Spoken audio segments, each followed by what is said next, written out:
At sunset, the dying sun appeared as red as blood. Hiss! In a dark corner, Chun Yuan slowly awoke, his body racked with excruciating pain. Before he could even think about what had happened, someone bent down and slapped his face, saying contemptuously, "You're still tough. Not letting go even after being beaten for so long. Just for a mere blood chi pill. Let's see how long your mouth can stay shut." Bang! Chun Yuan felt a sudden, powerful kick to his abdomen. A wave of intense suffocation surged up from his abdomen, causing him to curl up like a shrimp to ease the pain. Ugh! What the hell is going on? As Chun Yuan swore, countless memory fragments flashed through his mind. The interstellar era, martial artist, school bullying. Chun Yuan suddenly understood he had traveled through time, and he was currently suffering from school bullying. The original host was 18 years old. His parents had died unexpectedly in a cult riot. The Star League had provided the original host with a subsidy, which included one blood chi pill per month until high school graduation. A man of straw is safe, but possession is dangerous. The original host was alone, and Wang Yao, a classmate, relied on his stronger martial arts skills to beat up the original host and forcibly extort the blood chi pill every time it was issued. The original host had given in many times, but this time he finally decided to stand firm and refuse to give in to Wang Yao's demands. In the end, he was accidentally killed. Wang Yao didn't even know that the original host had already died and come back to life. School bullying? Do I have to put up with this? Chun Yuan gritted his teeth and endured the pain to get up. He had never been one to back down since childhood. Even if he couldn't win, he had to bite Wang Yao to let him know what pain felt like. That was the attitude to take when facing someone who bullied the weak and feared the strong. Weakness would only make such people more aggressive. Wang Yao looked at Chun Yuan, who had gotten up again, and sneered. "Oh, you know I'm tired of beating you, so you're standing up to be a punching bag and make it easier for me to hit you. You're such a waste. Even if you take the blood chi pill, it's a waste. You might as well give it to me. That's how you make the most of it." Just as Chun Yuan clenched his fists, preparing to fight Wang Yao, he suddenly noticed a series of swaying light blue words in the corner of his eye. Name: Chun Yuan. Martial Arts Realm. Blood Exchange Realm Level 1. Lifespan: 35 years. Martial Arts Skill: 8 Extremes Thunder Saber Beginner. Consume lifespan to infinitely deduce martial arts skills. Consume martial arts resources to extend lifespan. A panel? A life-consuming system? A cheat? A glimmer of hope sparkled in Chun Yuan's eyes, which had been filled with despair. The original host had very average martial arts talent, or even very inferior talent. Although Wang Yao couldn't be called a martial arts genius, he was much stronger than the original host. Chun Yuan had originally planned to at least hurt the other party a little, but the appearance of the life-consuming system was too timely. Chun Yuan wiped the blood from the corner of his mouth, glanced at Wang Yao, who was sneering and slowly approaching, and without hesitation he thought, "System-san, please help me consume some of my lifespan. Just leave me with 1 year." After a pause, he added, "Thank you." As soon as the thought crossed his mind, Chun Yuan's lifespan quickly decreased. 35, 20, 15, until it reached 10. At the same time, several scenes flashed through Chun Yuan's mind. You diligently practiced the 8 Extremes Thunder Saber, and in the second year, you reached the minor accomplishment realm in 8 Extremes Thunder Saber. You continued to diligently practice the 8 Extremes Thunder Saber, and finally reached the major accomplishment realm in the 9th year. In the 18th year, your 8 Extremes Thunder Saber finally reached the perfect realm, but you had a vague feeling that this was not the limit of the 8 Extremes Thunder Saber. In the 25th year, you continued to try and diligently study the 8 Extremes Thunder Saber. On a rainy night, inspired by the thunder across the sky, you comprehended the mystery of the 8 Extremes Thunder Saber. Lightning Speed Slash. You knew that this was already the limit of the 8 Extremes Thunder Saber, and there was no room for improvement, so you gave up continuing to practice it. At this point, 25 years of lifespan had been consumed, and the life-consuming process was complete. Countless insights about the 8 Extremes Thunder Saber flashed through Chun Yuan's mind. On a rainy night with dark clouds covering the sky, a thunderbolt as bright as a dragon or snake suddenly lit up. After reaching the perfect realm in the 8 Extremes Thunder Saber and finding no further progress, Chun Yuan, looking haggard, had a sudden inspiration. He instantly comprehended and drew his saber. In the darkness, the dazzling blade of the saber was like a lightning strike, splitting the falling raindrops and exploding with a loud bang. Lightning Speed Slash. In reality, Qin Yuan used his hand as a saber. The power at this moment seemed to flow like water, emerging from the soles of his feet, passing through his knees and hips, reaching his shoulders and arms, and converging at his fingertips. Fast, unbelievably fast. Qin Yuan's hand slash was so fast that it left an afterimage, striking Wang Yao's wrist before he could react. Crack! Ah! My hand!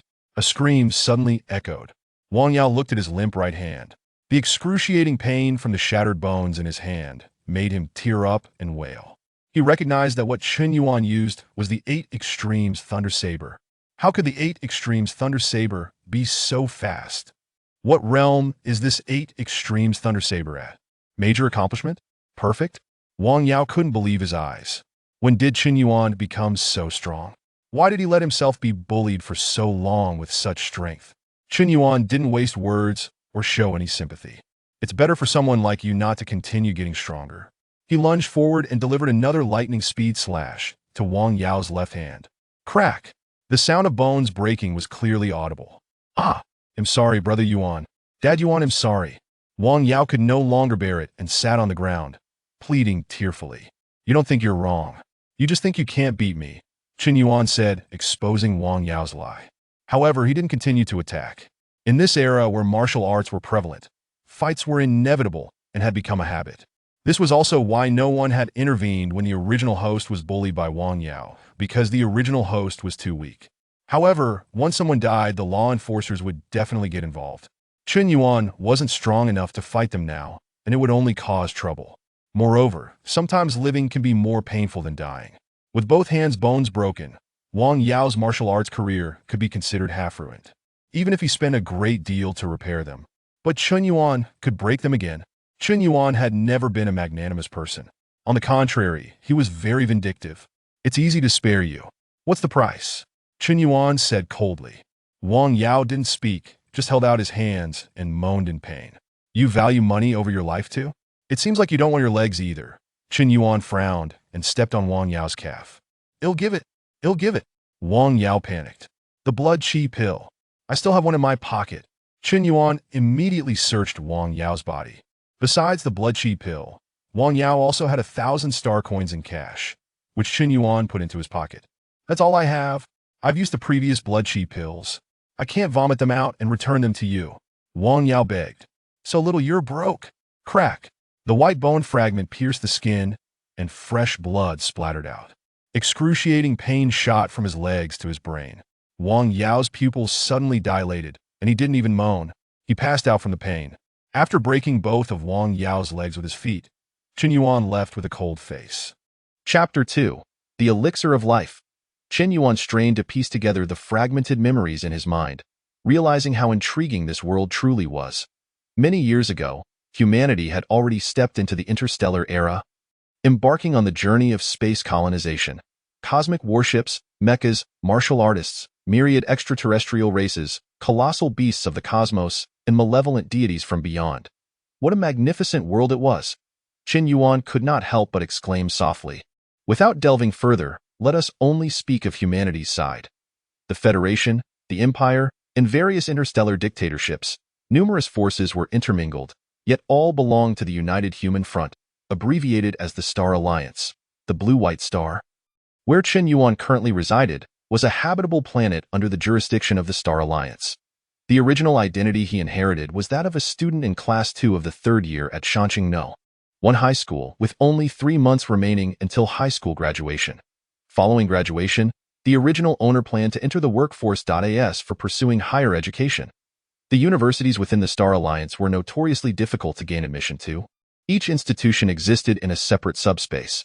Taking martial artists as an example, merely obtaining the qualification to apply for the martial artist pathway necessitated ascending to the top 10,000 among millions of competitors.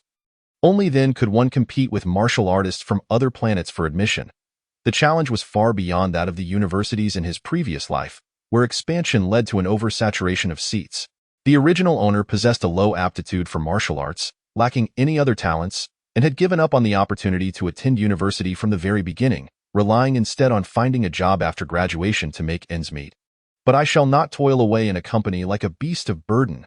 Having crossed over once, How could I waste this opportunity without setting my sights on the vast cosmos? Chen Yuan's heart surged with excitement. This world was indeed magnificent. Naturally, apart from his yearning for the stars, gaining admission to university was also a vital avenue for acquiring cultivation resources. For Chen Yuan, those resources translated to precious longevity. With this thought in mind, he retrieved 2 qi blood pills from his pocket, one pilfered from Wang Yao and the other a monthly subsidy just received by the original owner. System, extend my lifespan. As the thought flickered in his mind, the 2 qi blood pills in Chen Yuan's hand vanished into thin air. Simultaneously, the panel in his eyes displayed a change in the lifespan section. Name: Chen Yuan Martial Arts. Blood Exchange Realm. Level 1 Lifespan, 20 years Martial Skill. 8 Extremes Thunderblade, Mystic, Thunderfall Swift Slash. Initially, my remaining lifespan was 35 years, but the 8 Extremes Thunderblade consumed 25 years, leaving only 10. After consuming the 2 qi blood pills, my lifespan returned to 20 years, effectively increasing it by 10 years. Each qi blood pill equated to 5 years of life. What a lucrative deal! Chen Yuan had initially anticipated a 1-to-1 ratio between qi blood pills and lifespan. Yet now it turned out to be 1-to-5. What an astonishing profit! The 8 Extremes Thunderblade had already been honed to its limits, and my own qi blood had not improved.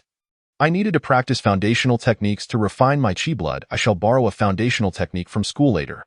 The time for ladder ranking assessments coincided with high school graduation, meaning I had 3 months left to ascend the ladder. I wonder what kind of strength is required to be among the top 10,000. For Chen Yuan, 2 pressing matters were at hand: foundational techniques and ladder rankings. The initial stage of martial arts was the blood exchange realm, divided into 9 levels, which could be enhanced through foundational techniques to strengthen qi blood. The original owner had abandoned the thought of cultivating martial arts upon realizing his lack of talent in the 8 Extremes Thunderblade and had never learned foundational techniques. I shall first attempt to ascend the ladder and then borrow foundational techniques. Chen Yuan made his decision, setting his sights firmly on Shanqing No. 1 High School. Today was the weekend, and the campus was relatively empty. The latter was a crucial component of the Star Alliance's educational system and a means of selecting martial arts prodigies. With nearly 10 billion inhabitants on the blue-white star, it was impossible to gather all students for one-on-one challenges to determine the top 10,000. Thus, a virtual combat technology developed based on the local area network of the blue-white star served as the practical platform for countless martial arts geniuses, aptly named the ladder, symbolizing the stairway to the heavens. This was no exaggeration. Under the governance of the Star Alliance, those who emerged from this nurturing mechanism were anything but mediocre. Each university poured in resources from the entire Star Alliance, focusing on cultivating top-tier talents in various fields, with priority given to supporting martial artists. For ordinary individuals, entering university represented the process of a carp leaping over the Dragon Gate. Shanqing No. 1 High School, Combat Room. Within a space nearly the size of a football field, combat pods were neatly arranged at regular intervals. Excellent, my Black Tiger Fist has reached mastery, and I've advanced 4 million ranks in this ladder. Haha, what the heck, that person over there is being dishonorable and attacking sneakily. I want to report this. Damn, 5 years of martial arts training, and I'm still over 4 million ranks away. What kind of monsters are in the top 10,000? This absurd martial arts practice is for anyone who wants to train. I am not putting up with this anymore. Due to the weekend, the campus paths were sparsely populated, yet the combat room buzzed with activity. Virtual combat technology was not solely for ladder competitions. It was also an excellent means of martial arts training. Many students unable to afford their own combat pods paid to use the school's facilities for martial arts practice or to enhance their practical combat abilities. Chen Yuan had no money, but the Star Alliance provided him with a subsidy that included 1 qi blood pill each month and a set amount of free combat pod usage time. This time could not be gifted or traded, only utilized by himself. The original owner had no intention of making the most of it, having never entered the combat room or used this time. Furthermore, the time refreshed automatically each month, making it impossible to accumulate. One could say it was a complete waste. The arrival of Chen Yuan, this new face, garnered only a fleeting glance from the crowd in the combat room, who continued with their own affairs. At most, they were somewhat puzzled by this unfamiliar visage. After all, students aiming for university through the martial artist pathway generally began preparing from their first year of high school, making frequent visits to the combat room. Not to mention, they were at least acquaintances by nodding recognition, familiar with one another. Chen Yuan's sudden appearance, so close to high school graduation, felt somewhat out of place. He quietly selected a combat pod tucked away in the corner, extracted his student ID, and inserted it into the interface. After a successful information scan, he slowly reclined inside. Anonymous real name login. Real name? Anonymous login would not count towards ladder rankings, and Chen Yuan's goal was to accurately assess his current strength, so he decisively chose to log in with his real name. His thoughts gradually faded, as if only a moment had passed or perhaps an eternity, when he suddenly awoke. Chapter 3. The ladder, a cloudless sky, vibrant and refreshing. A gentle breeze swept in from the horizon, carrying a hint of coolness and a soft whistle. Is this the ladder? Such a realistic scene. It hardly differs from reality. Chen Yuan clenched his fists and bounced on the spot a few times, his eyes wide with wonder. At this moment, he stood on a 100 square platform of green bricks, with a massive weapon rack at the edge, laden with various types of weapons. If that weren't enough, he could even customize the type and weight of the weapon. Extremely convenient. Chen Yuan glanced at his current ranking. Date?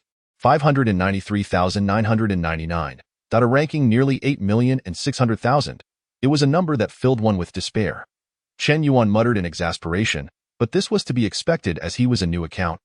Automatically placed at the bottom, several million ranks were quite normal. Casually, he picked a standard long sword, weighed it in his hands, and customized it to increase its weight slightly, nodding in satisfaction. Ready to go? He silently intoned.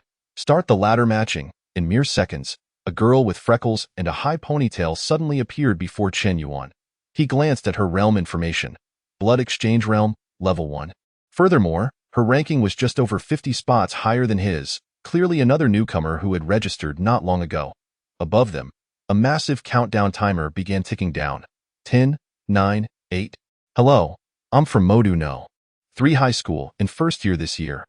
Where are you from? We are both at Blood Exchange Realm Level 1. The girl opposite seemed quite sociable, cheerfully waving and asking, 2, 1, battle start. Thunderfall swift slash. The meager chi blood within Chen Yuan surged through his body, gathering power in an instant, converging at the tip of the blade. With a single strike, he unleashed the 8 Extremes Thunder Blade-S Mystic Technique, giving it his all. Boom! A thunderous clap echoed across the clear sky. In the cloudless environment, a sound resonated like thunder, reverberating all around. The speed and might of this strike far exceeded the previous hand chop that had broken Wang Yao's bone. Besides the fact that he had utilized chi blood, there was another crucial factor. The weapon in his hand was a real blade. A blade so sharp it could cut through the air and sever an opponent's throat. The girl, who had just been exchanging pleasantries, saw her head roll away in an instant, her body disintegrating into shimmering fragments of information, dissipating into the air. Chen Yuan, victory. Just fight. Why all the unnecessary chatter? Chen Yuan, pale-faced, finally responded to her. Whether she could hear him or not was no longer his concern. He had now inherited her ranking. However, from this battle, Chen Yuan realized a very serious problem. His chi blood was utterly insufficient. The power of the Thunderbolt Rapid Slash is undeniably formidable. However, it depletes one's vital energy, in an instant. Chen Yuan felt as though his entire essence had been drawn out, leaving him utterly drained and in excruciating discomfort. Leaning on his long sword, he gasped for breath, contemplating the situation. Fortunately, this realm is not reality but a virtual combat platform. With a mere thought, the energy he had lost was restored in the blink of an eye. This is one of the primary reasons students prefer to train in the combat pods.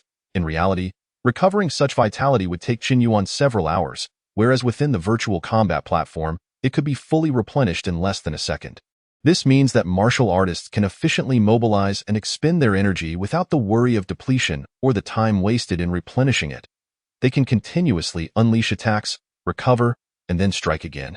Honing their martial arts proficiency, let us continue and see how far I can go using the 8 Extremes Thunderblade.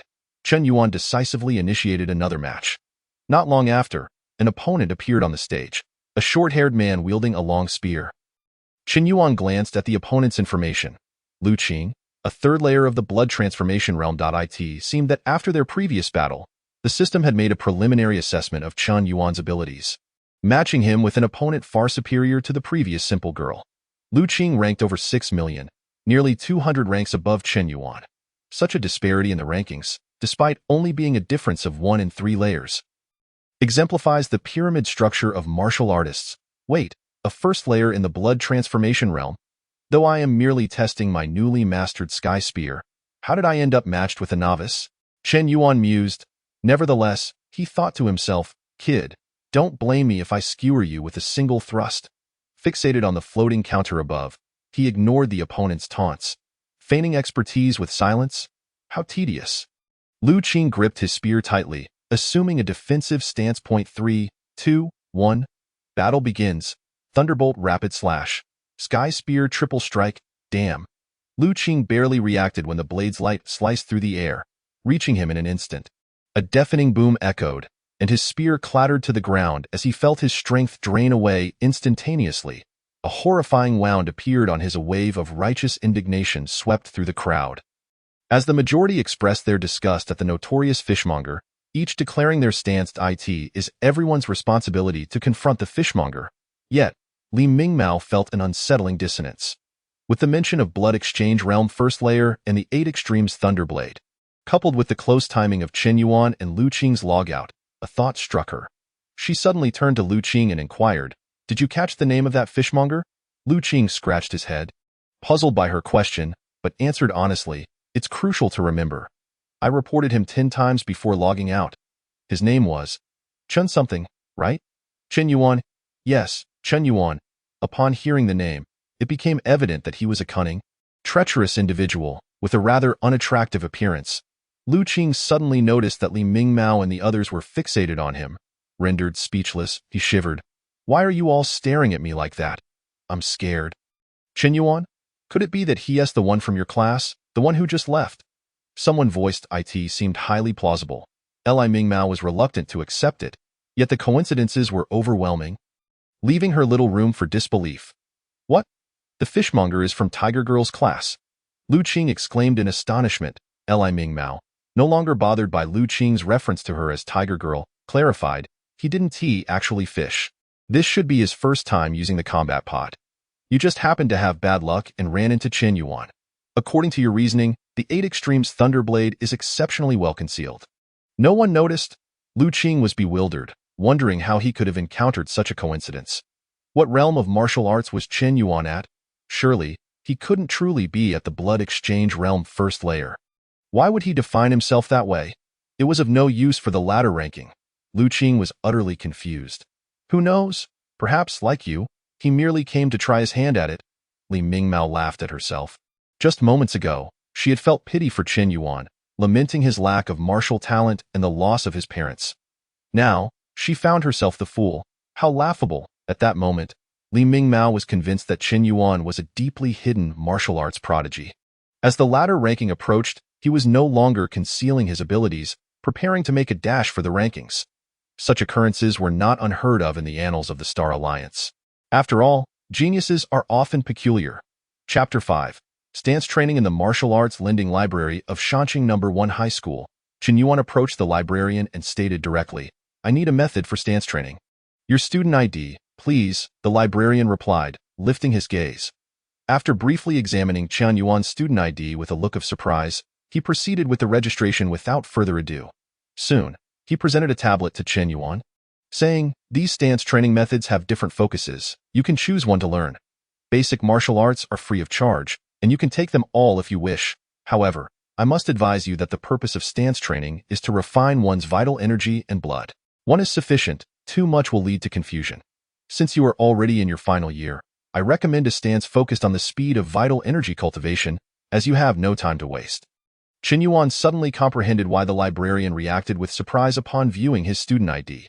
After all, it was unusual for a student facing graduation in just 3 months to suddenly seek to borrow a foundational stance training method. "Thank you for the reminder," he replied gratefully. "Basic martial arts refer to the non-ranked martial arts practiced by those at the Blood Exchange Realm, and the 8 Extremes Thunderblade is one such example.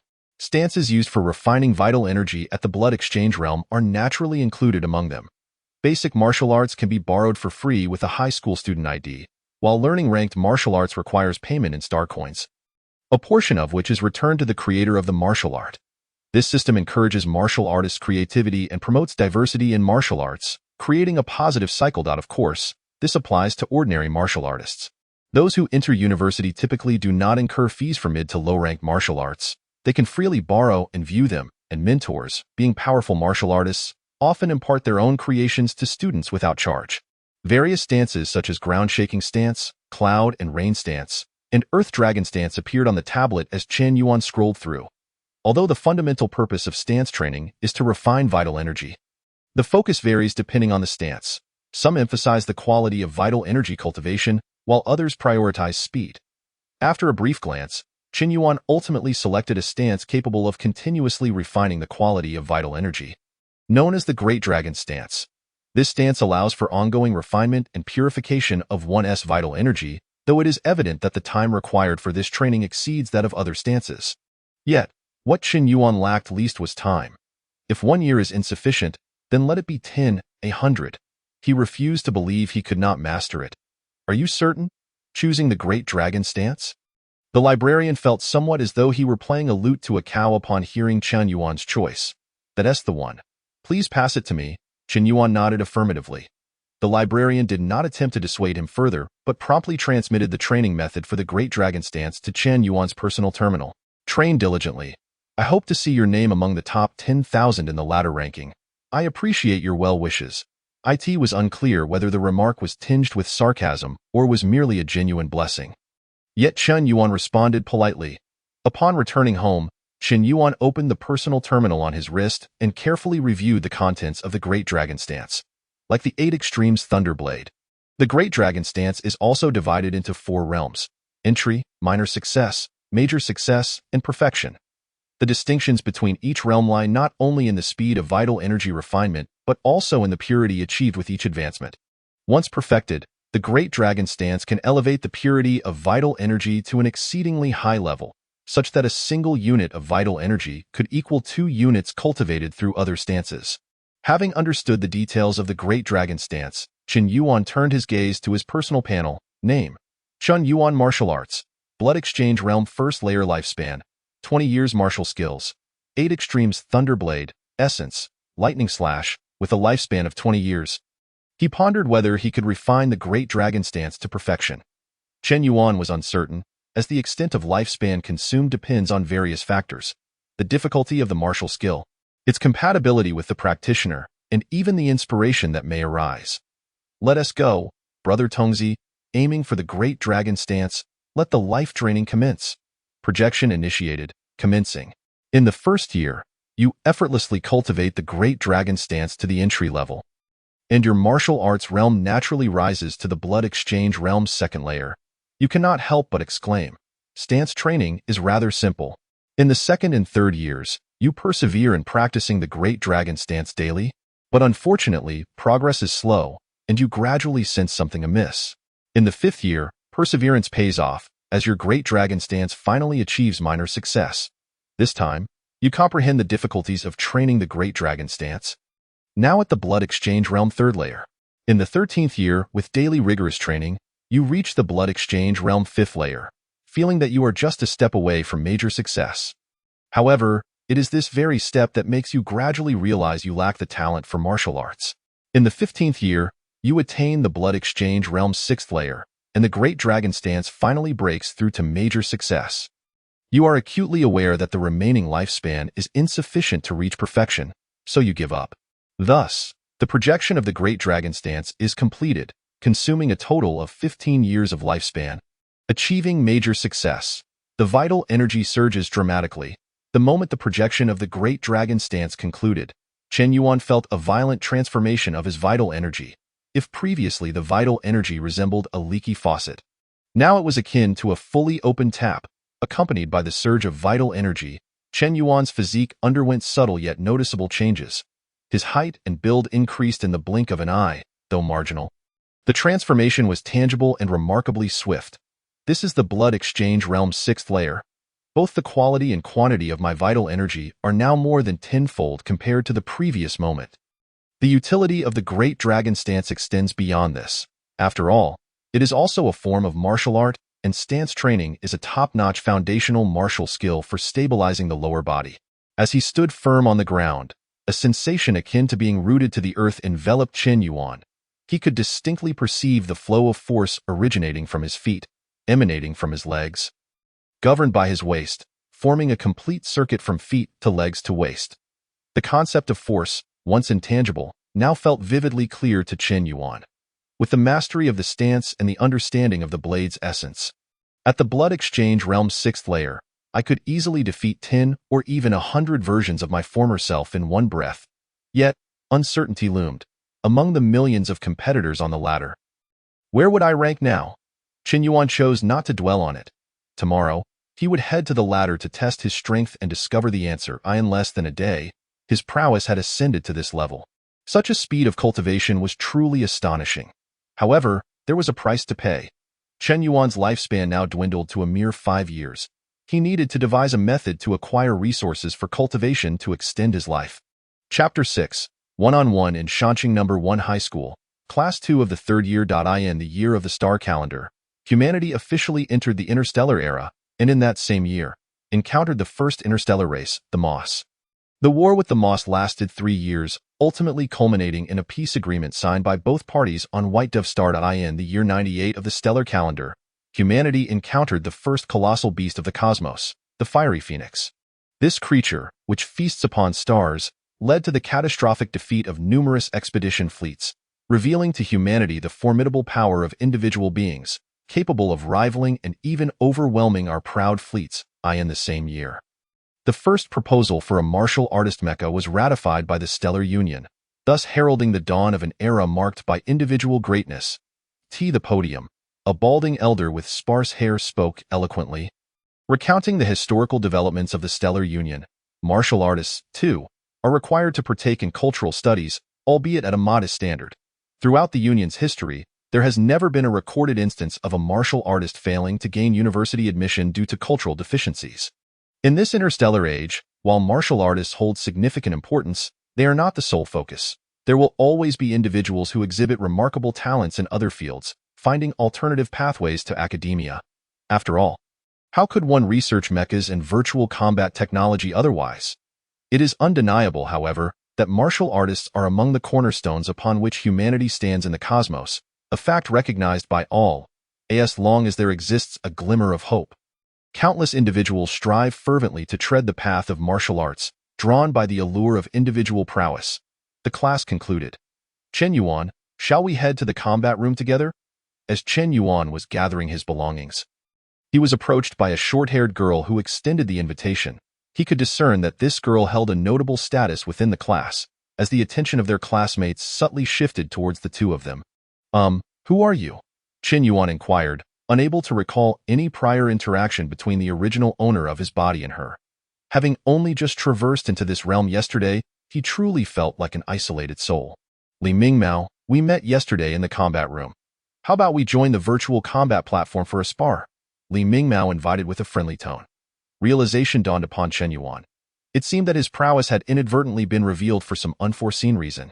Surely, it couldn't be that his sudden arrival and the aura of dominance he exuded were enough to win her over.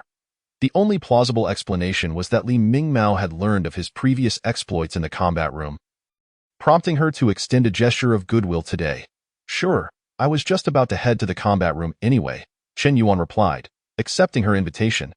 The original owner had only a cursory understanding of the martial artist community in this world, and with a free guide at his disposal, he was more than willing to accept. Both being martial artists, they moved efficiently, departing together. Once they left, a buzz of speculation erupted among their classmates. Li Mingmao is a martial artist. Why did she approach Chen Yuan? Given her esteemed status, Li Mingmao was a prominent figure in their class, whereas Chen Yuan was an enigma, known primarily for his solitary demeanor. The unexpected invitation from Li Mingmao left many puzzled.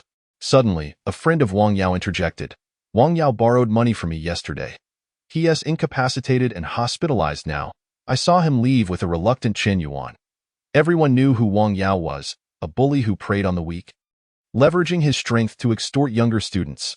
The sight of Chen Yuan with Wang Yao was telling. Their relationship was clear. There was no way they could be friends.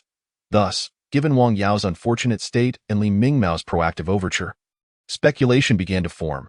Could it be that Chen Yuan is a martial artist? and judging by Li Mingmao's attitude, he must possess considerable strength. As a result, the conversation shifted to revolve around Chen Yuan.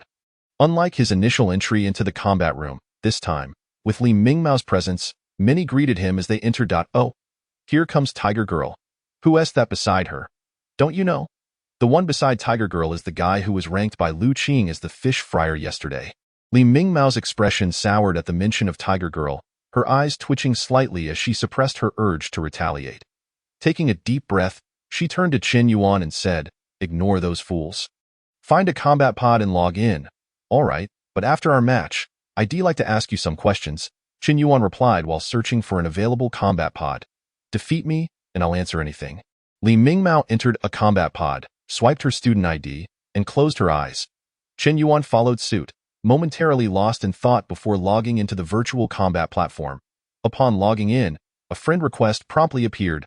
"Li Mingmao requests to add you as a friend. Decline accept." That was quick. As soon as he accepted, another notification emerged. "Li Mingmao invites you to a 1v1 duel. Decline accept. Accept." A gentle breeze began to stir. The combat arena was a familiar 100 by 100 stone platform. The default setting for duels, customizable for those who desired a different environment. Li Mingmao stood 50 meters away, selecting her weapon. Notably, she chose a pair of standard boxing gloves. Chen Yuan opted for the standard long sword he had previously used, as he had few demands when it came to weaponry. With narrowed eyes, Li Mingmao glanced at her opponent's information. 6th layer of blood exchange? Chen Yuan deliberately lowered his martial arts level. Though she was only at the 5th layer herself, her intent fist had recently reached a significant level of mastery. She believed she could still contend with him. Feeling invigorated, her blood surged with excitement. Her fighting spirit ablaze. As for Chen Yuan's martial arts proficiency, that was not her immediate concern. Standing upon the arena, her only thought was victory. Assuming the stance for her intent fist, Li Mingmao suddenly felt a surge of progress in her technique. "With my current state, I can win." Meanwhile, Chen Yuan held no grand aspirations. After defeating Li Mingmao, he still needed to continue his ascent in the rankings. Gauging his current strength, he glanced up at the countdown above. 3, 2, 1. Battle begins. Intent fist. Having charged her energy for quite some time, Li Mingmao unleashed her most satisfying punch to date. This strike embodied her indomitable spirit. Such was the essence of the intent fist. The stronger the emotions, the more fervent the fighting spirit, and thus, the greater the power of the intent fist. However, midway through her punch, Li Mingmao suddenly found herself unable to move her right arm. As if a tremendous weight had been placed upon it, fatigue washed over her, and in the next breath, her upper and lower body began to separate, cleaved in two, disintegrating into fragments of data. Lightning slash. Chen Yuan exhaled, sheathing his sword, then began to recover his energy as he initiated the next round of the ranking match. Chapter 7. Huang Su, why did I lose? Li Mingmao was ejected from the combat pod. Her expression one of bewilderment. "Tiger Girl, how did it go? Did you win?" A group of her acquaintances rushed over, eager to learn the outcome of the duel, clearly aware that she had brought Chen Yuan along for a challenge. "Of course she lost. Just look at Tiger Girl's face. She looks like she has just been hit with a ton of bricks. It would be strange if she won." The fish fryer was indeed bothersome. Yet one could not achieve that rank without some measure of strength. A 1st-layer blood exchange practitioner could easily dispatch someone at the 3rd layer. Tiger Girl would certainly stand no chance against him. Lu Qing, who had appeared out of nowhere, remarked with a smirk as he observed Li Mingmao's reaction. "Huh?" Li Mingmao snapped back to reality, grabbing Lu Qing by the collar and shoving him into a nearby combat pod. "Come on, you're so cocky. Let us see if your strength matches your arrogance." Having failed against Chen Yuan, she was determined not to be outdone by Lu Qing. The onlookers understood the implications of Li Mingmao's predicament.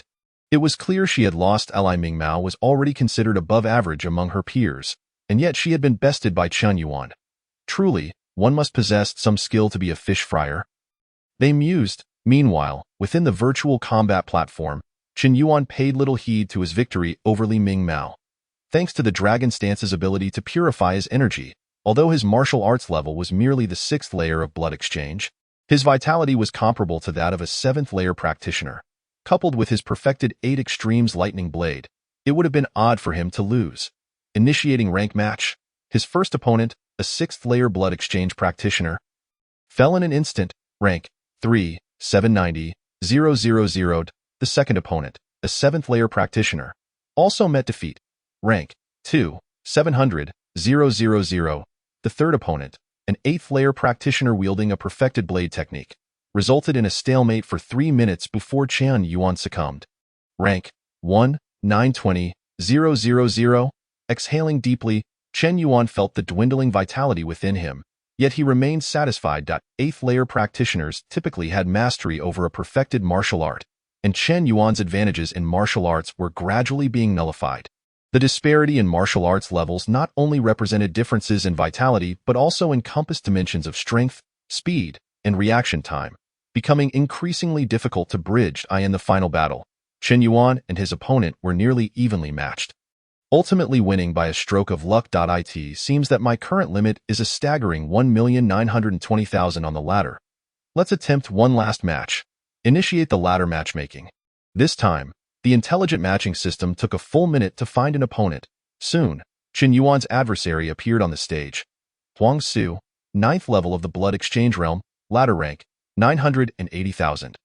To be ranked so high at the 6th level of the blood exchange realm suggests a profound understanding of martial arts principles. Upon glancing at his opponent's information, Huang Su instantly deduced that Chen Yuan was undoubtedly concealing his true capabilities. Although he had not yet grasped the essence of his own martial arts, his vast experience left him unfazed. The 3-tier difference in their martial realms would be insurmountable, even with the principles of martial arts.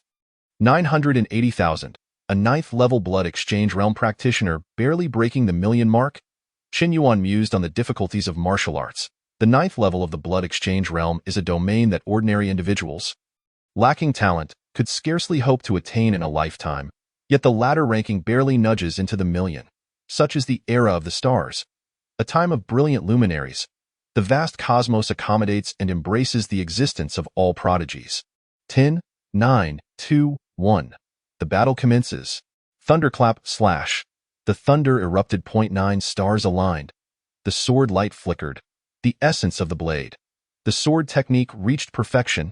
In this moment, both combatants were tacitly aware, unleashing their full strength from the outset. Crack the arena, paved with blue stones, fractured for the first time beneath their feet, resembling a spider's web as shards flew. Thud, thud, thud. Chen Yuan could not help but stagger back 3 steps, a hint of unnatural crimson flooding his face. The disparity in their martial realms caused him to find himself at a disadvantage during this initial direct confrontation. Huang Su pressed the attack, leaping high with his sword raised. Huh? Soaring into the air? A glimmer of realization sparked in Chen Yuan's eyes. To leave the ground meant losing the source of one's power and the chance to evade. Watch the blade. With no time to gather strength for a thunderclap slash, Chen Yuan aimed at Huang Su's neck in midair, delivering a decisive strike. In the next instant, to Chen Yuan's astonishment, Huang Su, who should have been unable to leverage anything in midair, suddenly found purchase in the void. His form soaring higher, narrowly evading Chen Yuan's lethal blow. Perfect stance, brother. Huang Su chuckled, taking advantage of Chen Yuan's waning strength to thrust a sword through his heart. Brother, your blade technique is commendable. Do not retreat later. Let us exchange friend requests, and I shall introduce you to a lucrative opportunity. What nonsense! Chen Yuan wore a puzzled expression as he exited the arena. In an instant, the intelligent system notified him of a friend request, and upon opening it, he was indeed met by Huang Su. However, Huang Su added him yet did not speak immediately. Instead, his avatar flickered black, abruptly severing the connection. What an inexplicable fellow! Chen Yuan felt utterly bewildered. But with the virtual combat platform linked to his personal terminal, he did not wait for Huang Su any longer and logged out. Through this ladder-ranking experience, he gained a clear understanding of his current strength. Although he was at the 6th level of the blood exchange realm, his combat power was akin to that of an 8th-level practitioner, yet against a 9th-level opponent, his chances of victory were less than 10%. He must find a way to acquire some resources. Otherwise, relying solely on his own training, who knows when he would reach his peak? As for relying on external forces to gain an advantage, is possessing inherent martial talent not akin to having an edge? Was being born with a golden key not an advantage? These are called talents. Why should Chen Yuan's resourcefulness not be considered a talent? It is merely a different form of advantage. A grand advantage is still an advantage, yet a minor one is not. Was the minor not a form of advantage? Huang Su had just mentioned introducing him to a profitable opportunity. Yet after adding him as a friend, he abruptly withdrew. What was he up to? Were it not for Huang Su's mention of earning money, Chen Yuan would have had no interest in adding him as a friend. After all, they had merely fought online once, unlike acquaintances such as Li Mingmao.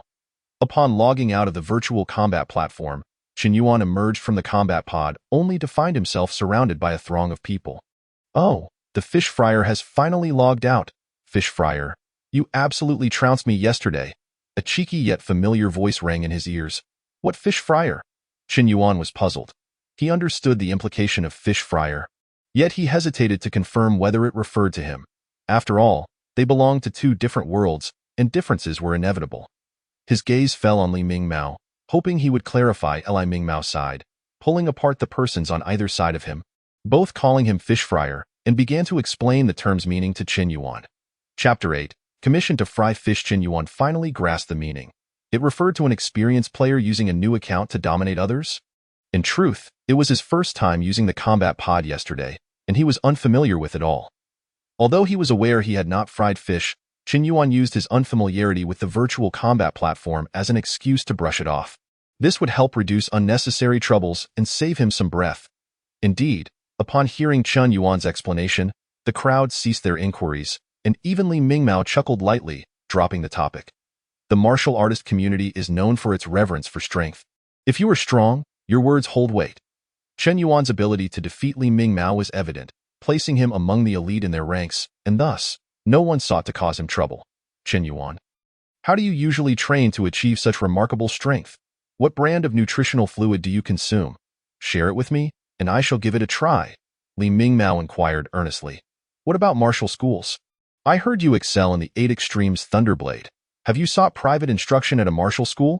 The weak must carve out their opportunities and topics to integrate into unfamiliar groups, while the strong need only set aside their pride and express their willingness to join, swiftly gaining acceptance.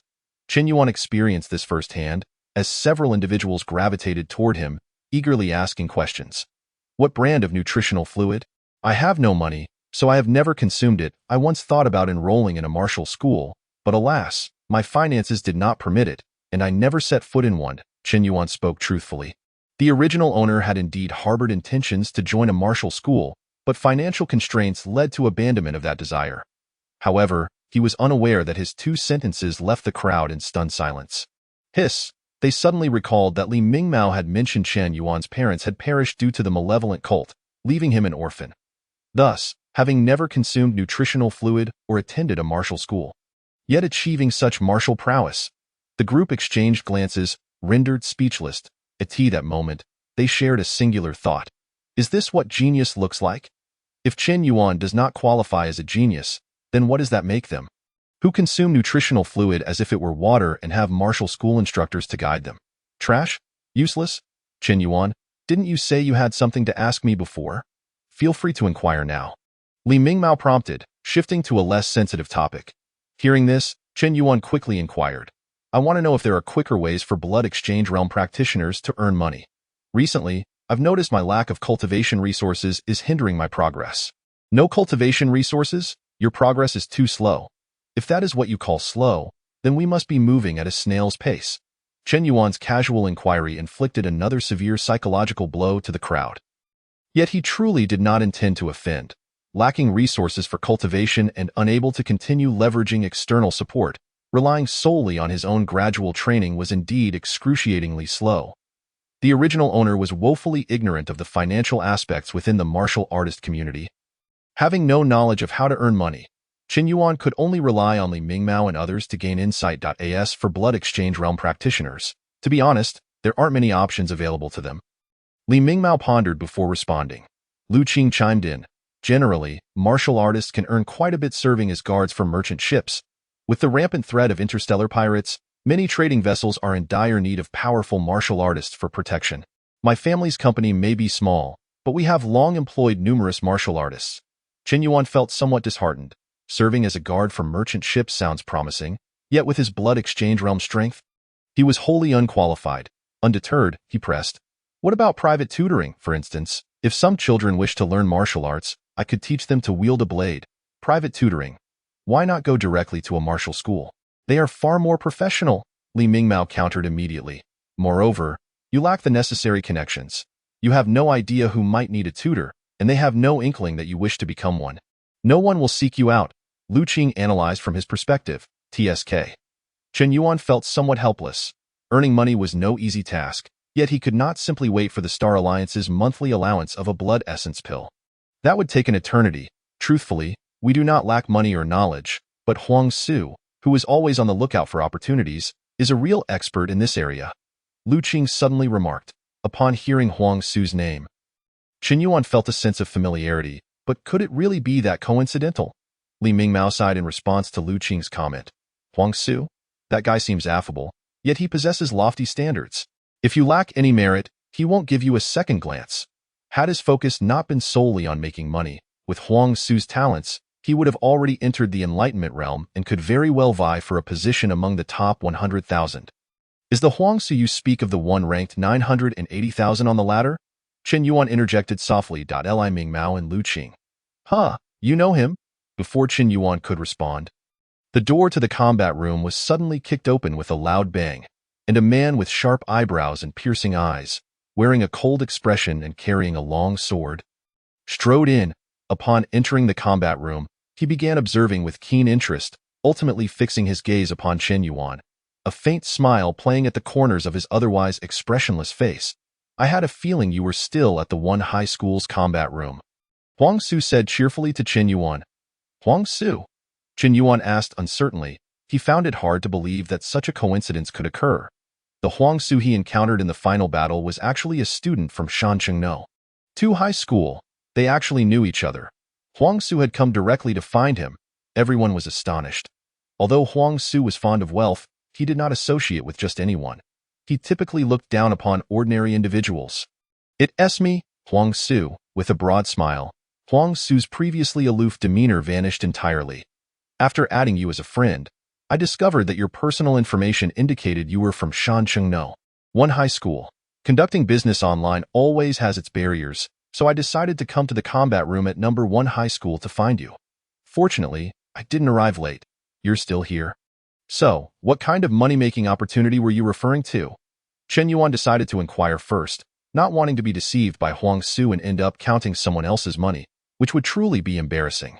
Huang Su candidly stated, your mastery of the 8 Extremes Thunderblade has reached an understanding of its essence, hasn't it?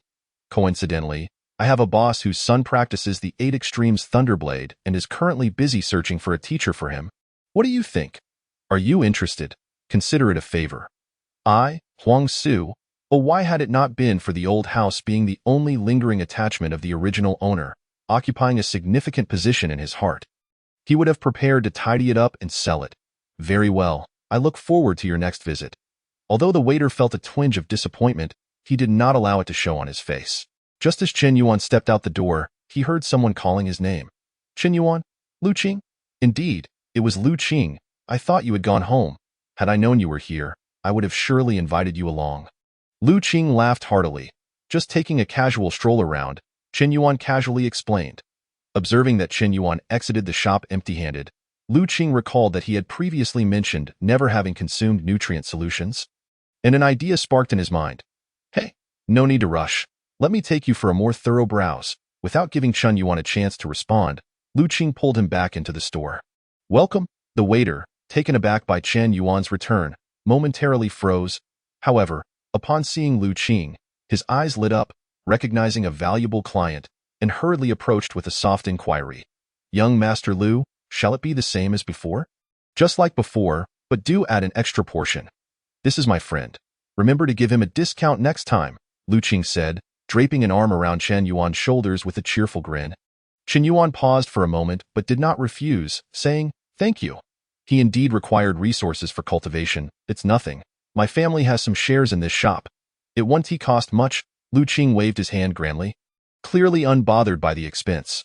Growing up in a commercial environment, even without formal training, Lu Qing instinctively opted to invest in Chen Yuan. From his perspective, it was merely a matter of Chen Yuan's temperament aligning with his own. while his martial arts talent was a secondary consideration. The Shenzhou brand nutrient solution is the top choice. There's a reason for its premium price, and its reputation is assured, Lu Qing enthusiastically introduced.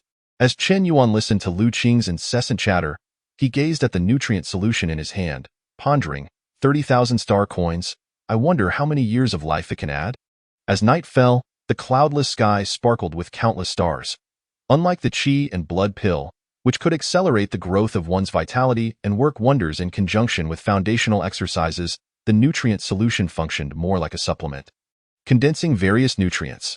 While it offered no direct enhancement to martial arts, it could expedite the body's recovery cycle and reduce cooldown periods for training, indirectly benefiting martial artists. Though to me, they are essentially the same. Chen Yuan mused, shaking the single nutrient solution in his hand. The pale purple liquid was somewhat viscous, reminiscent of an overly reduced soup. In the next moment, the nutrient solution vanished, leaving only an empty bottle in his grasp. Chen Yuan then turned his attention to his personal panel, name, Chen Yuan Martial Path, Blood Exchange Realm, Level 6 Lifespan, 7 years Martial Arts, 8 Extremes Thunderblade, Secret Art, Lightning Strike Slash, Great Dragon Stance, Perfected. His lifespan had increased by 2 years. In essence, 30,000 star coins had granted him 2 additional years of life, whereas the qi and blood pill would cost 70,000 star coins for a 5-year extension. Chen Yuan silently calculated in his mind. Concluding, by market standards, the qi and blood pill offers a slight profit, providing an increase of 121 of lifespan, which is better than nothing. As for the brand of the nutrient solution, Chen Yuan had a faint premonition. While Shenzhou's nutrient solution was half again as expensive as Luo's, its efficacy was nearly double. In contrast, Luo's nutrient solution might only extend life by a year. In other words, in terms of cost-effectiveness, qi and blood pill Shenzhou nutrient solution Luo nutrient solution. System, life essence, Great Dragon Stance. You wish to cultivate the Great Dragon Stance, but have a premonition that 7 years will be wholly insufficient. Thus you abandon it. Is this truly the choice derived from deduction? 7 years of lifespan is utterly inadequate to reach the perfected realm of the Great Dragon Stance. Chen Yuan would have to wait until tomorrow. Unless unforeseen circumstances arise, he planned to advance a portion of his remuneration, at which point his lifespan should suffice to elevate the Great Dragon Stance to perfection. Perhaps he could even have some surplus. The following day, at the artificial lake of Mountain City, No. 1 High School, several scattered white birds glided gracefully across the water. A breeze swept by, causing the pale blue surface to ripple, rendering the teaching buildings slightly blurred in reflection. Chen Yuan, over here. This way. Upon his arrival, Chen Yuan spotted Huang Su at the entrance, peeking and waving him over. Although he possessed an attractive appearance and radiated the aura of a sharp swordsman when silent, his current demeanor was somewhat unseemly. Since you are worried about Shangguanji causing you trouble, why not choose a location at No. 2 High School? Chen Yuan remarked, feeling somewhat exasperated. Hey, this is what I call sincerity. Can you feel my sincerity? Huang Su insisted stubbornly. It must be said that Huang Su's words, coupled with his unyielding attitude as a 9th-layer blood exchange realm expert, inadvertently bridged the gap between the two. Let's go. Making money is paramount. Chen Yuan beckoned. Exactly. Money, money. Huang Su shouted, leading Chen Yuan away. Not long after they departed, a man with slightly yellowing hair arrived at the school gate. After scanning the area, his expression darkened. Teeth gritted in frustration. Damn it, that yellow fox has slipped away again. This man was Shangguanji. Chapter 11. A single move decides the outcome at Hewan Community, at the entrance. Well, are you surprised? Huang Su asked with a smile. A little, Chen Yuan admitted with a nod. Although Hewan Community was indeed a renowned affluent neighborhood in Mountain City, it still fell somewhat short of his expectations. Huang Su boasted about the substantial background and prowess of the owner. Prior to this, Chen Yuan had imagined it to be a private estate. The big boss is a high-ranking official in the Blue-White Star military, wealthy beyond measure, yet this son is, after all, a love child. You know, some things are best kept discreet. No one will say anything as long as it remains under wraps, but if it becomes common knowledge, it could lead to an unpleasant situation. Huang Su explained earnestly. I don't care. As long as I get paid, Chen Yuan replied. He was merely there for part-time work to earn resources for cultivation, and had no desire to meddle in others' family dramas. You're right. We have but one goal, to make money. Huang Su laughed heartily. then activated his terminal to contact the client. Shortly thereafter, a formally dressed, upright old butler approached from the opposite side of the community, expertly unlocking the access gate for the two of them. "Mr. Huang, the big boss is not here today. I will be fully responsible for the young master's affairs. Besides Mr. Huang, Mr. Wang Lei has also brought a swordsman along," the old butler remarked, sizing Chen Yuan up before speaking. Hearing this, Huang Su narrowed his eyes. "Wang Lei?" The old butler nodded slightly. In the realm of martial artists, the strongest prevails. Whoever comprehends the 8 extremes Thunder Blade more profoundly will take on this commission. Huang Su's tone revealed his unmasked confidence. "Very well." The old butler led the two upstairs, and Chen Yuan was astonished to find that the entire community was devoid of other residents. It seemed the so-called big boss had acquired the entire building. Some floors had even been remodeled, and he occasionally spotted a few neatly dressed servants busily tidying up, though it was not the independent estate he had envisioned. The difference was negligible. It was evident that, despite being a love child, the big boss still cared for his younger son, providing him with the best living conditions possible. Upon entering the house, instead of encountering the big boss's son, he first saw the other two individuals, Huang Su, Wang Lei. Wang Lei appeared significantly older than Huang Su, his thinning hair suggesting he was nearly 40. The moment they met, the air was thick with tension. "After so many days of silence, I thought you, Huang Su, had run out of tricks and couldn't find anyone," Wang Lei remarked sarcastically. Huang Su did not hold back. "Old Wang, you should step aside as you age. Blocking the path of youth is hardly a good habit. I'm only 31. You're the old one," Wang Lei retorted angrily. Just as Chen Yuan thought the two were about to come to blows, Huang Su suddenly changed his expression and said earnestly, "Let's cut to the chase. We'll have our people face off using the 8 extremes Thunder Blade. The winner stays, the loser leaves." "Agreed." Wang Lei, patting his sparse hair, readily accepted. In just a few exchanges, the process and outcome were swiftly agreed upon, leaving Chen Yuan momentarily stunned by the speed of their transformation. "What? Did you think we were actually going to fight here?" Huang Su asked Chen Yuan. "We're all in the same industry. There are some resources I'm not adept with, and Old Wang excels at those, and vice versa. There might be opportunities for collaboration in the future. After all, it was all for the sake of profit. Relations need not be overly strained." "Now I see." Chen Yuan realized, it was merely a matter of making money. If this time didn't yield results, there would always be another opportunity. Everyone was in it for the profit, and there was no need to create another enemy. Counterproductive. Businessmen thrive on harmony. "Are you done? Enough rambling, hurry up. I have other matters to attend to." Wang Lei urged impatiently. "Let's show them what we've got." Huang Su insisted, giving Chen Yuan a push. The person Wang Lei brought appeared somewhat youthful, perhaps a high school student, though it was unclear if he was from Mountain City. Li Qingran, Chen Yuan.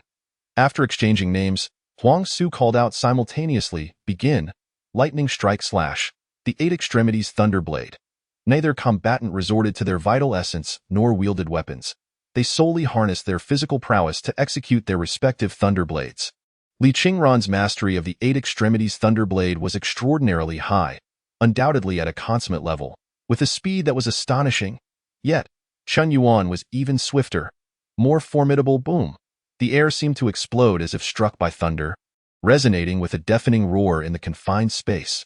Just as Li Qingran had executed half of his Thunder Blade, Chen Yuan's hand was already poised perilously close to his neck, but a mere hair's breadth away.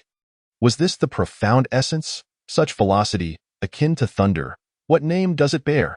Li Qingran's tone bore a hint of bitterness. "Lightning strike," Chen Yuan retorted, retracting his hand. "The name is as striking as the technique itself." "I concede." Li Qingran acknowledged defeat with grace. In the realm of literature, there is no first, and in martial arts, no second. Through this simple exchange, Li Qingran was acutely aware that his comprehension of the 8 extremities Thunder Blade paled in comparison to Chen Yuan's. Remarkable, truly remarkable. It is indeed the essence of the 8 extremities Thunder Blade. Wang Lei clapped enthusiastically, exclaiming with fervor, as if he himself had emerged victorious. His face was alight with joy as he sidled up to Chen Yuan. "Chen Yuan, my young brother, let us be friends in the future. If there is an opportunity to earn some money, I'll be sure to let you know. We shall amass wealth together." Wang Lei showed no embarrassment in disregarding Huang Su. blatantly attempting to win Chen Yuan's favor, instead wearing a look of entitlement. Let us connect. Wealth is meant to be shared. Huang Su remained unfazed. Chen Yuan, believing in the adage that more friends equate to more avenues, accepted Wang Lei's friendship and added Li Qingran as well. That I shan't delay your money-making endeavors any longer. Qingran, let us take our leave. Wang Lei signaled to Li Qingran that it was time to depart. Li Qingran, with a serious expression, addressed Chen Yuan. Next time, do not hold back. Let us spar earnestly. Of course. Chen Yuan agreed. Li Qingran was indeed powerful, likely at the 9th level of the blood transformation realm. If he were to unleash his full strength, Chen Yuan would struggle to match him at this moment. Yet, this was merely the present. Once he acquired the necessary resources for cultivation and transformed them into longevity, the pace at which Chen Yuan would grow stronger would astonish even himself. After all, it had taken him merely 3 days to reach his current level of prowess. Meanwhile, the old steward, having witnessed the decisive clash between Chen Yuan and Li Qingran, discreetly withdrew, only to return nearly 2 minutes later. Mr. Huang Su, I have just conferred with the boss, and from today onward, Mr. Chen Yuan shall be the young master's instructor. Chapter 12. Is your mother deceased? After this, I shall take my leave, but do allow me to treat you to a meal in a few days. Huang Su patted Chen Yuan on the shoulder and departed alone. His task was to find someone like Chen Yuan and bring them here to assess whether they would catch the boss's eye. With this mission accomplished, it was time for him to step back. Thus, only Chen Yuan and the old steward remained. What will my remuneration be? If possible, I would prefer it to be settled in cultivation resources. Chen Yuan stated plainly, directly inquiring about his payment.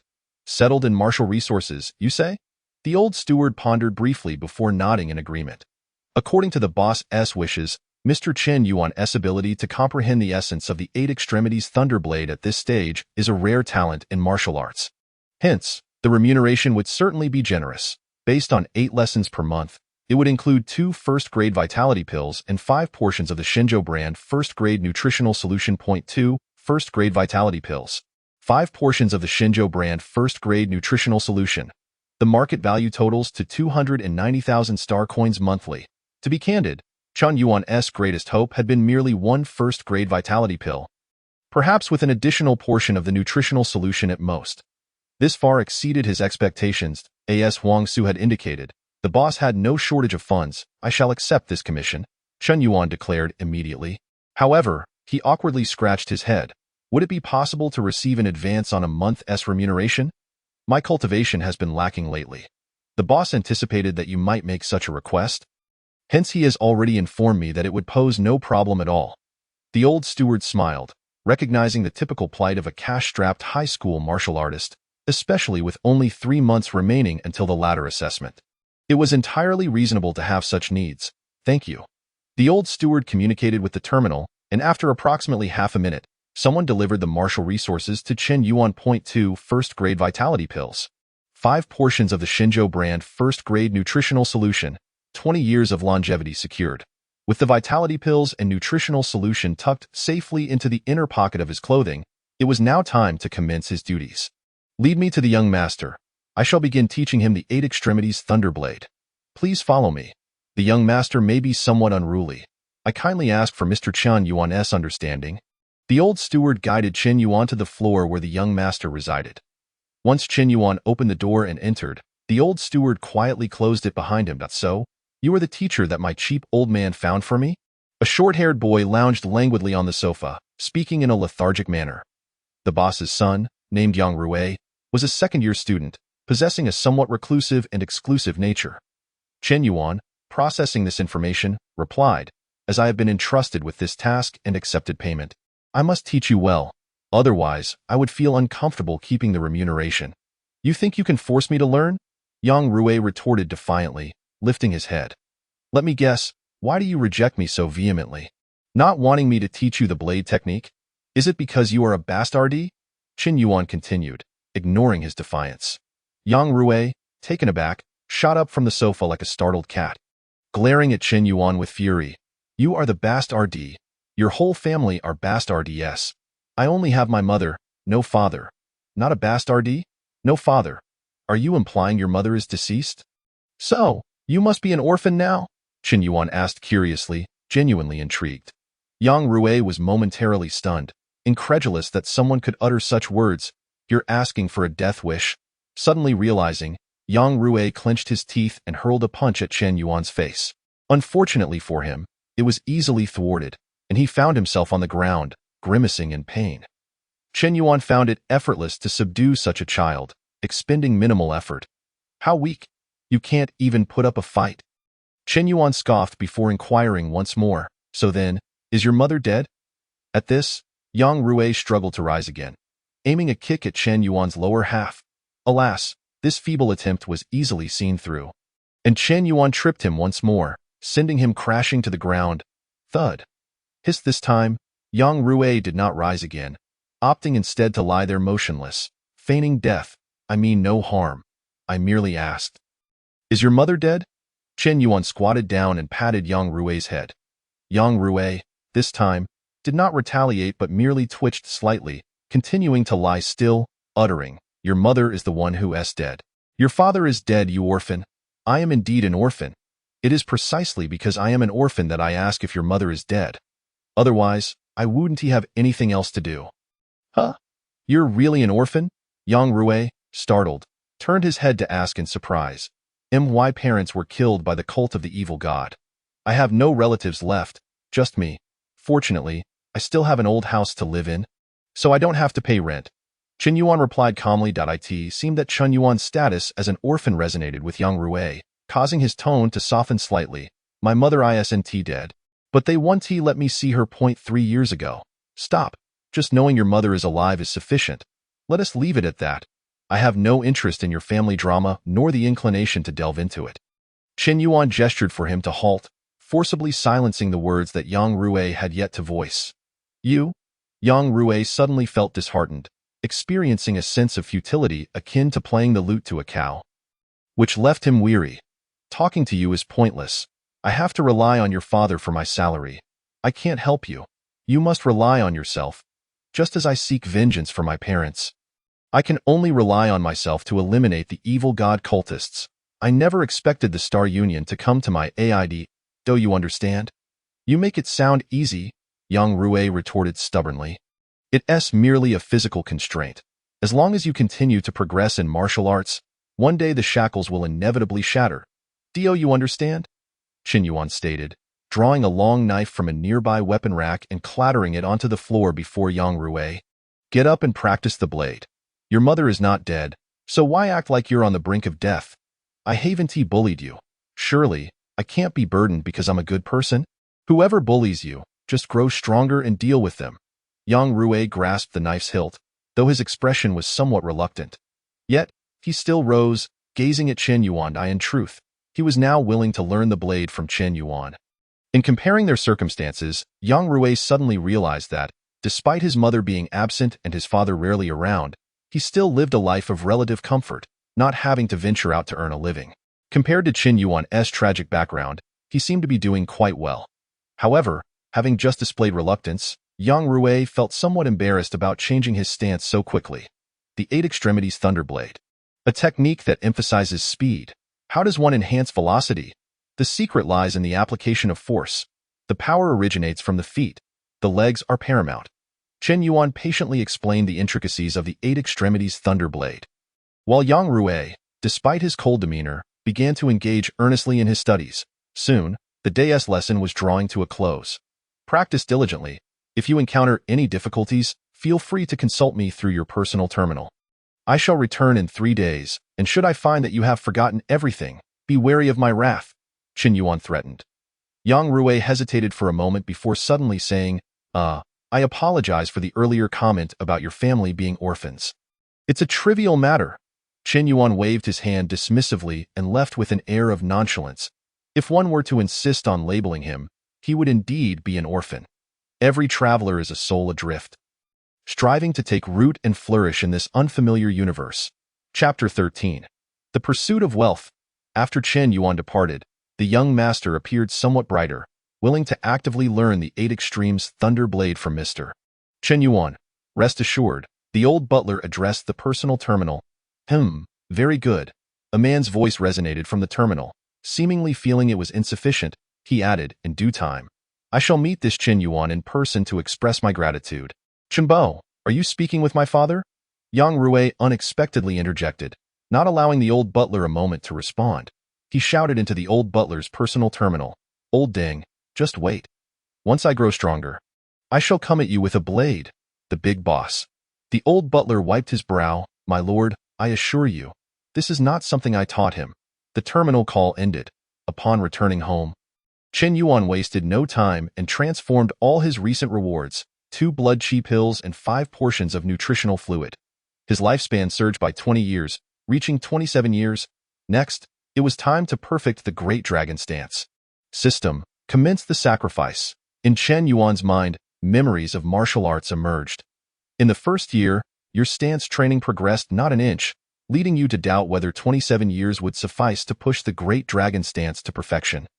You diligently practiced the Great Dragon Stance, and finally in the 10th year, your bones crackled, as if the spine of the dragon awakened, achieving perfection in the Great Dragon Stance, while your martial realm broke through to the 8th layer of blood transformation.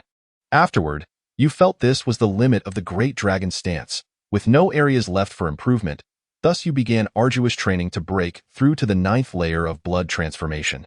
In the 15th year, the perfected Great Dragon Stance cultivated rapidly. Your blood chi surged like a dragon, reaching the 9th layer of blood transformation. You realized the path ahead lacked the cultivation methods for the enlightened realm, hence you decided to abandon it. The simulation concluded. The Great Dragon Stance reached perfection, and blood transformation stood at the 9th layer, unable to ascend further. Qin Yuan's blood chi surged like a dragon, vast and overwhelming in terms of pure blood chi. He was nearly twice as strong as those at the 8th layer of blood transformation. Moreover, the Great Dragon Stance's ability to purify blood chi rendered Qian Yuan's vitality far denser than that of an ordinary person. Endowing him with a more robust martial foundation, his blood chi surged magnificently like a dragon, powerful, domineering, strong. Qin Yuan, filled with joy, gazed at his personal panel, name. Qin Yuan Martial Realm, 9th layer of blood transformation lifespan. 12 years martial arts, 8 extremes Thunder Blade, Essence, Thunderbolt Rapid Slash, Great Dragon Stance, Perfection, yet. Does the Great Dragon Stance not possess an essence? Or is it that my lifespan is insufficient to derive its essence? Qin Yuan mused, quickly dismissing the thought. After all, now that he had reached the 9th layer of blood transformation, even if he comprehended the essence of the Great Dragon Stance, its utility would be minimal, potentially squandering his lifespan. An unwise trade-off. Next, he needed the cultivation methods and martial arts of the enlightened realm. But advanced martial arts naturally require financial investment. Qin Yuan scratched his head, once again troubled by financial woes. Sacrificing lifespan felt momentarily gratifying, yet the pursuit of wealth left him bald with anxiety. TSK, that Yang Rui fellow has it easy, never lacking in cultivation resources. With my current strength, Huang Su is no longer my opponent. My ranking on the ladder is sufficient to place me within the top 100,000. However, to breach the top 10,000 and secure a ticket to a competitive university, merely relying on my blood transformation realm is far from adequate. I must at least reach the enlightened realm to have a chance. For instance, as mentioned by Li Mingmao and others, the university Seed Shangguanji possesses enlightened realm strength, ranking at 8,321 on the ladder. Qian Yuan harbored no significant concerns regarding the ladder rankings. Even if he did nothing further, the martial resources acquired by teaching Yang Rui would suffice for his breakthrough into the enlightened realm. When the time came, he could simulate once more, and squeezing into the top 10,000 should be well within reach. Yet, I desire more than mere sufficiency.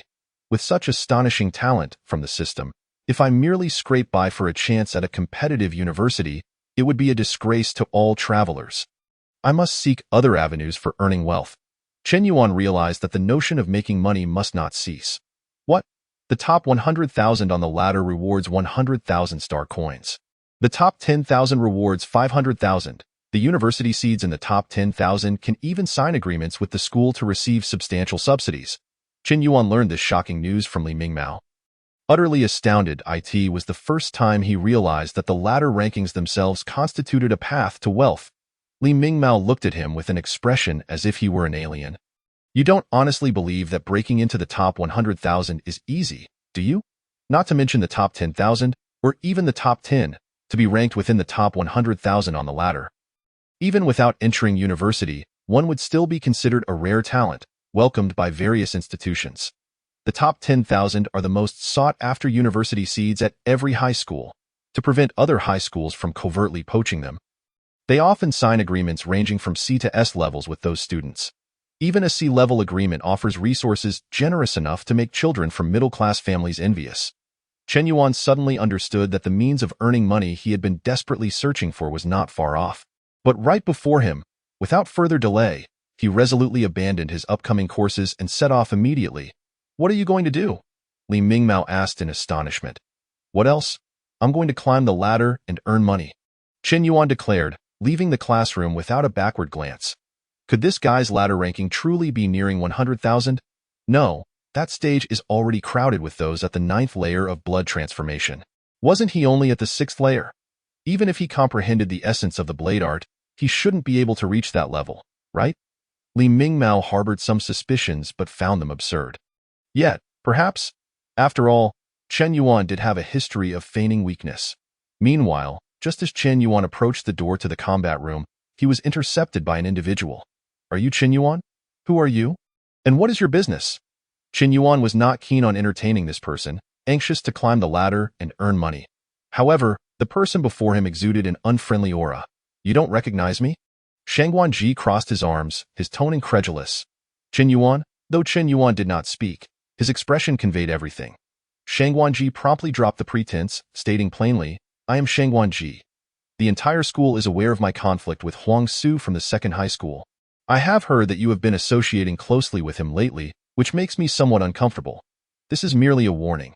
It would be wise for you to steer clear of Huang Su, lest I take offense and harm you. You may not realize this, but I have signed a B-level agreement with the school. Should I injure you, the school will not intervene, so be cautious." Having said that, Shang Guanji did not wait for Chen Yuan to respond, pushing him aside and leaving without a backward glance. Chapter 14. Into the Million. "So this is Shang Guanji? Acting domineeringly, meddling in my affairs." Chen Yuan frowned but quickly set it aside. The most pressing matter was to climb the ladder and amass wealth. Upon entering the combat room, Chen Yuan was caught by Lu Qing, who glanced at the doorway, saw no one, and said to Chen Yuan, "Be careful. Shang Guanji just sought you out. He must be about Huang Su. It's better to avoid him. You mentioned that a bit late. Shang Guanji has already found me and just left."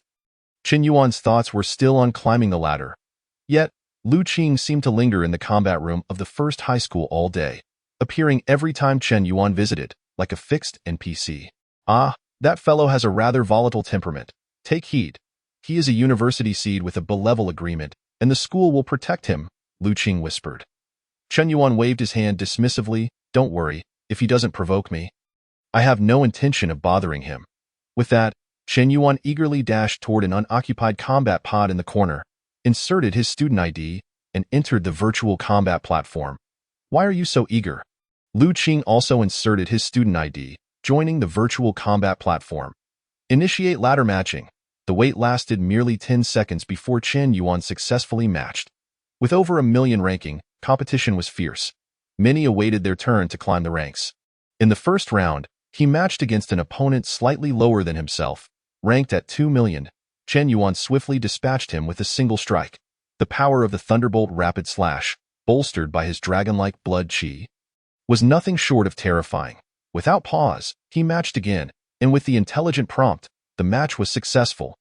The opponent was at the 9th layer of blood transformation, ranked at 920,000. That would suffice. Winning this match would secure him 100,000 star coins. From the outset, Chen Yuan's objective had not been to break into the top 10,000 or even the top 100,000. Without the strength of the enlightened realm, he had no right to covet those ranks. His goal from the beginning was the rewards for the top 100,000 star coins.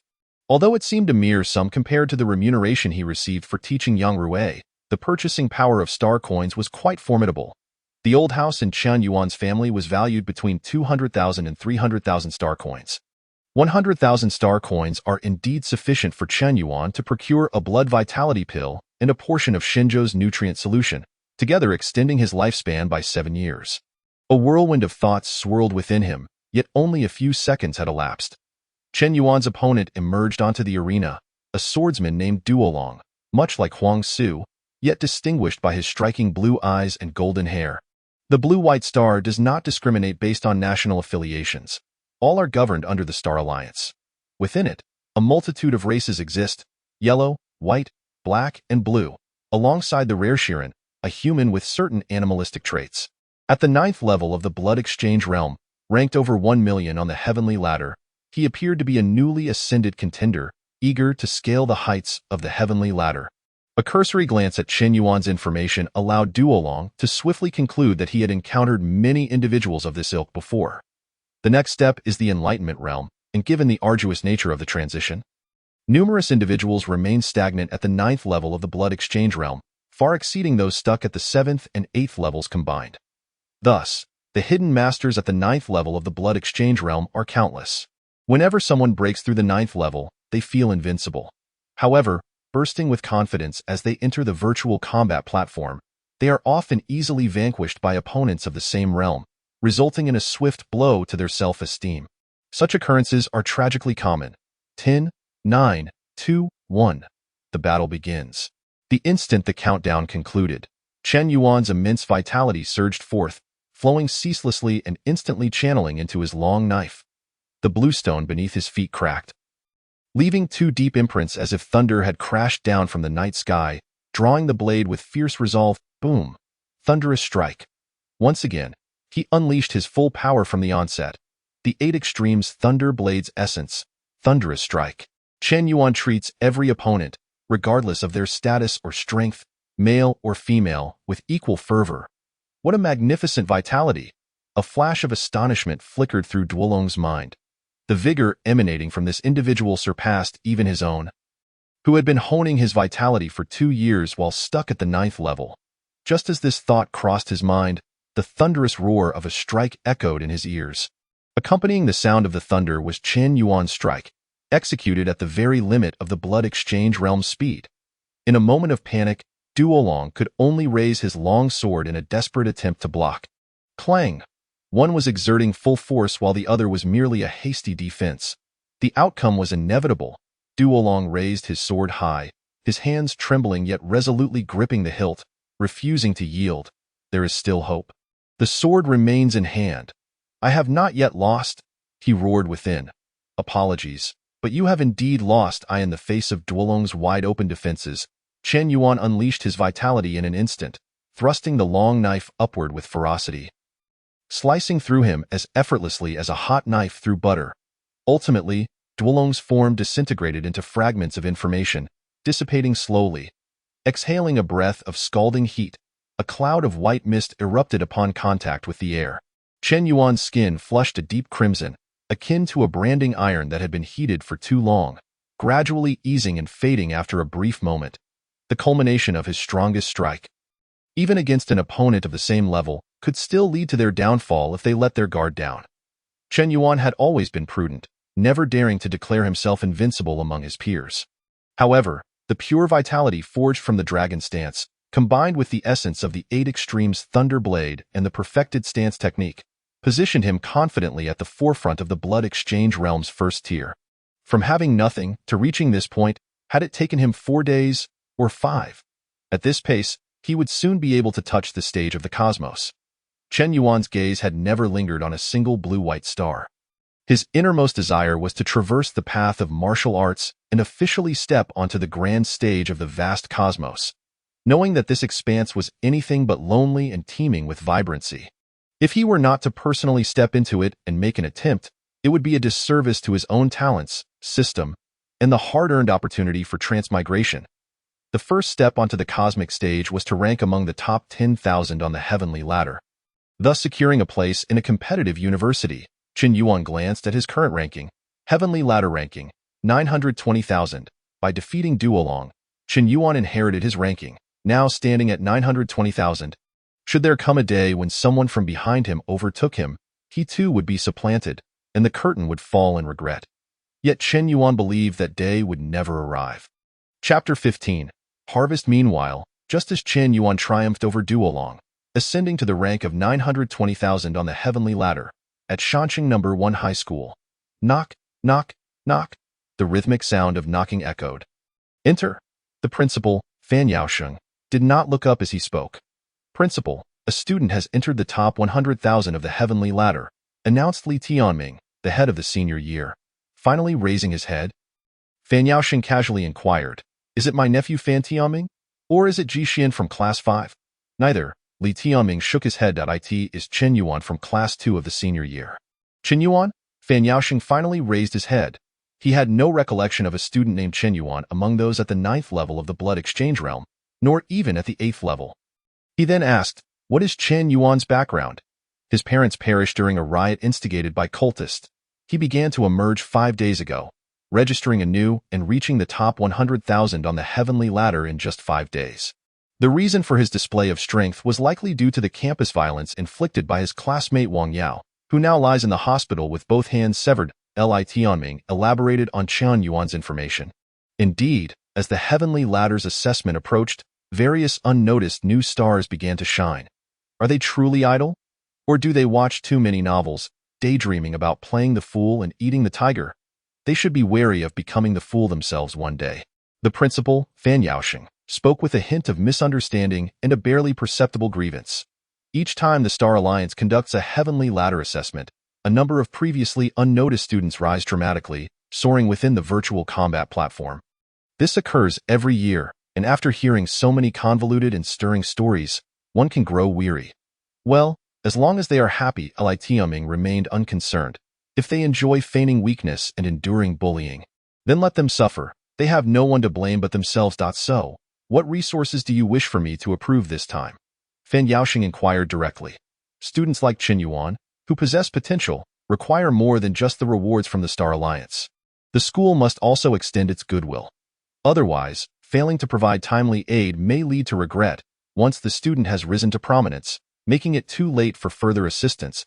If another school were to poach a seedling destined for university, they would find no solace. Li Tianming raised his index finger. A calming pill. The calming pill, an auxiliary elixir for breaking into the enlightenment realm, has a market price of 100,000 star coins. The calming pill is quite suitable, especially for a practitioner at the 9th level of the blood exchange realm. However, Fan Yaosheng did not immediately agree to the request. After a moment's contemplation, he said, "But students of this caliber often prefer to keep a trump card hidden. It would be safer to opt for a spirit-nurturing pill instead. It can serve both for breaking through and nurturing the acupoints. The spirit-nurturing pill, priced at 150,000. The principal is truly exhausting himself for this." Li Tianming remarked with a slight smile. If only these students could be more sensible, I wouldn't have to work so hard. I hope that this Chen Yuan fellow is indeed at the enlightenment realm, or else my efforts will have been in vain." Fan Yaosheng rubbed his bald head, reminiscing about his own youthful days.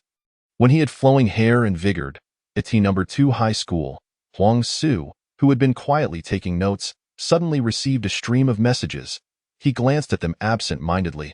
However, upon seeing the content, his spirit was instantly invigorated. Chen Yuan has actually entered the top 100,000 of the heavenly ladder, 92,000. That's 6,000 ranks higher than me. However, it made sense. Having comprehended the essence of his sword technique and still being at the 6th level of the blood exchange realm was simply abnormal. This kid is truly adept at hiding his strength. Once he finishes his current tasks in a couple of days, he must repay Chen Yuan with a meal and take him to see a surprise. Huang Su was a man of his word. Every promise he made was etched in his memory. Since he had stated he would treat Chen Yuan to a meal, he would certainly do so. In the combat room, Chen Yuan received an intelligent notification. The rewards for the top 100,000 of the heavenly ladder, administered by the Star Alliance, did not require any cumbersome approval processes. The sum of 100,000 star coins had already been deposited into Chen Yuan's personal terminal and could be directly accessed. 100,000 star coins in hand. Chen Yuan chose not to match with another opponent, but instead opted to log out immediately. Though his strength at the 9th level of the blood exchange realm was formidable, breaking into the enlightenment realm and ranking among the top 100,000 was still a daunting task. As for striving for the top 10,000, he would set that goal after achieving his breakthrough into the enlightenment realm. Chen Yuan was resolute in his decision to swiftly break into the enlightenment realm. Emerging from the combat pod, he noticed Lu Qing and Li Mingmao gathered around his pod. "This hidden master Chen Yuan, may I boldly inquire, what is your current ranking on the heavenly ladder?" Lu Qing, clearly having learned much from Li Mingmao, inquired with a playful tone. If you prefer not to say, that is fine, Li Mingmao added nonchalantly, though his curiosity was evident. Chen Yuan did not conceal his ranking, candidly stating, I just entered at 92,000 and claimed the 100,000 star coins. He had no intention of hiding his strength. After all, his progress had been remarkably swift, changing daily, and by the time others caught wind of his abilities, it would be a thing of the past. Just as one could hardly imagine that 5 days prior, he had been cornered in a restroom by Wang Yao, extorted for a blood vitality pill, and dared not retaliate. Hunyu, I must say you are overthinking it. Lu Qing turned his gaze toward Li Mingmao with a cheerful smile, then suddenly widened his eyes and jerked his head away, the speed causing his neck to emit cracking sounds. He stared at Chen Yuan as if he were a monster, his mouth agape. What? 9,200,000? Is that for real? Meanwhile, Li Mingmao appeared considerably more composed. Merely whispering, is it the 9th layer of the blood exchange realm? Indeed, it is the genuine 9th layer of the blood exchange realm. Chen Yuan affirmed confidently. The 8 Extremes Thunderblade's essence, yes, and the foundational training? Perfected, there is no further advancement. Upon learning the answers she sought directly from Chen Yuan, Li Mingmao found herself engulfed in profound frustration. She realized once more that the gap between individuals could, at times, be greater than that between humans and dogs, even though she had already come to terms with this realization. To be honest, she struggled to believe what Chen Yuan was saying, given his dubious past. Even if, in a few days, he suddenly claimed he had reached the enlightened realm, she might not even be surprised. The first time is new, the second time familiar. One eventually grows accustomed to it. Damn, a fortune of 100,000. Let us hurry and treat ourselves to a grand feast. Although Lu Qing was typically an optimist, he too felt a twinge of discouragement, yet more so a genuine joy for Chen Yuan's achievements. At least now he could not be accused of idling away his days in the company of dubious friends. Inadvertently, he had befriended a martial arts genius. He had an eye for talent after all. Even though he spoke of a grand feast, Lu Qing ultimately suggested dining on the cafeteria's specialty stir-fry. The final expense totaled 180 star coins. Chapter 16. Yuan Magnetic Breathing, True Skill of Dragon, and Elephant Yuan Magnetic Pill. After the three finished their meal and exited the cafeteria, they encountered Li Tianming, the head of the senior class. Li Tianming exchanged pleasantries with Chen Yuan and then presented him with the Yuan Magnetic Pill, stating it was a token of support from the school. After encouraging Chen Yuan, he departed. This was a pill worth 15,000 star coins. It significantly aided in breaking through to the enlightened realm and nourishing the acupoints. Most importantly, unlike blood qi pills, the Yuan Magnetic Pill is strictly regulated by the Star Federation, and the annual quota for Lombi Star is quite limited. For Shanqing No. 1 High School, it is even scarcer. Lu Qing, well versed in such matters, expressed his astonishment, though his tone revealed little envy. 15,000 star coins for the Yuan Magnetic Pill. Chen Yuan stroked his chin, contemplating how much longevity this pill could grant him. The rarity or efficacy of the pill held little significance for him, as he did not require such resources for his cultivation. What truly concerned him was how much longevity it could provide. After parting ways with Lu Qing and the others, Chen Yuan promptly chose to convert the newly acquired Yuan Magnetic Pill. Name: Chen Yuan Martial Realm, 9th layer of Blood Exchange Realm. Lifespan: 27 years. Martial Arts: 8 Extremes Thunderblade, Essence: Thunderbolt / Great Dragon Stance, perfected, from an original 12 years. His lifespan increased to 27 years, thanks to the Yuan Magnetic Pill worth 15,000 star coins, granting him an additional 15 years of life. This equates to 1,000 star coins per year of life, offering slightly better value than blood qi pills. Regrettably, they are priced yet scarce, and having money does not guarantee acquisition. Chen Yuan refrained from utilizing life essence, as he still lacked the techniques for the enlightened realm, and 27 years was ultimately insufficient to ensure his breakthrough. Just then, a notification popped up on his personal terminal. Chen Yuan casually glanced at the content and then dismissed it. The martial arts library was not particularly crowded. This was partly due to the scarcity of martial artists and partly because mastering a single martial art typically required years of dedication, so few ventured to the library without purpose. This time, Chen Yuan did not enlist the help of the librarian to select martial arts. Instead, he independently searched using the self-service device. With his current permissions, he could access information on martial arts pertaining to both the blood exchange and enlightened realms. His first inquiry was for techniques within the enlightened realm. The human body possesses 361 acupoints, each a sanctuary of energy, all in a primal state of closure. It is only upon entering the enlightened realm that the human body begins to resonate with the ubiquitous cosmic energy. Utilizing the dragon-like blood chi to break through the acupoint blockages, allowing them to connect, filter, and absorb the ambient energy. This process not only causes a dramatic surge in blood chi and physical prowess, but may also impart special attributes reminiscent of supernatural powers from past lives. In simple terms, attacks may carry enchanted properties, the nature of which largely depends on the chosen enlightened realm technique. The explosive ape breathing technique enhances explosive strength but lacks subsequent complementary techniques, warranting cautious selection. Chen Yuan meticulously perused the details. The absence of complementary techniques implied that it only encompassed the enlightened realm portion, necessitating a switch to other types of techniques post-enlightenment. This would not only squander time but also create conflict since the techniques would not be of a unified lineage. Chen Yuan opted to filter out such techniques and instead search for the mainstream recommendations, many of which were crafted by contemporary martial deities. Although expensive, the accompanying techniques offered ample training potential. As for the techniques of the martial deities, at that level, mere learning was insufficient. One must innovate continuously, forging one's own path. The Star Federation's population is vast, yet the number of martial deities barely reaches 1,000. Thus, the allocation for Lombai Star leaves it without even a single martial deity. This is a result of the martial deities' long lifespans, accumulated over thousands of years. The Yuan magnetic breathing method, cultivated by the Thunder Radiance martial deity, was priced at 100,000 star coins, precisely within Chen Yuan's budget. After a brief consideration, Chen Yuan decided to acquire the Yuan magnetic breathing method. Funds were dwindling, and he could not afford the accompanying martial arts. So he resolved to look elsewhere. Chen Yuan's 1 million star coin reward vanished in an instant. The phrase rich in martial prowess, poor in scholarship was not merely a saying. The financial demands of nurturing a martial artist could drive a middle-class family to bankruptcy. As he browsed, a martial art without a grade designation suddenly caught Chen Yuan's eye. What drew his attention was not its unique lack of classification, but rather the opening remarks attributed to the dragon and elephant martial deity, the Hunyuan dragon elephant true skill, through which I attained the realm of the dragon and elephant martial deity, was derived from this. From a young age, my talent was unparalleled. Realizing the difficulty of true skill, I resisted and thus endeavored. True skill has 13 layers, progressing steadily without the notion of bottlenecks. Anyone in the world may cultivate it. 3 years for the first layer, 10 years for the second, 30 years for the third, 100 years for the fourth. To enter the realm of the martial deities, it takes thousands of years, with numerous fortuitous encounters, barely reaching the 9th layer.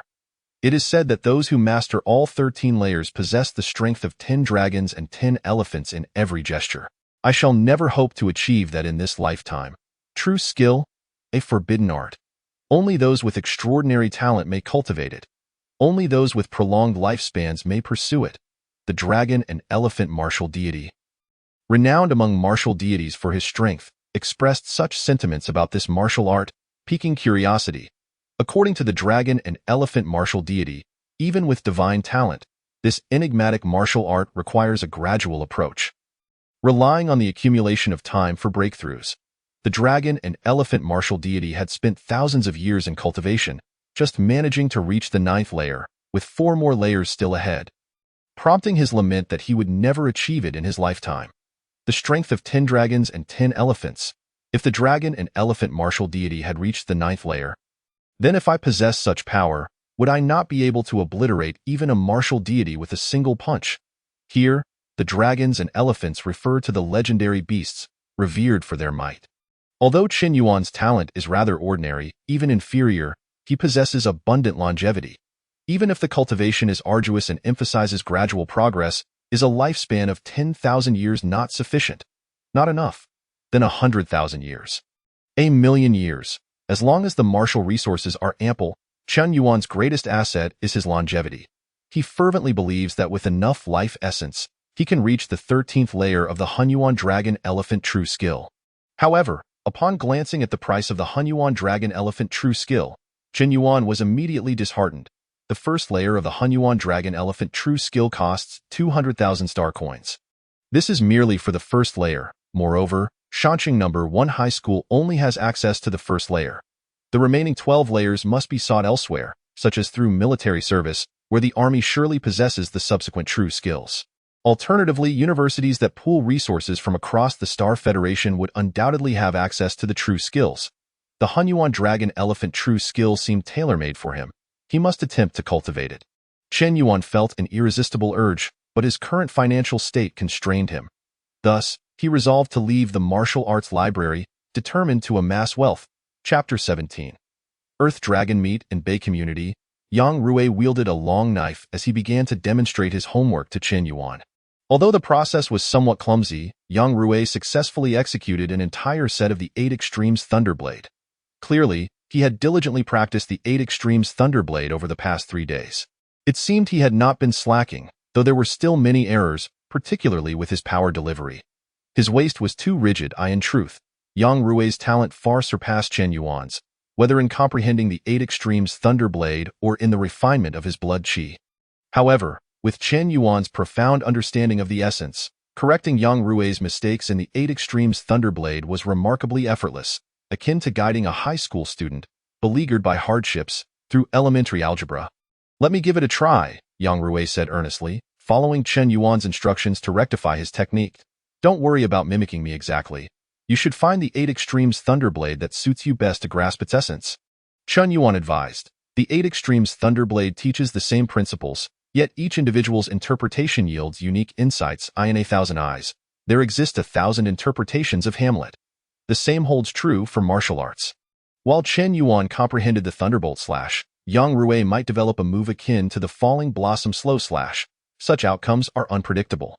The practice of martial arts has never adhered to a fixed or standardized formula, particularly as the martial artist's strength increases, leading them to place greater emphasis on innovation. For it is only one's own martial way that proves most fitting. As they trained, Yang Rui suddenly inquired, "Teacher, what is your current ranking on the heavenly ladder?" 920,000. Chen Yuan replied without hesitation. "By now."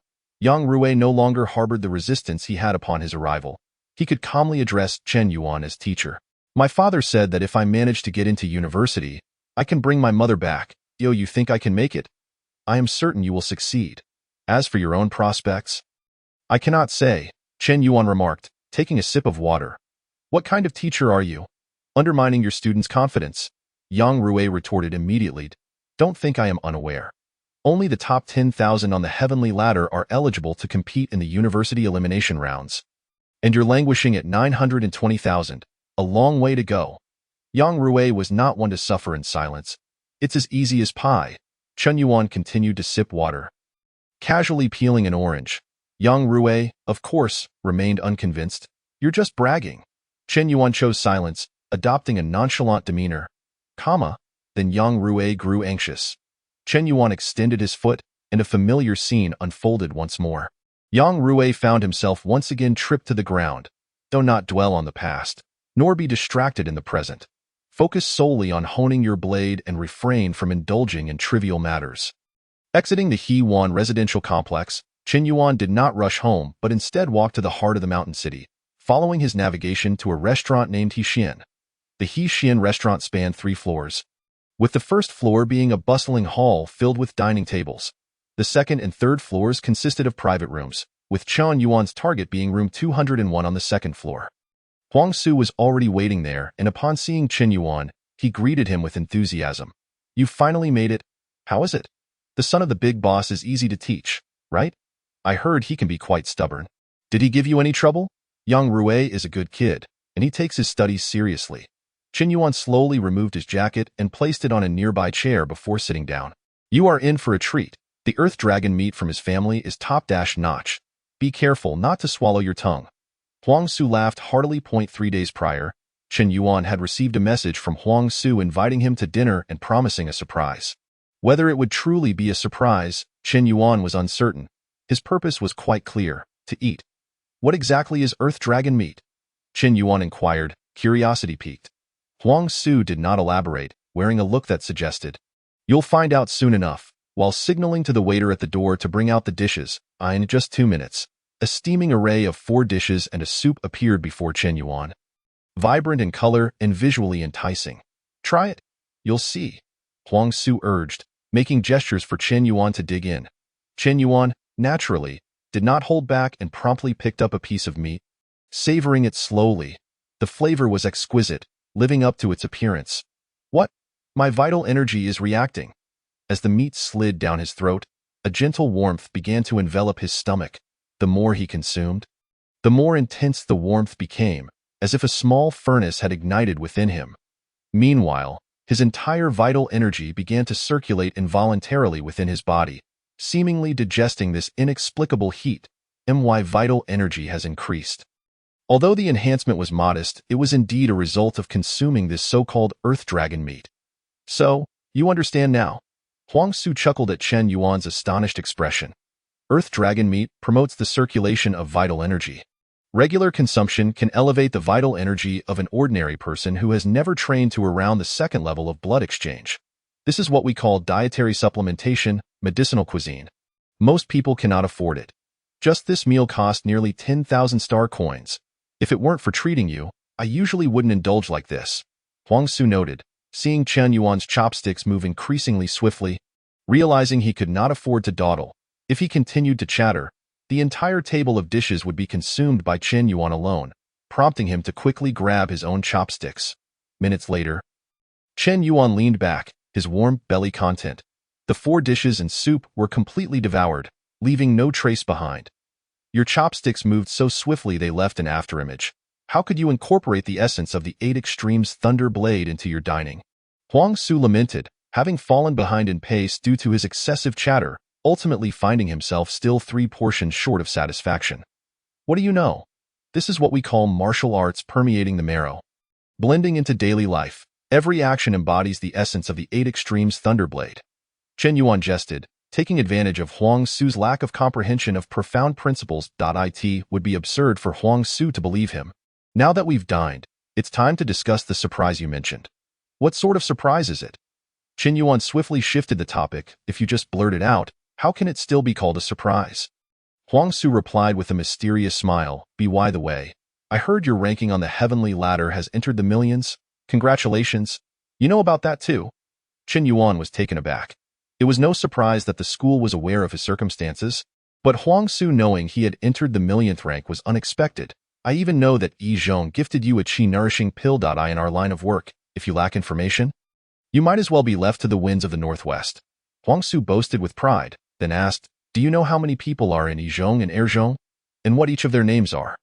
Before Chen Yuan could respond, Huang Su continued, I know them all. Impressive. What could Chen Yuan say? He could only silently give Huang Su a thumbs up. Chapter 18. The Black Market. The Black Market.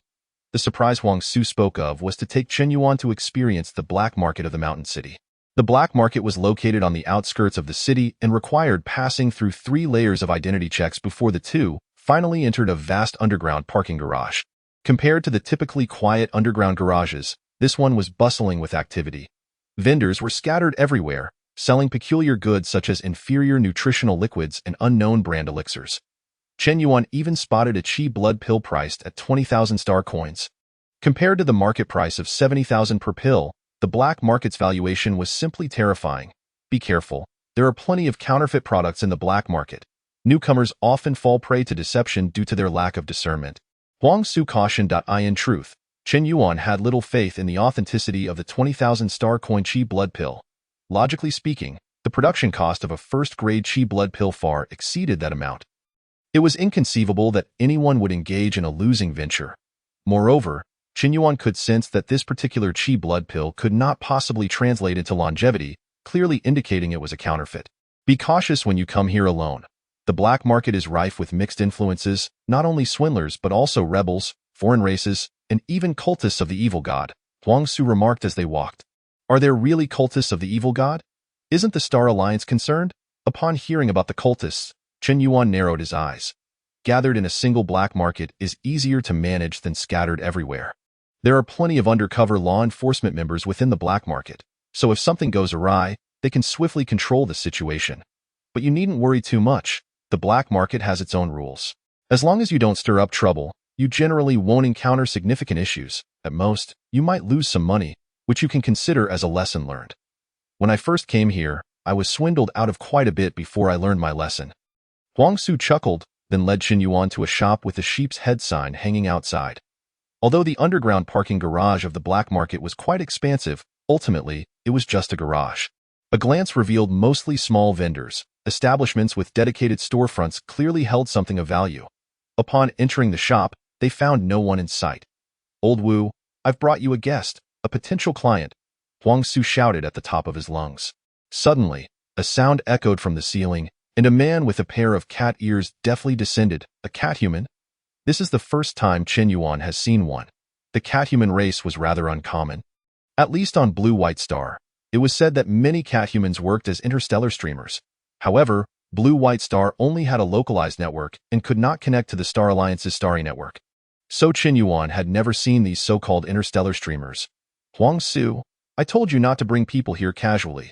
The law enforcement team is not to be trifled with." Old Wu approached the two with a stern expression.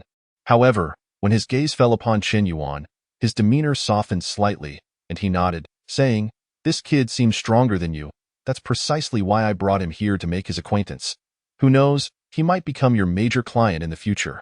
Huang Su casually pulled over a chair and sat down. "Qin Yuan, just call me Old Wu. If you need any medicinal products or training resources, you can find me. My prices are definitely lower than the market rate." After a brief introduction, their acquaintance was established. "You practice the standing dragon technique, correct?" Old Wu suddenly inquired. Qin Yuan was taken aback. He had not expected Old Wu to see through his training methods so easily. Was he perhaps a master? Huang Su seemed to read Qin Yuan's thoughts. "Don't overthink it. Old Wu has never practiced martial arts but has encountered many practitioners. Being a cat-human, his senses are far superior to those of ordinary individuals. When I first met Old Wu, I was similarly taken aback. But you practice the standing dragon technique? That technique, while excellent for refining vital energy, is exceedingly time-consuming. Few choose to practice it voluntarily." Old Wu did not mind Huang Su revealing his background. "The vital energy cultivated through the standing dragon technique is richer than that from other techniques, akin to vintage wine aged for decades. Young man, are you interested in selling your blood? I offer a high price, 10,000 star coins for 100 milliliters. Selling blood?" Qin Yuan quickly shook his head. A martial artist's blood was not something that could be sold casually. The path of vital energy and blood relies heavily on the circulation of blood. Excessive blood loss can easily lead to a deficiency in both energy and blood, and in severe cases, it may even impact one's martial arts realm, potentially causing a descent from the 9th level of the blood exchange realm to the 7th, a possibility not to be dismissed.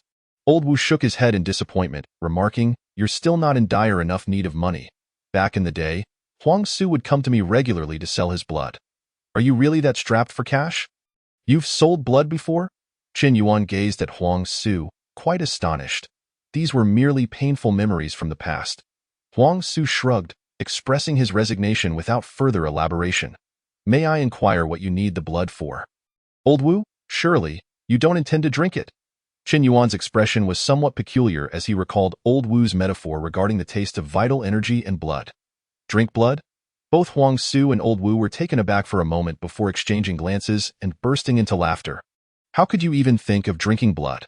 Of course, it's for research purposes. Some elixirs also require the blood of martial artists as a catalyst. For instance, the vital energy pill is one such example. I'm not practicing any dark arts, nor am I a cultist. What else would I need the blood for? Vital energy pill." Qin Yuan seized upon this key point. "You sell vital energy pills here? Isn't that something strictly regulated by the Star Alliance?" Old Wu patiently explained, "I don't just sell vital energy pills. I can also craft them myself. It's not particularly difficult. Ultimately, the Star Alliance acquired the early methods of crafting vital energy pills from the populace, which were later modified multiple times to create the current versions. However, the profitability of elixirs is outrageously high, prompting the Star Alliance to monopolize the trade and even prohibit private crafting of vital energy pills." Huang Su added, "But with such a vast star domain, how could the Star Alliance possibly oversee everything? People secretly craft them and sell them on the black market. As long as it doesn't become widely known, the Star Alliance can hardly be bothered. In fact, the Star Alliance once intended to monopolize the nutrient solution trade, but some events forced them to back off. In the future, if you wish to purchase vital energy pills, you can come to Old Wu. The market price is 70,000, but he sells them for 60,000. with even more discounts for bulk purchases, and the quality is absolutely assured, no inferior to those produced by the Star Alliance. 60,000? That's 1,000 less. It's not a small sum. Huang Su's assistance in bringing him to the black market was indeed invaluable. I'll be sure to return. Chen Yuan nodded and then proactively stated, "All right, let's get to the main point. You can't just be showing me around the black market, can you? Let's discuss the matter directly." Huang Su's elaborate introduction seemed overly dramatic if it was merely to give him a glimpse into this world, especially considering they had only met a handful of times. Their relationship was hardly close enough for such theatrics. Chen Yuan never believed that simply by exuding his kingly aura, everyone would open their hearts to him. That would be far too unrealistic. Huang Su's smile abruptly faded as he turned his gaze to Old Wu. After receiving a nod from him, he said, "Very well, I won't beat around the bush. Let's discuss the main issue." Chapter 19. The Opening of the Aperture, Breakthrough. Since you're in need of money, we happen to have a lucrative job available. It just depends on whether you're willing to take it. Huang Su began slowly. Is it very dangerous? Chen Yuan inquired. Sensing that this task was clearly not akin to teaching Yang Rui the 8 Extremes Thunderblade. It's not dangerously perilous, but there is indeed a risk of death. To be candid, Old Wu has discovered a living 3-headed python in Black Mountain, and he lacks the strength to acquire it himself, thus entrusting me with the task, a 3-headed python. Mountain City is surrounded by mountains, and due to the peculiar dark black leaves of the trees, the mountain appears ominous, hence its name. Black Mountain is said that the trees turned black due to the blood of a celestial beast that fell during a great battle on Blue and White Star, resulting in a dramatic ecological transformation. Even the creatures inhabiting the area underwent mutations, becoming exceedingly powerful, collectively termed as exotic beasts. The common red-toothed tiger found in Black Mountain is classified as a formidable opponent within the Aperture Opening realm. In this region, due to the inherent value of exotic beasts, a complete extermination was not pursued. Instead, a yearly culling is conducted, akin to harvesting crops, gradually extracting their worth. However, ordinary individuals are not prohibited from entering the mountains to hunt exotic beasts, as it is a life-threatening endeavor that most would not dare to undertake. A 3-headed python? Even ordinary Aperture Opening experts would retreat upon encountering one. How can the 3 of us hunt it? Chen Yuan exclaimed in astonishment. While the potential for profit is enticing, it does not equate to courting death. Reality is not a virtual combat platform. Death is final, with no possibility of resurrection. I'm not foolish. Old Wu discovered the 3-headed python is on the verge of laying eggs, and once it does, it will be in a weakened state. With the 2 of us working together, we will be more than capable. After a brief contemplation, Chen Yuan recognized the feasibility of the situation if it were indeed true. What will the reward be? Old Wu interjected, I only require the eggs of the 3-headed python, and I'll pay each of you 300,000 star coins as a fee. Furthermore, the skin, meat, blood, and even bones of the 3-headed python are sought after on the black market, making it possible to sell for around 400,000. Adding it all up, the total comes to approximately 500,000 star coins. Let it be known that only the 2 of you will be taking action. I will solely provide information about the 3-headed python. I'm in. Chen Yuan did not hesitate this time, nodding in agreement. 500,000 star coins were worth the risk. Moreover, Chen Yuan had his own motives. Familiarizing himself with and adapting to the environment of Black Mountain would allow him to hunt exotic beasts for profit in the future, creating another source of income. Additionally, no matter how realistically simulated, battles on virtual combat platforms are ultimately fictitious. Chen Yuan needed to enhance his real-world combat experience, particularly since university assessments would involve real-life confrontations. Blood battles that do not lead to death are equivalent to 10 years of arduous training. This was a feeling unattainable in virtual combat platforms. No martial god had ever been achieved through such means. Let's set it for a week from now. Based on my experience, the 3-headed python should be ready to lay eggs around this time. With no objections raised, Old Wu confirmed the timing. Huang Su and Chen Yuan naturally had no dissent. Prepare well. Bring supplies for about 3 days, and don't forget your weapons, Huang Su advised. Understood. With 7 days at hand, Chen Yuan certainly did not intend to twiddle his thumbs at home. His first step was to approach the bank. Leveraging his ranking of 92,000 in the ladder and the old house his family owned, he secured a loan of 300,000 star coins. After all, it was a loan, and he could repay it later. This posed no problem for Chen Yuan. With the 30,000 from the loan, he directly sought out Old Wu to purchase 5 vital energy pills, spending only 280,000 star coins. Why are you buying so many vital energy pills? Planning to eat them? Although he made a small profit, Old Wu couldn't help but ask. With the task of going into Black Mountain to slay the 3-headed python approaching, I want to elevate my strength for peace of mind. Chen Yuan fabricated a casual excuse. Don't overthink it. It's not as dangerous as you imagine. If it were truly life-threatening, I wouldn't participate either, Old Wu reassured him. Chen Yuan smiled and remained silent. With 5 vital energy pills, his lifespan extended by 25 years. Upon obtaining the resources for cultivation, the first step was to convert them into longevity. 5 vital energy pills propelled Chen Yuan's lifespan to 52 years. Then, he began to invest his life force. System, grant me the breakthrough to the aperture opening realm. Year 1. Following the breakthrough technique of the Yuan magnetic breathing method, you attempt to break through to the aperture opening realm, but fail. Acupuncture points are damaged. Rest is required. Year 5. Your injuries finally heal, and you attempt to break through again, but fail. Acupuncture points are damaged. Rest is required. Year 12. Acupuncture points are restored. You proceed with caution, waiting until your body and spirit are both optimal before attempting to break through for the 3rd time, but fail. Acupuncture points are severely damaged. Having experienced 3 failures, you come to terms with your ordinary status. However, the experiences from the failures have etched the details of the breakthrough into your memory, prompting you to study the nuances of the breakthrough while healing. Year 30. You prepare thoroughly and begin the breakthrough. This time, you are filled with confidence. Perhaps due to your mental confidence, or perhaps because of the accumulated experiences from your 3 failures. This attempt at breakthrough faces no obstructions. After 30 years, you finally break through to the aperture opening realm. The simulation ends. The aperture opening realm has been achieved. In that fleeting moment of completion, Chen Yuan suddenly realized that his senses had transformed. While he could not articulate it, what he saw and heard remained unchanged, yet he sensed the presence of something new. Universal energy, it was omnipresent. Yet only those who entered the aperture opening realm could perceive it. Moreover, his strength, speed, and reflexes all received a qualitative enhancement in an instant. The breakthrough from the blood exchange realm to the aperture opening realm was fundamentally a leap of life. An evolution. Countless individuals, even when aware of their lack of martial talent, still ventured into the martial world for this very reason. The convergence of immense power within a single being, that is what a martial artist truly is. Name: Chen Yuan Martial Path. Aperture Opening Realm Lifespan: 42 years Martial Arts. 8 Extremes Thunderblade. Essence: Rapid Lightning Slash. Great Dragon Stance. Perfection: Yuan Magnetic Breathing Method. 0361. Why is my lifespan not 22 years? How did it become 42? Prior to the simulation, his lifespan was 52 years.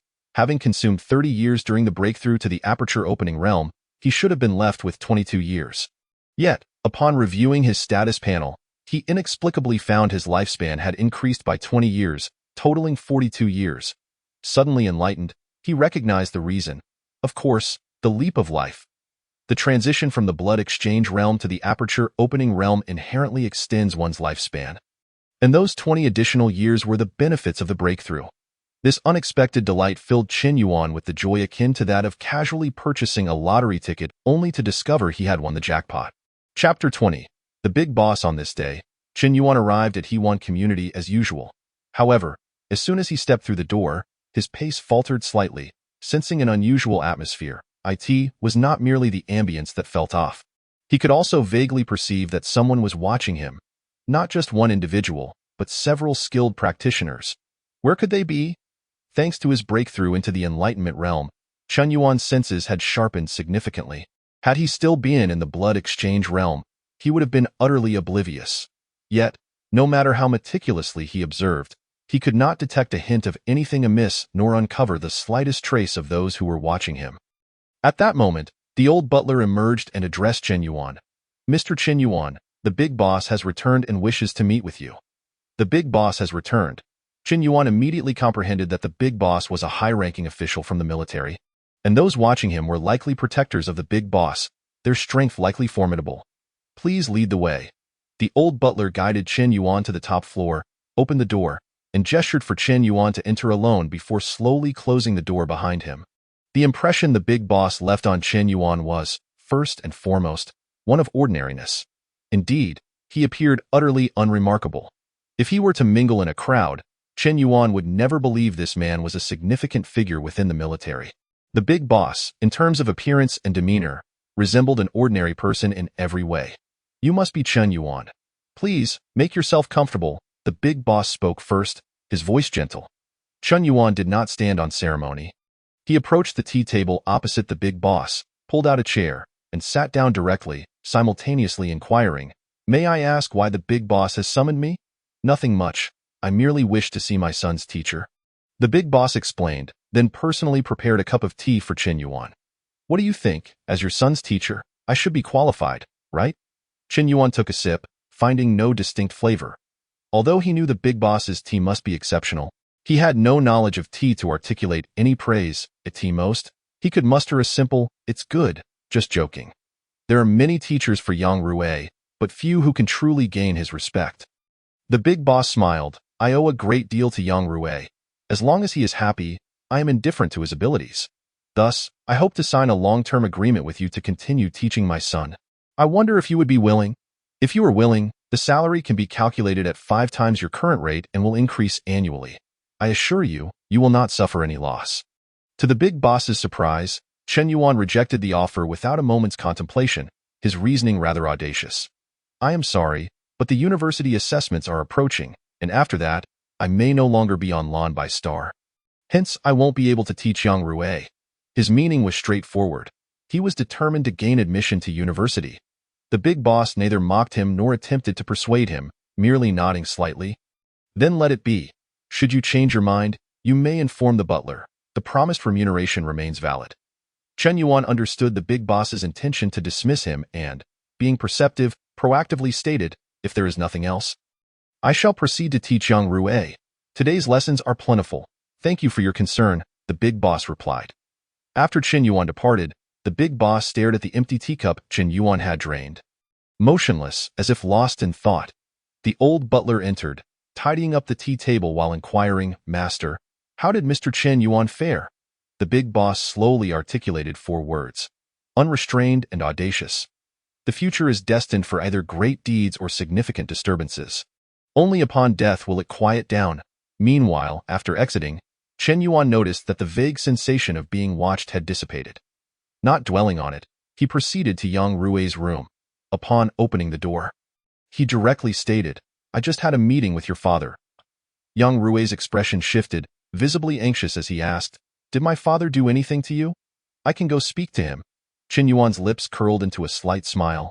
"You don't think your father is dissatisfied with me and has come specifically to dismiss me, do you? Isn't that so?"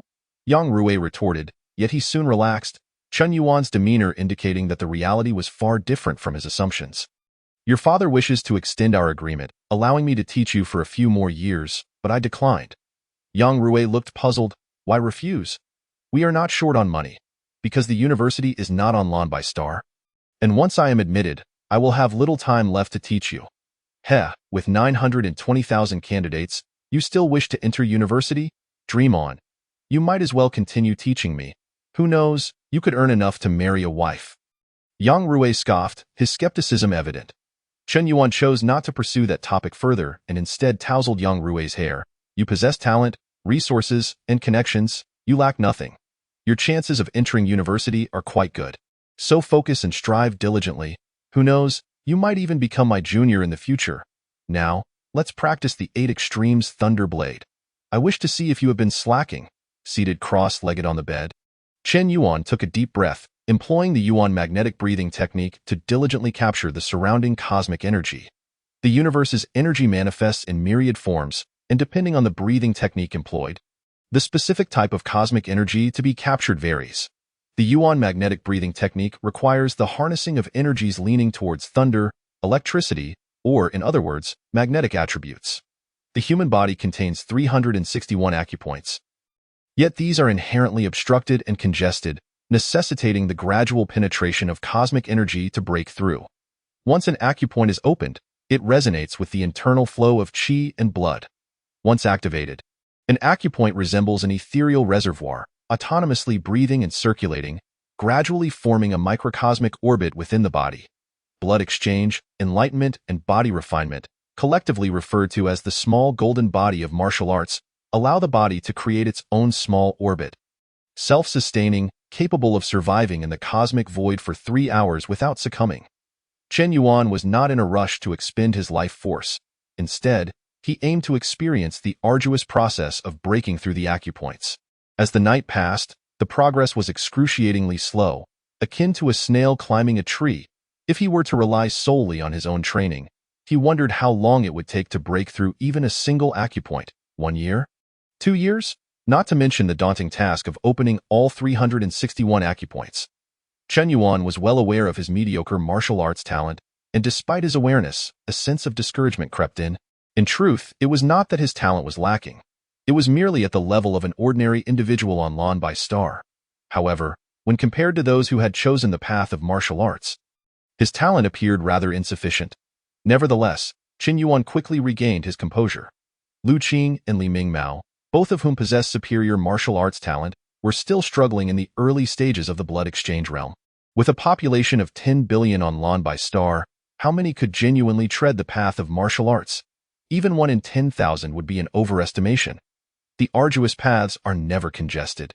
The profundity of the 8 Extremes Thunderblade is not significantly greater than that of ordinary entry-level martial arts, and moreover, it suits me well. As a means of offense, it can still be utilized. Yet, its continuation is destined for abandonment. Unless I were to expend my life force to evolve the 8 Extremes Thunderblade into entry-level martial arts, it would be a waste of life to innovate at my current level. With 42 years of life remaining, there is no rush to use it. Even in the face of peril, the process of breaking through is but a fleeting moment. Chen Yuan was not anxious to expend his life force, for he still recalled the Hunyuan Dragon Elephant technique he had discovered last time. His rapid advancement made it challenging for ordinary martial arts to keep pace with him, leading to swift obsolescence. The 8 Extremes Thunderblade was a prime example. Its utility would soon diminish. Conversely, the Hunyuan Dragon Elephant technique was different. Even the martial god struggled to cultivate it to the 13th layer, making it sufficient for Chen Yuan to train with it until the later stages, continuously providing value. Chen Yuan was not short on lifespan and could perpetually evolve it. One day, he would reach the 13th layer. At which point, with the might of 10 dragons and 10 elephants, who could stand against him? Having slain 3 giant pythons and earned enough star coins to exchange for the first layer of the Hunyuan Dragon Elephant True technique, he was eager to see just how challenging it could be, even eliciting exclamations of difficulty from the Dragon Elephant Martial God. Chapter 21. Into the mountains at the appointed time, Chen Yuan shouldered a travel bag containing provisions and water for approximately 3 days. While grasping a standard long knife, he had nearly exhausted all his savings, with this knife accounting for a significant portion. The virtual combat platform is quite convenient. One can craft any weapon desired. Chen Yuan mused. However, that platform could only serve as an aid. Relying entirely on virtual technology, regardless of one's astonishing talent, would ultimately lead to mediocrity. It had never been heard that a martial god was born solely from virtual technology without experiencing life-or-death battles. A martial artist must endure countless trials to shatter their limitations and forge ahead, ultimately achieving the path of the martial god. Upon reaching the designated meeting point, Huang Su and Old Wu had arrived early, and a rugged-looking off-road vehicle was parked nearby. Chen Yuan, get in, Huang Su called out. Old Wu was responsible for providing information and driving. Aside from not participating in combat, he was adept at virtually everything. Chen Yuan climbed into the vehicle, securing his backpack, only to notice Huang Su's face was set in a look of grave seriousness, his legs braced against the front seat and hands tightly gripping the armrests. Wow! Before he could react, an overwhelming force thrust him back against the seat. The rear of the vehicle belched forth 4 jets of blue flames, akin to 4 miniature volcanoes erupting, propelling the vehicle forward with astonishing force. Whoosh! The scenery outside blurred into a continuous streak, racing past like a meteor. This was the true allure of the internal combustion engine. Sitting in the driver's seat, Old Wu's ears perked up, and he became animated. Suddenly shouting in a frenzied manner, it was as if the vehicle collided with something. It soared into the air and then crashed down with a resounding thud, causing Chen Yuan's head to collide with the roof due to inertia. Chen Yuan even suspected that if this continued, the vehicle might very well fall apart. Huang Su, why didn't you mention this sooner? This modified vehicle seems to have gone a bit overboard. It's practically illegal. Chen Yuan hurriedly mimicked Huang Su's demeanor, bracing himself firmly in his seat. The vehicle jolted along the way. Chen Yuan gradually acclimated to the discomfort, thanks to the formidable physique of a martial artist, finding it less unbearable than at the outset. Soon, the trio arrived at the foot of Black Mountain. After disembarking, Old Wu appeared significantly calmer, as if the chaotic scene Chen Yuan had witnessed earlier had been but an illusion. This pace is nothing remarkable. Once you martial artists are equipped with mechs, you can effortlessly break the sound barrier. Alas, it seems I shall never experience that in my lifetime. Old Wu chuckled, though he was only about a decade older than Chen Yuan and Huang Su. His tone carried a weight of experience. The mechs he referred to were among the many creations of the Star Alliance. Ordinary individuals simply could not withstand the terrifying acceleration and impact of mechs.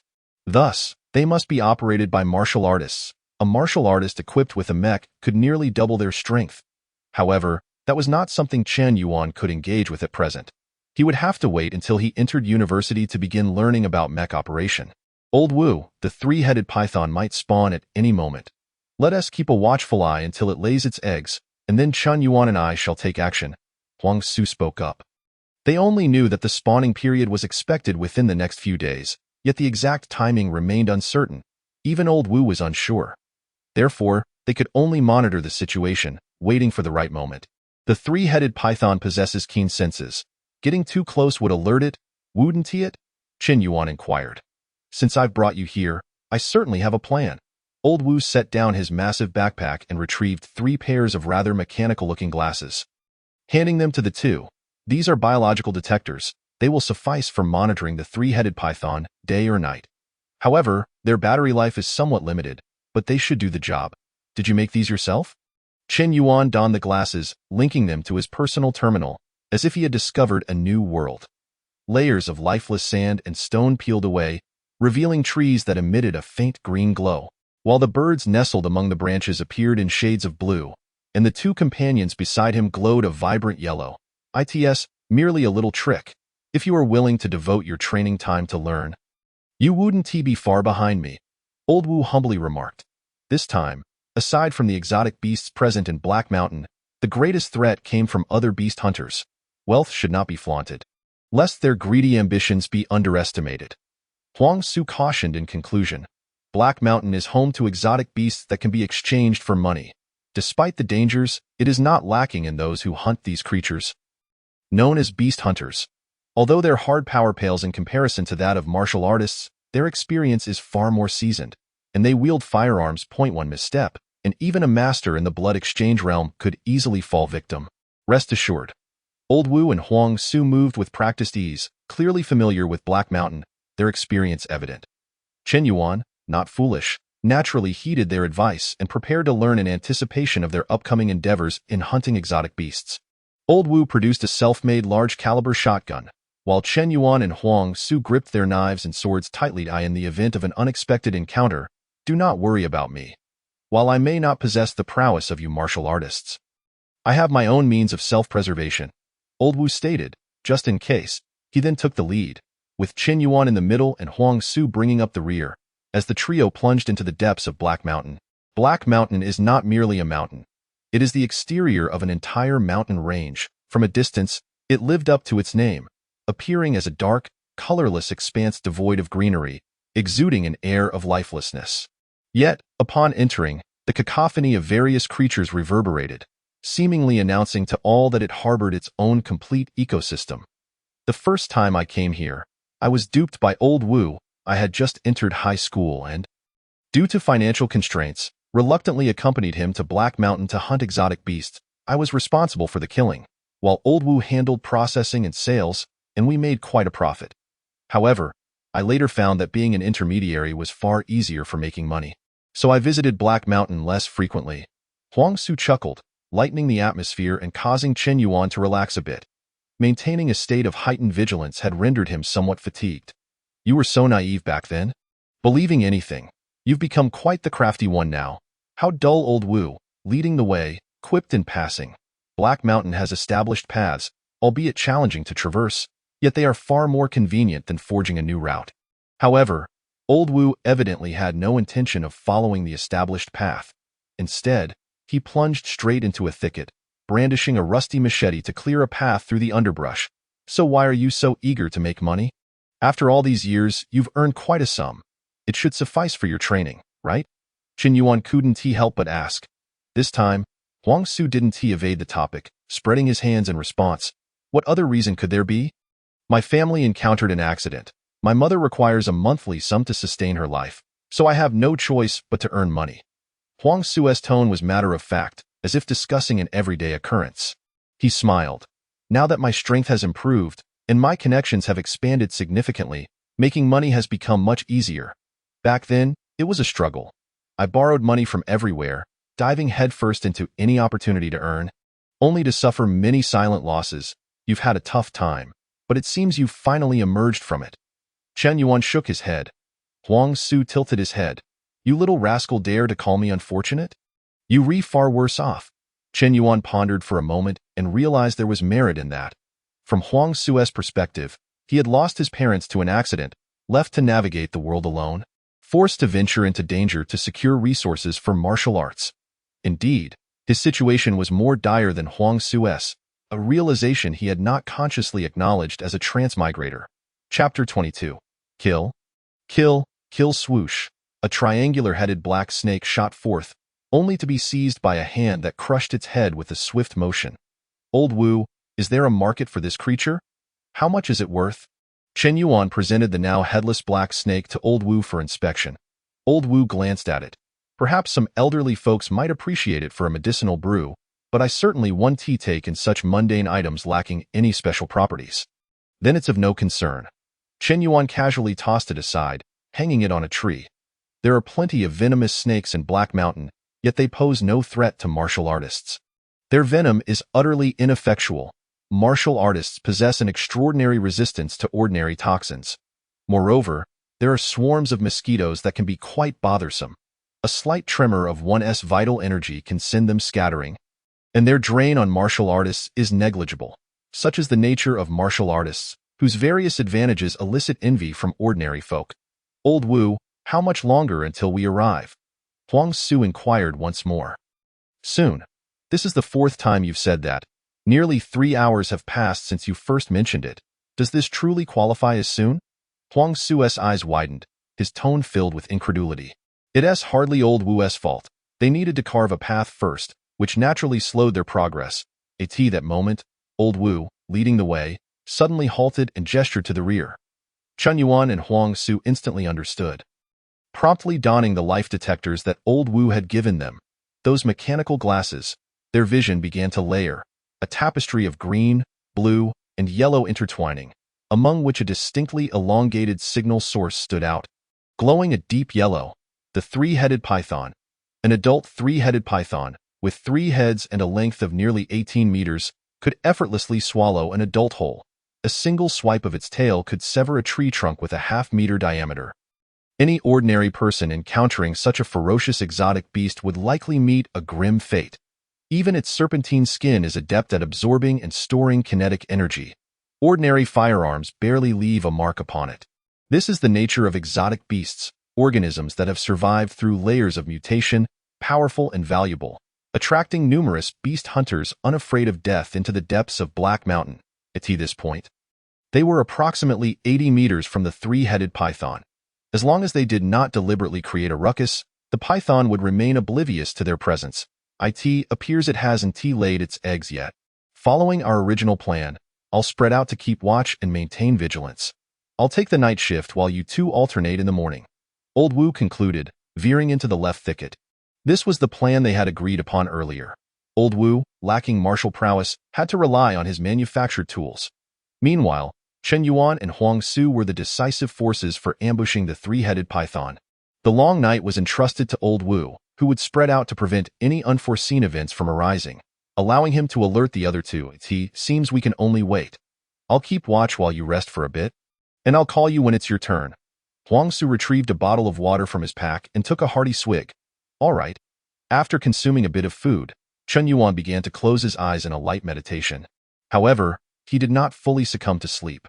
He maintained a degree of vigilance. Should there be any stirring in the surroundings, he would awaken instantly. Although the quality of his rest was subpar, he had no other choice. Chen Yuan didn't distrust Huang Su and Old Wu. Rather, he preferred to place his faith in himself, striving to keep as many variables under his control as possible. Thus, the three took turns keeping watch, observing the three-headed python's movements.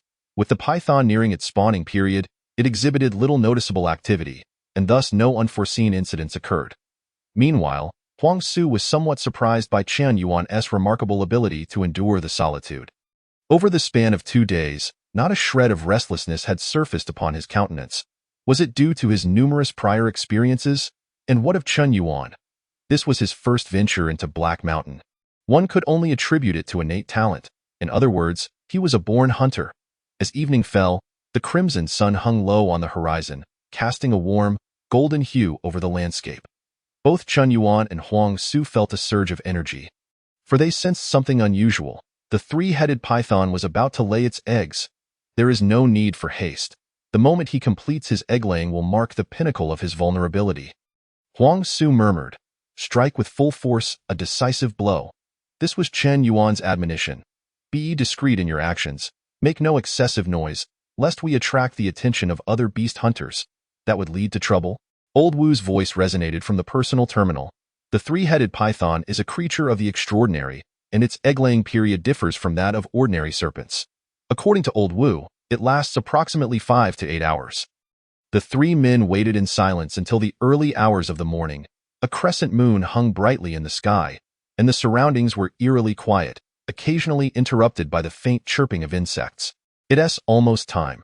Prepare yourselves. In Chen Yuan's eyes, the crimson-yellow light representing the three-headed python dimmed, a sign of its diminishing life force.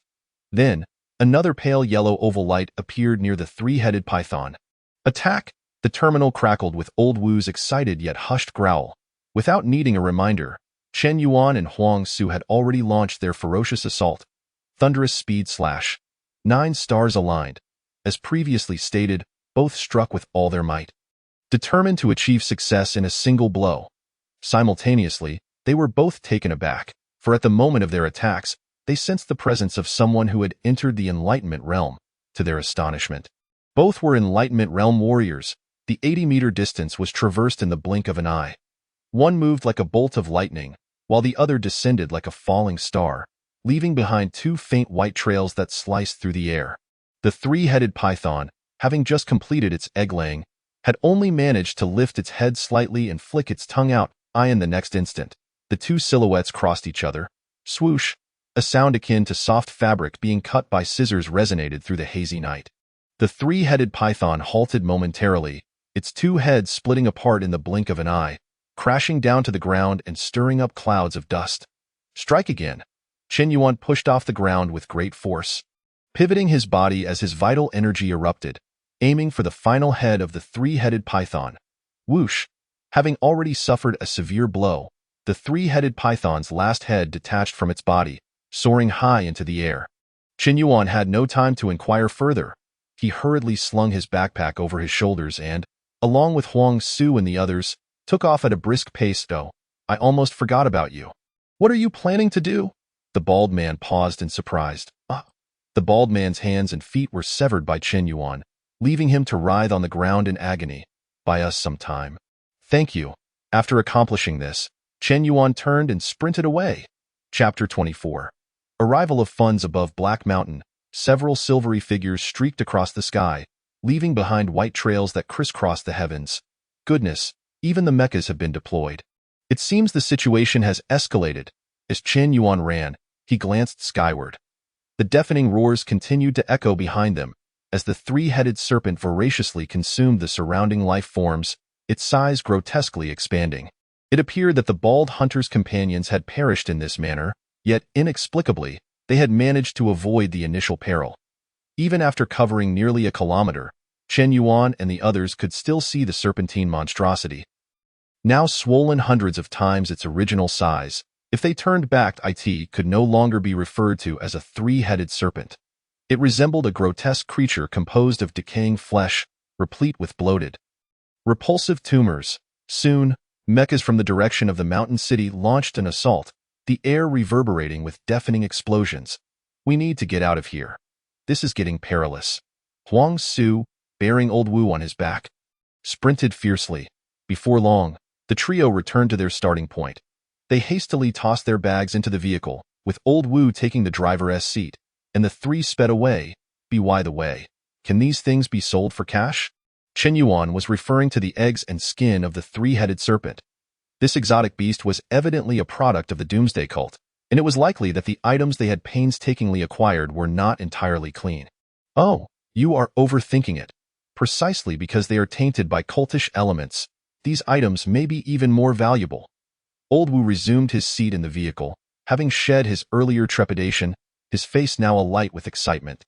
I know some officials. If you trust me, I can handle it, and we should be able to earn more than we initially anticipated. Then we shall leave it to you. Chen Yuan and Huang Su readily agreed. As the hot potato in their bags was indeed a challenge to manage. Sure, in a few days, the funds will be directly transferred to your account. We'll have opportunities to collaborate again.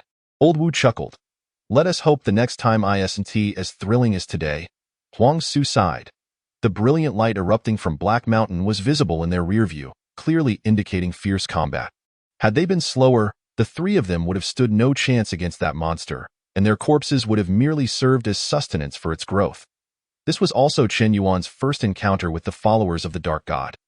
Although it was merely one of their creations, it left an indelible impression on him. It was challenging to forget such a thing quietly developed in Black Mountain. Upon returning to the mountain city, the three bid each other farewell and returned to their respective homes.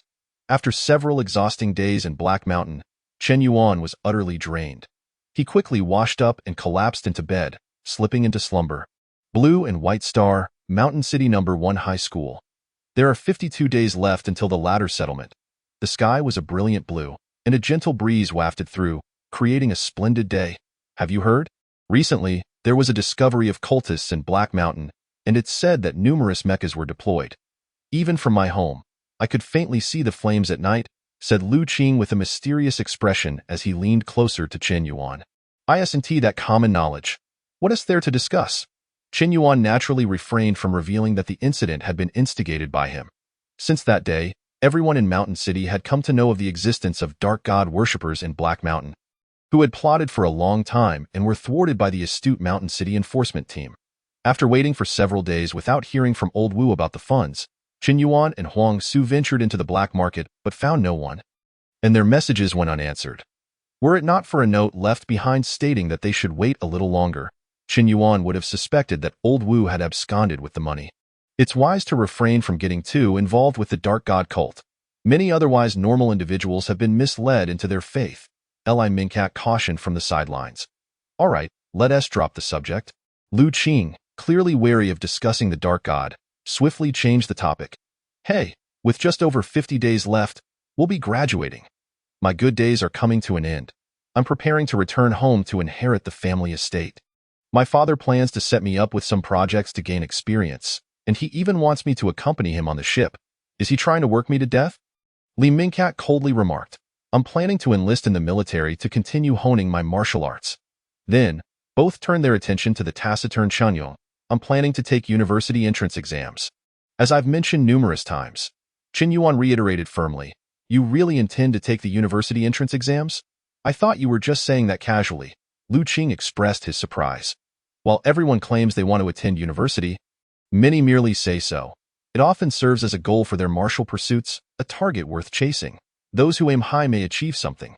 Those who aim low may receive something lesser. Those who aim too low may gain nothing at all. You'd better put in the effort during this time.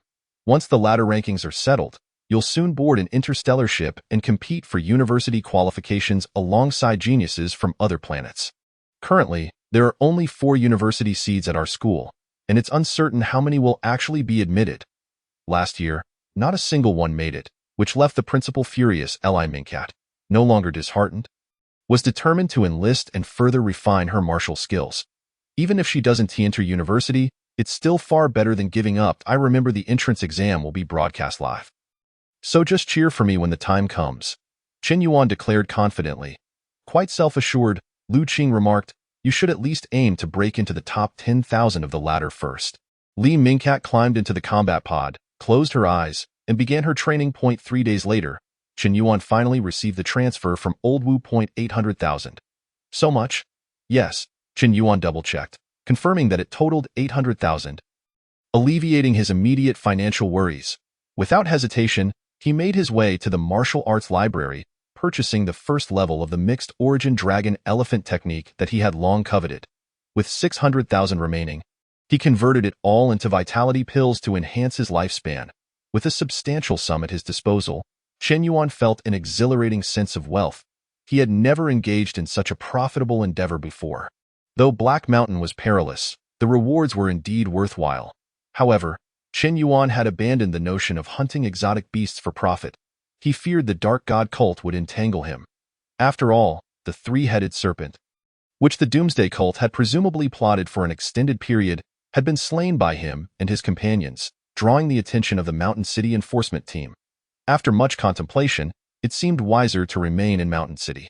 Chen Yuan intended to seek out Old Wu, to exchange the funds in his possession for vitality pills, and to spend it all in one go today. Surely, this experience would lead to a dramatic enhancement of his abilities. However, upon arriving at the black market, he was intercepted by a group of imposing individuals who brandished their credentials before him. "We are from the Star Alliance Faith Research Department. We need you to come with us." Chapter 25. The Power of Mixed Origin Dragon Elephant, Achieved. Faith Research Department? What is that? Chen Yuan's first thought was, could it be that the black market has been entirely raided? However, he quickly realized that their interest in him was not related to the black market, but rather to the bloodthirsty monstrosities unleashed by Black Mountain. He noticed that Old Wu and Huang Su were also on the vehicle of the Faith Research Department. "Oh, you're here too." Huang Su greeted him casually, showing no signs of embarrassment. "Don't overthink it. Just be honest. They're only here because of our actions," Old Wu scoffed. Minutes later, the Faith Research Department separated the three, conducting detailed inquiries regarding the specifics of the Black Mountain incident. Chen Yuan neither lied nor felt the need to do so. As Huang Su and Old Wu were also being interrogated, and mutual verification would clearly expose any deceit. Furthermore, one lie necessitates more lies for embellishment, which ultimately leads to greater trouble. The interrogation lasted nearly half an hour before Chen Yuan was released. Along with Huang Su and Old Wu, after the Faith Research Department personnel departed, Chen Yuan inquired, "What was that all about?" "The Faith Research Department specializes in studying extraneous dark gods. They must have been monitoring me when I sold the three-headed serpent eggs. You know the rest. Fortunately, there aren't any significant issues." Old Wu shrugged helplessly. Chen Yuan understood, and since Old Wu was present, he directly expressed his intention. "I wish to purchase cultivation resources." Hearing Chen Yuan's request, Old Wu was taken aback. "Are you out of your mind? You want to spend 600,000 on vitality pills? You can't just consume those like food. They can lead to drug resistance. If vitality pills are taken excessively in a short period, their efficacy will gradually diminish, leading to resistance. In the worst-case scenario, the pills may become entirely ineffective, akin to drinking plain water. Hence, most people schedule their consumption of vitality pills." Chen Yuan's desire to buy 600,000 star coins worth of vitality pills was akin to treating them as a staple food. Even Huang Su raised an eyebrow at this demand. "I have other uses for them. Just tell me if you'll sell them or not. If not, I'll find someone else." Chen Yuan was disinclined to elaborate further. Sell? I'll give you 12 vitality pills? That's acceptable. It would be foolish not to profit from money. Old Wu didn't bother to question Chen Yuan about his intentions for such a large quantity of vitality pills and nodded in agreement. "You know, if it weren't for my recent busy schedule of finding buyers, I might not even have such a stock of vitality pills." "You're quite lucky." Deal. Spending money like water. Chen Yuan truly grasped the feeling. The 80,000 star coins he had just received were instantly spent, but all these expenditures held significance. Chen Yuan has obtained another 12 chi blood pills, which translates to an additional 60 years of life. Coupled with his remaining 42 years, he now possesses a total of 102 years of life.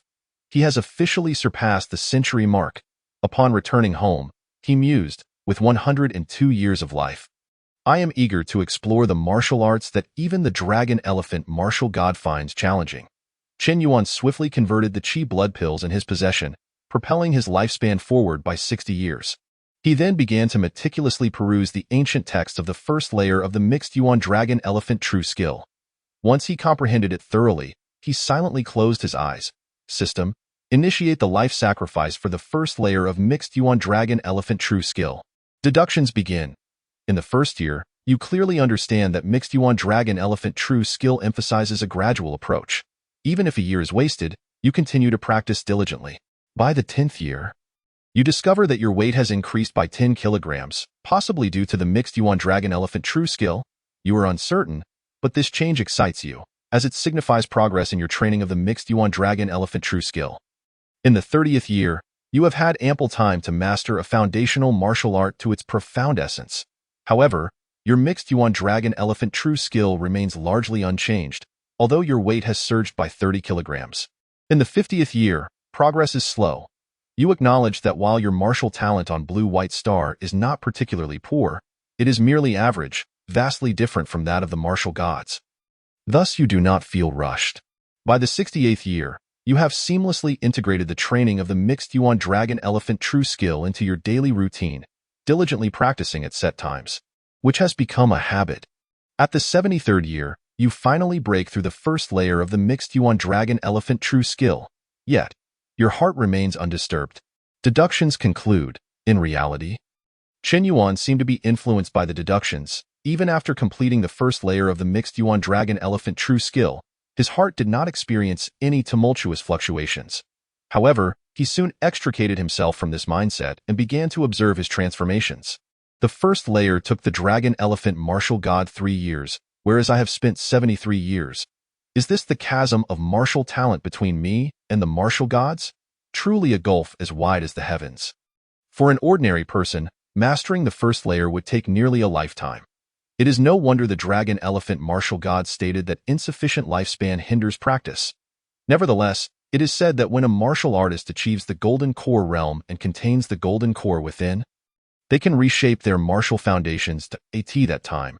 Not only would they leap to become a martial prodigy, but they would also be significantly better than their current selves.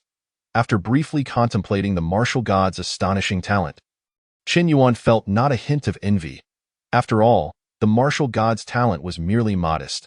The true grand potential lay within him, Chen Yuan. The most immediate manifestation was his strength, a surging and overwhelming force coursing through his body, which Chen Yuan could scarcely articulate. Unyielding against heaven, unbound by earth, this was his current state of being. Chen Yuan felt confident in matching the pure strength of the Black Mountain three-headed python and could easily triumph. Fortunately, the process of deduction served as my training. This strength is entirely under my control.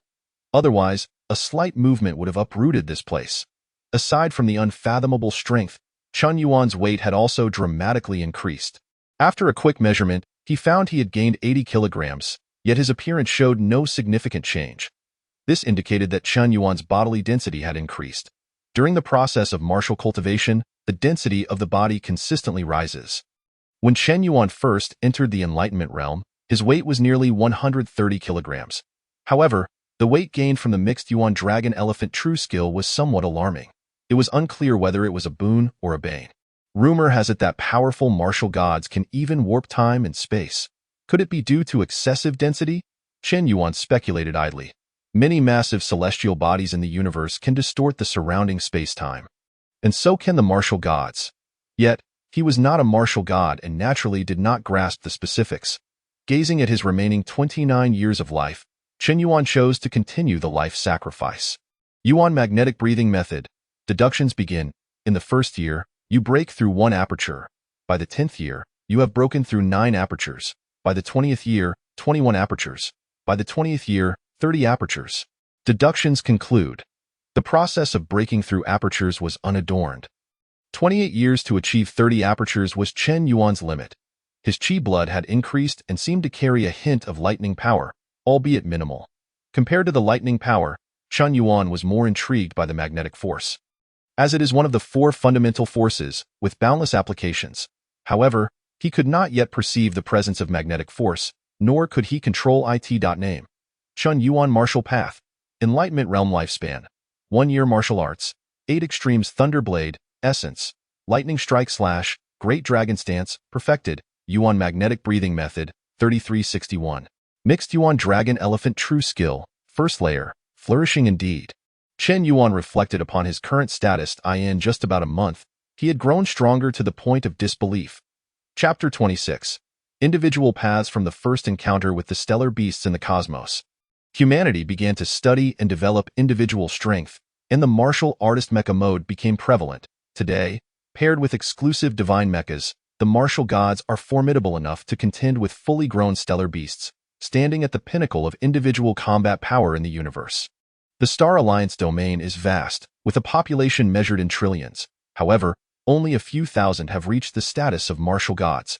Each martial god is a pillar safeguarding the peace of humanity. In class, Chen Yuan attentively listened to the history of Star Alliance development. Blue White Star only possesses a local network and cannot connect to the Star Alliance's network, rendering many introductions vague or altogether absent. Only those experienced in interstellar travel, such as the old professors, have greater knowledge that, of course, the vast cosmos is not solely defined by war. Trade and cultural exchanges are profoundly developed, though this prosperity took considerable time to achieve. Initially, the interstellar races scattered across the universe resembled isolated islands in a vast ocean, with distances so great that trade was impractical, let alone information exchange, which required traversing countless distances and was extremely cumbersome. It was only later, when humanity united with various interstellar races to develop the Stargate transportation technology, that the once quiet cosmos began to bustle with activity, leading to countless interstellar companies emerging like mushrooms after rain. Cultural integration and a technological explosion. It was an era of rapid change, where new technologies and products emerged almost daily. Blue White Star is large, but in the cosmic scale, it is quite small. Thus, I hope you can personally venture into the universe to witness the current splendor of the cosmos. Huang Su, have you ever left Blue White Star to explore the universe? Huang Su paused, unsure why Chen Yuan suddenly posed such a question. After pondering, he replied, I have not. If you simply wish to see the universe, you could spend a bit of money on a sightseeing ticket for an interstellar ship. Treating it as a vacation, that's not what I mean. Chen Yuan shook his head, uncertain how to articulate his thoughts. If it were merely about experiencing the vastness of the universe, it would indeed be simple. Just a matter of spending a bit more money. But that was not his intent. Forget it. Come, let's have another match. Chen Yuan stood up and walked towards the arena. What, do you want to wear me out? Huang Su complained but nevertheless picked up his sword and began to move. Recently, Chen Yuan had seldom engaged in the virtual combat platform, and his ladder ranking had hardly improved. He had focused more on real-life battles. After the encounter with the three-headed python, Chen Yuan realized the significant differences between virtual and real combat. A life-and-death struggle is worth 10 years of diligent effort. It is not merely an empty phrase. Virtual combat can at most increase some experience in martial arts, while real combat involves the nuances of chi blood management, reactions in the face of crises, and the enhancement of recovery post-battle. Aspects that virtual combat cannot compare to. University assessments only consider real combat, with no mention of virtual combat. Therefore, during this period, Chen Yuan always sought Huang Su, as he was the only one capable of sparring with him. Lu Qing and Li Mingmao, even if they fought 100 rounds, would merely waste time. Naturally, when sparring with Huang Su, Chen Yuan did not employ the mixed Yuan Dragon Elephant True Skill and even slightly restrained his chi blood. Huang Su had only just entered the Enlightenment realm. If both sides unleashed their full power, he would be unable to withstand even a single strike from Chen Yuan. The battle concluded swiftly. You, my friend, are progressing far too quickly. Huang Su wiped the beads of sweat from his forehead, panting heavily. Chen Yuan's rate of improvement far exceeded his expectations. He still remembered that during the battle against the three-headed python, they were nearly evenly matched. My goal is the university. This level of improvement is still far from sufficient. Chen Yuan stretched his joints, not a single drop of sweat adorning his forehead, merely slightly disheveled breath that quickly settled. Huang Su chuckled. He was aware that Chen Yuan harbored secrets, such as why he consistently purchased chi blood pills from Old Wu. A simple guess would reveal that this was undoubtedly connected to Chen Yuan's rise in strength. However, he would not voice it. Who in life does not have a secret? Huang Su had his own. So what? To university, huh? You better work hard then. Huang Su sighed with a hint of bewilderment. After graduating from high school, I plan to go into business with Old Wood. Aren't you going to take a shot at the latter?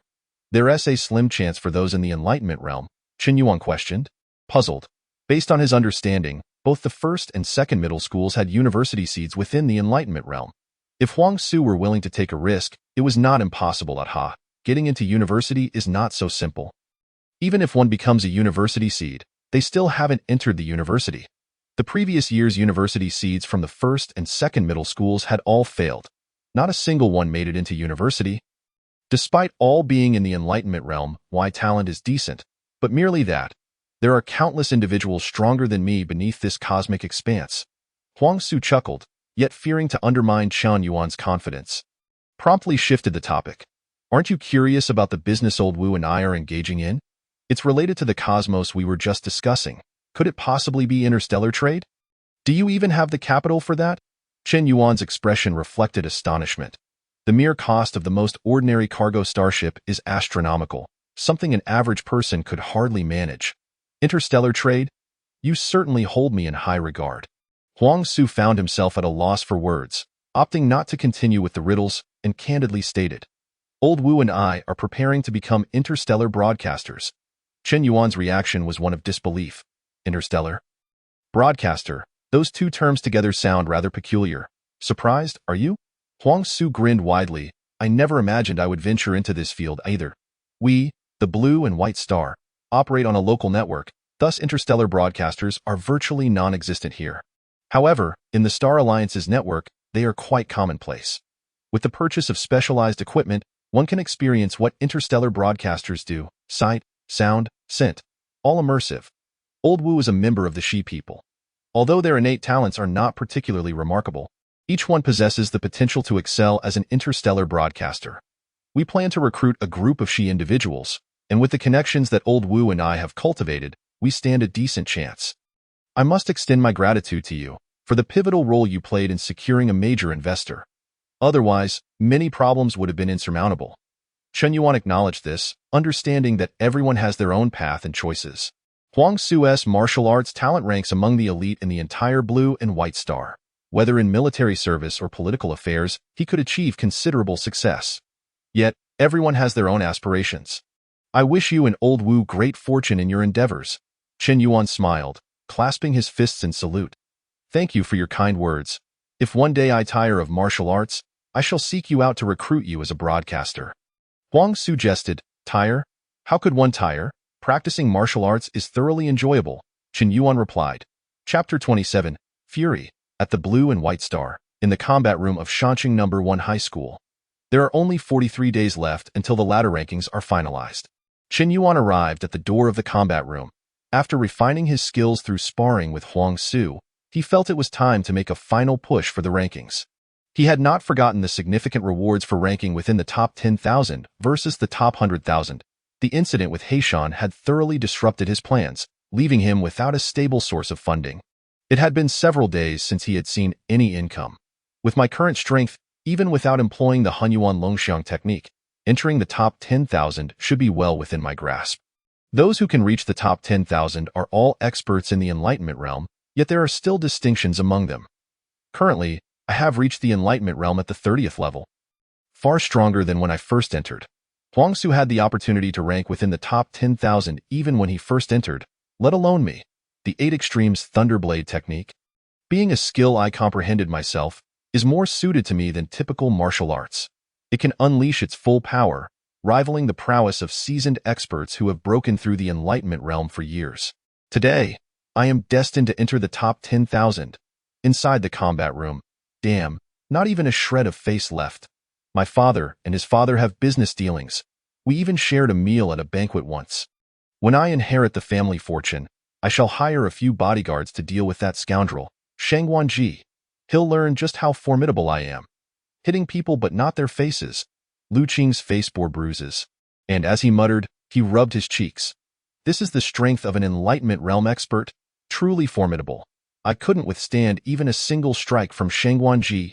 Li Mingmao's expression was grim, his face pale, and his steps unsteady. Initially, he had thought Shang Wanji would show some courtesy, so he attempted to mediate between Shang Wanji and Chen Yuan, but instead of diffusing the situation, he ended up getting slapped in the face. What a blunder, Lu Qing sighed. Yesterday, Shang Guanji had come to the combat room to confront Chen Yuan, and from the look on his face, it was clear he meant trouble, so Lu Qing, thinking he had some rapport with Shang Guanji, had approached him to defuse the conflict. Little did he know, Shang Guanji would strike without warning. When Li Mingmao stepped in to intervene, he was defeated in a single blow and sustained internal injuries. I had given Chen Yuan a piece of advice, but he didn't appreciate it. He has no one to blame but himself. You two seem rather familiar with that brat. Make sure to tell him it was me who struck him. Let him come find me, or else I'll hit you both every time I see you. Before leaving, Shang Guanji warned the two. Naturally, the combat room was not occupied solely by Lu Qing and Li Mingmao. Many others were present, aware of the events from the previous day. Upon hearing Lu Qing's sigh, someone spoke up to advise, Lu Ershao, and you, Hun Yo, why are you bothering with this nonsense? Chen Yuan believes himself strong and is eager to provoke trouble. Why are you getting involved? Don't end up with your warm faces pressed against cold backsides. Recently, Chen Yuan's strength has increased, and his aspirations have risen. I see he has distanced himself from you two quite a bit. He hardly comes to the combat room anymore. In my view, Shang Guanji is no good, and Chen Yuan is much the same. Both look down upon us average talents simply because of their strength, birds of a feather. Lu Qing, Li Mingmao. You may consider Chen Yuan a friend, but he may not regard you as such.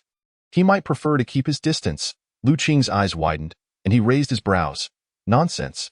Chen Yuan is merely preoccupied with matters lately. Quiet down. It's just a matter of strength, Li Mingmao muttered. The crowd ceased their attempts to persuade. If it weren't for Lu Qing's good reputation, they wouldn't have bothered to speak up.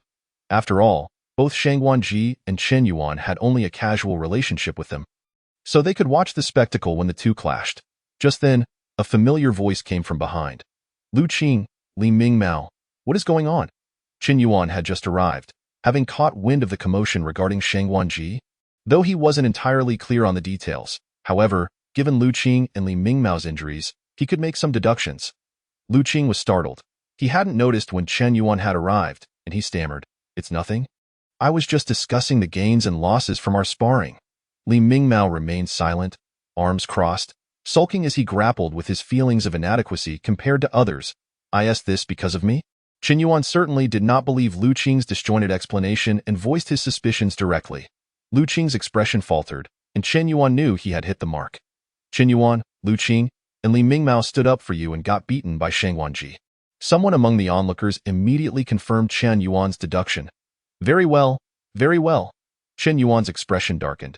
He had intended to gradually climb the ladder into the top 10,000, but now there was no need for such complexity. He turned on his heel and strode out of the combat room. Chen Yuan, what are you planning to do? Lu Qing sensed something was amiss and hurriedly inquired. Without looking back, Chen Yuan replied, I'm going to help you get even. This is bad. Li Mingmao had given up her internal struggle. Having faced Shang Guanji herself, she knew Chen Yuan stood no chance against him, even if Chen Yuan was indeed at the Enlightenment realm. Shang Guanji had broken through to that level as early as the second semester of his second year. After a year of accumulation, how weak could he possibly be? They wanted to intervene and persuade Chen Yuan to stay clear of trouble. But as they stepped outside, they realized Chen Yuan's figure had already vanished. Meanwhile, those in the combat room understood from Chen Yuan's demeanor that some entertainment was about to unfold, so they abandoned their training and poured out of the combat room. Hurry, hurry. If you're late, you'll miss the show. Chen Yuan is about to confront Shang Guanji. Chen Yuan suddenly found himself at a loss, not knowing where Shang Guanji was located or which class he belonged to. Thus, he grabbed a passing student and quietly asked, Where can I find Shang Guanji?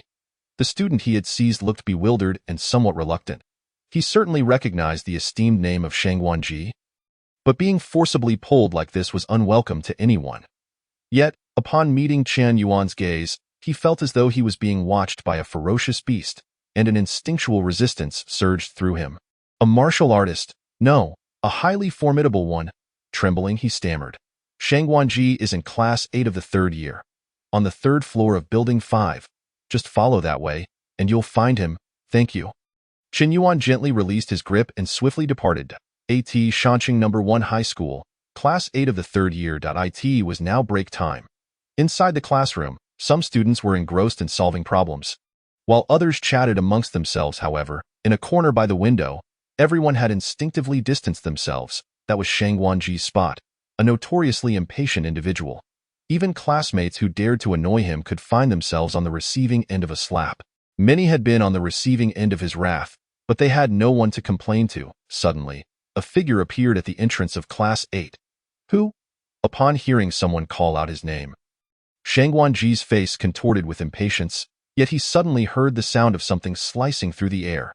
He quickly leaped back, barely avoiding a long blade that narrowly grazed his face, cleaving the long table before him in two. Chen Yuan. Shang Guanji looked up, recognizing the person before him, none other than Chen Yuan. Chapter 28. Ladder Challenge. You seek death. Upon realizing that the intruder was indeed Chen Yuan, Shang Guanji was instantly enraged. He had yet to settle the score with Chen Yuan, and this brat dared to confront him, damaging his table, no less. Seeking death? You're the one courting it. You piece of trash. I didn't bother with you before. Yet you dare to act so presumptuously.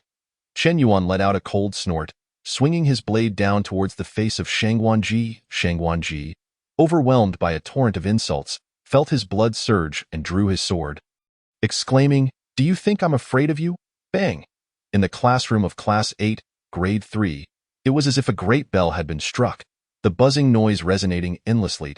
A figure appeared between Chen Yuan and Shang Guanji, casually gripping a sword and a blade in his hands, producing a creaking sound, immobilizing both combatants.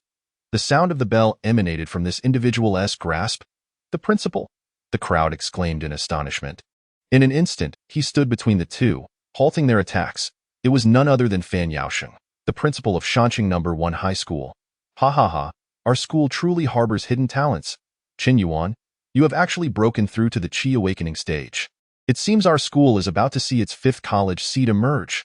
Principal Fan Yaosheng chuckled heartily, releasing the weapons from his hands. Both Chen Yuan and Shang Guanji immediately retreated, coming to a halt. Principal Fan Yaosheng? Indeed a master. Chen Yuan narrowed his eyes. He had anticipated this. Although the principal did not often make appearances, he was far from a mere amateur.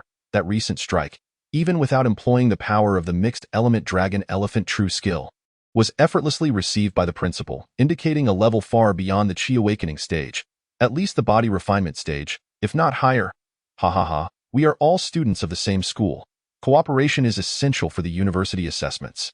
It would not do for relations to become too strained. Fan Yaosheng chuckled, rubbing his bald head, attempting to ease the tension. You pushed me too hard. You came at me with a blade right upon entering.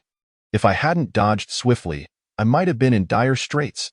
Shang Guanji protested, looking towards his classmates, seeking their support. However, as he scanned the room, his peers lowered their heads in silence, infuriating him to the point where he wished to slap each of them. Chen Yuan coldly remarked, Shang Guanji harmed my friend. Was it not your intention to provoke my anger and incite me to strike? Why now do you retreat like a turtle? At that moment, Lu Qing and Li Mingmao coincidentally arrived, oblivious to the recent events. Yet, it was evident that Chen Yuan was standing up for them. Principal, look at what Shang Guanji did to my face. I might never find a girlfriend now. I didn't provoke him, yet he claims he will hit me every time we meet, Lu Qing said, presenting his face to the principal for inspection, eager for him to witness Shang Guanji's handiwork. Shang Guanji truly is a master of the Qi awakening stage. With a single move, he severely injured me. Impressive indeed. Li Mingmao, in contrast to Lu Qing, was not so shameless. His face had grown increasingly pale, and he swayed slightly, appearing as if he would collapse at any moment. Indeed, we all witnessed Shang Guanji assaulting Lu Qing at the combat room entrance. It was a brutal sight. Absolutely, Lu Qing, at the 3rd level of blood exchange, stands no chance against Shang Guanji, a college seed. Those who had rushed from the combat room to watch were quick to echo these sentiments, their words ringing true. Principal Fan Yaosheng swiftly pushed aside the still-crying Lu Qing. Directing his gaze at Shang Guanji, it seems you initiated this altercation. Why not apologize and let it end here? Impossible, Shang Guanji rejected without a moment's thought. There was no way he would apologize to Chen Yuan. At that moment, Chen Yuan suddenly declared, Principal, I challenge Shang Guanji to an offline ladder duel. The ladder duel. Those in the top 10,000 of the ladder can engage in matches on the virtual combat platform. The victor ascends while the loser descends. Furthermore, offline ladder duels can be conducted under the same rules. Victor ascends, loser descends? The challenged party may refuse. Otherwise, constant challenges could become unbearable. But could Shangguanji refuse Chen Yuan's challenge? Absolutely not. To do so would clearly indicate his fear of Chen Yuan, and he would be seen as cowardly. The entire Shanxing would know that Shangguanji, terrified of Chen Yuan, dared not fight. For someone like Shangguanji, such a situation would be more unbearable than death. Chen Yuan never intended to harm Shangguanji with his first strike. From the very beginning, he had no desire to resolve matters privately. After all, even if he won, the school would still consider it a serious violation of rules for engaging in private combat, ultimately turning the tables on him.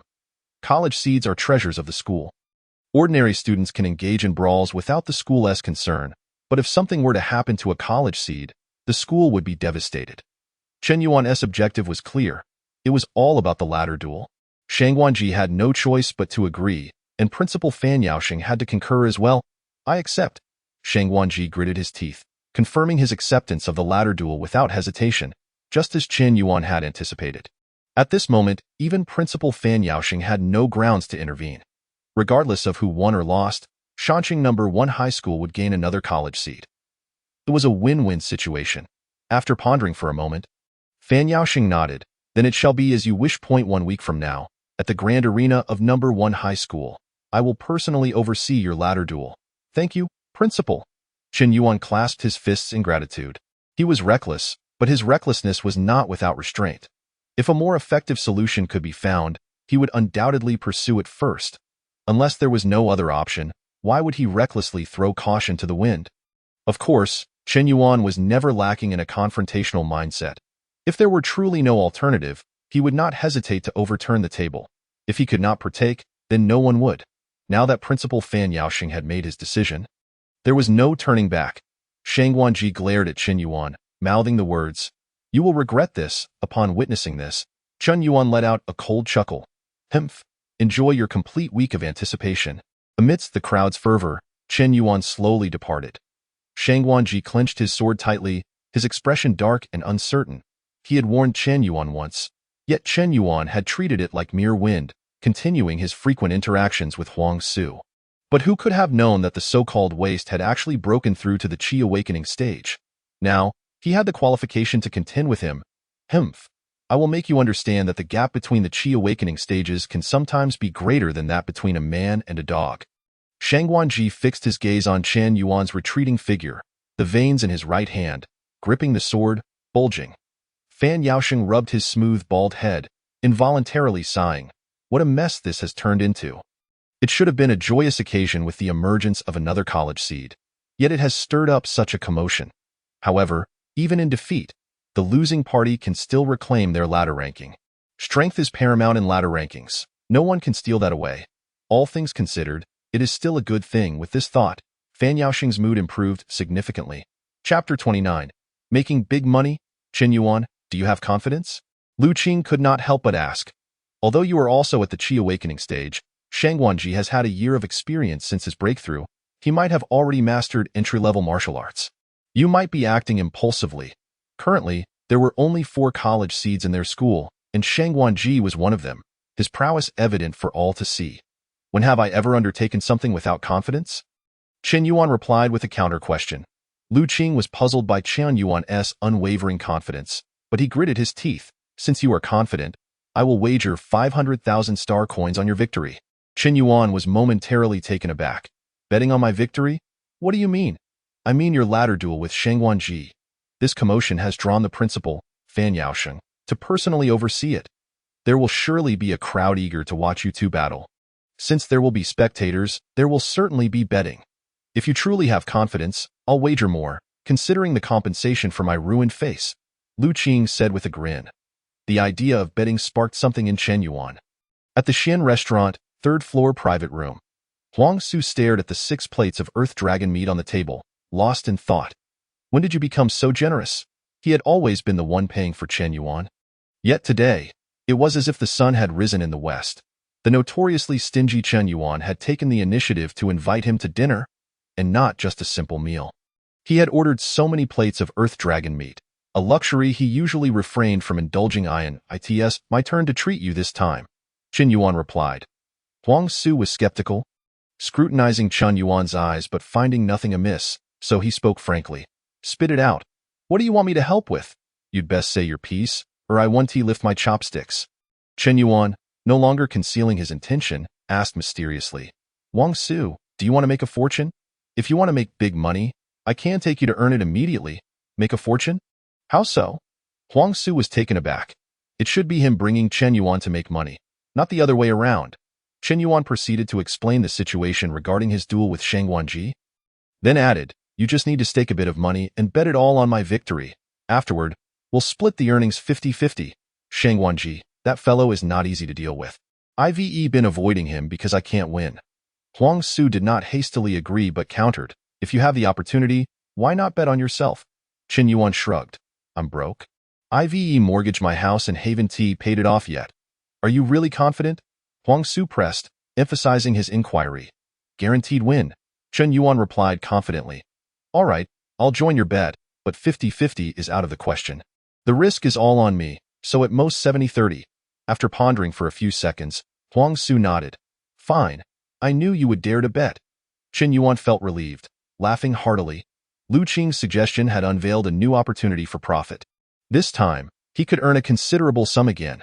Since the incident with the three-headed python in Montenegro, he has not seen any financial gains, and his strength has stagnated.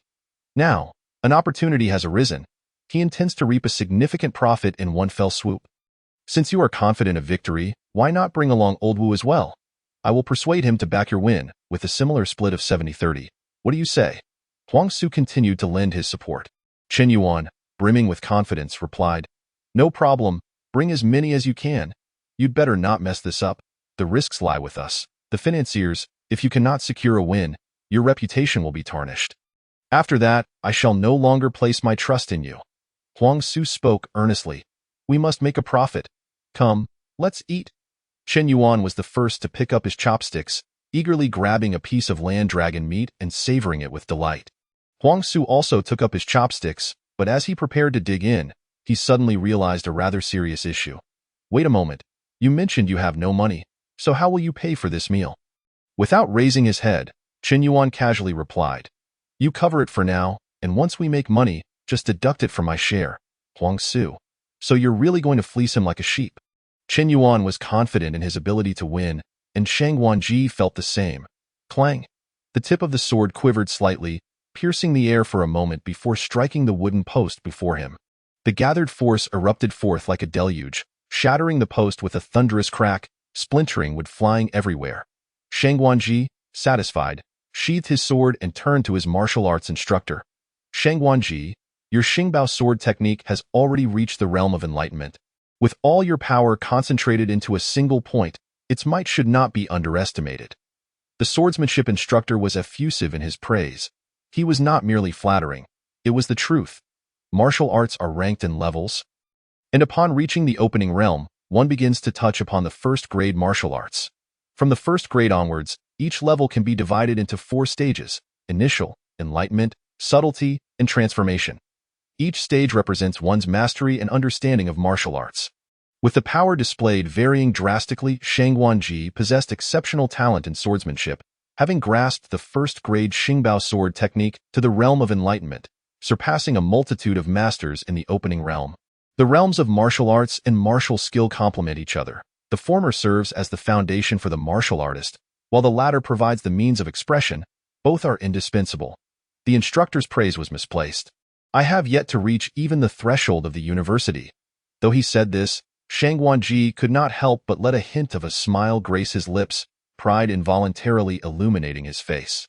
Those who are recognized as university seeds are certainly no mediocrities. Without that innate talent, even soaking in nutrient solutions daily would not elevate one's strength to any great extent, and Shang Wanji indeed had reason to be proud. His swordsmanship instructor offered encouragement. Do not be disheartened. The university assessment does not solely measure realms, as many factors come into play, including luck. Simply perform to the best of your ability, even if you do not succeed. No one will blame you. For the platform that allows you to participate in the university assessment is a testament to your talent. Even if you do not enter the university, with the support of your family, you can still carve out a successful path on Lombai Star. Even someone as proud as Shang Guanji had to concede that he might not necessarily gain entry to the university. As there were many competitors stronger than he, however, in Lombai Star, I am universally acknowledged as a genius. It seems I have remained dormant for too long, allowing certain individuals to believe they can surpass me. In the upcoming ladder duel a week from now, I will show them what true genius is. Chen Yuan, wait for me. Shang Guanji's eyes gleamed with fierce determination, his teeth clenched. He had never suffered such a loss in his life. In his view, someone like Chen Yuan, a mere waste, was destined to be trampled beneath his feet. But now, this waste dared to challenge him directly. This was all due to his seldom showcasing his strength since reaching the opening realm, leading the wastes within the school to forget his formidable prowess.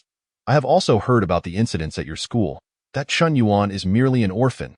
If you can maintain a stable performance, defeating him should be effortless. Remember, do not let anger cloud your judgment. Your will alone controls your body, not any emotion. The swordsmanship instructor reminded him.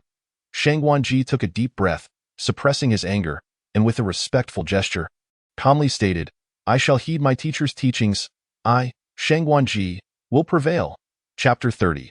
Pre-battle a week later. At Mountain City No. 1 High School. The competition concerning the top 10,000 rankings of the ladder, featuring the current university seed Shang Guanji against the relatively unknown Chen Yuan. The news of their ladder duel stirred up a considerable commotion. Even those who typically paid little attention to the martial arts world found themselves informed from various sources. Moreover, as it was a rather rare offline match, many came with the mindset of simply observing the spectacle, arriving at Mountain City No. 1 High School just in time. Among them were martial arts prodigies from several other high schools in Mountain City, university seeds, who were equally eager to learn about this Chen Yuan, who dared to challenge Shang Guanji to see what kind of individual he truly was. After all, there were only a handful of university seeds in Mountain City, and they had all crossed paths and become acquainted, even having engaged in a few ladder battles. Yet, the sudden emergence of a previously unheard of Chen Yuan inevitably sparked curiosity, prompting their attendance. Should this ladder duel result in Chen Yuan's victory over Shang Guanji? He might become either a friend or a rival, and it was always wise to gain some understanding beforehand. Like Guangming, it has been ages since I last saw you. It's rare to see you log onto the ladder. If it weren't for the guaranteed demotion mechanism, were you planning to hide until the university assessment? Don't think too much. My Tianming fist is at a critical breakthrough stage. If I can break through before the university assessment, my chances of entering the university will undoubtedly increase. Isn't that Wang Qianjun from No. 1 High School? What is this Chen Yuan of yours all about? I've never heard of him before. I'm not sure either. I was just dispatched on a mission and have only recently returned to school. Wang Qianjun was one of the 4 university seeds from No. 1 High School, with a ladder ranking of over 6,000.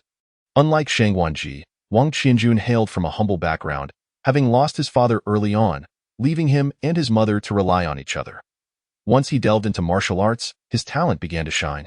Drawing the attention of the enforcement team, which he subsequently joined, he regularly exchanged contributions for martial arts training resources, proving himself to be a formidable expert. Wang Qianjun was also puzzled. Having been sent out on a mission, how had a Chen Yuan suddenly emerged upon his return? There had been no prior indication, and he had never heard that name before. It was as if a stone had suddenly sprung forth. You guys at No. 1 High School are impressive. Without any fanfare, you've produced another university seat in reserve. We at No. 8 High School only have 2. A familiar face praised him. Wang Qianjun smiled politely but refrained from speaking. He was not adept at engaging with such individuals. He preferred to practice his favorite fist techniques in solitude, facing silent dummies. The duel between Chen Yuan and Shang Guanji was set to take place at a large arena located at the back of No. 1 High School, specifically constructed for martial artists, measuring 300 by 300.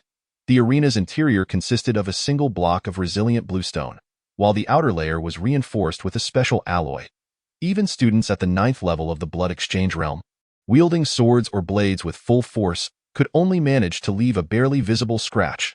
To construct this arena, No. 1 High School had indeed invested significantly.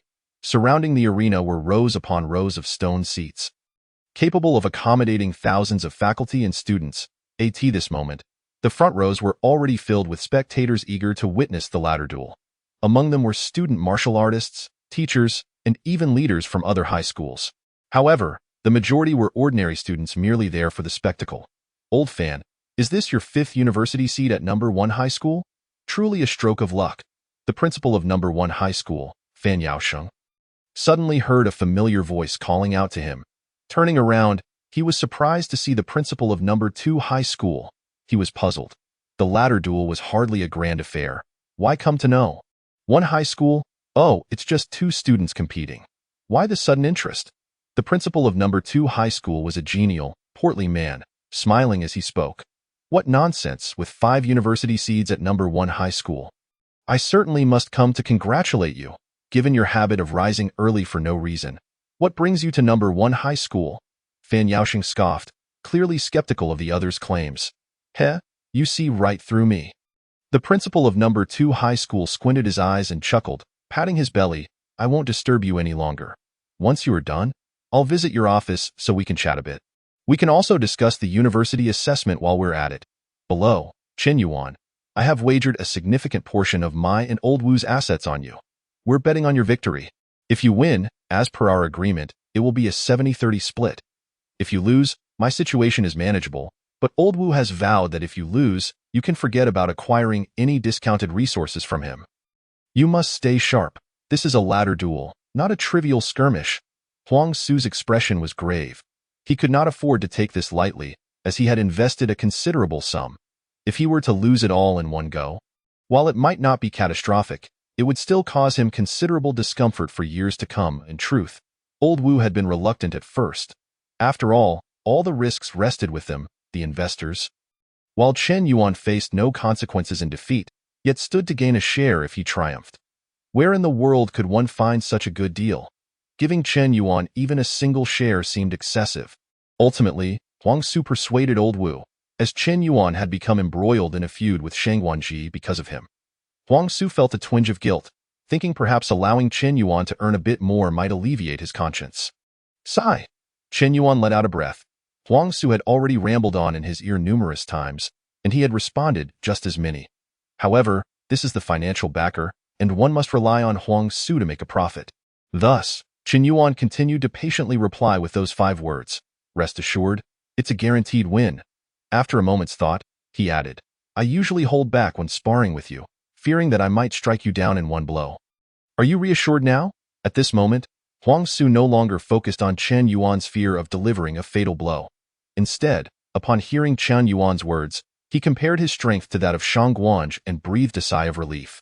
If Chen Yuan was not boasting and could indeed defeat him in a single strike, then taking on Shang Guanji would be a trivial matter, provided, of course, that Chen Yuan was not lying. Well, I see the principal has taken the stage. It's time for me to ascend the grand arena. Chen Yuan gestured with his hand. Then you give it your all and take him down. I've always found Shang Guanji to be rather displeasing. So give him an extra punch for me.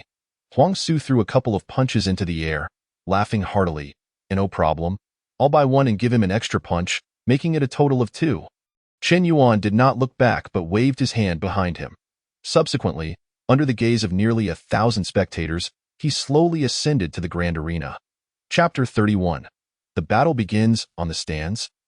Principal Fan Yaosheng began to read his speech, recounting the hardships of establishing the school, the challenges of its development, and the dedication poured into the students, among other things. Those familiar with him knew that this would be a long speech. Who is this Chen Yuan? I wonder what his true strength is. In the audience, Wang Qianjun sat in the 3rd row, observing Chen Yuan on the grand arena. Although Wang Qianjun had never interacted with Chen Yuan, he was aware of his background. Chen Yuan's parents had passed away in an accident, and he had made his way to this point all on his own. Wang Qianjun empathized with him, which led to a slight fondness for Chen Yuan from the very beginning. The other 3 university seeds from number 1 high school all came from illustrious families, while Wang Qianjun was different. He found it difficult to integrate into their circles and had no desire to do so. If he didn't fit in, he wouldn't force himself. Wang Qianjun, who do you think will win between the 2 on stage? Someone seated next to him inquired. I can't say for certain, but I hear Chen Yuan has just entered the enlightenment stage, while Shang Guanji has been in it for quite some time. With a solid grasp of martial arts, rationally speaking, Shang Guanji has a higher chance of winning. Wang Qianjun silently analyzed the situation and concluded, Haha, I think the same. Moreover, the odds for Chen Yuan are significantly higher than those for Shang Guanj, indicating that, in the eyes of the bookmakers, Chen Yuan's chances of winning are lowered. I bet on Shang Guanj to win. He absolutely cannot lose. The person beside him laughed heartily, and with Wang Qinjuan's response, his conviction in Shang Guanj's victory grew even stronger. Wang Qinjun silently shook his head. He had never engaged in gambling, not even the so-called small bets for amusement, as such things did not exist for him. Furthermore, in battles between warriors who could truly predict the outcome, perhaps a single detail could determine the victory or defeat. Nevertheless, Wang Qinjun hoped for Chen Yuan's success. Regardless of the outcome, he wished to discuss and exchange insights on cultivation after the match. Wang Qinjun thought to himself, on the podium, the eloquent Fan Yaoxing finally reached the conclusion of his speech. Friendship comes first, competition second. We are all students of number 1 high school, fighting for the peace of humanity. With that, the speech concluded. Fan Yaoxing slowly stepped down, while the principal of number 2 high school gazed at the two on the arena and curiously asked, "Old Fan, who do you think will win?" "I don't know." Fan Yaoxing shook his head. "You don't know?" The principal of number 2 high school looked astonished. "These two are both your students from number 1 high school, and you claim you don't know?" "Don't think I don't know. You were the one who stopped these two when they were about to fight, so you must have sensed their strengths. To be fair, Shang Guanj has a higher chance of winning." Fan Yaoxing chuckled. "But did you know Chen Yuan beforehand?" The principal of number 2 high school shook his head. He had never heard of Chen Yuan before. Chen Yuan only recently came to prominence, showcasing his enlightenment stage strength in a short period, advancing rapidly to this point. Before this, even I did not perceive that this young man had been concealing any abilities. Thus, how could I be certain whether he still harbors hidden talents? Perhaps what he displays later will leave us both dumbfounded. Fan Yaoxing's words ultimately boiled down to 6 words. He himself is not certain. The principal of number 2 high school was speechless. "Fine. I'll pretend you didn't say that and that I didn't ask. Just enjoy the show. I am quite looking forward to it." Fan Yaoxing rubbed his smooth bald head, speaking with great enthusiasm. On the grand arena, Chen Yuan and Shang Guanj stood 100 meters apart, facing each other. Neither spoke, nor did their gazes meet. Shang Guanj was disdainful, looking down upon the weak, while Chen Yuan simply had no habit of idle chatter before a battle. He preferred conversing with the dead. The dead would not rebut, would not suddenly unleash their strength, nor would they create unforeseen circumstances. A martial arts teacher, temporarily summoned to serve as the referee, initially intended to have the two exchange a few words to enliven the atmosphere. However, upon witnessing the situation, he realized it was unnecessary. In front of eager eyes from the audience, the referee raised his right hand and brought it down forcefully. "The ladder challenge begins now." Almost as soon as the words began to fall, Shang Guanj made the first move. To the spectators untrained in martial arts, Shang Guanj suddenly bent forward and lunged ahead, his figure seeming to transform into a wisp of cloud. Ethereal and elusive. This was a first-tier martial art. Zhang Yunbu, however, unfortunately, fixated on footwork alone, he was ultimately still at the initial stage. Wang Qianjun had never fought against Shang Guanj, nor had he encountered him even once in the ladder challenge. Additionally, he spent most of his time carrying out missions and rarely interacted with people like Shang Guanj, so this was his first time witnessing Shang Guanj in action. Chen Yuan saw a first-tier movement martial art for the first time and was genuinely taken aback. He did not rush to attack but chose to wait and defend, his blade dancing around him in an impenetrable whirlwind. One does not hold back when battling a rabbit, but one must know they are the lion. And the opponent is the rabbit. Usually, Chen Yuan only sparred with Huang Su and had never faced an opponent like Shang Guanj. Though he knew he was strong and stronger than Shang Guanj, the extent of that strength was still a question mark. Chen Yuan decided to proceed with caution, testing the waters with Shang Guanj. He was confident, yet not arrogant, if he were to charge in recklessly with full force from the start, and the opponent dodged, he would expose himself to vulnerabilities, making it easy for him to falter. Clang ding, clang. The sounds of weapons clashing rang out repeatedly. To the ordinary spectators, it appeared as though Chen Yuan was completely suppressed by Shang Guanj, unable to counter, forced into passive defense. Indeed, it must be true that the university siege Shang Guanj is formidable. His speed is so fast that my eyes can barely follow. Haha, I bet on Shang Guanj to win. This time, I'm sure to make a profit. I've lost more than 10 times in a row. A gambler cannot lose every day. Alas, this time I was too reckless. thinking Chen Yuan's odds were high. I will definitely not be greedy next time.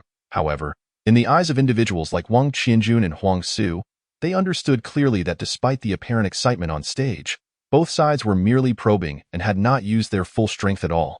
And indeed, that was the case. As Chen Yuan engaged Shang Guanj, he sensed something was amiss. It was not that Shang Guanj's strength exceeded his expectations. On the contrary, it was that Shang Guanj was too weak. It turned out that among the over 8,000 contestants on the ladder, Shang Guanj's number of open meridians was surprisingly similar to his own, only around 30 or so. This was where Chen Yuan noticed the discrepancy. Prior to the battle, he had estimated Shang Guanj's open meridians to be between 80 and 100. If he did not utilize the mixed element dragon-elephant skill, the disparity in the number of open meridians would mean that qi, blood, strength, speed, and reaction would be almost entirely crushed. However, after a round of probing, Chen Yuan discovered that Shang Guanj's number of open meridians was actually comparable to his own. The opponent he had imagined for so long turned out to be so weak, leaving Chen Yuan feeling somewhat displeased. Since that is the case, there is no need to be overly cautious. 10 seconds, and I will finish him. Chapter 32. Weak, too weak. What's wrong? Useless fool, can you only dodge? Shang Guanj found it troublesome to take down Chen Yuan, who was fully defending himself. Upon making contact, he suddenly realized that Chen Yuan's number of open meridians was not significantly different from his own. Wasn't he supposed to be a novice in the enlightenment stage? Meanwhile, Chen Yuan had already discerned Shang Guanj's true strength, especially regarding the movement technique that had previously intimidated him. It seemed mysterious, but ultimately served only to obscure the opponent's line of sight. In a real fight, one would discover it to be nothing but empty display, utterly useless. Just as you wish. Chen Yuan exerted force beneath his feet. His qi and the power of the mixed element dragon elephant surged.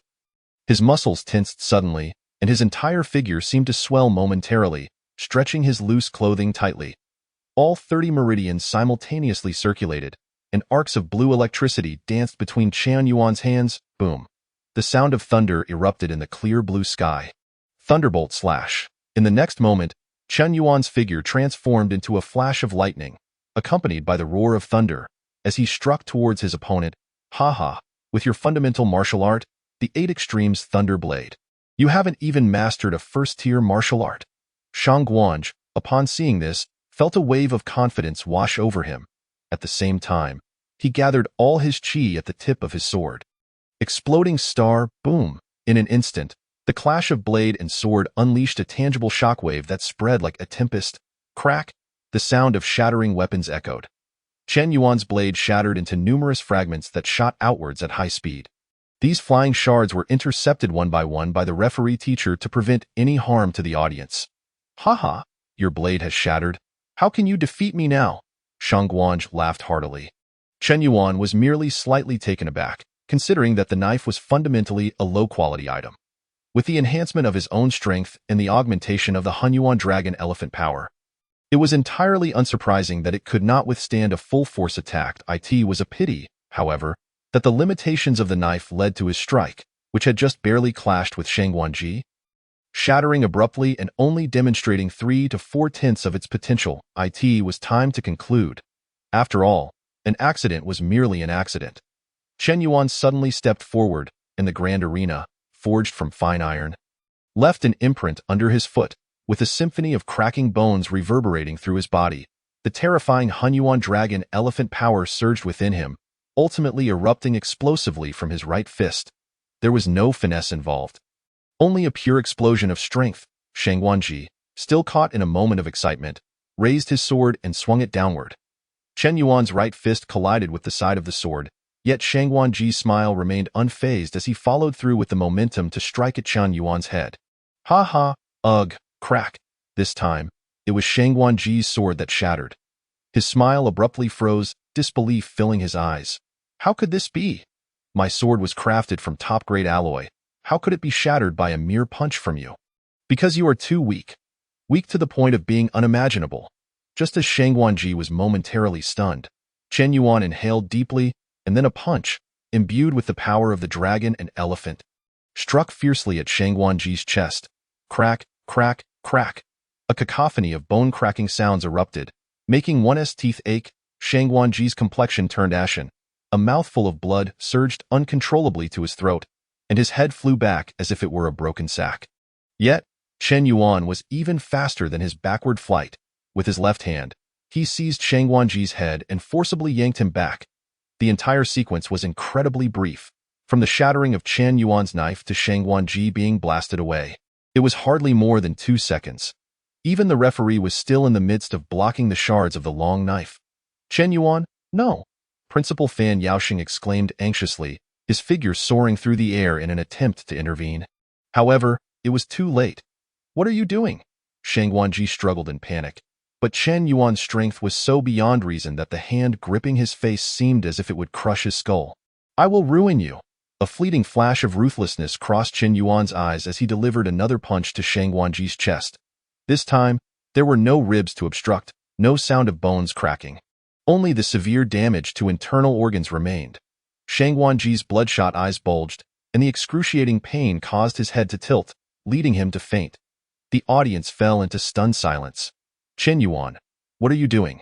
Fan Yaoxing arrived late, snatching Shang Guanji from Chen Yuan's grasp and examining his injuries with a furrowed brow. You clearly already won. Why did you strike so ruthlessly? Fan Yaoxing's expression was grave as he could not help but reprimand. Both Shang Guanji and Chen Yuan were seed candidates from Yizhong, but today, the injuries Shang Guanji sustained, even with full medical treatment, would inevitably affect his subsequent university assessments. Injuries are commonplace in arena battles. Just moments ago, wasn't Shang Guanji attacking me with the intent to claim victory? He didn't consider much when he attacked Lu Qing and others. If my strength had been insufficient, would I not have been left with no choice but to concede? Fan Yaoxing sighed heavily. Even so, your strike was excessively harsh. There were clearly better options available, but this way, I felt exhilarated. Chen Yuan grinned, stating that whatever punishment was to come, the principal could impose it. Even before taking action, Chen Yuan had anticipated the outcome. Yet, he still grievously injured Shang Guanji, without concern for how the school would handle the aftermath. When he spoke of ruining him, in reality, Shang Guanji was merely severely injured. The remaining time for recovery would impact his future university assessments. Chen Yuan did not destroy Shang Guanji's strength, but rather his path to university. Yet, the opponent remained alive. That was sufficient in the realm of martial artists.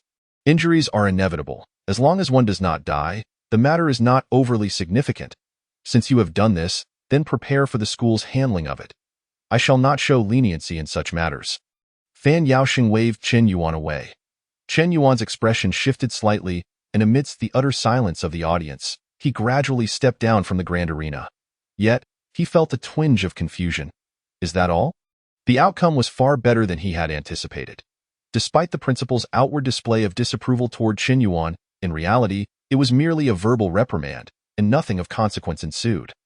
The principal seemed to favor him for reasons unknown, but due to the throngs present, he had to maintain a facade of impartiality. After all, Shang Guanji was also a university seed from Shanqing Yizhong. Chen Yuan was perplexed. Meanwhile, Fan Yaoxing swiftly called for medical personnel. His face etched with pain as he sent Shang Guanji away. At this moment, the audience seemed to finally react. Shang Guanji, how could you betray me? I have lost countless times for you.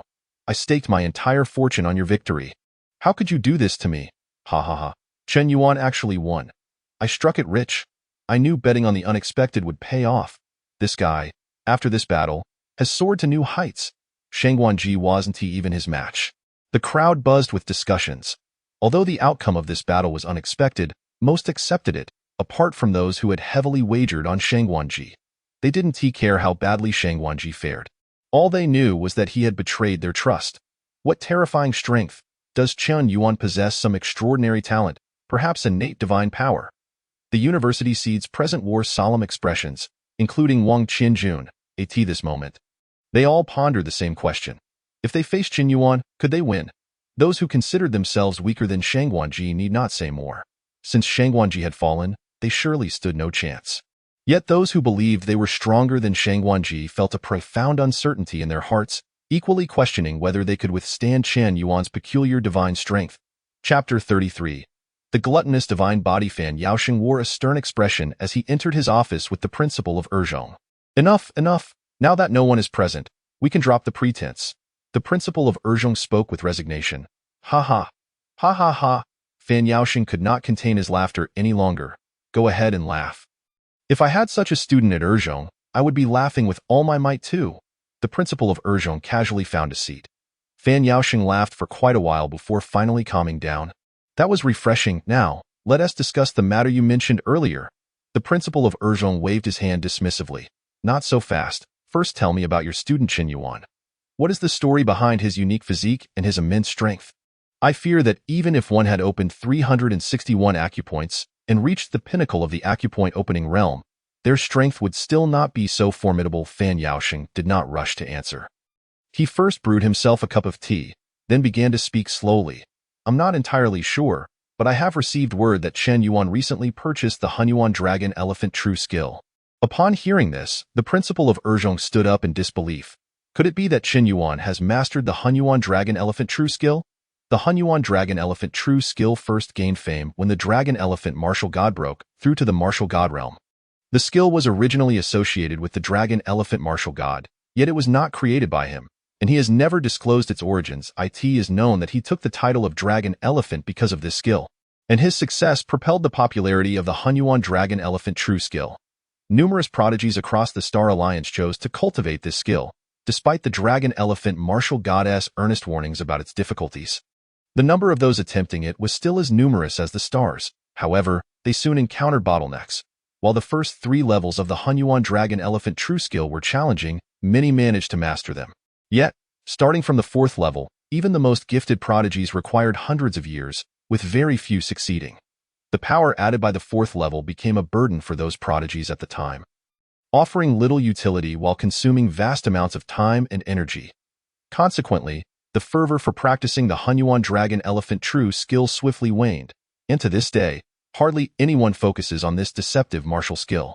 Fan Yaoxing said with a sigh, it has only been a little over 10 days since he purchased the 1st level of the Hunyuan Dragon Elephant True Skill. Are you suggesting that he mastered it in just over 10 days? Are you in a dream, or am I? The principal of Urzhong quickly recovered from his shock, and upon regaining his composure, he realized how ridiculous his previous statement had been. If Chen Yuan could truly master the 1st level of the Hunyuan Dragon Elephant True Skill in just over 10 days, how could he still be on Blue and White Star? He would be revered as an ancestor by the entire Star Alliance. It's worth noting that even the Dragon Elephant Martial God required 3 years to successfully cultivate the 1st level. So, what do you think is the reason? It can't possibly be innate divine strength. That would be excessive. The principal of Urzhong inquired impatiently. Fan Yaoxing decided not to keep it under wraps any longer. Stating candidly, I suspect that Chen Yuan most likely possesses and the most probable one is, the gluttonous divine body. The gluttonous divine body. The principal of Urzhong's pupils constricted, but he quickly regained his composure. After all, while the gluttonous divine body is rare, it is far more acceptable than mastering the Hunyuan Dragon Elephant True Skill in just over 10 days. It is said that the gluttonous divine body can devour all things, rapidly enhancing its own power. The principal of Urzhong could not help but repeat the phrase, devouring all things, nourishing oneself, a formidable physique, boundless strength. Fan Yaoxing listed 4 descriptors and continued. Moreover, I have secretly looked into Chen Yuan. This fellow has been madly amassing wealth lately, purchasing various cultivation resources, which he has completely exhausted in a short time. Chen Yuan is likely on the verge of awakening his gluttonous divine body. It should take about 1 to 3 years. Acquiring the true essence of the Hunyuan Longxiang martial arts appears more akin to concealing one's own devouring divine body. The principal of 2nd High School, stroking his chin, pondered for several seconds before remarking thoughtfully, the likelihood of this possibility is indeed quite substantial. Although there remain several gaps in this theory, it stands as the most fitting explanation thus far. Surely, it cannot be that Chen Yuan mastered the Hunyuan Longxiang martial arts in just over 10 days. That would be utterly unscientific. The rumored devouring divine body seems the most plausible, after all. Throughout the history of the Star Alliance, there have been numerous individuals with unique physical constitutions. The devouring divine body is not without precedent. There have been several instances in the annals of the Star Alliance's history. It is said that the Dragon Elephant Martial God possesses such a body, allowing him to attain the 9th level of the Hunyuan Longxiang martial arts. Whether this is true remains uncertain. Fan Yaoxing chuckled heartily and nonchalantly said, "Regardless, Chen Yuan is a student of our first high school. Whether or not he is a devouring divine body is inconsequential. If he wishes to keep it hidden, I shall not expose it. We all understand each other." After last year's complete failure in university selections, with Chen Yuan's unexpected emergence this year, at least one university spot is secured. This brings me great comfort. However, Chen Yuan's approach this time was indeed rather ruthless, yet it is not of great concern, for the potential value he embodies far surpasses that of Shang Guanji. The principal of second high school interjected. Coincidentally, I had intended to discuss a matter with you that pertains to this group of students. Our first high school, second high school, and other schools in Shanxing should forge an alliance for the university assessments. Last year's disgrace was too great. This year, we must make amends. Fan Yaoxing was somewhat taken aback and paused before responding. An alliance? Haven't our Shanxing schools always been allied? The alliances you speak of are rather tenuous. Every time students enter university assessments, these so-called alliances become mere empty words, with each school fighting its own battles. The principal of second high school shook his head in dismay. The alliance I envision is a united front, where students advance and retreat together. The idea is commendable, Fan Yaoxing nodded, but those students may not necessarily heed our words. Once they participate in the university assessments, they will pursue their own interests. What can we do about that? We can entice them. We could find those students who are willing to listen, and our schools could pool some resources to have them sign a joint alliance agreement. The principal of second high school explained meticulously. Entice them? That holds little allure for those backed by family support. At most, we could unite those lacking cultivation resources, such as Chen Yuan and Wang Qianjun. Fan Yaoxing expressed his skepticism regarding this idea. It is better to do something than nothing. Let fate take its course. The principal of second high school felt somewhat disheartened. The previous year's embarrassment among Shanxing schools was indeed substantial, which is why he was so eager to achieve results this year. He truly did not wish to endure another year as dismal as the last. Very well, there is no harm in trying. Perhaps luck will favor us. Fan Yaoxing nodded in agreement. I will contact the other old fellows and discuss this together. We cannot afford to lose face again. The old fellows referred to by the principal of second high school were, of course, the heads of several other high schools. With that, he hurried away. Chapter 34. The finale. Chen Yuan, you truly are a master of concealment. Shang Guanji is no match for you. Just as Chen Yuan stepped down from the grand arena, Huang Su approached him with palpable excitement, exclaiming, "This time, we struck it rich. Old Wu just messaged me, asking me to extend his thanks to you." Chen Yuan, indifferent to the commotion, inquired curiously, "How much did we earn? And what share do I get?" This competition would yield him the greatest earnings thus far, encompassing not only the share from Huang Su and Old Wu, but also the rewards from the latter rankings and the subsequent contract with First High School. When all the various sums were tallied, Chen Yuan could hardly fathom how much longevity he might gain. You should receive around 800,000. The funds will be transferred to your account before the day after tomorrow. Huang Su replied excitedly.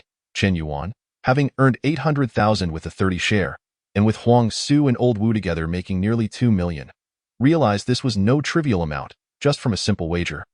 They had amassed such wealth. This 2 million felt akin to a windfall, far surpassing the earnings from the perilous endeavor of hunting beasts in the Black Mountain. No worries if it's delayed a few days. Chen Yuan responded with a smile, having established a fundamental trust through their repeated collaborations, knowing that Huang Su was not the type to abscond with the funds. Though Huang Su relished making money, it was merely a means to an end. His true aim lay beyond mere wealth, which was crucial. To earn this sum just before departing, my finances were quite tight. Now they are much more relaxed. Chen Yuan, you are truly my lucky star. Departing? How soon? Chen Yuan was taken aback and promptly inquired. Huang Su's smile faded slightly. We leave in a week.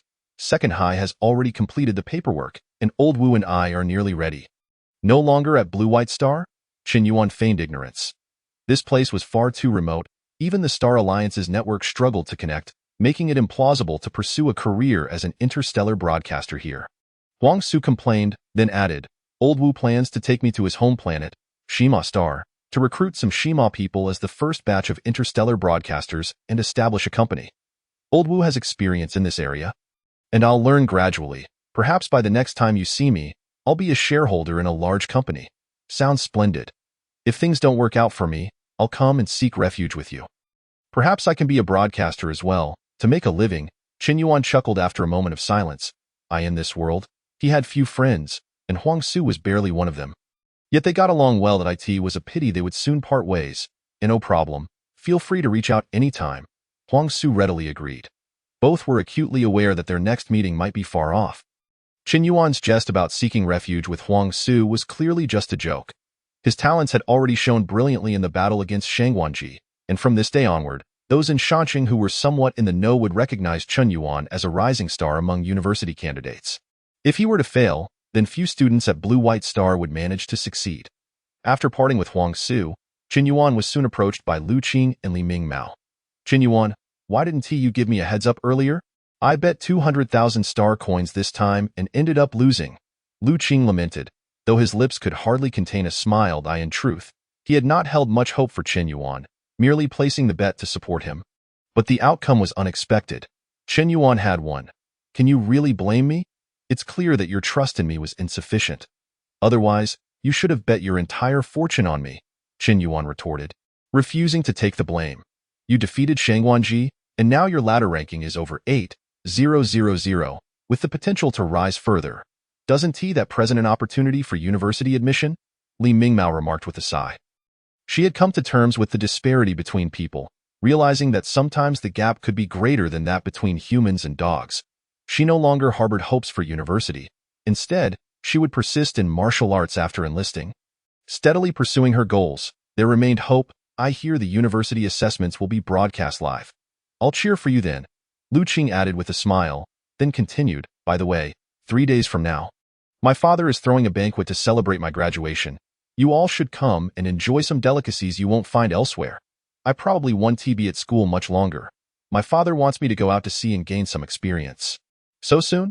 Chen Yuan was surprised. Having just seen Huang Su leave, now Lu Qing was also preparing to depart. It seemed that everyone was focused on their high school graduations, each pursuing their own aspirations. Unfortunately, there's a shipment my family needs to send out, so my father decided to have me go along. There's no better time than the present. Besides, with only a few days left, my presence at school would be of little use. My martial arts talent is merely average. After all these years, I'm still stuck at the 3rd level of blood exchange, barely qualifying for enlistment. I might as well focus on taking over the family business. Lu Qing laughed as he spoke, yet Chen Yuan could perceive the inner dissatisfaction he harbored. Lu Qing's martial arts aptitude was indeed ordinary. Even with ample family resources, he remained stuck at the 3rd level of blood exchange. Yet his passion for martial arts was genuine. Otherwise, he would not have persevered for so long in the face of hopelessness. Most others in his position would have long since abandoned martial arts to inherit their family fortunes, for who would choose the arduous path of cultivation over a comfortable inheritance? And you? You're not planning to leave as well, are you? Chen Yuan turned to the mostly silently Mingmao. Li Mingmao hesitated. Pretty much. I should be leaving before you. I've already enlisted in the Blue-White Star Border Defense Force. I should have about 10 days left. Everyone's departing. It seems I'll be the last to leave. Chen Yuan felt a tinge of melancholy, although it wasn't truly sorrowful. After all, this was not a permanent separation. Yet he couldn't help but feel a sense of wistfulness. The ladder ranking settlement coincided with high school graduation.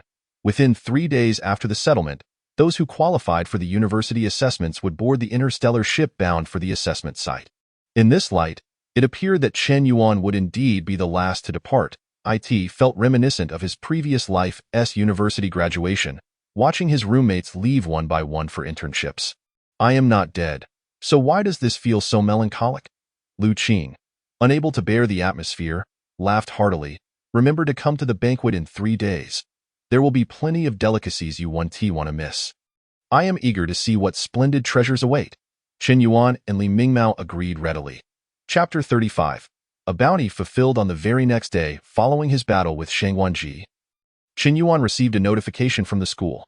Simultaneously, news of a B-level contract being signed with the institution arrived. Upon Chen Yuan's arrival at the school, Principal Fan Yaoxing had been waiting for quite some time. You are well aware that although you did not kill Shang Wanji, you severely injured him, causing the school to suffer unnecessary losses. We shall not concern ourselves with what happens next, but the school has deliberated and decided on your punishment, which is to lower your contract level. Originally, after your confrontation with Shang Wanji, you would have secured at least an A-level contract. Now, it is reduced to B-level. Can you accept this? I accept. Chun Yuan replied without a flicker of emotion, readily acquiescing. He understood that actions have consequences, and he had prepared for this eventuality. While he could have chosen not to incapacitate Shang Wanji, thereby reaping greater benefits through restraint, it would have left him feeling unfulfilled. Thus, he opted to cripple Shang Wanji, allowing himself to be liberated from his thoughts. However, the school's punishment turned out to be merely a reduction in contract level, which was far lighter than Chen Yuan had anticipated.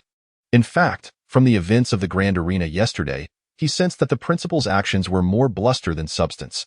Chen Yuan, I hope you comprehend that the reduction in contract level is merely the school's way of conveying a stance to the outside world. After all, Shang Wanji is a university seedling from our institution. I trust you will not take offense. As for the losses you incurred, consider it my assistance in warding off troubles from the Shangguan family. I will handle matters related to them, allowing you to focus on your cultivation. I understand. Thank you, Principal. Chen Yuan recognized the principal's support. It was evident that he was on Chen Yuan's side, albeit constrained by external pressures to impose a semblance of punishment. Very well. Fan Yaoxing nodded, patting Chen Yuan on the shoulder. Without further ado, let us sign the B-level contract. The resources promised therein can be collected directly from the finance office. I know you are quite busy, so I shall not take up more of your time. Perform well in the university assessments and bring glory to our institution. Subsequently, Chen Yuan signed the contract and, with the principal's token in hand, proceeded to the finance office to claim the resources promised by the contract. B-level contract: 200,000 star coins, 3 yuan xiao pills, 2 second-grade blood chi pills, a customized long sword valued at 300,000 star coins, and the option to select 2 first-grade martial arts techniques. The market price for yuan xiao pills is 150,000, while the second-grade blood chi pills also fetch 150,000. And the 2 complementary first-grade martial arts techniques amount to approximately 300,000 in total. The value hovers around 1,500,000, akin to the rewards of an A-level contract. Chen Yuan's heart stirred at this revelation, realizing that the principal had orchestrated this. Externally touted as a B-level contract, the actual benefits equated to that of an A-level. In addition, there was the salary from the big boss for this month, 2 blood chi pills, 5 nutrient solutions, and a reward of 500,000 star coins for ranking within the top 10,000 on the ladder, alongside the final subsidy from the Star Alliance, 1 first-grade blood chi pill. Chen Yuan had amassed these resources in recent days, intending to stockpile them for a critical moment. However, the subsidies from the Star Alliance and the big boss were for the last month. Soon, he would need to undertake university assessments. Additionally, he must repay the 30,000 star coins loan for his house. Chen Yuan recalled that he had previously mortgaged his property for a loan of 30,000 star coins, which needed to be settled promptly. Coupled with the 80,000 he received from Huang Su, convertible into lifespan, he now possessed a total of 1,200,000 star coins, 3 first-grade blood chi pills, 2 second-grade blood chi pills, and 3 yuan xiao pills, along with 5 nutrient solutions. Unbeknownst to him, Chen Yuan suddenly realized he had become exceedingly wealthy. It was no exaggeration to say that today marked the pinnacle of his financial abundance. He intended to reserve the 120,000 star coins for purchasing first-grade blood chi pills from Old WU.AS. For the remaining pills, he deemed it unnecessary to keep them. System, convert all of them. After more than 10 days of inactivity, his lifespan began to rapidly increase. 1, 2, 3.90, 91 years. 91 years. The market price for second-grade blood chi pills is equivalent to that of yuan xiao pills, both at 150,000, yet yuan xiao pills add 15 years of lifespan while second-grade blood chi pills only contribute 10 years, lacking the cost-effectiveness of first-grade blood chi pills. No wonder yuan xiao pills are in high demand, tightly controlled by the Star Alliance. Although a plethora of pills appear to accumulate significantly, their actual conversion into lifespan amounted to merely 90 years.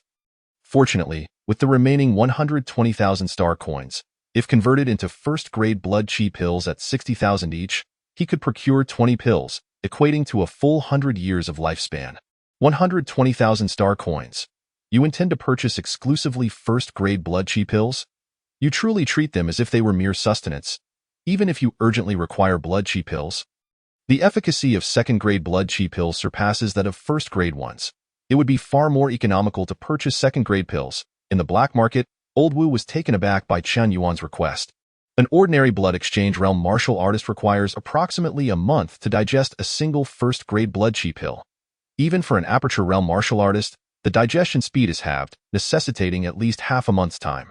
This was the first time he encountered someone like Chen Yuan, who seemed to disregard the digestion process entirely. Sometimes, Old Wu even contemplated opening Chen Yuan's abdomen to investigate how this individual could digest so efficiently. It was as if he possessed an insatiable void. "I assure you, I have my reasons. Just tell me if you can sell them." Chen Yuan was too fatigued to concoct excuses. He had never intended to feign ignorance regarding his capabilities. Chen Yuan required martial resources, and he needed them desperately. Only by converting martial resources into lifespan could he rapidly enhance his strength. If he chose to conceal his power and lurk in the shadows, who would invest in him? How would he acquire his martial resources? The B-level contract from the school was not a viable option, nor would the big boss provide a substantial salary, and Huang Su would never have associated with him from the outset. Lurking in the shadows while reveling in the intoxication of others, yet hoping to garner respect and admiration. This was a profoundly contradictory and conflicting stance. Chen Yuan needed to fight for himself. He must declare to others that he is a genius, and they should invest in him. Only then could he grow stronger at an accelerated pace. His battle with Shangguan Ji marked the beginning of his display of talent. Old Wu was prepared to offer counsel, but Huang Su intervened, shaking his head to signal Old Wu to refrain from speaking. As a martial artist, Huang Su possessed a clearer understanding of Chen Yuan's exceptional talent, which was indisputable. However, since Chen Yuan did not voluntarily disclose his abilities, Huang Su would not pry. This was the most suitable manner of interaction. "Old Wu, if Chen Yuan requires you, then sell to him. It's 120,000 star coins. You can make a tidy profit." Huang Su smiled faintly. Old Wu came to his senses and nodded. "Sell? Why not? However, my inventory is running low. I need to procure a new batch from elsewhere. So it will take a couple of days before I can provide them to you. This will be my last transaction on Blue and White Star. Once this is done, Huang Su and I plan to depart." Upon hearing this, Chen Yuan quietly remarked, "Please remember to inform me in advance. I shall see you off. I certainly will not forget you." Huang Su replied with a grin. Upon exiting the black market, Chen Yuan hastily repaid the 30,000 star coins loan. Notably, the person in charge recognized Chen Yuan, aware of his victory over Shangguan Ji, and that he now ranked among the top 8,000 on the ladder. Thus, they generously waived the interest for him. Chapter 36. The reverse cross. The first layer of the mixed Yuan Dragon Elephant True skill remarkably enhances strength. Had it not demanded exceptionally high talent and lifespan, it would have likely become widespread. The school only possesses the training methods for the first layer. To access subsequent techniques, one might have to wait until entering university. However, even if I obtain the method for the second layer of the mixed Yuan Dragon Elephant True skill now, my remaining lifespan could hardly sustain such an endeavor. The mixed Yuan Dragon Elephant True skill emphasizes gradual progression. The first layer requires 3 years, while the second layer necessitates 10 years. Chen Yuan spent 73 years on the first layer. Following this ratio, he would need nearly 200 years to cultivate the second layer. Yet, as the mixed Yuan Dragon Elephant True skill progresses, it increasingly emphasizes talent and time, particularly considering the martial talent of the Dragon Elephant Martial God. Conservatively estimating, the second layer would require 300 years. 300 years would translate to 61st grade blood chi pills, valued at 420,000, now appearing exorbitant, but once I enter university. This sum won't seem excessive. Chen Yuan silently contemplated. The foremost advantage of university is the abundance of resources available. As long as one possesses the ability, there will never be a shortage of cultivation resources. With the resources consolidated from the entire Star Alliance, university is truly not a mere facade, boasting an extraordinary level of prestige. Even graduating at the bottom of the class without any assessments, one would still be regarded as a significant figure on Blue and White Star. Chen Yuan was not overly anxious. As his strength increased, his opportunities would naturally evolve, and he would undoubtedly acquire the necessary 300 years of lifespan. Just as he pondered this, a message from Li Mingmao popped up on his personal terminal. They had previously agreed to attend a banquet hosted by Lu Qing, and now was the opportune moment. Nightfall. The moon hung high in the starry sky. Lu Qing was well liked at school, and aside from Chen Yuan and Li Mingmao, He had invited several other friends who frequently frequented the fighting arena. Chen Yuan recognized them, albeit only in passing acquaintance. Lu Qing, that lad, although lacking in martial prowess, will undoubtedly fare better than us in the future, thanks to his illustrious family background. Yet among our group, when it comes to future achievements, the spotlight must be on Chen Yuan. He has triumphed over the university seed, Shangguanji, and his success is destined. Indeed, Chen Yuan, let us not forget our humble beginnings once you ascend to greatness. When we meet again, do lend us your support. In response to these words, Chen Yuan merely smiled, choosing silence. He rarely makes promises, not even in jest. The others, noticing his demeanor, continued their chatter unperturbed. The banquet was held at a splendid hotel in the heart of the mountain city. It was said that Lu Qing's family had reserved an entire floor for the event. Although the theme was to celebrate Lu Qing's graduation, it primarily served as a networking platform, attracting numerous local luminaries. However, this group of individuals was merely there for a free meal, lacking any ulterior motives. As they walked, Chen Yuan suddenly paused, saying, "I believe I just spotted an old acquaintance. I shall greet him. You go ahead? And I will join you shortly." Li Mingmao, slightly puzzled, noted the surrounding darkness, questioning who it could be. "Nevertheless," she replied, "then we shall proceed. Do hurry, and don't be too late, of course. If I linger too long, be sure to save me some good food." Chen Yuan chuckled. "Rest assured, we won't forget you." The others chimed in jovially, as their figures gradually receded. Chen Yuan felt his internal energy surging, preparing for swift action. He spoke in a low voice, "Come forth. It is just you and me now." I in the stillness of the night. Only Chen Yuan's voice echoed softly. Suddenly, a rustling emerged from the nearby greenery, and a figure clad in a black trench coat, obscured by shadows, slowly approached.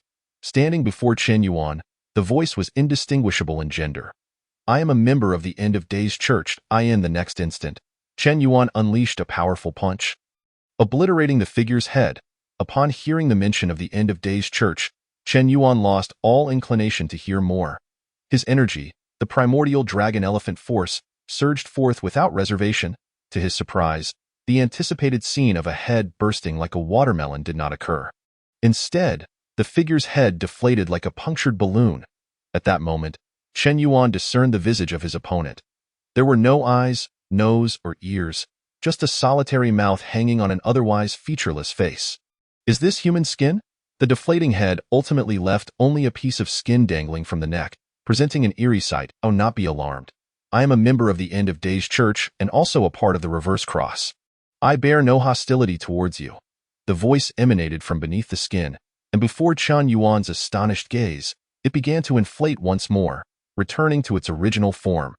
This time, Chen Yuan refrained from striking.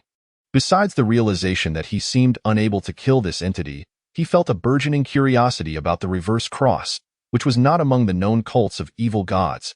We cannot harm each other. Yet there lies a hint of sincerity, suggesting the potential for negotiation. State your purpose clearly within 10 seconds, or I will promptly alert the enforcement team. The balloon-like figure, incapable of inflicting harm, yet equally impervious to harm itself, embodied this so-called sincerity. Otherwise, a weaker entity would not have the opportunity to speak, while a stronger one would prompt Chen Yuan to contact the enforcement team immediately and flee without hesitation. The balloon figure wasted no time, the mouth opening and closing. "I am here because we value your talents and wish to invite you to join the Reverse Cross." As it spoke, a black mechanical mosquito emerged from its mouth, fluttering towards Chen Yuan. "All the pertinent information is contained within. You may examine it at your leisure. My task is complete." Chen Yuan grasped the mosquito midair, and when he looked up again, the balloon figure had vanished. He had noticed the figure's departure, but chose not to intervene. Neither party could harm the other, a mutual understanding they shared. Coupled with the absence of hostility, Chen Yuan found no reason to obstruct the figure, which would only complicate matters.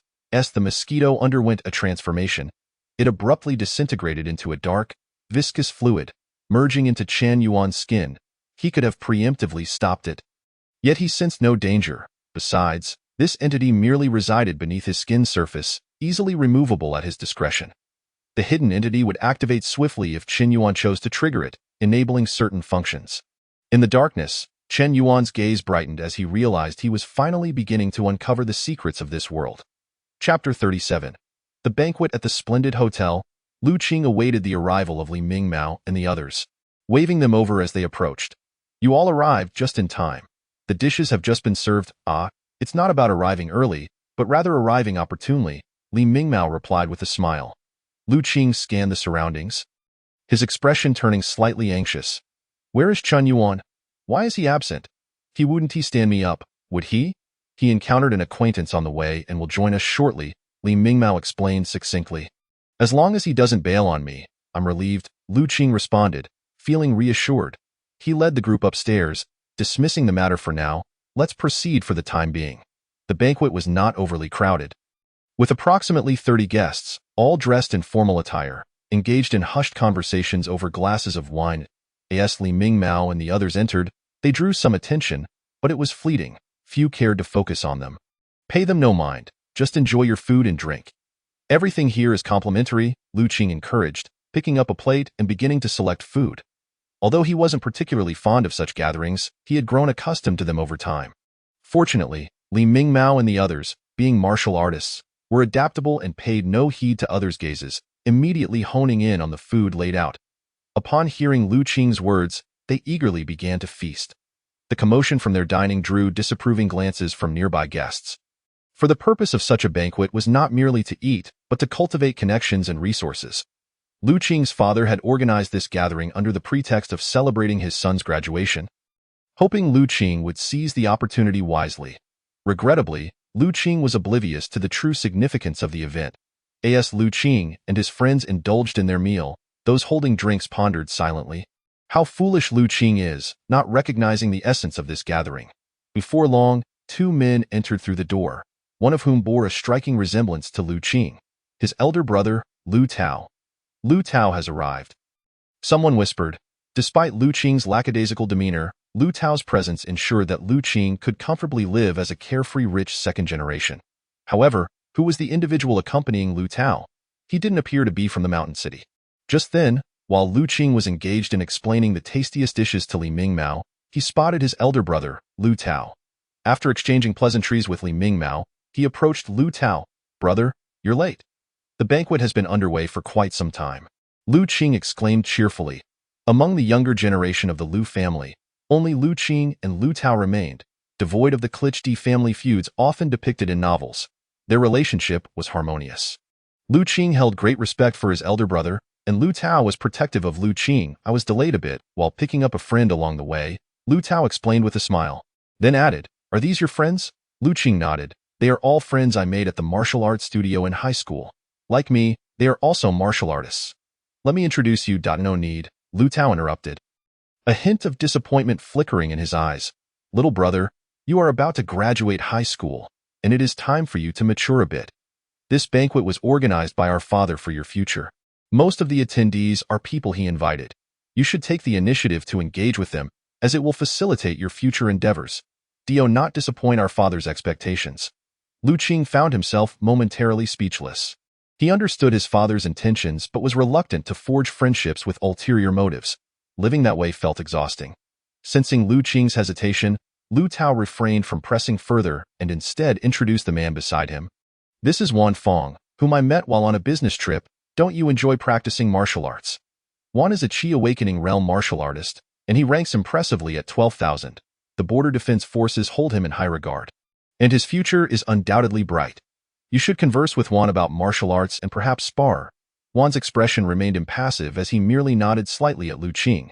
There is no need for sparring. It might injure your little brother. However, I can offer some guidance when time permits. Lu Qing felt a twinge of awkwardness, knowing the chasm between himself and a Qi Awakening realm martial artist was immense. Wan spoke plainly, without malice, and Lu Tao understood that Wan's straightforwardness was not meant to belittle his younger brother. He was merely stating facts. Brother, you carry on with your discussions. I will attend to my friends, Lu Qing said, feeling increasingly uncomfortable. Lu Tao waved him off. Go ahead, making friends is fine, but remember to discern the occasion. Upon hearing this, Lu Qing hurriedly departed.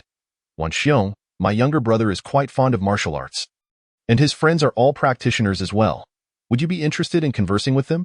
Lu Tao still wishes to establish a connection between Lu Qing and Wan Fong. They are all at the 4th or 5th level of the blood exchange realm. which is quite impressive compared to ordinary individuals, yet I find little to discuss with them. Wan Fong shook his head in refusal. Lu Tao did not press further, as he had expended considerable effort to connect with Wan Fong. As Lu Tao and Wan Fong arrived, the guests who had previously scattered in the banquet now gathered around the two, showering them with compliments. Indeed, you are Lu Xiao. How fortunate to know a young talent like Wan Fong. The Lu family has great prospects. Lu Xiao, it's been a while. Where have you been busy recently? Wan Fong, we are organizing a mountaineering event. Might you be interested in joining? Wan Fong showed little enthusiasm, politely declining each invitation under the pretense of training in martial arts. He had encountered such scenes far too often and was now too apathetic even to feign interest. Were it not for Lu Tao's face, he would not have attended such a banquet, deeming it a waste of time. What's wrong? You seem downcast, Li Mingmao remarked, observing Lu Qing, who wore a dejected expression. It was evident from the situation that Lu Qing was not particularly well-liked. At least not to the extent of his elder brother, Lu Tao. Lu Qing remained silent, merely focusing on his meal. Li Mingmao glanced around and suddenly realized that their group seemed somewhat out of place, prompting him to inquire, "It seems like we are the only ones eating. Isn't that a bit awkward?" Lu Qing put down his chopsticks, his earlier despondency vanishing as if it had never existed. He chuckled. A martial artist must eat well to have the energy for training. I recall someone said they would eat me poor. Doesn't seem like that's the case now? Li Mingmao shook his head. Dante, look at me. That was Chen Yuan who said it. I never claimed I would eat you poor at a tea that moment. A voice emerged from behind them. Nonsense. It was clearly Li Mingmao who said it first. Turning around, they saw Chen Yuan standing behind them with a plate in hand. Chapter 38. Changing Faces. Chen Yuan, you finally made it. Did you encounter some acquaintances and chat for so long? Chen Yuan's arrival sparked a hint of excitement in Lu Qing. I did my best to hurry over. Fortunately, you hadn't finished eating yet, Chen Yuan replied, stuffing his mouth with meat. In truth, his conversation with the balloon man had lasted less than 3 minutes. He had taken a longer route on purpose. No worries, you made it just in time. I nearly thought you were going to stand me up, Lu Qing laughed. If you noticed Chen Yuan's arrival, save for Wan Fong, bias that new arrival a friend of your younger brother? Wan Fong quietly inquired of Lu Tao, gazing at Chen Yuan beside Lu Qing. Huh? Who? Lu Tao appeared puzzled, having not grasped who Wan Fong was referring to, but upon noticing Wan Fong's focus on the individual next to Lu Qing, he nodded. That group consists of my brother's friends, all from the same school. Which middle school does your brother attend? Wan Fong inquired further. Shanqing No. 1 High School. Then it seems I've got it right. After pondering for a moment, Wan Fong addressed Lu Tao. Let us go introduce ourselves. Lu Tao was perplexed. Wan Fong had previously expressed disinterest, so why the sudden desire to meet? Ignoring Lu Tao's confusion, Wan Fong strode toward Chen Yuan, with Lu Tao hastily following. The onlookers, unsure of what was happening, hurriedly trailed behind. Your elder brother has arrived, Li Mingmao alerted, observing his surroundings. Lu Qing looked up. Why is my brother here? However, upon witnessing Wan Fong approach Chen Yuan directly, he suddenly understood. You must be Chen Yuan. I watched your ladder duel against Shangguan Ji. It was quite impressive. Wan Fong extended his hand. And you are? Chen Yuan responded, somewhat astonished, but still shook hands briefly. Wan Fong, a student from Medu No. 3 High School, ranked 12th on the ladder. It's understandable that you wouldn't know me. Wan Fong forced a smile, which appeared somewhat comical. Lu Tao, watching this interaction, felt as though he had encountered a ghost. He had never seen Wan Fong smile since they met and had long assumed him to be emotionless. Moreover, who was this Chen Yuan? Even Wan Fong was making an effort to be friendly. He quickly pulled the bewildered Lu Qing aside and asked in a hushed tone, Is this Chen Yuan your friend? What's his background? Having only returned a day prior, he was unfamiliar with the happenings at Shanqing No. 1 High School. I invited him. So of course he is my friend, Lu Qing replied matter-of-factly, then added, as for his background, I suppose you're more curious about why Wan Feng's attitude has changed. He must know that Chen Yuan is ranked over 8,000 on the ladder. Over 8,000? Doesn't that make him a university seat? Lu Tao inhaled sharply, incredulously. You know someone like that, and you didn't mention it sooner? Lu Qing offered a wry smile. To be honest, there are many reasons. First, Chen Yuan wasn't present at the time. Second, I didn't want to flaunt my connection with him, and most importantly, I completely forgot about it. Truth be told, Chen Yuan had soared to prominence swiftly. and their relationship had not significantly evolved, causing Lu Qing to often subconsciously overlook the fact that Chen Yuan had defeated Shang Guanji and become a university seed at Shanqingno. One high school. Lu Tao didn't even need to ask Lu Qing. He could nearly deduce Chen Yuan's identity himself. Following Wan Fang's introduction, the crowd began to recognize Chen Yuan. Who is Chen Yuan? Why does that name sound familiar? How could you forget? The ladder duel that stirred quite a commotion at Shanqing No. 1 High School a few days ago. Shang Guanji versus Chen Yuan. Now I recall. He.S. the one who defeated Shang Guanji, ranked over 8,000 on the ladder, a university seed from No. 1 High. Not only that, but there were also murmurs like, I've always sensed Lu Qing possesses a sense of chivalry. It's no surprise that a genius martial artist like Chen Yuan would find a kindred spirit in him. Truly, a tiger begets no dog. It seems both members of the Lu family are not to be trifled with. I seem to have underestimated them. Such a spectacle of humanity unfolded before Chen Yuan, who frowned deeply, disliking this atmosphere. Were it not for Lu Qing, he would never have attended. What's the matter? Not accustomed to it?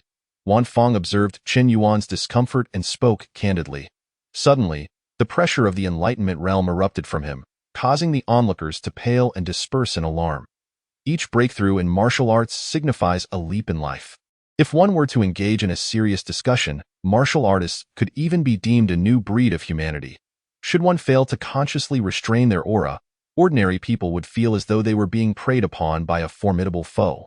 This was the oppression stemming from a difference in life levels. You all should attend to your affairs. Mr. Chen Yuan and I have pressing matters to discuss, Wan Fang stated coolly. Upon hearing this, the crowd, understanding the implication, quickly vacated the area, granting them ample space for conversation. Chen Yuan discerned that Wan Fang had only recently entered the Enlightenment realm, possessing roughly the same strength as Huang Su, if not slightly inferior. Yet, Wan Fang's actions unmistakably reaffirmed the unique status of martial artists within the Stellar Alliance. There's something you wish to discuss with me? Chen Yuan inquired. Wan Fang replied warmly. I am not a university seed, and I hold no competitive relationship with you. It was merely a coincidence to meet you. I hadn't expected you to be a friend of Lu Qing. So I came over to introduce myself. Chen Yuan remained noncommittal, sensing that Wan Fang harbored ulterior motives. However, until the banquet concluded, Wan Fang exhibited no peculiar behavior, engaging Chen Yuan in trivial conversation. Once the banquet ended, the guests began to disperse. I won't be attending school tomorrow. I plan to follow my father's advice and join a ship. Seems I will enter the cosmos before Chen Yuan does. Lu Qing chuckled. Though this era boasts advanced technology, akin to how many in the past had never boarded an airplane, the majority have never set foot on an interstellar vessel or ventured into the cosmos. Although it merely required some determination to purchase a ticket, for most, it was deemed an unnecessary expense. In the future, any matters could simply be communicated through messages on the terminal. After finishing his words, Chen Yuan waved goodbye. Approaching high school graduation, it was uncertain when they might meet again, but thankfully, with terminals available, as long as they connected to the Stellar Alliance's network, communication could occur almost anywhere. Being situated in the relatively remote Blue-White Star region, they would not even require a local network, as direct access to the Stellar Alliance network was far more convenient. Let us go. Let us not linger too long. The crowd began to depart. Martial artists tend to act decisively and efficiently, unlike the drawn-out farewells often depicted in romantic dramas. Lu Qing sighed as he watched them leave. It might be a long time before he could see them again. Little brother, you quietly became acquainted with Chen Yuan. I underestimated you, Lu Tao exclaimed, playfully slapping Lu Qing on the back, chuckling. Lu Qing merely offered a faint smile. Unlike his elder brother, he had never expected to gain anything from Chen Yuan. Chapter 39. First Class Martial Arts. Here are 30 first-class Qi blood pills. Take them all. Old Wu tossed a small black bag to Chen Yuan. Upon opening it, he discovered it was filled with plump and glossy Qi blood pills, the rich medicinal aroma wafting forth. Although the packaging was somewhat lackluster, the pills themselves were of impeccable quality, feeling substantial in hand. 30 pills. That's quite a lot, Chen Yuan exclaimed in surprise. 120,000 star coins. Even if we calculate at the cheapest price of 60,000 per pill, that would only be around 20 pills. 30 in the bag is a significant surplus. Old Wu's actions led to a situation where not only did he fail to make a modest profit, But he might also not even recoup his initial investment. As for the surplus 10 pieces, I have no time to sell them, so I shall give them all to you, Old Wu explained. Take them as a token of gratitude for accompanying us on this journey, Huang Su, standing nearby, said with a beaming smile. Today marked not only Old Wu's delivery of the life essence pills, but also the day he and Huang Su would depart from Blue and White Star. Qin Yuan did not decline and accepted them immediately. His curiosity piqued as he inquired, "You mentioned heading to Shima Star. How far is that from Blue and White Star?" "How far?" Huang Su was taken aback, as he had not given the matter much thought. Old Wu, however, was well informed and replied, "Blue and White Star lies in the southeastern corner of the Stellar Union's domain, quite a remote location, with only a solitary star gate. In contrast, Shima Star is located closer to the heart of the Stellar Union, in the Imperial Capital domain, and the distance between the two is approximately 50,000 light-years." Chen Yuan gasped inwardly, 50,000 light-years. Such astronomical distances were indeed daunting. Huang Su chuckled, "Resources are scarce on Blue and White Star, and merchant ships are exceedingly rare. Today is the only time the ship bound for Shima Star is docked. If we miss this opportunity, who knows how long we will have to wait for the next one. This implies that we are about to depart, doesn't it? Then, farewell?" Chen Yuan tilted his head. "Until next time." During the university assessments broadcasted across the Stellar Union, "We will cheer you on," Huang Su replied with a grin.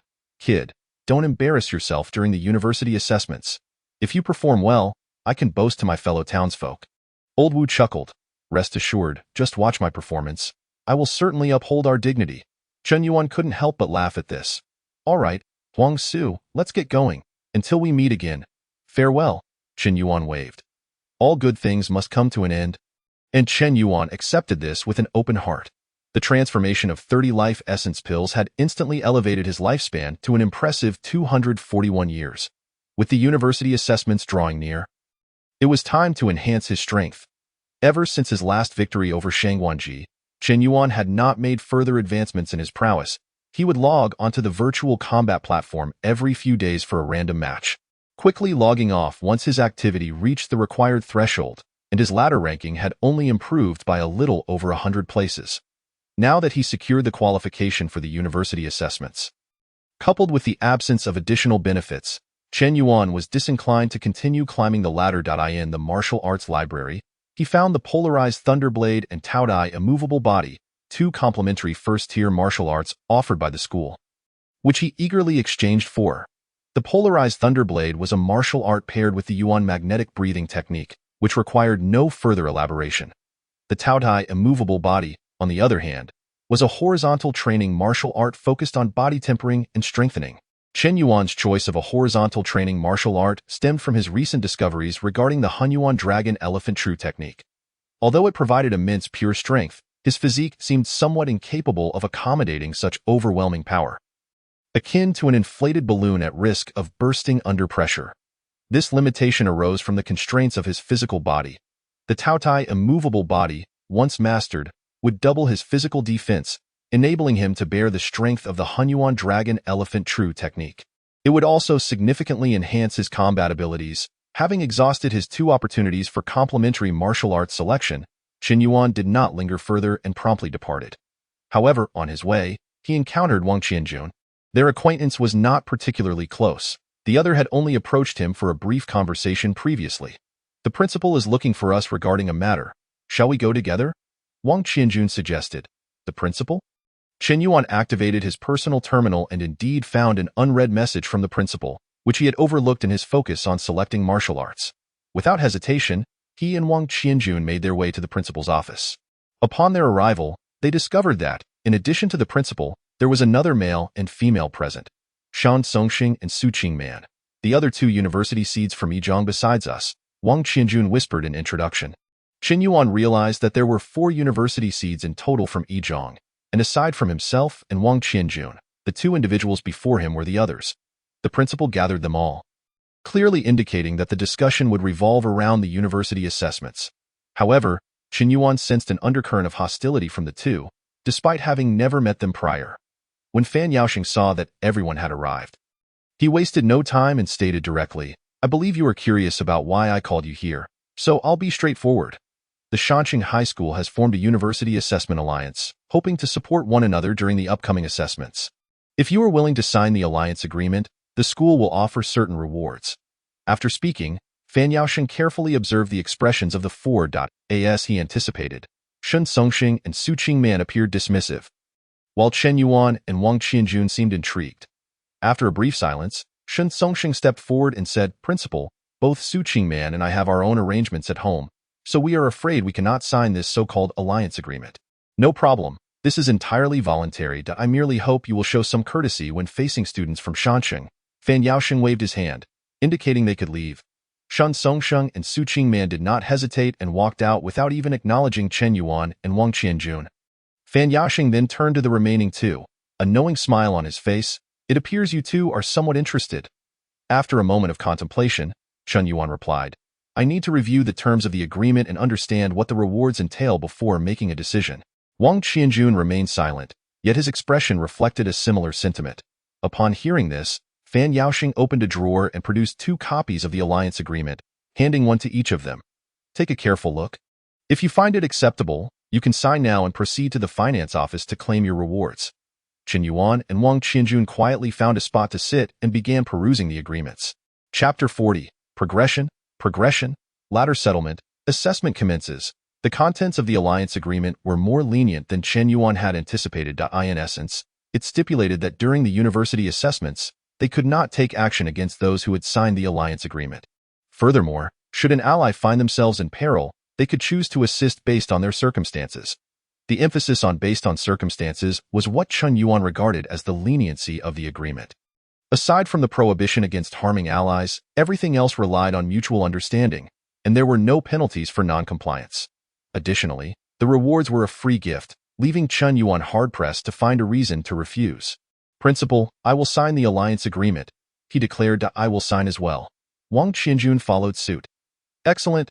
Fan Yaosheng nodded in satisfaction, gesturing grandly. "Go to the finance office to collect your resources. Just mention my name." They have already been informed. Shortly after Chen Yuan and Wang Qianjun left, Li Tianming, the head teacher of the senior year, entered the office. Fan Yaosheng smiled and asked, "Guess who signed?" Li Tianming wore an expression that suggested it was obvious.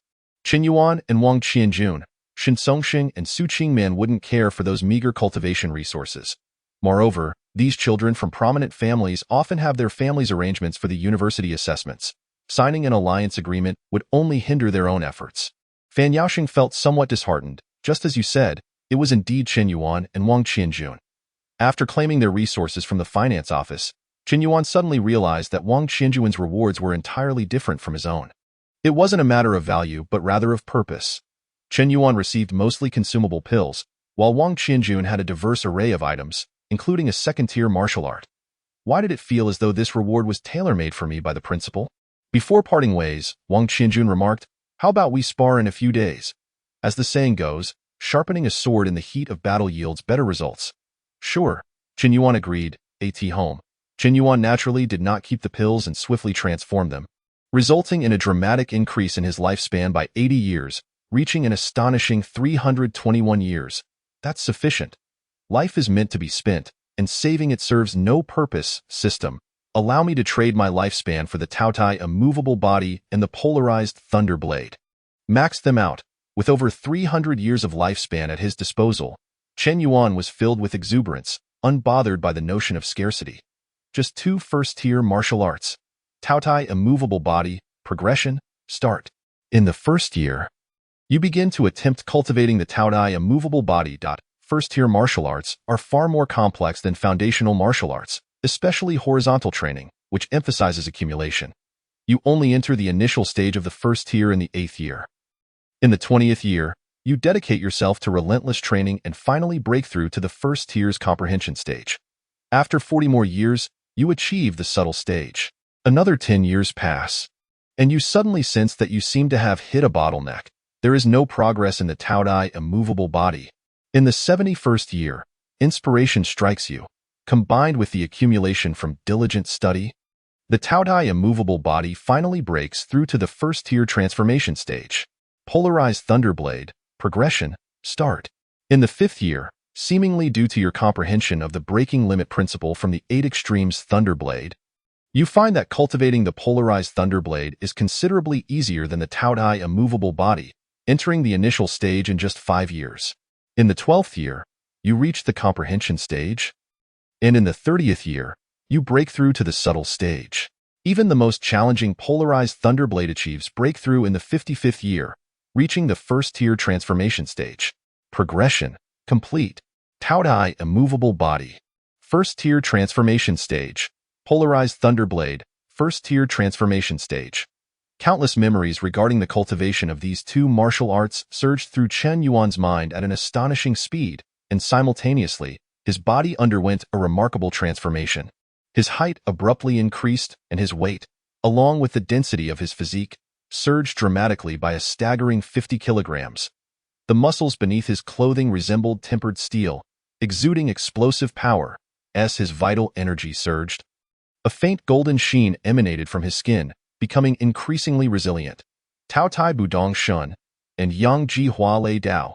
Chen Yuan's eyes gleamed with intensity as he shaped his hand into a blade and executed a powerful downward strike.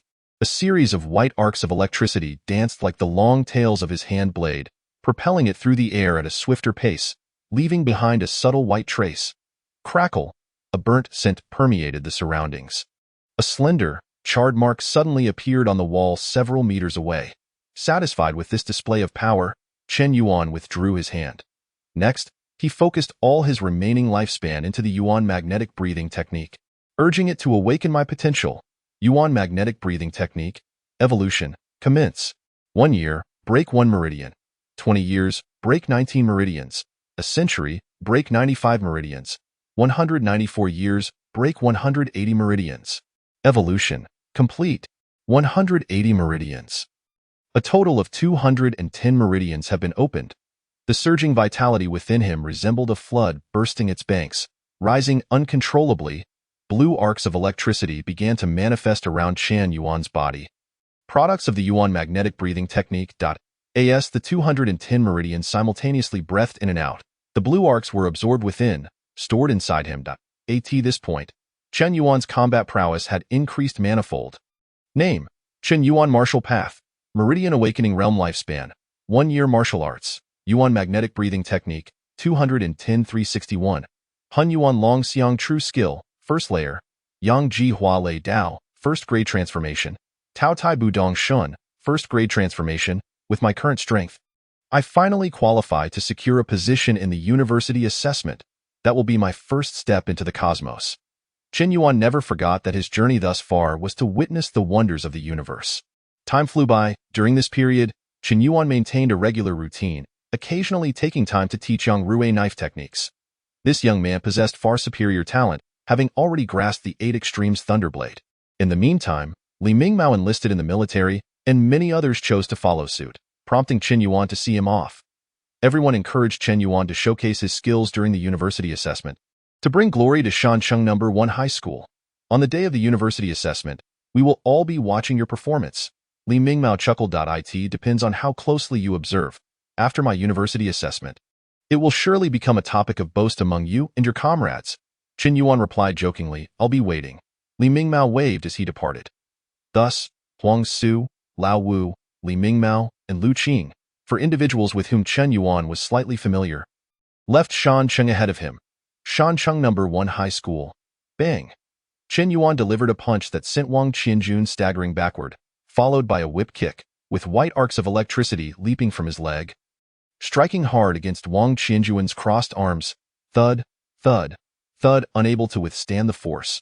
Wang Qianjun retreated to the edge of the arena, steadying himself after shaking off the tingling sensation in his hands.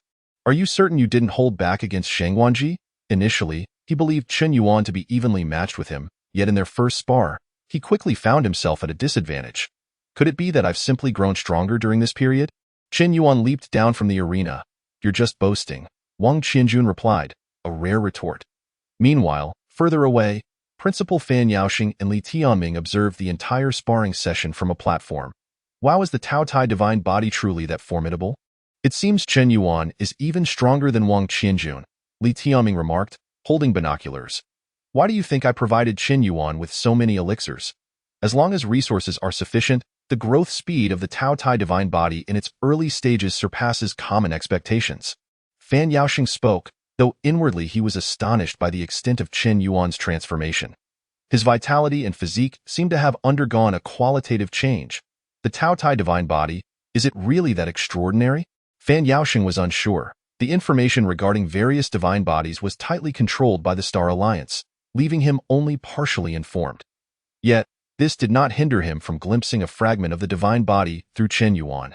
Truly a terrifying talent. If it were Chen Yuan, he might have a chance at those 3 universities. Fan Yaoxing murmured to himself. Li Tiaming perked up at this, casting a disbelieving glance at the principal of No. 1 high school beside him. Are you saying Chen Yuan has a chance to enter those 3 universities? That's impossible. Even with a divine body, the time since Chen Yuan's awakening is too short. Compounded by a lack of cultivation resources, he hasn't fully matured yet. At this moment, he is only slightly stronger than Wang Qianjun. Fan Yaoxing rubbed his bald head, non-committally replying, "Who knows? The heavenly ladder will soon conclude, and the university assessment is just around the corner. We shall see the results, regardless." With Chen Yuan emerging from number 1 high school, it is undoubtedly a tremendous gain. At one community, Yang Rui practiced the 8 Extremes Thunderblade with a small short knife suited to him. Entering the basics in about 2 months, your talent is quite commendable on Blue-White Star. Chen Yuan nodded in admiration. Undoubtedly, Yang Rui could be considered a martial arts genius, at least in Chen Yuan's eyes. This young man's talent surpassed even Wang Qianjun, and with his father being a wealthy businessman, he lacked for cultivation resources. His future achievements were bound to be remarkable. Thank you for the praise. Teacher, Yang Rui gasped, grinning. Remember to practice diligently. The path of martial arts is akin to rowing upstream. If you do not advance, you will regress. With your talent, gaining admission to university will not be an issue. Chen Yuan encouraged, then rose to take his leave. Is today really the last lesson? Yang Rui inquired, fully aware that tomorrow marked the conclusion of the heavenly ladder, making this Chen Yuan's final teaching session. Teacher, no matter what university you attend, I will definitely surpass you in the future, Yang Rui declared suddenly. That seems rather unlikely, Chen Yuan replied, his words somewhat provoking, albeit with a tone of inevitability. Just you wait. Yang Rui retorted, even more unwilling to concede. I shall wait with that. Chen Yuan pushed the door open and stepped outside. The door. The wealthy businessman awaited him, notably accompanied by someone, Wan Fong, whom he had met at Lu Qing's banquet. Chen Yuan, we meet again. Wan Fong grinned, revealing an unappealing smile. Ah, it's you? Chen Yuan nodded, glancing at the wealthy businessman, who seemed to have something to say.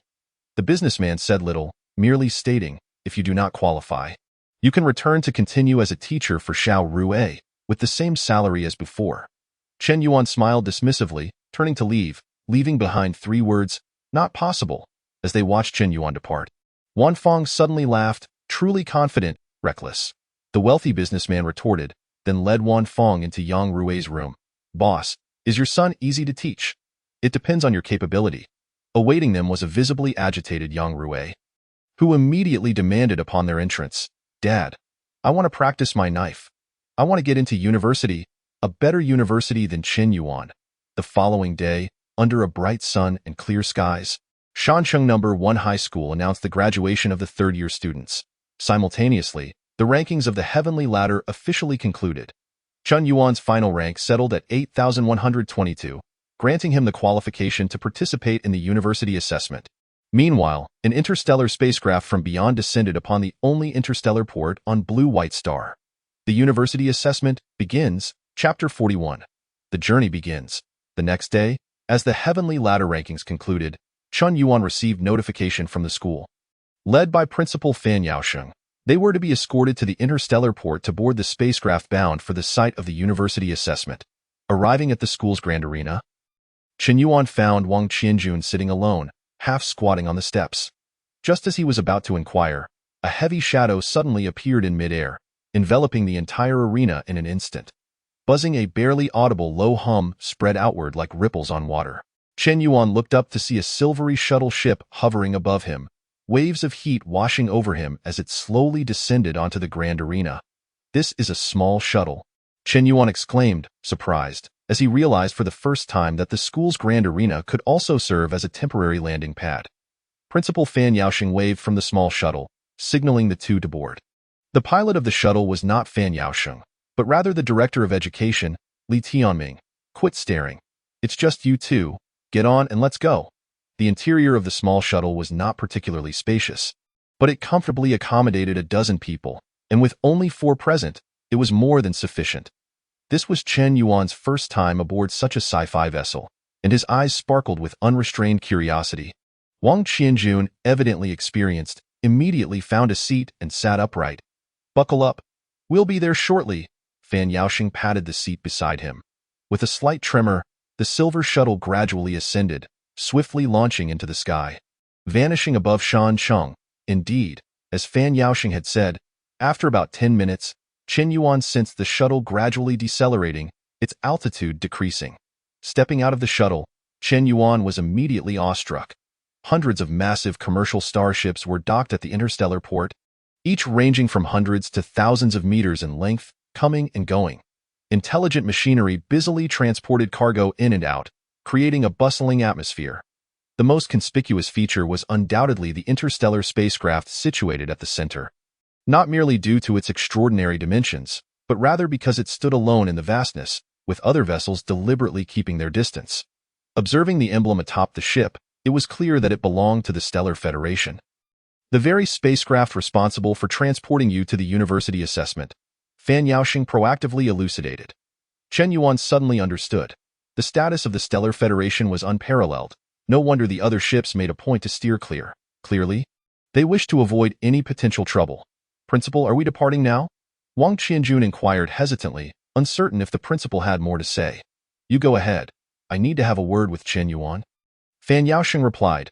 Upon hearing this, Wang Qianjun nodded at Chen Yuan and proceeded to board the Stellar Federation's interstellar vessel alone. Principal, please say whatever is on your mind.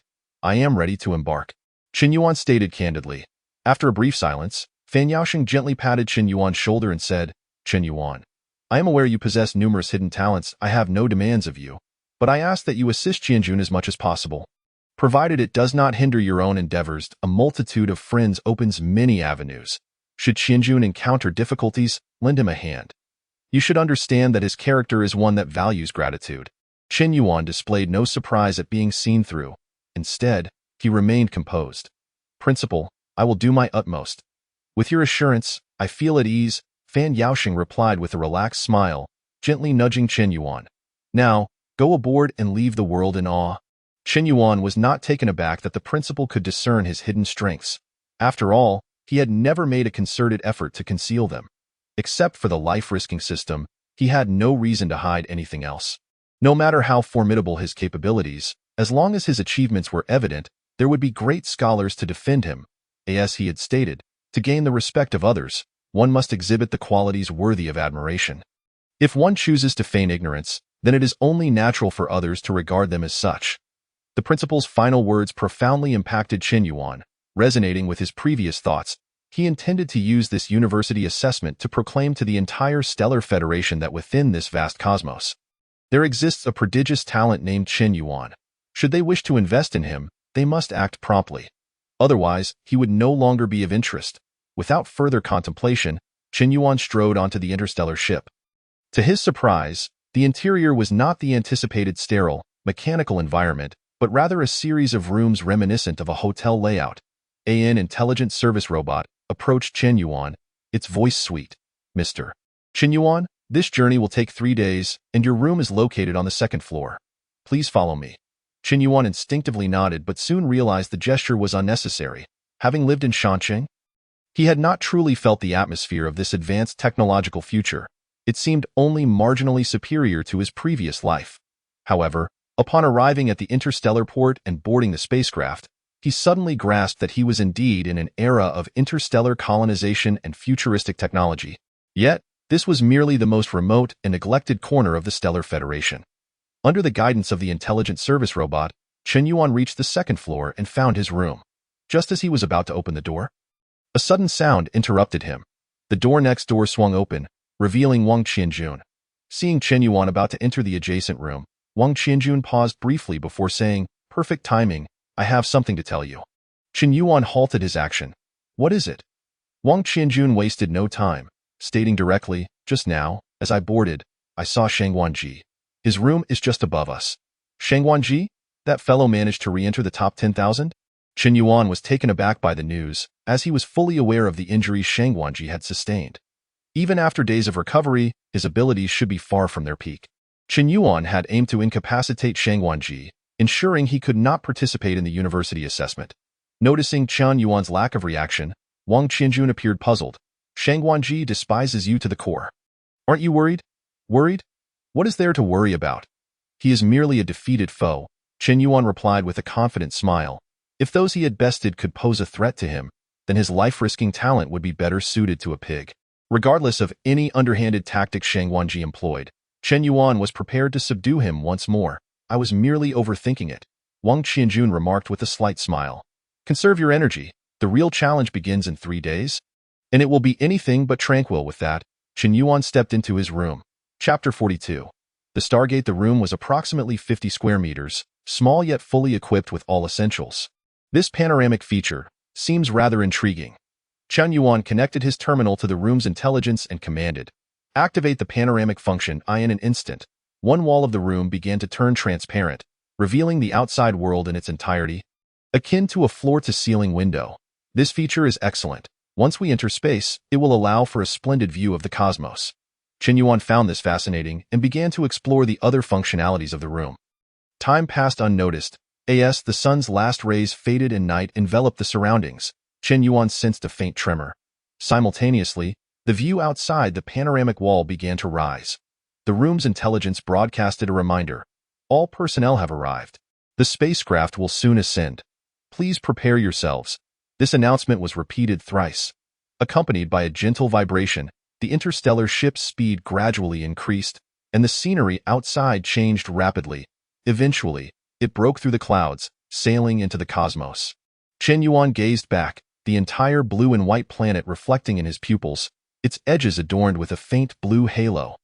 Initially, he could still see some stars dotting the expanse, but as the ship accelerated to a terrifying velocity, even the panoramic function revealed nothing but an expanse of desolate darkness. The surrounding silence was eerie, and Chen Yuan gradually felt drowsy, succumbing to sleep. In the haze of slumber, he vaguely heard the curvature engine igniting, announcing their imminent arrival at the Stargate of the Stellar Federation, urging traffic to yield. Suddenly, he jolted awake, hearing a cacophony of curses over the intercom. Hey, you foolish ship, can't you see the Stellar Federation emblem on my vessel? Today, I'm serving the Federation. Dare to obstruct me and face the consequences, Big Black. What are you so arrogant about? If it weren't for the Stellar Federation's reputation, I would have rammed your old clunker to pieces long ago. It seemed the captain was exchanging barbs with another vessel, forgetting to turn off the collective broadcast, allowing Chen Yuan to overhear their colorful exchanges clearly. Rubbing his eyes, Chen Yuan glanced outside. In an instant, his pupils widened in astonishment. He admitted he was awestruck. Firstly, the multitude of interstellar ships was far more numerous and larger than those at the blue and white planet's port. They clustered together like a swarm of bees. The interstellar ship he was aboard could barely be considered average within this throng. Yet, this was not the primary source of Chen Yuan's astonishment. Before all the interstellar ships, a colossal mechanical structure loomed. So vast that Chen Yuan could not fully comprehend its scale. It slowly rotated, and he could only glimpse a fragment of it, surmising it was circular, a cosmic ring, akin to a mirror spanning the universe. This was the Stargate. Chen Yuan could guarantee that the Stargate was far larger than any star. Even the colossal ships, stretching nearly hundreds of kilometers, appeared as mere ants in its presence. In that moment, Chen Yuan felt as though he were looking down at the blue and white planet from above, unable to see its limits. His pupils were captivated by the grandeur of the Stargate. The Stargate has opened. If you dare to obstruct me today, know that I am serving the Stellar Federation, and all aboard are students participating in the university assessment. Clear the way, Big Black. I'm giving the Stellar Federation some face today. I'll let you pass this time. Once you're done with this contract, I'll be keen to see if your old relic can still keep up. How dare you flaunt your power, Big Black? Without the Stellar Federation, you are nothing. A beep signaled that the captain had finally realized he had left the collective mic on, abruptly halting the raucous broadcast. Then, the interstellar ship beneath Chen Yuan surged forward in acceleration. The journey to the Stargate took far longer than Chen Yuan had anticipated. Nearly half a day. Despite this considerable distance, he could only catch a glimpse of a small portion of the Stargate. Further deepening his awe of its monumental grandeur, it was truly a marvel of the universe. Upon entering the Stargate, darkness enveloped the ship. There was not a glimmer of starlight in any direction. As if they had plunged into pure, unadulterated darkness, it seemed this was the process of traversing between two Stargates, though Chen Yuan was uncertain what might happen should he leave the ship at this moment. Feeling a bit bored, Chen Yuan mused, although uncertain, the outcome was unlikely to be favorable. Now within the confines of the Stargate, the device he had received from the reverse cross balloon man still lay beneath his skin, awaiting activation. However, Chen Yuan had hesitated to try it, wary of potential treachery, which is why he had delayed until now to experiment. If there were truly a deception at play, he would not believe that a member of the Anticross could traverse the Stargate. If the other party genuinely possessed such an ability, Chen Yuan would have no recourse but to accept his fate. Without further hesitation, Chen Yuan chose to activate the interface, and instead of any unexpected occurrences, a stream of information flashed through his mind. Is this the commission interface? The information detailed the functionalities and applications of the device concealed beneath Chen Yuan's skin, entrusted to him by the Anticross. In simple terms, it resembled a commission platform akin to treasure hunting in a past life. This privilege was exclusive to members of the Anticross, allowing them to accept and issue tasks, shop in the marketplace, enhance their levels, and gain additional permissions. Membership in the Anticross was not restricted to any particular individual. As long as one was acknowledged by them, one could join. Simultaneously, there were no bindings imposed, allowing one to withdraw and sever ties at any moment. So, does this imply that the Anticross wishes to invite me to join their ranks? Regardless of Chen Yuan's thoughts, the platform was now at his disposal, ready for activation or deletion, requiring little contemplation on his part. It was akin to software that had already been downloaded. Use it if desired, or uninstall it if not. This exemplified the Anticross's complete lack of constraints on its members, should one need it. They would be considered a member. Should they not, they could exit at will. What exactly is the Anticross? I am unfamiliar with it. Let me peruse the available tasks. Chen Yuan meticulously examined the tasks. He was somewhat astonished to discover that his level was not the initial hydrogen level, but rather a higher helium level. The Anticross had a strict hierarchy, categorized according to atomic types: hydrogen, helium, lithium, beryllium, boron, carbon, nitrogen, and oxygen, totaling 8 levels. The issuance and acceptance of commissions, as well as permissions across various facets of the Anticross, were all related to these 8 levels. As for how to elevate one's level, issuing tasks, accepting tasks, and actively investing resources into the Anticross were all viable pathways for advancement. Upon checking his level, Chen Yuan found that he had bypassed the hydrogen level, starting directly at helium, granting him the authority to issue preliminary tasks. Moreover, he had inexplicably received 500 contribution points as a bonus. Chen Yuan, adopting a mindset of it doesn't cost anything, so why not try, began to browse the marketplace. The marketplace offered a plethora of items, truly an extensive variety, from elixirs, martial arts, mechs, shuttles, to interstellar warships equipped with annihilation cannons. It had everything. Regrettably, most items were beyond Chen Yuan's financial reach, and his permission level was insufficient. While skimming through the offerings, Chen Yuan suddenly paused. Is that the true skill of the primordial dragon elephant? Gazing at the price, which was precisely set at 500 contributions for the second level of the true skill of the primordial dragon elephant, Chen Yuan fell into a contemplative silence. The Anticross was clearly signaling to him that this second level of the true skill of the primordial dragon elephant was prepared specifically for him. He was merely being asked whether he would purchase it.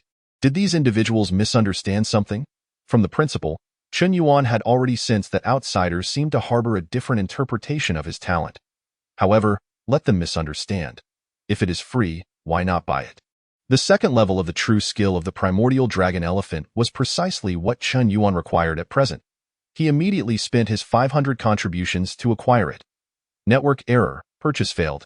Chen Yuan was not surprised by this. It appeared that it was due to the Stargate. He would address it once he exited the Stargate. He mused. 1 day later. The spacecraft emerged from the dark zone, sailing out through another stargate. Chen Yuan's wish was fulfilled as he successfully purchased the second level of the true skill of the primordial dragon elephant through the platform of the Anticross. The information regarding this martial art was transmitted instantly and accepted by Chen Yuan. After traversing for a while longer, the spacecraft gradually decelerated and descended. They had finally arrived at the venue for the university assessment. Chapter 43, The Great Escape. This is AN Aerospace Mothership, an aerial city. The location where the spacecraft landed was unmistakably a colossal aerospace mothership suspended in the cosmos. Its size could aptly be described as a moving aerial city. Upon disembarking, Chen Yuan noticed that he and his companions were not the first to arrive at this location. Those were other university seeds from different planets, according to previous patterns, along with their blue-white star. A total of 3 planetary university seeds were competing, amounting to 30,000 participants. Out of these 30,000, 27,000 would be eliminated, leaving only the final 3,000 to gain university admission, a mere 10% acceptance rate. That is the reality of the university assessment. Wang Qianjun stood beside Chen Yuan, his expression exceedingly grave. Given this ratio, would it not mean that only the top 1,000 on each planet's ladder would have a chance at university? Although Chen Yuan was not particularly worried for himself, the terrifying elimination rate still left him somewhat astonished. No wonder Huang Su had no intention of participating in the university assessment. After all, he would likely just end up as cannon fodder. Wang Qianjun nodded. You are not mistaken in your assessment, but the combat prowess of warriors is not so straightforward. The environment simulated by the latter is overly simplistic, which is why the university assessment is necessary as a final screening criterion. Luck, strength, environment, and even on-the-spot performance will all influence the final score of the university assessment. Aside from the elite few at the very top, no one dares to claim they are certain to become one of the last 3,000. As the two conversed, all university seeds aboard the aerospace mothership had already divided into 3 distinct factions. Simultaneously, 3 individuals stepped forward from each group: Haizhui Star, Mo Hua; Mocha Star, He Ersi. Blue-White Star, Dongfang Shua. Mo Hua, with flowing long hair and a handsome countenance, resembled an ethereal figure straight out of an ancient painting. He Ersi, with crimson curly hair and a towering figure of around 2.5 meters, exuded an intimidating presence. Dongfang Shua, sporting short black hair and eyes, donned a white outfit, his eyes gleaming with intelligence and possessing an equally extraordinary aura. Chen Yuan observed this scene, a cascade of information flashing through his mind. Dongfang Shua, top of the blue-white star ladder, proficient in boxing, peak strength at the opening of the meridians, having opened all 361 acupuncture points, and has preliminarily completed the small circulation within his body, truly a master among masters. Simultaneously, he glanced at Mo Hua and He Ersi, suddenly speculating. It appears that these two are also the top contenders from their respective planets. Beside him, Wang Qianjun remarked with a mix of nostalgia and caution. If you encounter a top-tier expert like Dongfang Shua, it would be best to run if you can. His target is the top 3 universities, and he generally avoids seeking trouble with us. Having crossed over for some time now, Chen Yuan was certainly not oblivious. The Stellar Alliance spans an extensive realm, with a total of 160 universities, of which 3 are universally recognized as the most prestigious: Imperial Capital University, Dongyao University, and Xingyuan University. Those who become the top of the ladder naturally do not set their sights merely on breaking through to university. Their ultimate goal can only be these 3 institutions. Chen Yuan silently assessed the gap in strength between himself and Dongfang Shua. Although he may not match his number of open meridians, the true skill of the primordial dragon elephant and his 2 transformation-level martial arts were advantageous aspects. However, it would be rare indeed for Dongfang Shua, the top of the blue-white star ladder, to lack transformation-level martial arts. It was entirely possible that he had pushed his martial arts to the 2nd tier, rendering them equally formidable. The realms of martial arts and skills are not a one-to-one relationship. Generally speaking, if a warrior can progress a 1st-tier martial art to the transformation level while in the opening stage, they are considered exceptionally gifted. Yet within such a vast population, there are always those extraordinary prodigies who can elevate martial arts to the 2nd tier at the opening stage. These were merely superficial statistics. Who is truly more formidable would only be determined through real combat. Nevertheless, Chen Yuan remained confident that even if he could not defeat Dongfang Shua, he would certainly not be held captive by him. The atmosphere grew somewhat tense, as even among those from the same planet, they remained competitors in the university assessment. That moment, the personal terminals of everyone simultaneously received a notification. The university assessment will commence in 1 hour. Candidates will be randomly transported to the assessment location. The theme of this assessment is a survival game. The intelligence system will provide a final score based on the comprehensive performance of the candidates, maximum score, 1,000. Participants will be unable to carry any materials into the assessment area. Please prepare accordingly. In addition, the message contained numerous details, which Chun Yuan diligently read through. Ultimately, he grasped the format of this assessment. In simple terms, it resembled a real-life version of a battle royale. They would be randomly transported to a certain location within the assessment area, followed by the process of scavenging for equipment, developing their capabilities, and evading the toxic zone. Wang Qianjun, having reviewed the message, murmured, "It's indeed a battle royale-style assessment.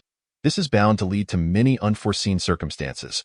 The more variables, the more interesting it becomes. Otherwise, if it were a one-on-one arena battle, they might as well admit the top 1,000 directly based on the ladder rankings." Qin Yuan chuckled. "You are right. This time, the unpredictability is actually quite beneficial for those of us ranked lower. A direct arena is the least advantageous option." Wang Qianjun wholeheartedly agreed.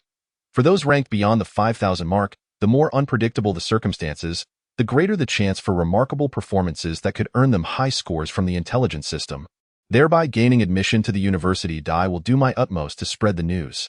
If you hear it, feel free to come find me to regroup," Chen Yuan stated.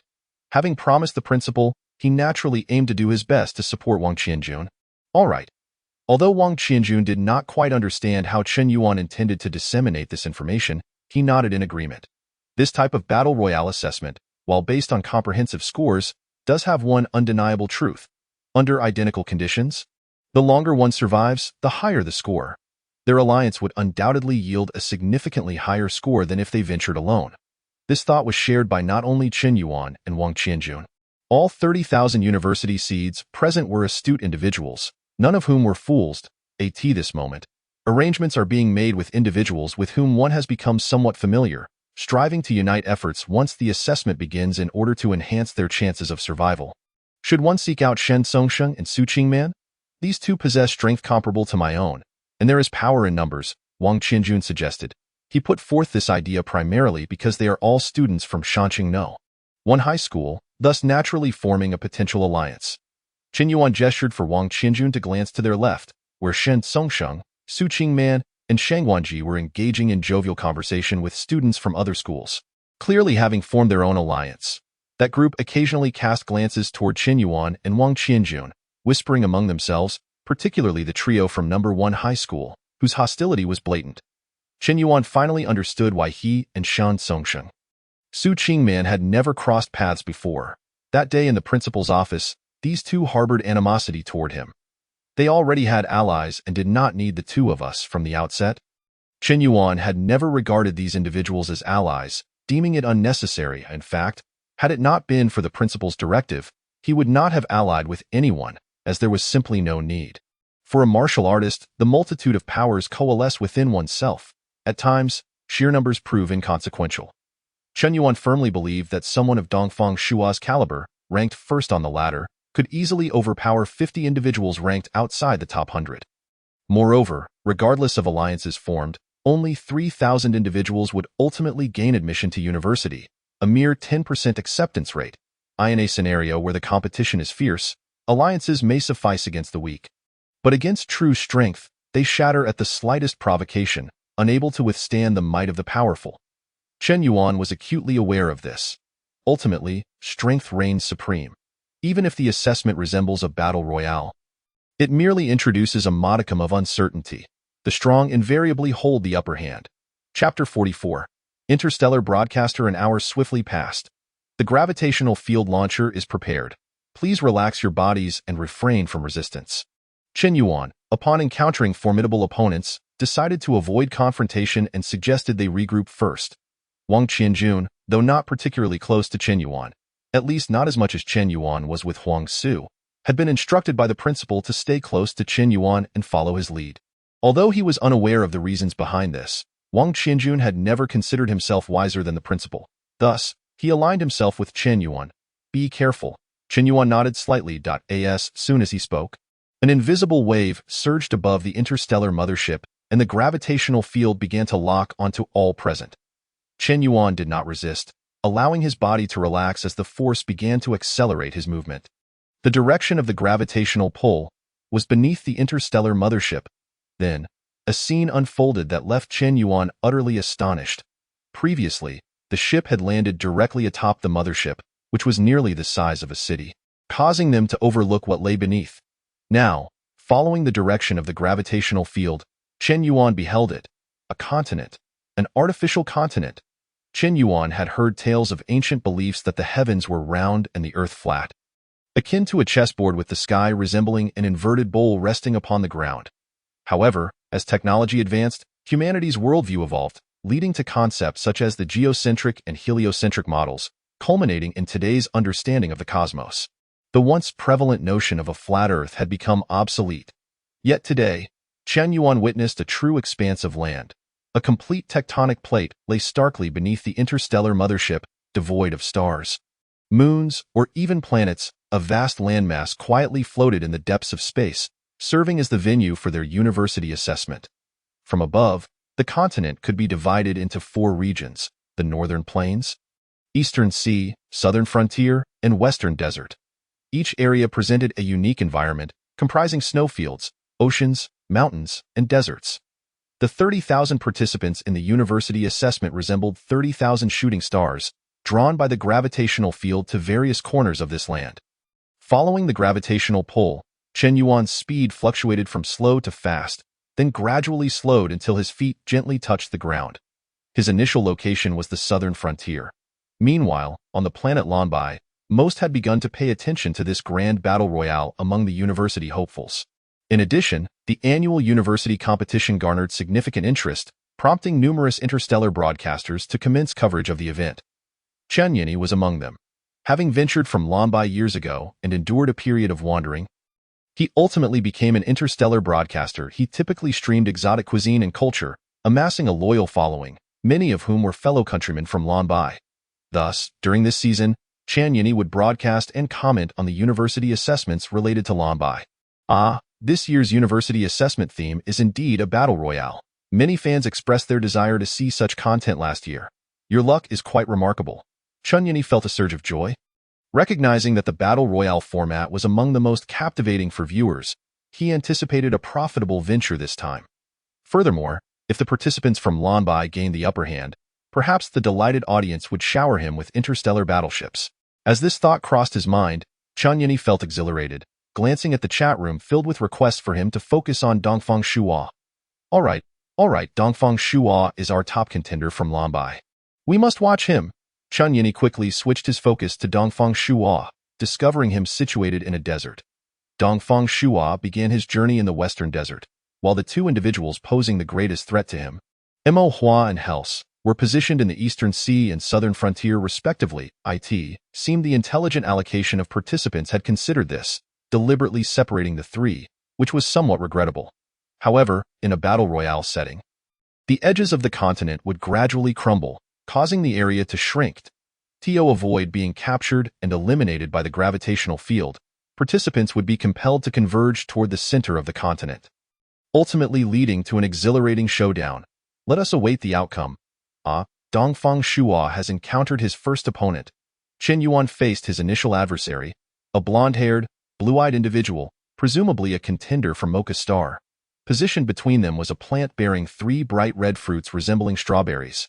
Chen Yuan recognized this fruit as zhugua, noted for being one of the raw materials for qi and blood pills. It was not merely the finished product. Even these raw materials could potentially convert into my lifespan. Though the conversion efficiency remained uncertain. Regarding the possibility of conversion into lifespan, Chen Yuan could gauge through the 6th sense bestowed by the system.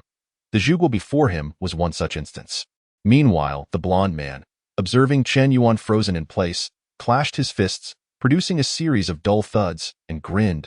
Kid, it seems you haven't found a weapon yet. You know why candidates are not allowed to bring weapons? Is it to balance the disadvantages of fist practitioners? Chen Yuan replied, his gaze fixed on the blonde man. In the context of the initial Enlightenment realm, the significance of weapons remained evident. Although fist practitioners wielded gloves as weapons, they often found themselves at a disadvantage in practical combat due to weaponry. However, if neither party possessed weapons, the advantages of fist practitioners would be highlighted. This was the intelligent system granting fist practitioners an initial advantage. You know? The blonde man, taken aback by Chen Yuan's decisive response, momentarily faltered, unsure whether Chen Yuan was bluffing.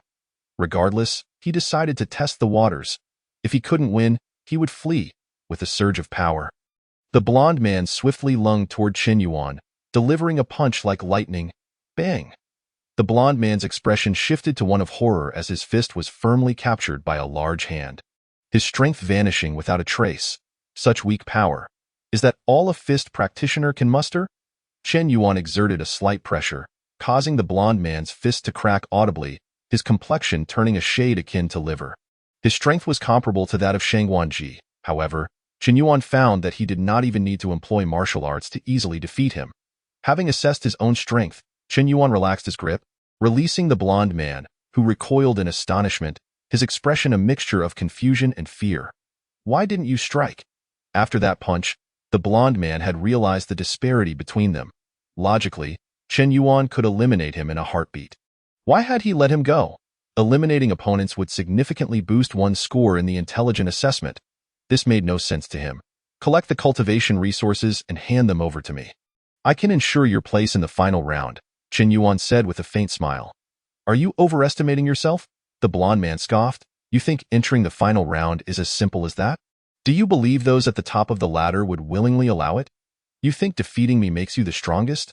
Chen Yuan plucked a zhugua, popped it into his mouth, and pretended to swallow it after chewing a few times. In reality, it instantly converted into lifespan, extending his life by 10 years. One zhugua equated to 3 years of life. You're rambling. Since I've let you go, you should hurry and leave, Chen Yuan replied impatiently, disinterested in earning the blonde man's trust. With that, he turned and walked toward the center of the continent. My name is Chen Yuan. If you encounter formidable foes, you can follow the traces to find me. If the cultivation resources you possess satisfy me, I shall lend you my assistance. The blonde man gazed at Chen Yuan's departing figure in disbelief. He was truly allowed to leave just like that.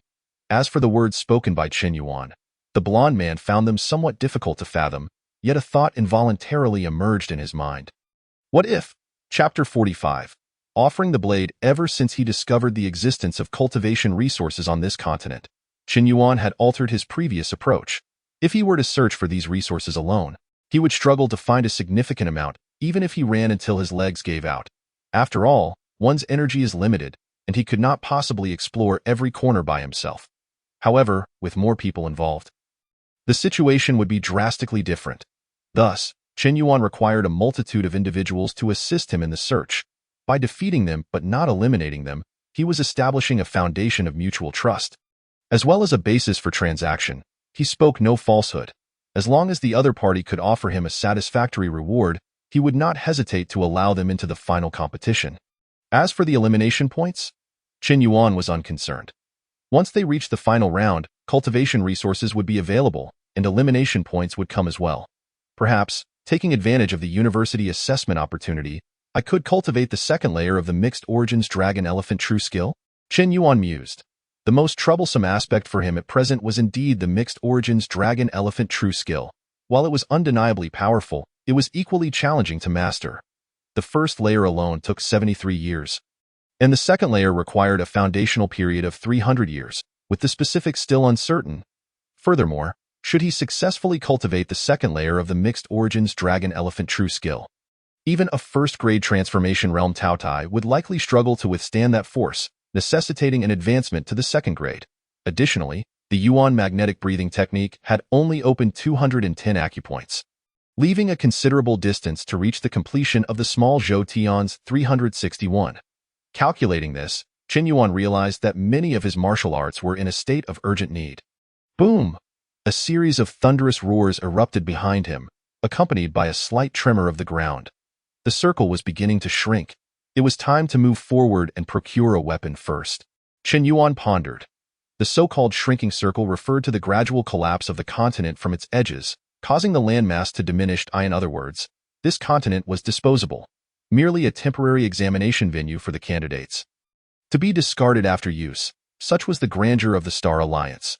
However, this continent lacked a corresponding ecological chain, likely formed as a temporary aggregation, suggesting that its cost was perhaps not as high as he had imagined. Revealing his own ignorance. When technology reaches a certain level, the so-called divine methods might merely be a casual roll of the dice. Take that magnificent Star Gate, for instance. The Star Alliance could scarcely know how many had been constructed. The entire continent could not possibly be as vast as Blue-White Star, likely only the size of a province, comfortably accommodating 30,000 individuals. Boom! Bang! Chen Yuan's ears perked up as he detected the sounds of battle ahead. Whoosh! A fist enveloped in searing flames grazed past Qian Xiu's face, singeing the short hair atop his head. Despite his portly figure, Qian Xiu displayed remarkable agility, rolling backwards several times in an attempt to create distance. Rip, however, the sound of air being violently torn apart rang in his ears, prompting Qian Xiu to instinctively raise his long knife to defend himself. In the next moment, a broad, heavy sword, the size of a door, came crashing down with overwhelming force. Crack! Damn! Qian Xiu's complexion paled dramatically as his body was sent flying like a deflated balloon. Upon hitting the ground, he bounced several times before struggling to rise, covered in dust and looking utterly wretched. Damn it! If it weren't for my bad luck and my teammates scattering too widely, how could these two insignificant mocaxing punks hope to trouble me? Qian Yi? As Qian Xiu got to his feet, he began to curse vehemently, determined to vent his frustration regardless.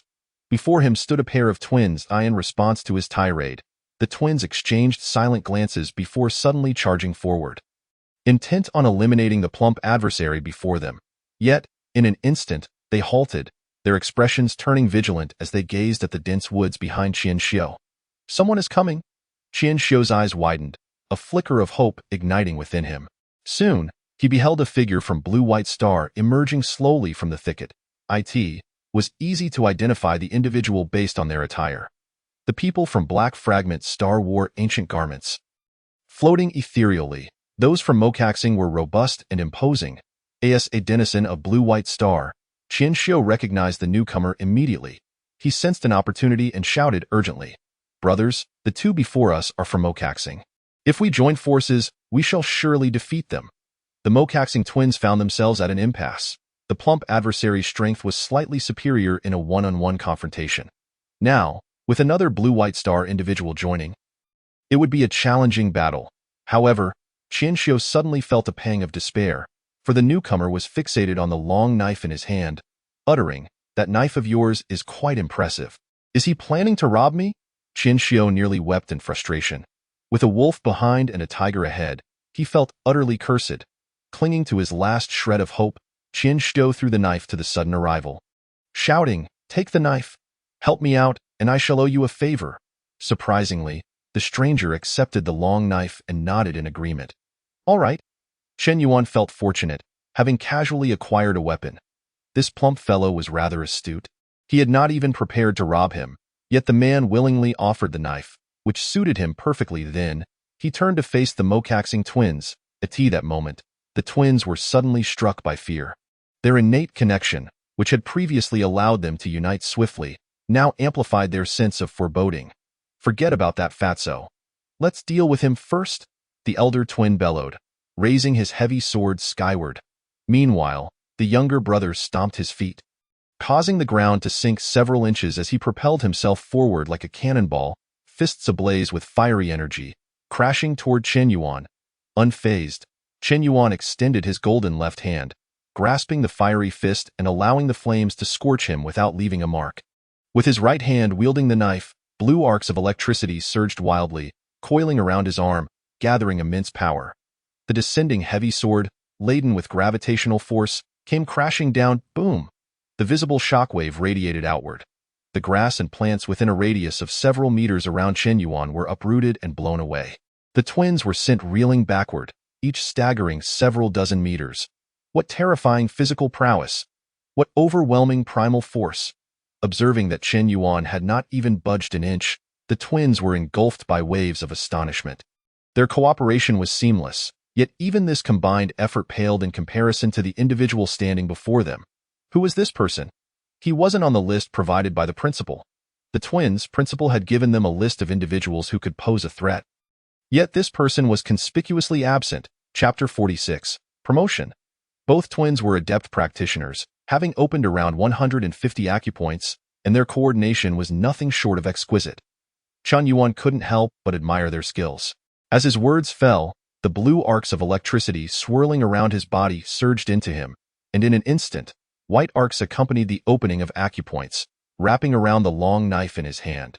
First-grade transformation realm, positive charge thunderblade. Come, let us see how well you handle the knife. In the next moment, Chen Yuan's figure blurred, transforming into a streak of white lightning as he charged forward. Aiming a slash at the twin brothers, the twins' expressions shifted dramatically as they realized they could not evade. They could only muster their energy, raising their fists and swords to counter. A clash of titans. Boom!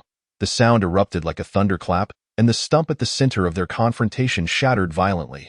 There was no hesitation. It was a one-sided onslaught. The twins flew backward like rag dolls, crashing through several trees before finally losing momentum and collapsing to the ground. Unable to rise. What a formidable warrior! He must be at least among the top 100 of the heavenly ladder. Qin Xiu watched the entire battle unfold, his mouth agape in disbelief. It appeared intricate. Yet only 2 moves had been exchanged. Merely a few seconds had passed. The twins from Mokaxing, who had nearly caused him to be eliminated, were defeated so effortlessly. Simultaneously, he felt a sense of relief.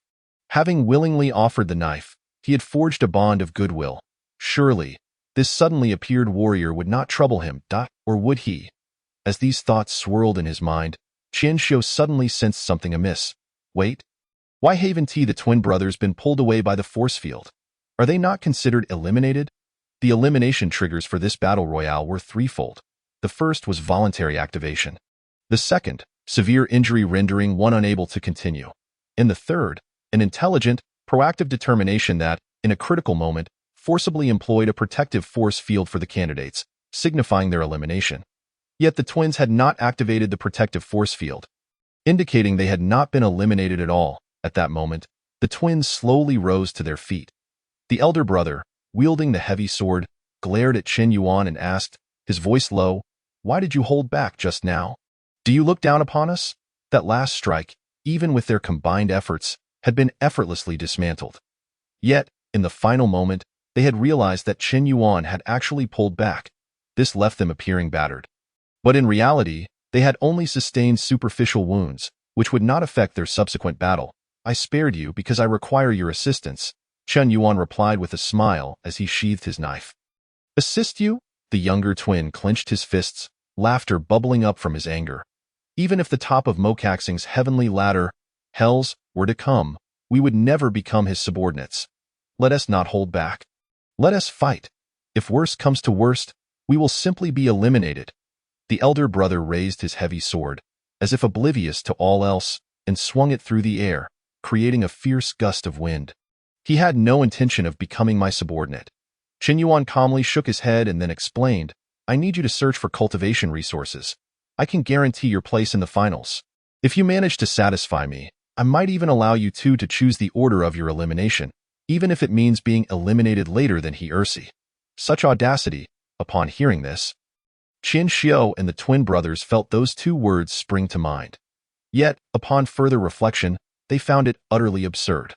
While they could understand his assurance of their entry into the finals, the notion of letting them choose their order of elimination, that required absolute power.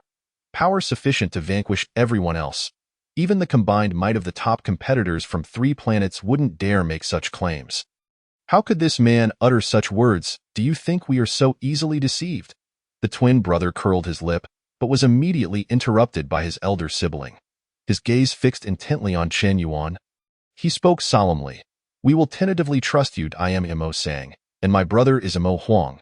We shall seek the cultivation resources as you suggested, and if you ensure our place in the finals, it will be acceptable. If I am satisfied, then there will be no issue. You may leave now." Chen Yuan gestured for them to depart. Mo Huang still wished to say something, but was shot a fierce glare by Imo Sang, who quickly pulled him away. After running for several minutes, they finally halted. Brother, you can't possibly believe his nonsense. Even he Ursi wouldn't dare make such promises. Imo Huang questioned in confusion. Imo Sang sighed deeply. What does it matter if we believe or not? You are aware of that man's strength. The decision of whether we advance or are eliminated rests with him. Since he is willing to let us go, we shall comply with his wishes and depart swiftly. This is a university assessment. We cannot act on impulse, I understand. Imo Huang nodded, though still partially bewildered, and then asked, what shall we do now? Run in circles? After pondering for a moment, Imo Sang replied, the shrinking circle isn't rapid. We still have ample time to search. Let us seek cultivation materials. Seek cultivation materials? Imo Huang was taken aback, unable to restrain himself from saying, are we truly going to trade those materials with him? Imo Sang continued to elucidate, given his strength, if he is willing to do his utmost to ensure our success, our place in the finals is undoubtedly secured. As for his claim of allowing us to be eliminated later than he Ursi. Imo Sang shook his head, choosing not to elaborate further, but his meaning was clear. He did not believe the man possessed such power. After a moment of contemplation, Imo Huang realized his brother was correct. They had nothing to lose by trying. Let us go. We need to search for materials. You still need a pair of gloves. Imo Sang made a decision, and without further delay, he led his brother Imo Huang deeper into the forest. You can leave as well. What I said to them applies equally to you, Qin Yuan said, glancing at Qin Xiu, who was closely following him. As for this knife, I have no intention of returning it to you. Consider it a gift for you, brother strongman. Qin Xiu's face lit up with joy as he rubbed his hands together, saying, brother strongman, you desire cultivation resources, but seeking them out one by one is far too inefficient. However, I have a solution. Qin Yuan shot him a sidelong glance, intrigued. Do tell. Even the finest wine fears a narrow alley, brother strongman. With your strength, what you lack now is an excellent publicist, and I, Qin Xiu, happen to be a master in that field. Just give me some time, and I assure you that the majority of this continent will know your exploits. What do you need? Qin Yuan asked directly. Qin Xiu grinned widely, saying, brother strongman, you know. Regarding the finals. Very well. Qin Yuan nodded. If it works well, not only will you secure a place in the finals, but I will also give you the chance to choose your ranking. Then leave it to me. I guarantee your satisfaction. Qin Xiu chuckled, thumping his chest as he made his promise, while simultaneously asking, what name should I use for the promotion? Qin Yuan. Chapter 47. The Force Field Airdrop in Truth. Qin Xiu held no belief in the purported ranking choices. After all, the likes of He Sui Xing Imo Hua, Imo Ka Xing He Ursi, and Lan Bai Xing Dongfang Shua were no ordinary competitors. Each a formidable force in their own right. These three were exceptionally powerful in their respective planets. Yet, with Qin Yuan's strength, ensuring his entry into the finals was indeed feasible. Many individuals engaged in similar practices, forging connections with top competitors in advance, whether through early investments or substantial financial inducements, to secure assistance during the university assessment. For Qin Yuan, obtaining a promotional aid without incurring any cost was an opportunity too good to pass up. After all, it was a no-cost endeavor. A little faith in return for potential gains. It was evident that Dongfang Shua truly deserved his reputation as the foremost champion of Lan Bai Xing. His prowess was terrifying enough to elicit gasps of astonishment. Several experts at the Enlightenment realm were effortlessly sent flying by his single shot, prompting onlookers to flee in recognition of their inferiority. Qian Yin, with eloquence, lavished praise upon Dongfang Shua. His fanbase comprised Lan Bai Xing individuals who naturally relished hearing the broadcaster extol their kind. Having been an interstellar broadcaster for many years, Qian Yin was well aware of this principle. Moreover, as a native of Lan Bai Xing, he had both subjective and objective reasons to praise Dongfang Shua. Hey, everyone, listen closely. Is there something peculiar in the air? That's right. The most exciting part of the Battle Royale is upon us. The Force Field Airdrop has appeared. It is widely acknowledged that the most thrilling aspect of a Battle Royale is the contest over Force Field Airdrops. Each airdrop significantly enhances the contestants, and no one is willing to forfeit it. It was evident that Dongfang Shua was pursuing the Force Field Airdrop. Qian Yin suddenly paused. Before him, a resplendent and intricately designed interstellar warship was gracefully ascending. Hundreds of rail cannons mounted on the warship fired simultaneously. Dazzling beams of energy erupted, blinding Chen Yin momentarily. Wow, wow, wow. A heartfelt thanks to the owner of this Shima Xing's wolf for this interstellar worship. I kneel in gratitude. Chen Yin exclaimed, his excitement causing him to flail his arms, nearly dropping to his knees in a show of appreciation. He had anticipated that broadcasting about Dongfang Shua of Lan by Xing would attract generous rewards from big shots. Thank you, boss. Thank you, boss. Now, let us continue discussing Dongfang Shua. What? The boss wants to switch to a different contestant's perspective. At the sight of the message from his boss, Chen Yin found himself momentarily bewildered. Until another message followed. Qin Yuan? Who is Qin Yuan? Switch. Whatever the boss wishes to see, I shall accommodate. Chen Yin quickly responded, hastily shifting to the perspective of a different contestant, taking some time to locate Chen Yuan's name. To be frank, he preferred discussing Dongfang Shua. After all, the title of the top of the ladder was an excellent hook in itself. However, given that the boss had provided an interstellar worship, if he did not comply, would that not be a display of ingratitude? As the perspective transitioned, Qin Yuan's figure appeared. From the map, it was apparent that he was racing towards the eastern side of the southern region. Let us observe what this student Qin Yuan is up to. Qin Yuan was pursuing the force field airdrop. After parting ways with Qin Xiu, he had found 2 medicinal herbs along his route. With a lifespan extended to 25 years, this continent was far more prosperous than he had anticipated. Alas, relying solely on himself to explore it thoroughly was unfeasible, thus necessitating the assistance of other contestants. Approximately an hour later, Qin Yuan noticed a peculiar sound emanating from the sky. It was the sound of the force field airdrop being released. Within his line of sight, 3 force field airdrops were gradually descending, with the one on the eastern side being the closest to him. Without hesitation, Qin Yuan made his way towards the nearest airdrop. The force field airdrop descended slowly, even though Qin Yuan had chosen the closest one. It soon vanished from his view. Only a white trail remained in the sky, lingering for some time, guiding the direction of the airdrop's descent. In the end, he was still a moment too late. Yet there was still a chance. Though Qin Yuan did not slow his pace, he was already aware that he would most likely miss this opportunity. The airdrops were distributed randomly across the continent, and upon landing, they would be seized by contestants who had been waiting eagerly. He had fallen behind for too long, and he understood the odds were slim. Just then, however, the direction in which the airdrop was descending suddenly erupted with explosions. And it was not far from Qin Yuan. In the next moment, a blond man, clutching an iron box, frantically emerged from the woods. Spotting someone blocking his path, the blond man's heart sank in despair. For he was holding the coveted force field airdrop, a prized possession in the battle royale. But once he recognized the face before him, a flicker of hope ignited within him. Embracing a desperate yet optimistic mindset, he shouted, "Brother, I've obtained a plethora of cultivation resources. Help me!" This blond man was none other than the first contestant Qin Yuan had defeated upon his arrival. Even Qin Yuan could not help but exclaim how fortuitous the encounter was. "I will assist you." Simultaneously, 5 figures surged forth from behind the blond man, having overheard Qin Yuan's declaration. "I knew he would have backup. Let us go all out.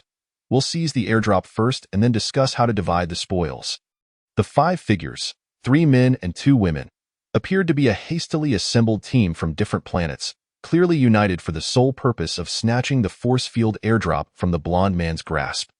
At this moment, the 5 individuals swiftly dispersed, forming a fan-shaped encirclement around Qin Yuan, and in an instant, they attacked with a sense of trepidation. "Excellent! Receive a strike from my blade." Qin Yuan's robust vitality erupted with a thunderous roar, and a white arc of electricity manifested in an instant, propelling his long knife boldly toward the 5. Crack! As they clashed, the expressions of the 5 changed dramatically, and they simultaneously retreated in a frenzy. Qin Yuan slightly parted his lips, and a white mist resembling steam from boiling water billowed forth from his mouth. With a single stroke, he defeated 5 opponents, white electricity, black hair and eyes. Adept with a long knife. "You are Qin Yuan." Among the 5, a man in white suddenly spoke, as if recalling something. "Is this the Qin Yuan that the fat man spoke of, the master?" The other 4 were immediately filled with doubt. "Indeed, I am Qin Yuan." Qin Yuan nodded, surprised that someone from the opposite side could recognize him, especially someone from the Black Fragment Star. It seems that Qin Xiu has begun to exert his influence. Moreover, just as Qin Xiu mentioned, he is indeed an expert in this field. It has barely been a while, and already Chen Yuan has been recognized. What the fat man said was true. As long as you provide sufficient training resources, you can ensure entry into the finals? The man in white asked directly. That of course it's true. I have guaranteed this person. Chen Yuan pointed the tip of his knife at the man with blonde hair. If you wish to enter the finals as well, you must also provide training resources that satisfy me. Very well, we'll let this go for now. The five said nothing further. The recent clash had already demonstrated the disparity in their abilities. With Chen Yuan present, they were destined to miss out on today's force field airdrop, so it was better to leave early. By the way, that fat man also mentioned that if the resources are sufficient, you might even determine the final elimination ranking. Is that true? Trust me, you can aim for first place, provided the training resources meet my satisfaction. Chen Yuan's tone was calm, as if discussing a trivial matter. That's what you said. The man in white looked deeply at Chen Yuan before being the first to withdraw. The remaining four, fearing that Chen Yuan might eliminate them, naturally did not dare to linger. Scattering like birds and beasts, only Chen Yuan remained, along with the blonde-haired man clutching the force field airdrop. Chapter 48. Pinnacle of the Enlightenment Realm. Achieved. Thank you. My name is Carl, ranked 7122 on the Morka star ladder. The blonde man, Carl, expressed his gratitude while reluctantly handing the force field airdrop to Chen Yuan. Chen Yuan had helped him escape elimination. Thus, the airdrop should not belong to him by any means. If the other party were to forcibly seize it, it would only lead to a rift, so it was better to offer it voluntarily, a benefit to both sides. Chen Yuan did not refuse and accepted the force field airdrop from Carl. This is the force field airdrop.at. This moment, Chen Yuan held a black metal box the size of a shoebox, which felt quite weighty in his hands. The top of the force field airdrop bore the unique emblem of the Star Alliance. Chen Yuan pressed down firmly on the emblem. Click, accompanied by the release of white gas. The four corners of the force field airdrop sprang open, revealing the supplies hidden inside. There was a weapon resembling a handgun, but larger, which could be classified as a hand cannon. Additionally, there was a green capsule the size of a thumb, quietly resting within the force field airdrop. Carl, curious, leaned in for a closer look, his pupils narrowing in astonishment as he exclaimed, "This is a laser gun and a concentrated life capsule. Do you recognize it?" Chen Yuan inquired. Though he had never seen a laser gun, he understood its purpose by name. However, he sensed that the concentrated life capsule could convert into lifespan, and certainly not a small amount. You don't recognize it? Carl's expression was one of astonishment. A laser gun. If a peak practitioner of the Enlightenment realm is struck by this weapon, they would undoubtedly suffer severe injuries. As for the concentrated life capsule, its recovery capabilities are astonishing. Even a severely injured practitioner of the Enlightenment realm can fully recover within minutes after consuming one. The laser gun is indeed a valuable item. Possessing this would surely allow one to advance to the finals. As he spoke, Carl felt a pang of discomfort in his heart and turned his head away, no longer wishing to gaze at the force field airdrop. Then, he realized something was being thrust into his hands. It was the laser gun. Carl, I have no use for the laser gun. Keep it for yourself. As for this concentrated life capsule, I shall graciously accept it. Chen Yuan said, lowering his head. He intended to study the force field airdrop further, searching for hidden compartments that might contain additional treasures. So, I shall accept it then? Carl still found it hard to believe. But once he stuffed the laser gun into his embrace, he realized that Chen Yuan had genuinely given it to him without any ulterior motive or sudden attack.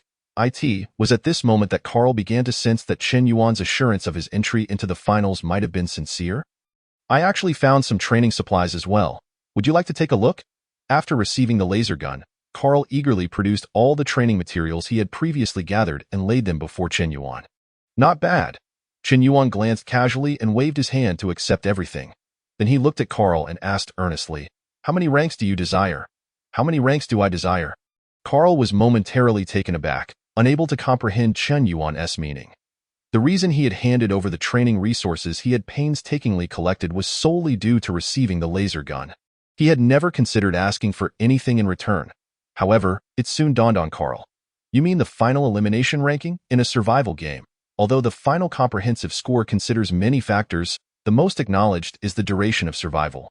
The longer one lasts, the higher their final score will be. This refers to the elimination ranking of the candidates.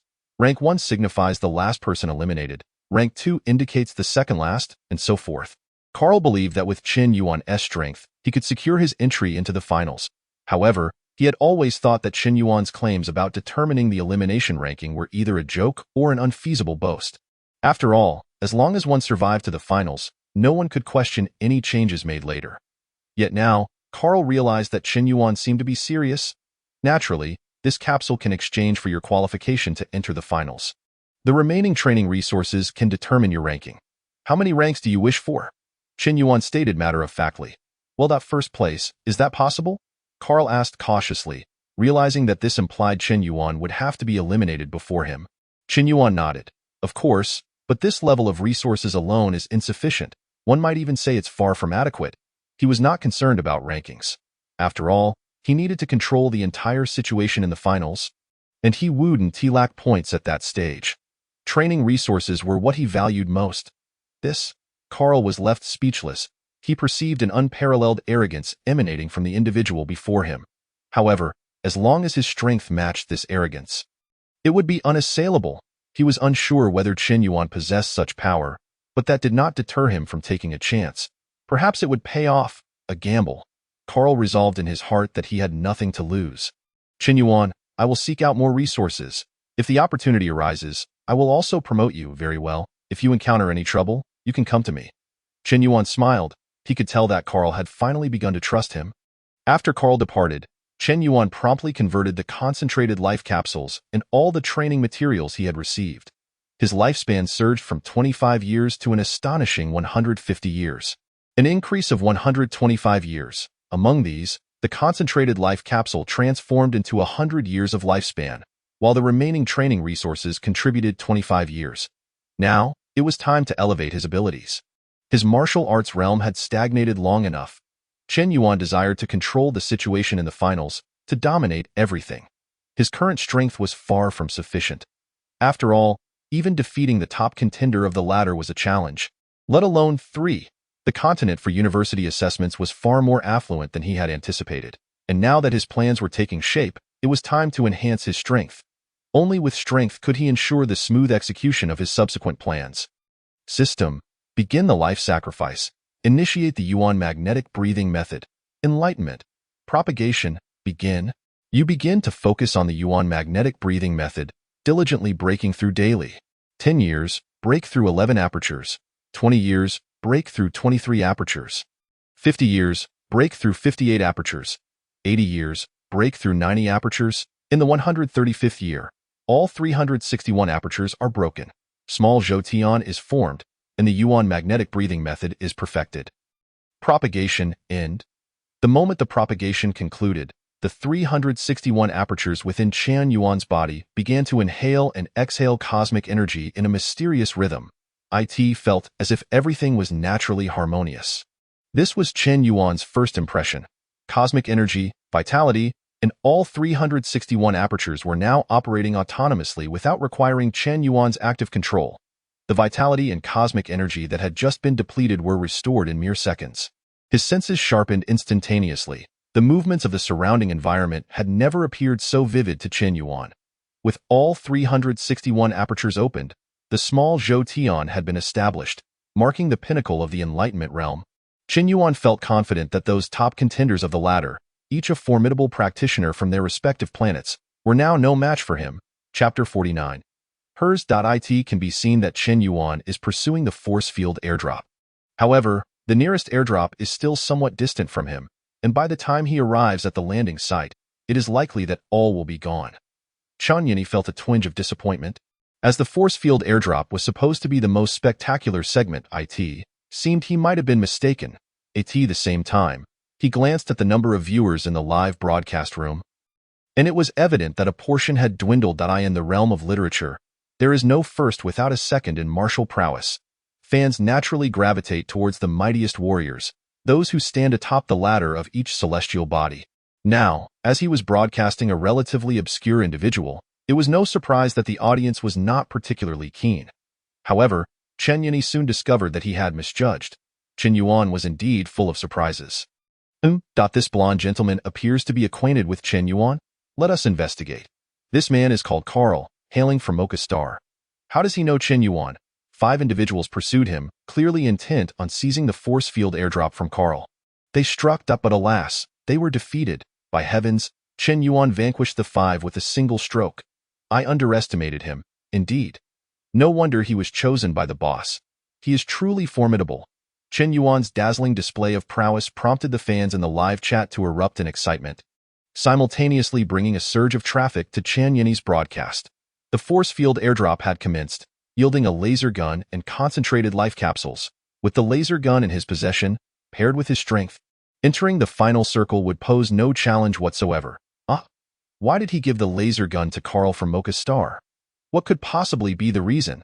Not only was Chan Yin puzzled, but many viewers were also left with their heads filled with questions. The absence of sound left them bewildered about the unfolding events. Even if he had presented it to someone from Lombai Star, they would not have been so astonished, for that might have been a friend or comrade of Chen Yuan. However, bestowing the laser gun upon someone from Mocha Star was utterly confounding. This fellow, who clearly belonged to Lombai Star, was aiding Mocha Star. How treacherous! Change the channel, change the channel. If this continues, we shall unfollow. After confusion came fury, an anger born of disappointment. How could he not keep such a valuable item for himself? Even if he intended to gift it to a teammate, it would have been more acceptable than giving it to someone from Mocha Star. Such behavior incited a frenzied backlash from the fans of Lombai Star. Alas, just when things were beginning to improve, why engage in such superfluous actions? Chen Yin sighed inwardly and glanced at the time for Chen Yuan's commentary, realizing it was nearly time to shift focus. Though the gift of an interstellar battleship was indeed precious, he could not continue to solely watch Chen Yuan, enduring negative feedback for so long. He felt he had done justice to the interstellar battleship belonging to the Wolf of Shima Star. All right, everyone, please remain calm. Let us switch back to the perspective of Dongfang Shuo. We could see that after an intense battle, Dongfang Shuo had also secured a force field airdrop. Let us discover what this airdrop contains. Wow, a golden legend. Not only was Chan Yin taken aback, but the live chat erupted with frenzied messages about the golden legend. The screen flooded with information. Boss Hells, there is a person named Chen Yuan. It is said that as long as he is provided with sufficient training resources, he can guarantee others a place in the final circle, even determining the final rankings. As the voices of his teammates reached his ears, Hells had yet to speak when others began to mock. Ha ha ha, guaranteeing a spot in the final circle and determining the final ranking. Even we, Hells, would not dare to utter such claims. Which lunatics spread this rumor? If you ask me, it's most likely a deceptive ploy to ensnare the weak into surrendering their resources, only to betray them afterwards, truly killing 2 birds with 1 stone. Boss Hells, this Chen Yuan is far too arrogant. I heard he is within the southern frontier. Should we not pay him a visit? I would like to see if he can withstand even 3 of my strikes. Hells remained expressionless, silently adjusting the dark power gauntlets on his hands. These were weapons he had obtained from the force field airdrop, capable of significantly enhancing the user's strength, boosting his power by over 30%. Responding coldly to his subordinates' jests, Hells stated, "Do not waste time. My only opponents are Dongfang Shuo and Moha in the final circle. I shall undoubtedly confront them in a decisive battle until only one remains. Chen Yuan? Humph. An inconsequential nobody. He is not worth my concern. If he is truly strong, he will be present in the final circle, whereupon I shall personally defeat him. If he cannot even reach the final circle, then that saves me the trouble altogether." Chen Yuan encountered over a dozen individuals along his journey, yet no conflict ensued. As these individuals were all seeking his guarantee for a place in the final circle, "Big boss, I heard you can guarantee a place in the final circle. Here are my training resources. Please accept them, and mine. I do not seek ranking. I only wish to enter the final circle. You can eliminate me at that point, as long as it was a training resource." Chen Yuan accepted every offering, converting them into additional lifespan, in a mere short time. The lifespan he had nearly depleted had surged past the 100 mark. Indeed, the power of many is far greater than struggling alone. Chen Yuan felt joyous within at this rate. He would likely soon gather sufficient lifespan for the second layer of training for the mixed element dragon elephant true technique. Had it not been for this university assessment, he would not have known how long it would take to collect such a wealth of training resources. The majority of those seeking Chen Yuan's guarantee were relatively weaker candidates, it was precisely because of their lack of strength that they clung to the hope of a desperate gamble, seeking Qin Yuan for salvation. Otherwise, relying solely on their own abilities, they would soon face elimination, losing all hope of entering university. With no certainties in sight, it seemed wiser to take a chance. Who knows? Perhaps it would lead to success. Conversely, the stronger candidates were skeptical of such rumors, trusting solely in their own strength. At this moment, the group of weaker candidates, united by Chen Yuan's influence, trailed behind him, maintaining a distance that was neither too close nor too far. "Big brother, how is my promotion going?" Qianxiu suddenly appeared, beaming with pride. He was accompanied by a male and a female, presumably his teammates. "Not bad." Chen Yuan offered ample acknowledgement for Qianxiu's promotional efforts, fully aware that to make the horse run swiftly, one must ensure it is well fed. Thus, he promised, upon the conclusion of the final circle, "I will grant you the qualification for the 30th position, and I can likewise ensure your two teammates enter the final circle." Qianxiu chuckled, still harboring doubts about Chen Yuan's capabilities. However, his visit was not solely to secure an insurance policy for his teammates. There was another reason. "Big brother, I have discovered something remarkable, but it requires your intervention. Training resources? Not just training resources. There are also several weapons and equipment that could significantly enhance your strength." Lead the way. Chapter 50. The black-scaled dragon in a forested area, surrounded by towering trees. A throng of candidates had gathered, intent on seizing treasure. Before them lay a deep pool, dark as ink and tranquil yet profound. The edges of the pool were strewn with jagged stones, slick with moss, and when a gentle breeze swept by, it would stir tiny ripples across the surface. However, beneath the seemingly placid waters, shadows of colossal beasts drifted ominously, instilling an atmosphere of danger that deterred the onlookers from approaching carelessly. Previously, several candidates had ventured into the pool, only to be swiftly rescued by the force field mere seconds after jumping in, leaving the crowd with scant useful information. "Shall we find a way to drain the water?" Someone proposed. "How about you do the draining?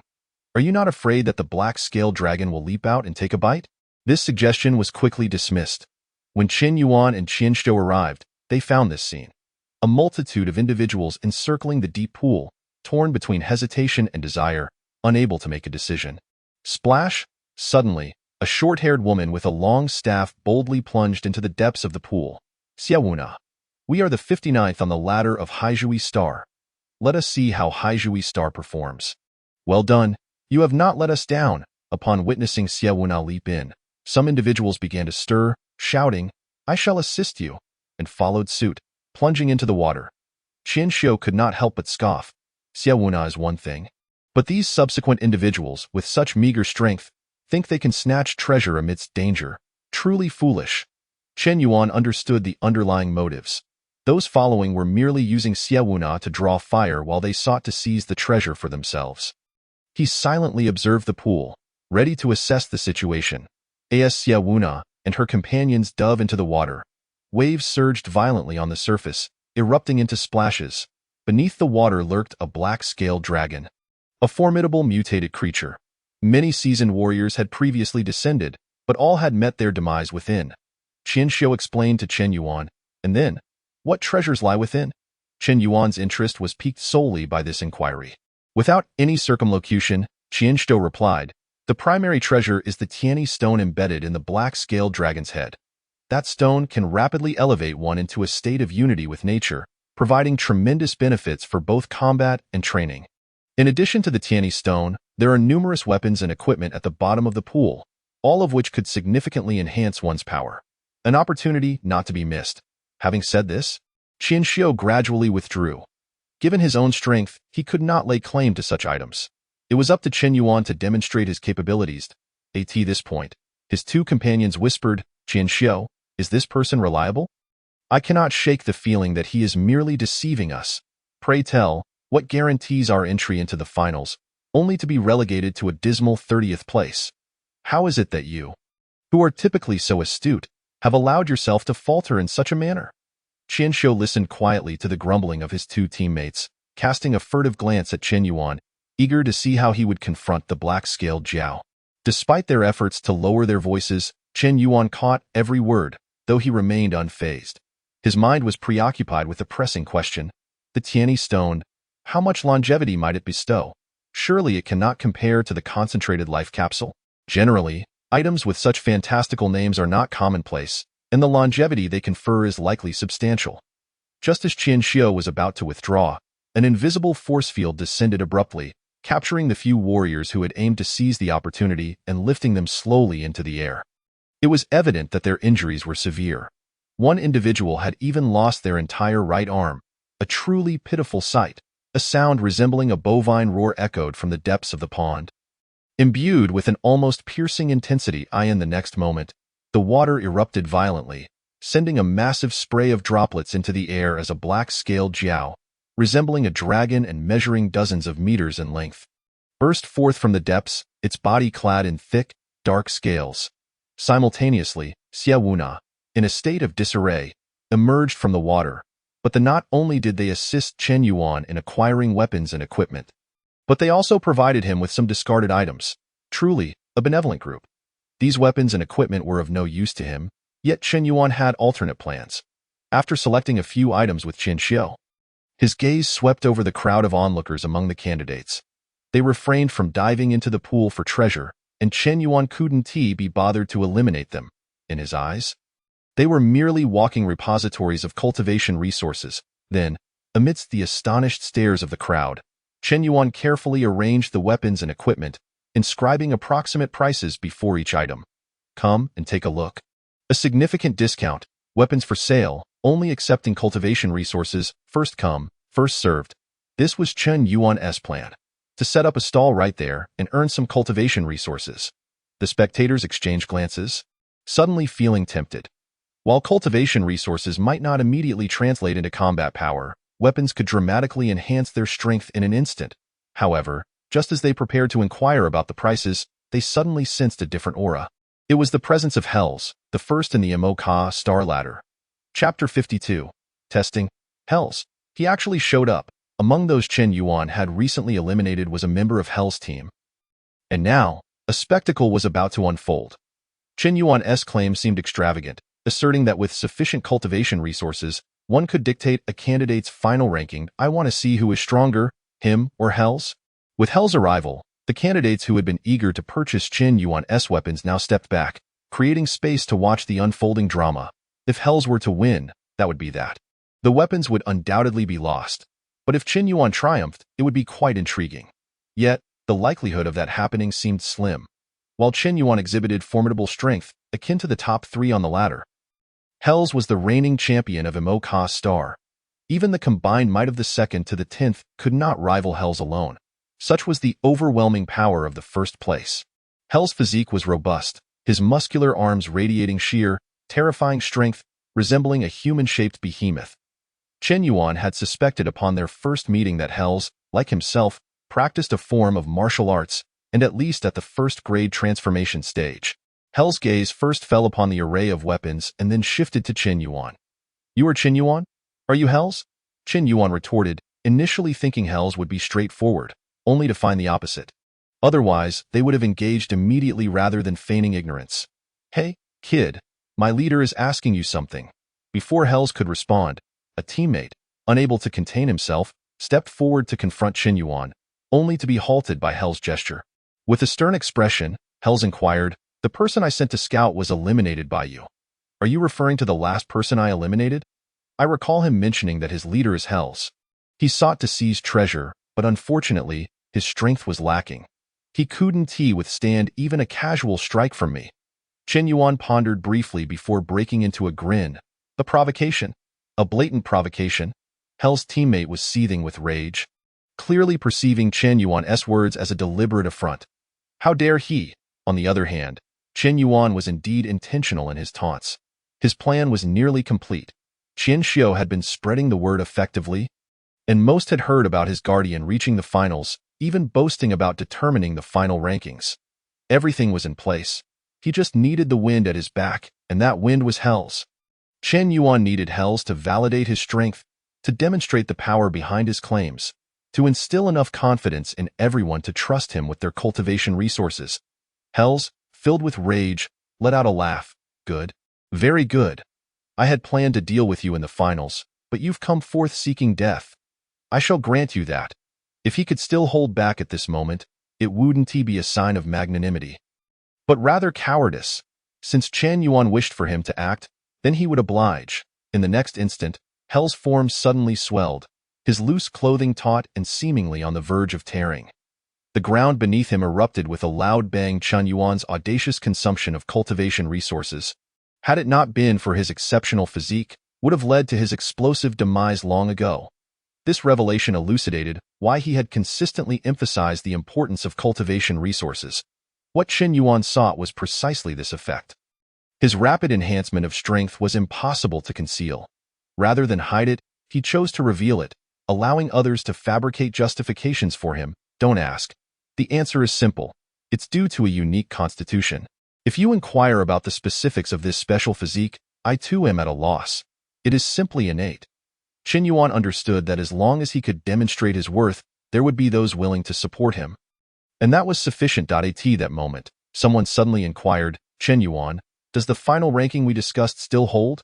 Chen Yuan turned to the speaker, only to find it was familiar faces, the twin brothers, Mo Sang and Mo Huang, who had previously battled Qian Xiu. Mo Sang, the elder brother, approached Chen Yuan with a small bag, and it was he who had posed the question. Of course it counts. How high a rank are you aiming for? Speak up, Chen Yuan replied with a smile, pleased that someone had come to negotiate for a ranking. I wish to purchase a position around the 1000th rank, if possible, Mo Sang cautiously responded. Given that only 3,000 candidates would be accepted, he would be content with a rank of about 1,000. After all, without relying on Chen Yuan, he and his brother might not even make it to the finals. I only need to be one rank lower than my brother. Mo Huang eagerly exclaimed. Chen Yuan glanced at the bag the brothers had brought, filled with cultivation materials, which collectively offered a lifespan extension of merely 20 years. Initially, this was insufficient, but considering they were his first clients, he decided to extend a preferential treatment. Thus, he nodded in agreement to a rank of 1,000. Is it? Very well. Join the group behind, and fear not. No one will eliminate you. Behind Chen Yuan trailed a group of weaker candidates, nearly 100 in number, who aspired to reach the finals. Thanks to Chen Yuan, none dared to act against them. Simultaneously, he surveyed the onlookers, who had yet to intervene. Their strength was commendable, and they were assured a place in the finals. This continent was devoid of the conventional concepts of day and night. Despite the absence of a stellar sun, it remained perpetually illuminated. Chen Yuan estimated that it had been nearly 2 days since their arrival on this land. Most candidates had been eliminated, leaving only those of considerable strength or possessing hidden cards. No one of mere filler, should take another day, the third day, before the continental area shrinks to less than the size of a small county, at which point the final circle would be established. Let me make it clear. The price for purchasing a rank now differs greatly from that of the final rankings. If you desire a favorable position, it is best to act decisively now. Chen Yuan's voice resonated through the woods, devoid of any excessive fluctuation. Following his declaration, numerous candidates unexpectedly approached him to buy ranks, ranging from the 100th to the 2000th. This was the outcome of Chen Yuan's pressure on Hells. Through this endeavor, his strength was affirmed. Even if some doubted his ability to dictate final rankings, many approached him with a mindset of experimentation. The potential loss was minimal, yet the gains could be substantial, akin to casually purchasing a lottery ticket. For those who refrained from buying ranks, Chen Yuan bore them no ill will. After all, they would inevitably have to relinquish their positions in the finals. He possessed ample patience. Thus, with the collective effort of many, Chen Yuan's lifespan surged dramatically, surpassing the 200-year mark to achieve a staggering milestone of 1,000 years. Name: Chen Yuan Martial Path. Enlightenment Stage Lifespan: 1,000 years. Martial Arts: Yuan Magnetism Breathing Technique, 361. Primal Dragon Elephant True Art, First Layer. Yang Extreme Lightning Blade, First Grade Transformation. Gluttonous Unmoving Body, First Grade Transformation. With my current strength, I can indeed defeat Hells, but even if I prevail, I will likely sustain some injuries. Moreover, if I wish to control the entire situation and determine the final rankings at will, my opponents will not be limited to Hells alone. There are also Dongfang Shuhua, Mo Hua, and numerous other formidable adversaries. Therefore, it is time to continue sacrificing my lifespan. Chen Yuan had already made up his mind and focused intently. System: Sacrifice Lifespan. Primal Dragon Elephant True Art. Second Layer. Processing, commencing. 100 years have passed. The advancement of the primal dragon elephant true art is slow, yet you remain unperturbed, for you understand that this martial art emphasizes gradual progress, with no insurmountable bottlenecks. Diligent effort will yield results. 300 years later, you had anticipated mastering the second layer of the primal dragon elephant true art in 300 years, but you soon realized your error, a significant miscalculation. You have not even reached half of the progress in 300 years. 500 years later, the time taken to cultivate the primal dragon elephant true art exceeds your expectations. Finally, you comprehend why even prodigies like the dragon elephant martial deity lament the difficulty of this art. It is indeed challenging. 700 years later, you experience slight progress each year, although it has taken a considerable amount of time. You finally sense that the second layer of the primal dragon elephant true art is on the verge of completion. 750 years. The second layer of the primal dragon elephant true art is achieved. Processing complete. No one would have guessed that in the blink of an eye, Chen Yuan's strength had undergone a momentous transformation. Chapter 54. The turn of fans. One person defeating the combined forces of 5 top 10 experts on the ladder. At this moment, Dongfang Shuo faced no rivals in the Western Desert. Moreover, following this battle, Dongfang Shuo's influence had gained several new experts. Dongfang Shuo possessed an extraordinary charisma.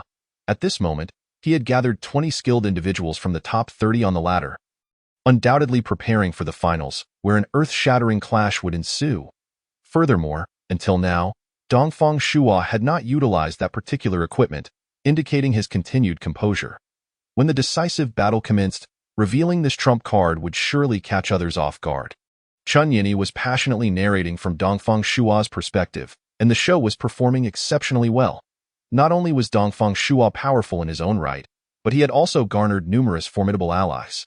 Recently, he had relied on a bold gamble to defeat 5 major experts within 30 moves, adding 5 new champions to his ranks. Indeed, Dongfang Shuo remained a favorite among fans, Chun Yini mused. Suddenly, a starship dazzled his eyes, accompanied by a 3-word message, changed to Chen Yuan. At first glance, Chun Yini thought it was yet another message from the wolf boss of Shima Star. However, he soon realized it was from a different, unfamiliar big boss. This boss was simply named Big Boss. Not only that, Chun Yini abruptly noticed that his livestream had attracted a multitude of viewers eager to see Chen Yuan, many of whom were his decade-long fans. True blue citizens of the Blue and White Star. Why were they no longer watching Dongfang Shuo? Chun Yini found it puzzling. Shouldn't everyone prefer to watch the strongest on the ladder? Previously, when he broadcast Chen Yuan, his viewership had plummeted. Why had these fans suddenly turned their allegiance? It was truly exhausting to please them. Chun Yini felt somewhat drained, yet he promptly shifted to Chen Yuan's perspective. After all, it was about making money, and he had no qualms about it. Had Chen Yuan encountered hells? The situation seemed tense. It appeared they had a conflict. Unexpectedly, just as Chen Yini switched to Chen Yuan's viewpoint, he sensed something was amiss. Chen Yuan had provoked hells. He could observe that Chen Yuan uttered a single phrase, inciting hell's ire, and hells retaliated. Chen Yuan was too impulsive. Wait, hells and Chen Yuan fought to a standstill? No way. Hells was a fist cultivator, equipped with dark energy gauntlets. How could it end in a tie? Chen Yini's eyes widened in disbelief at the surprising outcome. He hastily glanced at the live chat. At that moment, the chat was flooded with comments praising Chen Yuan, while the discussions about Dongfang Shuo had been pushed to the periphery, receiving little attention. Thanks to the enthusiastic chat, Chun Yini began to grasp the unfolding situation. Chen Yuan was incredibly powerful, capable of rivaling the top contender on the ladder. Chun Yini was immediately exhilarated. This was the kind of explosive content fans craved. A top contender like Dongfang Shuo could not compare to the unexpected rise of an underdog like Chen Yuan. Even without any gifts from sponsors, Chun Yini resolved to broadcast Chen Yuan for the entirety of this university assessment. Chen Yuan steadily advanced toward the finals, trailed by a motley crew of over 100 individuals, including people from the Black Fragment Star, Mocha Star, and Blue and White Star. Originally destined to be adversaries, they now chatted amiably, seemingly devoid of any competitive spirit. To an outsider, it would be utterly bewildering to witness this unusual camaraderie. As Chen Yuan progressed, the verdant landscapes of the southern frontier gradually diminished. The temperature began to drop, and a gentle breeze carried a hint of chill and a slight whistle. The contraction of the circle was not centered around this continent. Rather, the edges of the land were collapsing at a steady rate. The eastern sea, southern frontier, western desert, and northern plains. Each location held potential as the final battleground. However, it seemed likely that the ultimate showdown would occur in the northern plains. As Chen Yuan silently calculated, simultaneously, he couldn't help but think of Wang Qianjun. When the positions were drawn, Wang Qianjun had landed in the neighboring eastern sea, and logically, he should have met up with Chen Yuan by now. Given the time elapsed without any sign of him, it was probable that he had been eliminated. Wang Qianjun's strength was merely average among the candidates. As the finals approached, it was not surprising that he had been ousted. Although Chen Yuan had promised the principal to keep an eye on Wang Qianjun during the university assessment, the circumstances were proving challenging. Yet the two of them are unable to even meet, and Chen Yuan finds himself powerless, left only to hope that Wang Qianjun is hiding somewhere, yet to be eliminated. As he makes his way toward the final circle, the meticulously devised plan he had been formulating for a long time begins to take effect. One by one, candidates approach Chen Yuan, seeking to secure a spot in the final circle or to purchase a ranking. Chen Yuan does not refuse. He accepts them all, and the throng behind him continues to swell. From an initial count of just over 100, the numbers have now surpassed 200, inching ever closer to 300. As grains of sand accumulate into a tower and water gathers into a deep abyss. Even if each person contributes merely a single crimson fruit, it is enough to extend Chen Yuan's lifespan by several centuries. Indeed, this is precisely the case. At this moment, Chen Yuan's lifespan has surged from 250 years to over 800. And this is not the limit. More individuals continue to join the ranks behind him, a vast sea of candidates, so numerous that none dare to provoke them. But a glance from above reveals that the candidates remaining in the southern region are the most numerous. In contrast, the other three regions are embroiled in constant conflict over elimination points, with candidates being eliminated every moment. Only in the southern region, where Chen Yuan resides, do most of the weaker candidates proactively seek him out. Requesting a guaranteed spot in the final circle, a cluster of people gathers, and instead of fighting, they engage in cheerful conversation, an exceedingly strange sight. However, one cannot rely on these individuals. Our relationship is merely one of employment. Fraught with the potential for unforeseen complications, it is manageable when the winds favor us, but should I appear even slightly beleaguered, this group is bound to disintegrate from within, descending into chaos. Chen Yuan mused silently. This also explains why the other leaders of the latter have not cast their nets wide to attract candidates, a band of insignificant minions. Dispatching even a single expert would result in instant defeat. They may seem numerous, but they are as fragile as paper, utterly weak. As long as Chen Yuan stands firm, all is well. Should he falter, the moment he falls, the monkeys will scatter. As everyone looks up at the sky, the final batch of force field airdrops begins to descend at this moment. Chen Yuan gazes skyward, and within his line of sight, two force field airdrops are slowly descending, one near and one far. Qianxiu, take them to the nearer force field airdrop. I'll handle the distant one. Chen Yuan instructs Qianxiu. To others, Qianxiu is seen as the closest ally to Chen Yuan, and they all tacitly acknowledge her position due to Chen Yuan's influence. Hundreds of people scrambling for a force field airdrop should not pose a problem. As for the distant airdrop, Chen Yuan plans to go alone, as the distance is considerable, and he needs to arrive early to avoid others snatching it away. All right, leave it to me, big bro. Qianxiu gives a thumbs up, leading her group toward the nearer force field airdrop with great enthusiasm. Meanwhile, Chen Yuan races alone toward the distant airdrop. Chapter 55. Wang Qianjun's perilous venture. Wang Qianjun gasps for breath, running while glancing up at the sky, where a force field airdrop is slowly descending not far from him. Another force field airdrop. Alas, with my strength, even if I reach it, I cannot hope to keep it. However, I can use this opportunity to shake off those behind me and find a time to meet with Chen Yuan. I just wonder if he has already been eliminated. Wang Qianjun senses the dwindling energy within him. His reserves are nearly exhausted. If this continues, he will inevitably fall victim to those pursuing him. Behind Wang Qianjun, 7 individuals are hot on his heels, 3 of whom are none other than Sheng Wanji, Shen Songsheng, and Su Qingman. Wang Qianjun first encountered these 3 on the first day, when Sheng Wanji interrogated him about Chen Yuan's whereabouts. Wang Qianjun is no fool. He recognizes that Shang Guanji's aggressive demeanor is anything but benevolent, and he would never divulge Chen Yuan's location to the trio. Thus, they besiege Wang Qianjun, and in the end, he escapes at the cost of sustaining minor injuries. Tio evades Shang Guanji and the others while also tending to his wounds. Wang Qianjun digs a hole to hide in. He waits until the shrinking circle forces him to emerge once more, only to be met with the unfortunate luck of encountering Shang Guanji again. This time accompanied by 4 more individuals. Among them, the leader is someone Wang Qianjun recognizes, a formidable expert ranked 330th on the ladder, Wan Qinglai. How can he possibly fight back? Wang Qianjun immediately unleashes all his hidden cards to flee. Harboring no other thoughts, it seems that his chances of entering university are slim. Aside from surviving thus far, he has not accrued any elimination points, and even if he barely makes it into the final circle, his score will still fall short. From the outset, Wang Qianjun has been on the run, not only failing to earn elimination points, but also lacking even the simplest points for resource collection. Unless he can secure some elimination points now, he will have to rely on entering the final circle to salvage a baseline score.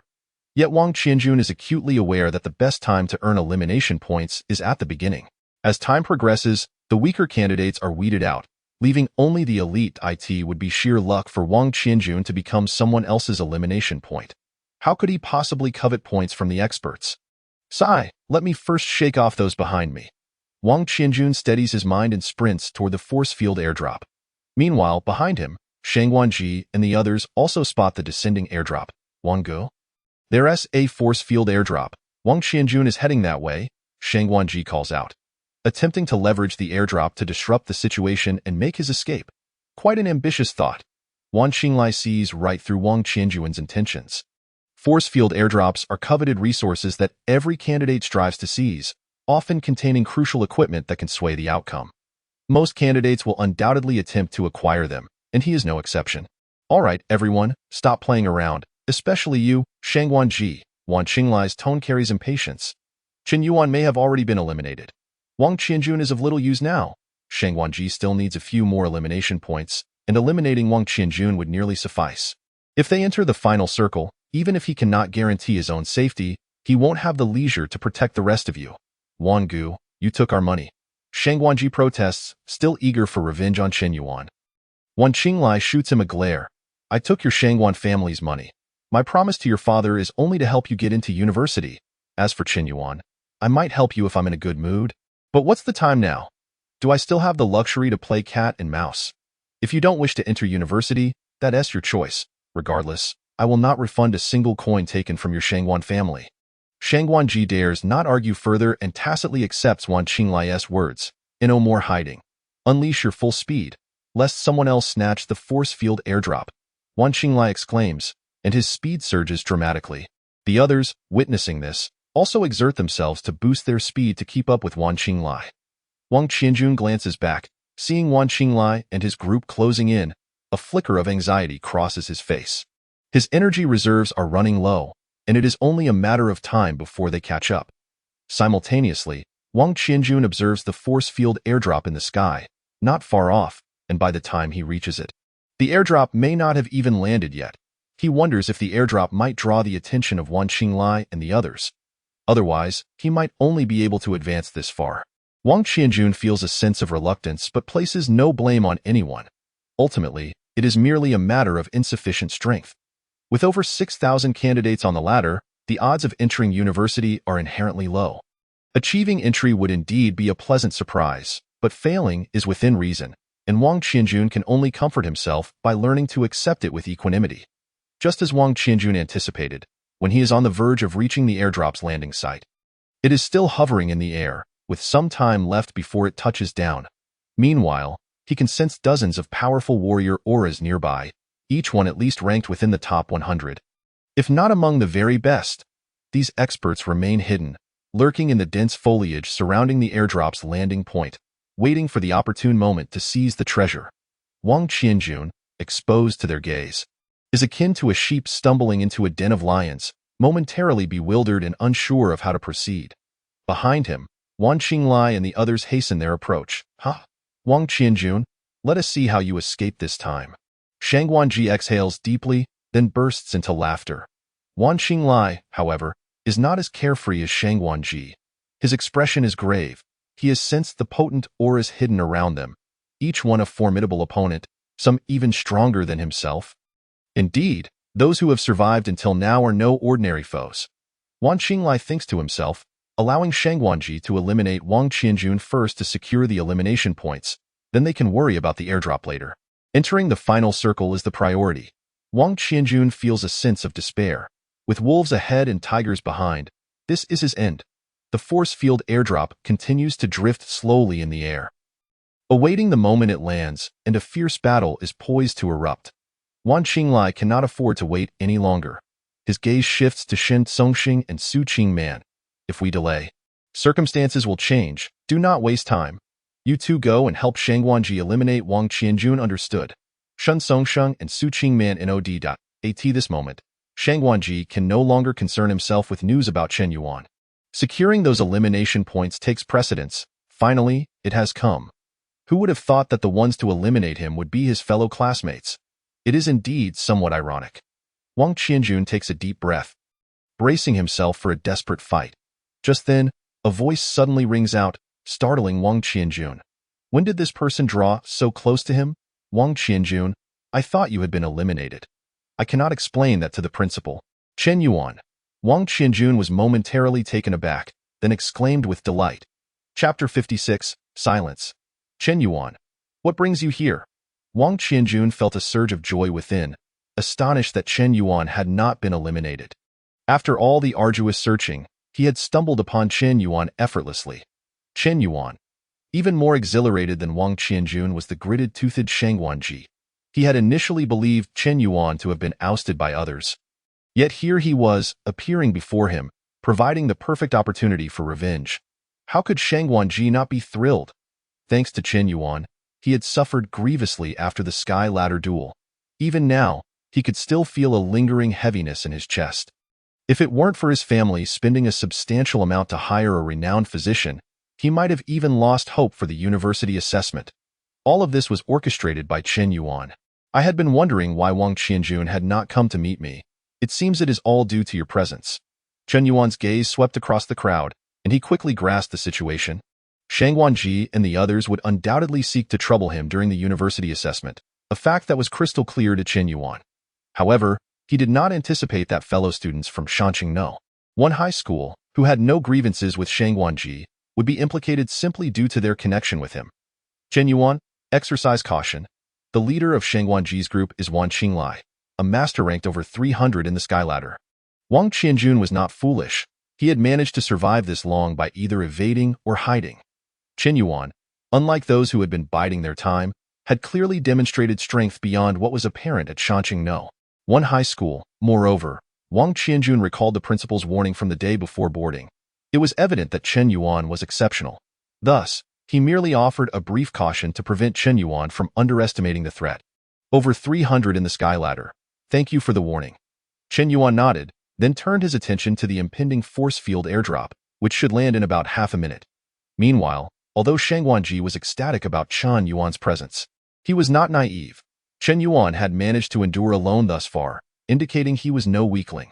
Brother Wan, this is the Chen Yuan I mentioned earlier. Shang Guanji turned to Wan Qinglai, hoping for assistance. Wan Qinglai was a master ranked 330 in the Sky Ladder.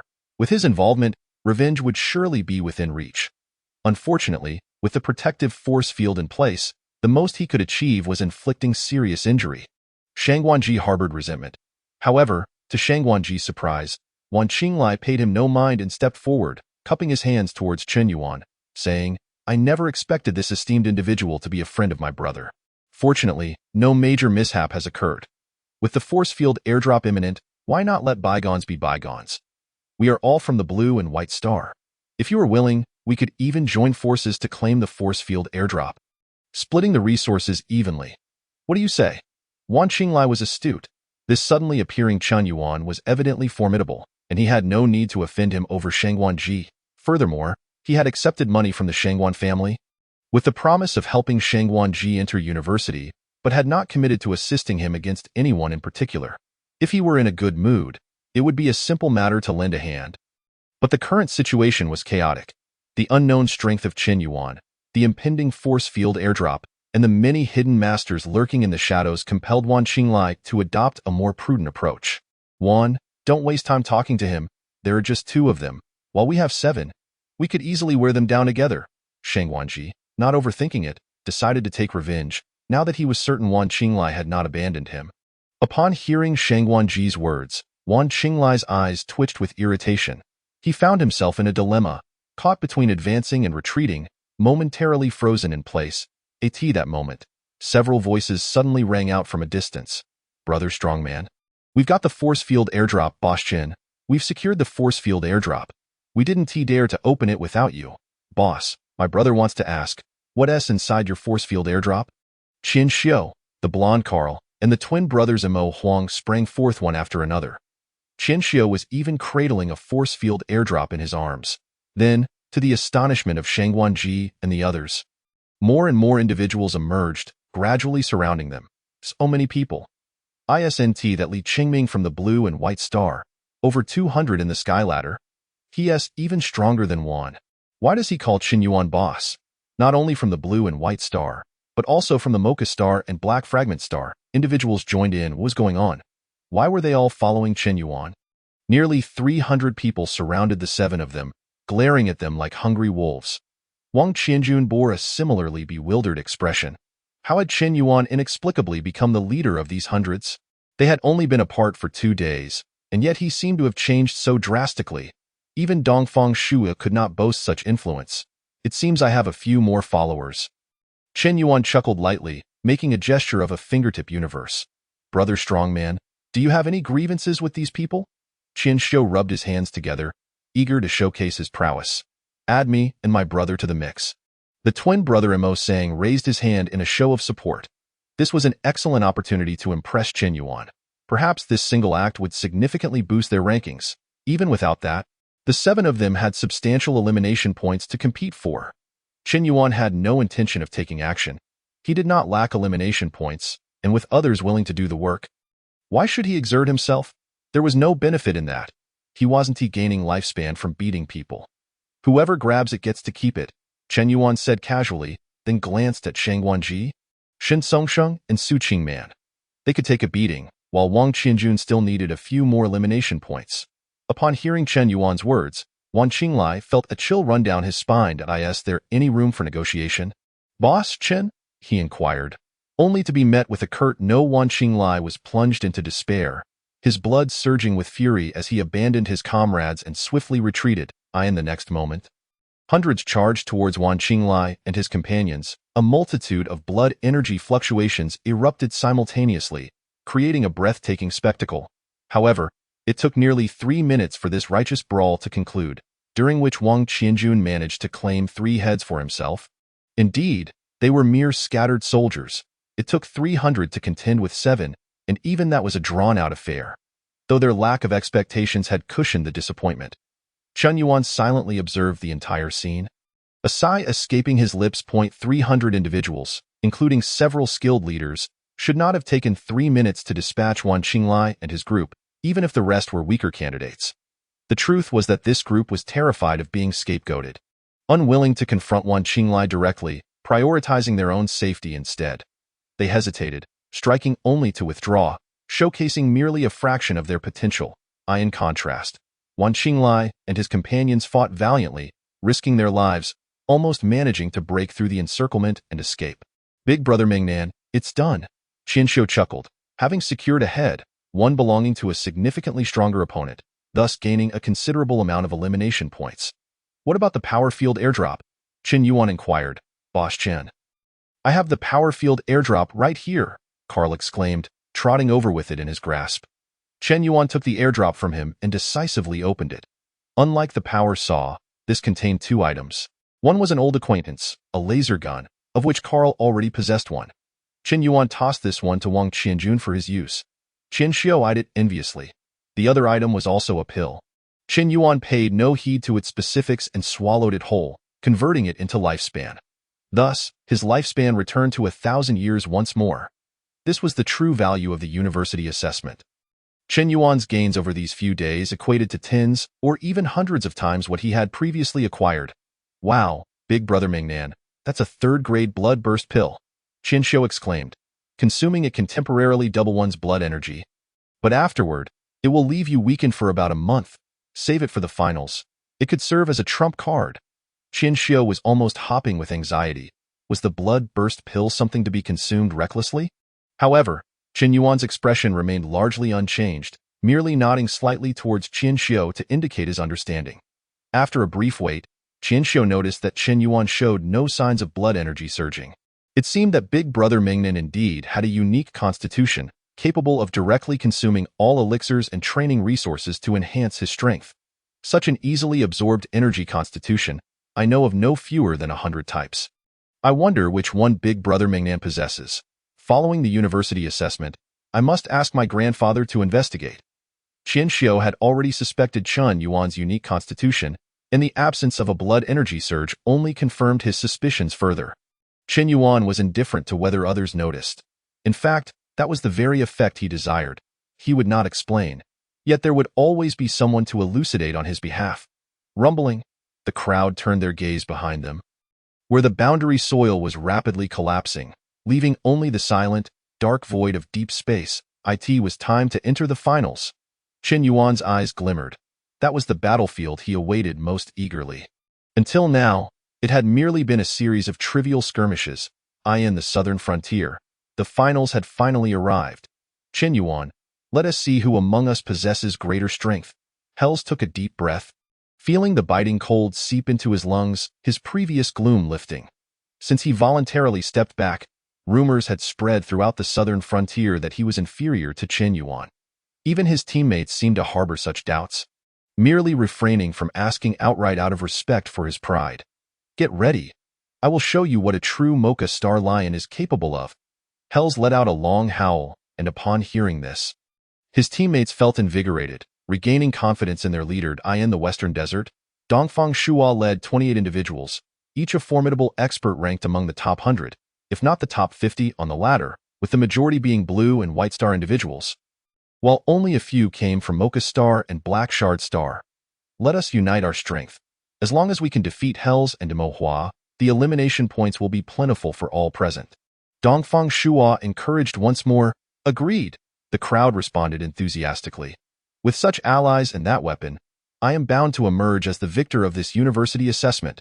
Dongfang Shua thought grandly. In the Eastern Sea, Demohua ventured alone into the snow, a palm-sized sea serpent slithering out from his long sleeve. Perhaps due to the biting cold, the serpent swiftly retreated back into his sleeve. I do not lack elimination points. Do not bother me, and I will not turn against you. Demohua spoke indifferently, sensing the surrounding Eastern Sea candidates keeping their distance. The next moment, the candidates scattered in a panic. The finals appeared to be just ahead. Demohua exhaled a puff of white mist. Before him loomed the majestic, snow-capped mountains. Chapter 58, The Battle of Snow Mountains, Part 1. At this moment, Chen Yin's livestream had exploded, due to his exclusive coverage of the dark horse Chen Yuan. Fans eager to witness Chen Yuan flocked to his channel. Once again, I extend my gratitude to my two benefactors, the Big Boss and Wolf of Shima Star for their interstellar battleship, and to the new viewers, welcome to the Chen Yuan exclusive livestream. Feel free to leave if you are not interested. As particles of gifts flickered before his eyes, Chen Yin marveled once more at the correctness of his decision. Live streaming is all about the spectacle.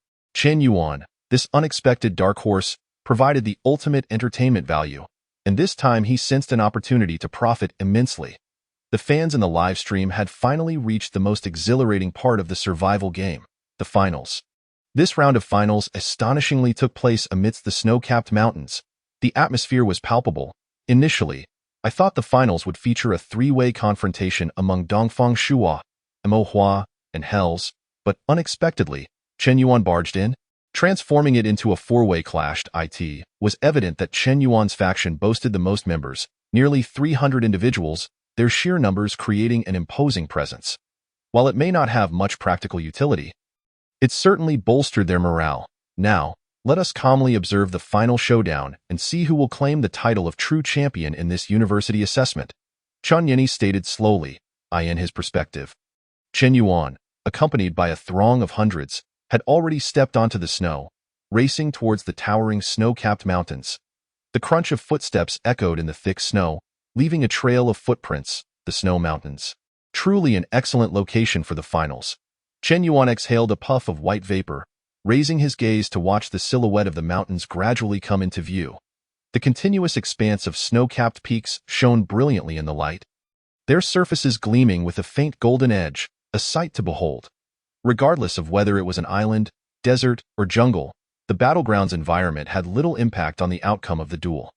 Even a martial artist at the 9th level of the blood transformation realm could endure basic temperature fluctuations, provided they were not in extreme conditions like vacuum or lava. Let alone candidates, all of whom were at the enlightenment realm. If one could break through to the body refinement realm and achieve a small golden body, they could even survive briefly in the vastness of space, their vitality terrifyingly resilient.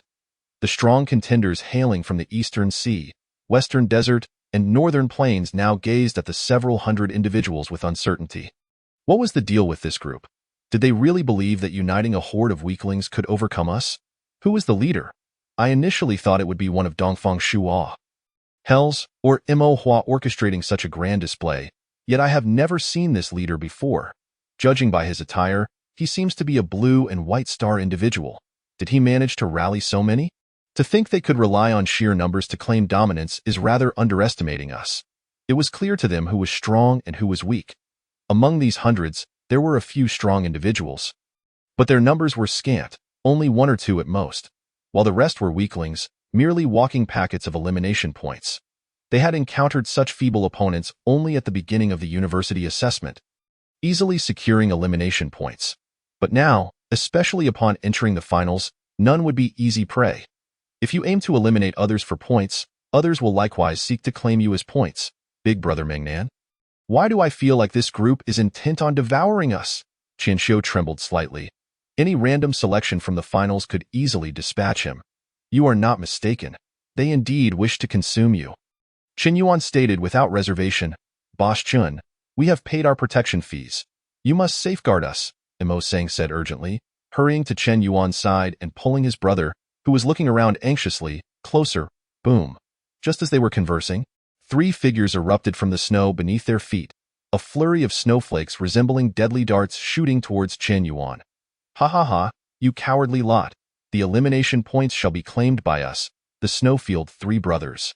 Among the countless shooting snowflakes, the figures of the Snowfield 3 brothers vanished within the flurry, their concealment skills exceptionally refined. These were the Snowfield 3 brothers from Mocha Star, all ranked among the top 100 on the ladder. Having grown up in the extreme northern regions of Mocha Star, the Snowfield was their domain. United, the 3 could even make a top 10 candidate think twice before engaging. Mo Sang from Mocha Star recognized them immediately and hastily offered an explanation. Amidst the barrage of countless snow darts, Mozong swiftly maneuvered to shield his younger brother, while Qianxiu's expression shifted dramatically, following Mozang's lead to evade the oncoming projectiles, for he knew he could not withstand such an assault. Meanwhile, the candidates lurking in the shadows lamented their fate, realizing that the Snowfield brothers had seized the upper hand. With their adept snow dart technique, they could easily eliminate dozens of weaker opponents, thus amassing a significant bounty of elimination points. As fate would have it, the proverbial chicken to be slaughtered had unwittingly approached. Chen Yuan remained unfazed, wearing a slight smile upon his lips. Suddenly, the blood within Chen Yuan surged, erupting from his body with astonishing heat, causing the snow within a 50-meter radius to melt into a large pool of water. The snow darts hurtling toward him dissolved into glistening droplets, which instantaneously vaporized, transforming into a dense, white mist that obscured the vision of all present. It became apparent that a peak practitioner of the awakening realm had emerged, a formidable adversary indeed. Within the suffocating white fog, the booming voice of the Snowfield leader resonated. With a crack, the overwhelming blue arcs of electricity flickered within the mist. In the next instant, accompanied by a terrifying flash of blade light, the encompassing white haze erupted violently, dissipating into the void. The onlookers turned their gaze, only to find the once boisterous Snowfield brothers lying motionless in the snow, their skin charred and a faint, acrid scent of roasted flesh wafting through the air.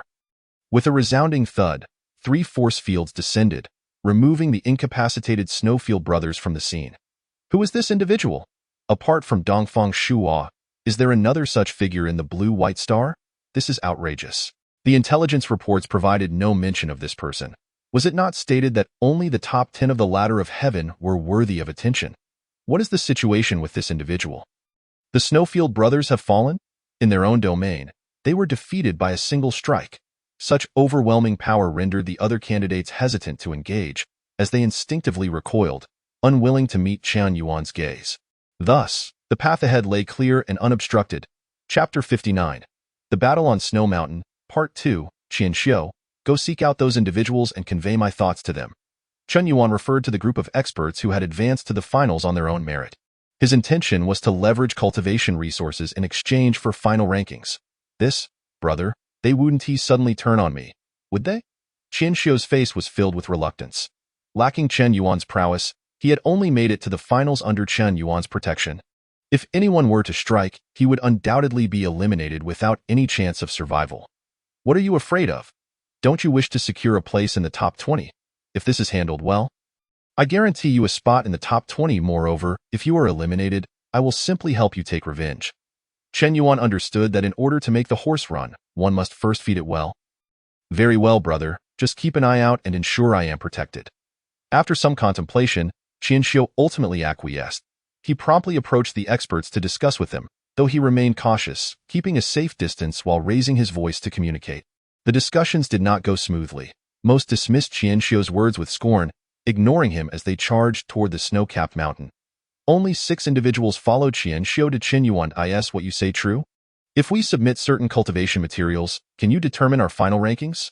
One of the blue-white star candidates, named Song Hao, inquired with skepticism. He ranked 13th on the ladder of heaven, although Song Hao is also from the blue-white star. He had never heard of Chen Yuan. Logically, one who could dispatch the Snowfield brothers with a single strike should not be an obscure figure. Indeed, I speak the truth, Chen Yuan replied with confidence. Song Hao did not relent, continuing to question. Do you grasp the implications of what you're saying? To determine everyone's ranking means possessing the power to control the entire situation. Dongfang Shuo, Hells, and Mo Hua, each of them is a top-tier powerhouse. Can you truly defeat all 3? Absolutely. Chen Yuan had grasped the essence of Song Hao's inquiry and cut to the chase. What will it take for you to believe me? It's simple to earn our trust. Song Hao suddenly drew his sword, pointing it at Chen Yuan. Receive 1 strike from me. If you can withstand it without injury, we will believe you. Simultaneously, the other 5 echoed. If you can endure Song Hao's strike, we will trust you. All our remaining cultivation resources will be yours. Very well. Chen Yuan tossed his power saw to Qian Xiu for safekeeping, clasped his hands behind his back, and accepted confidently, adding, however, you must also help me promote this and rally more people to join me. Given Qian Xiu's weak abilities, persuading others would not be effective. Song Hao, on the other hand, was a different story. This small group comprised individuals from 3 different planets, and gaining their trust would showcase Song Hao's influence and charisma. Agreed. If I strike, I will at least bring you 15 more people before the decisive battle. Song Hao declared, taking a stance. Candidates who had advanced to the finals possessed cultivation resources far beyond ordinary individuals. 15 more people would equate to 100 behind Chen Yuan. Then let it be so. Song Hao did not strike immediately. Instead, he retracted all his power into his being, resembling an immovable boulder. Meteoric Swordmaster Song Hao. Wang Qianjun spoke up. Only when the opponent made a move did Wang Qianjun recognize him. Whispering to Chen Yuan, the meteoric swordmaster Song Hao ranks 13th on the ladder. His most renowned battle involved using the charged meteoric strike to injure Dongfang Shuo, leaving him incapacitated for a month. Exercise utmost caution. In truth, Chen Yuan had already discerned that Song Hao was gathering strength. This strike could not be employed in a typical fight. Otherwise, before the charge was complete, an enemy might interrupt it with a single blow. However, it was undeniable that given sufficient charging time, the power of this strike would be formidable. Song Hao's momentum surged, compressing the surrounding snow into a fraction of its size, while Chen Yuan, take heed. As his words fell, an astonishing force erupted like a volcanic explosion. With a single thrust, Song Hao's strike imparted the overwhelming sensation of a celestial body crashing down upon the earth. Yet, that was all it was. Momentum was ultimately just momentum, not an actual meteor descending. Boom. As Chen Yuan's right foot struck the ground, hundreds of spectators felt a tremor ripple through the earth, their faces filled with astonishment. What immense power! The primordial dragon elephant true art. 750 years of cultivation. Chen Yuan spread his palms wide, pressing forward and backward, as if attempting to compress the very air itself, which seemed on the verge of exploding. Clang! The sword, like a comet from the heavens, came rushing in, but Chen Yuan had long been prepared, his palms meeting the blade with unarmed precision. The unstoppable meteor came to an abrupt halt. Crack! Song Hao's sword shattered.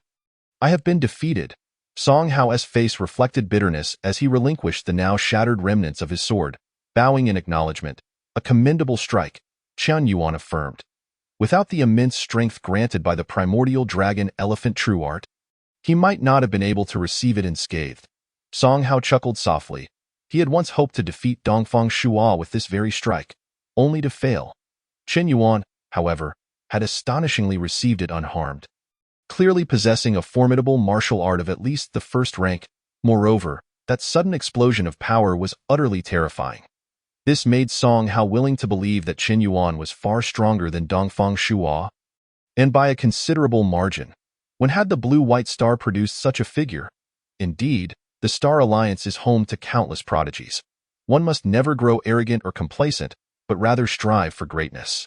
Encouraging himself internally, Song Hao decisively led his 5 teammates, presenting all the cultivation resources they had gathered along the way to Chen Yuan. True to his previous promise, on their journey to the Snow Mountain, Song Hao had also rallied 20 more individuals for Chen Yuan, 5 more than he had initially pledged. Since entering the finals, Chen Yuan had received a total of 26 sets of cultivation resources, which had dramatically increased his lifespan by 600 years. This is the efficiency of the strong. At this moment, Chen Yuan's lifespan totaled 1,600 years. 1,600 years, surely that would suffice. With all preparations complete, Chen Yuan, accompanied by hundreds of individuals, ascended slowly to the summit of the Snow Mountain. At this juncture, all remaining candidates from the continent had gathered atop the peak. Chen Yuan, leading his hundreds, was undeniably the most eye-catching force.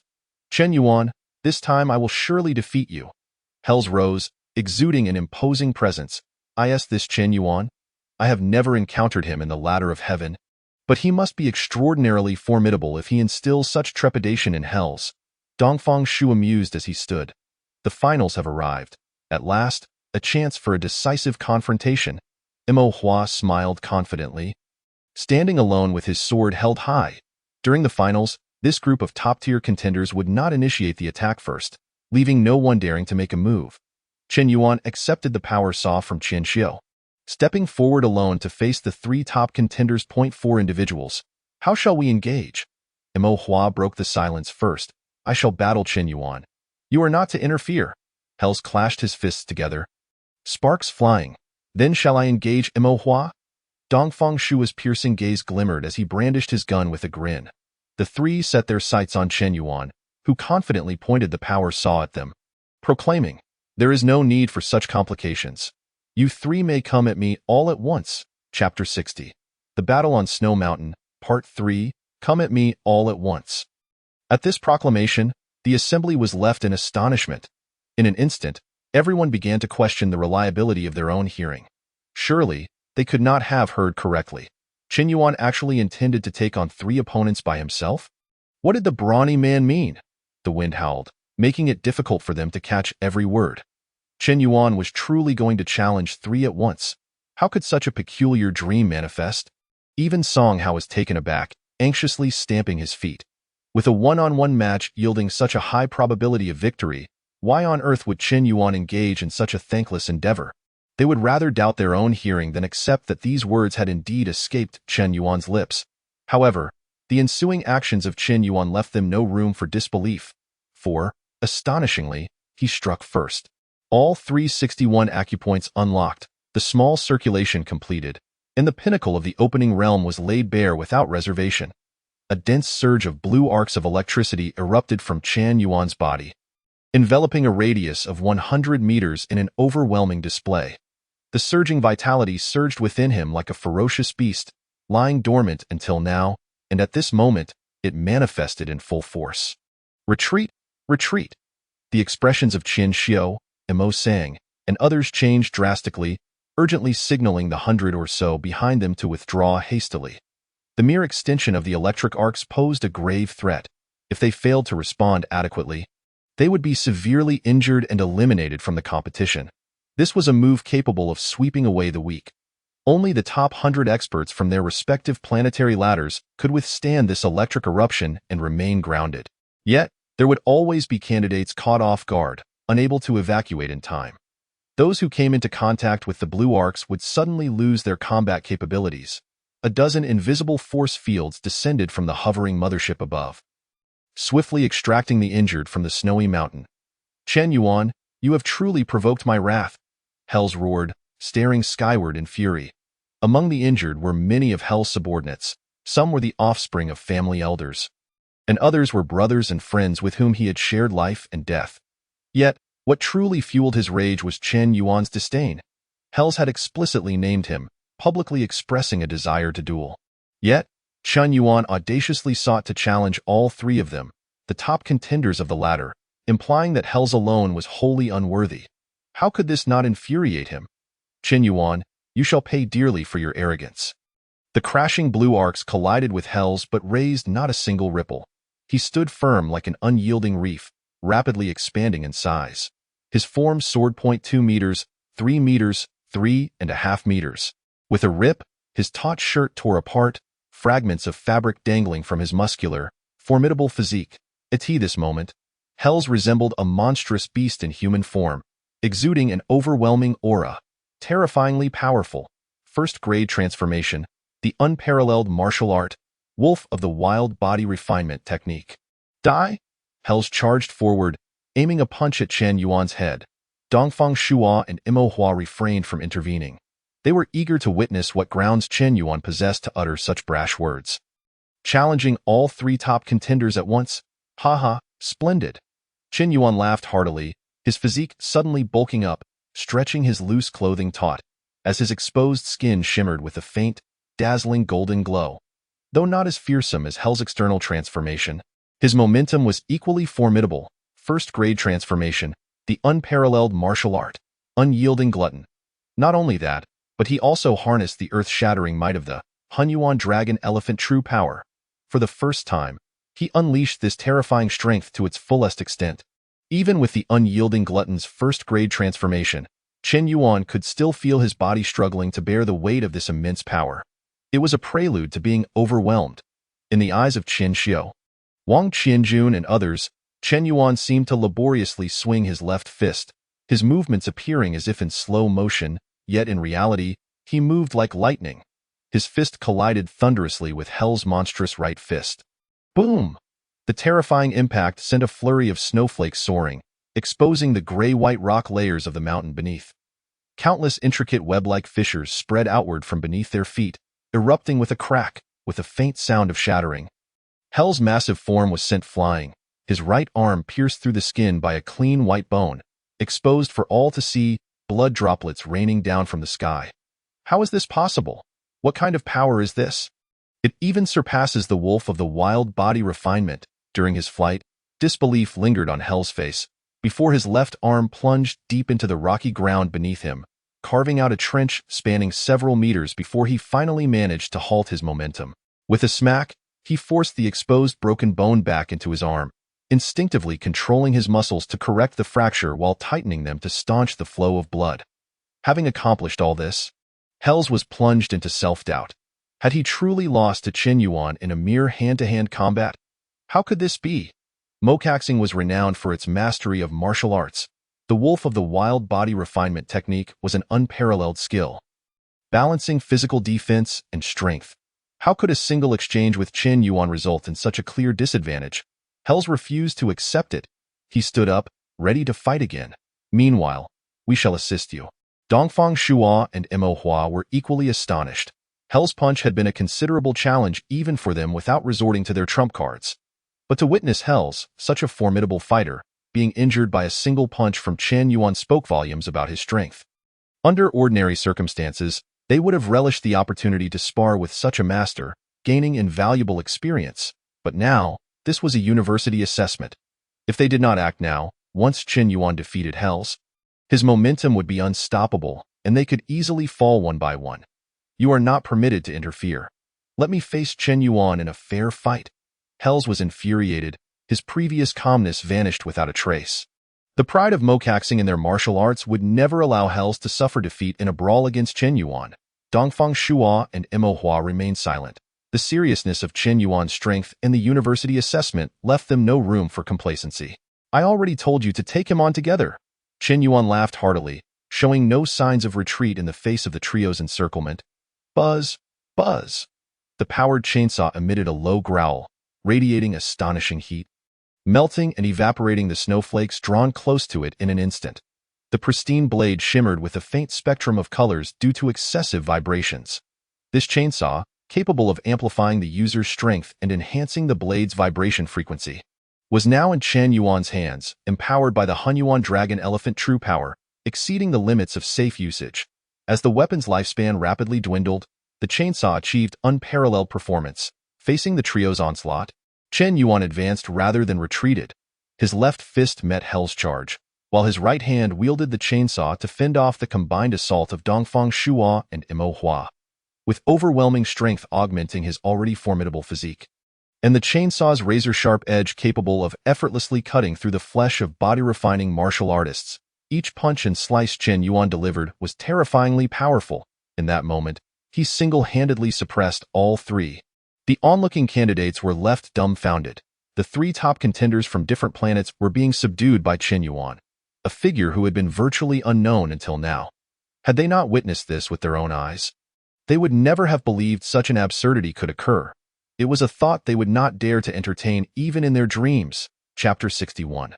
The Battle on the Snowy Mountain, Part 4. At this moment, not only were the candidates participating in the university assessment astonished by this battle, with the combined populations of Blue White Star, Black Fragment Star, and Mokaxing exceeding 10 million and nearing a billion. All eyes were fixated on this decisive final match. Upon witnessing Chen Yuan's 1-against-3 display of absolute dominance, everyone was rendered speechless. Could there truly be such a prodigy on Blue White Star? Go! Quickly investigate the background of this Chen Yuan. Could he possibly be the son of a great Earth Martial Saint? I don't recall Blue White Star ever producing an Earth Martial Saint. Could he be an illegitimate child? Contact the officials of Blue White Star. Within a minute, I want all the information on Chen Yuan. How could one individual single-handedly combat Hells from Mokaxing along with the top contenders from 2 other planets? Who exactly was this Chen Yuan? The various dignitaries, all keenly observing this university assessment, were filled with curiosity, eager to uncover the origins of such a remarkable talent.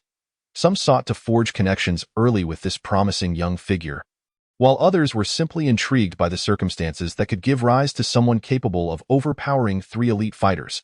However, when Chen Yuan's information came into their view, it left everyone astounded. His parents perished in a cultist uprising. He was now an orphan? How could that be? Without exceptional talent, resources, or background, how could he have grown into such a formidable force? Chen Yuan was undoubtedly the illegitimate child of some Earth Martial Saint. Such unflattering rumors were bound to be deeply concealed, making it improbable for us to uncover them easily. Even as Chen Yuan's records lay plainly before them, most were still inclined to cling to their beliefs. Yet, the rational thoughts within them whispered that the details in their hands were likely true. Chen Yuan, born an orphan, now stood alone, suppressing 3 top contenders of formidable lineage and unparalleled talent. Meanwhile, in a small community, Yang Rui sat on the sofa with his father, the big boss. Watching the live broadcast of the university assessment, it was not until Chen Yuan faced 3 opponents and dominated the 3 top contenders that even Yang Rui recognized that something was amiss. He turned his head to glance at his father and, with a hint of insecurity, asked, "Father, my teacher is so exceptional. Do you think I could gain admission to the university where my teacher teaches?" The usually decisive businessman was at a loss for words.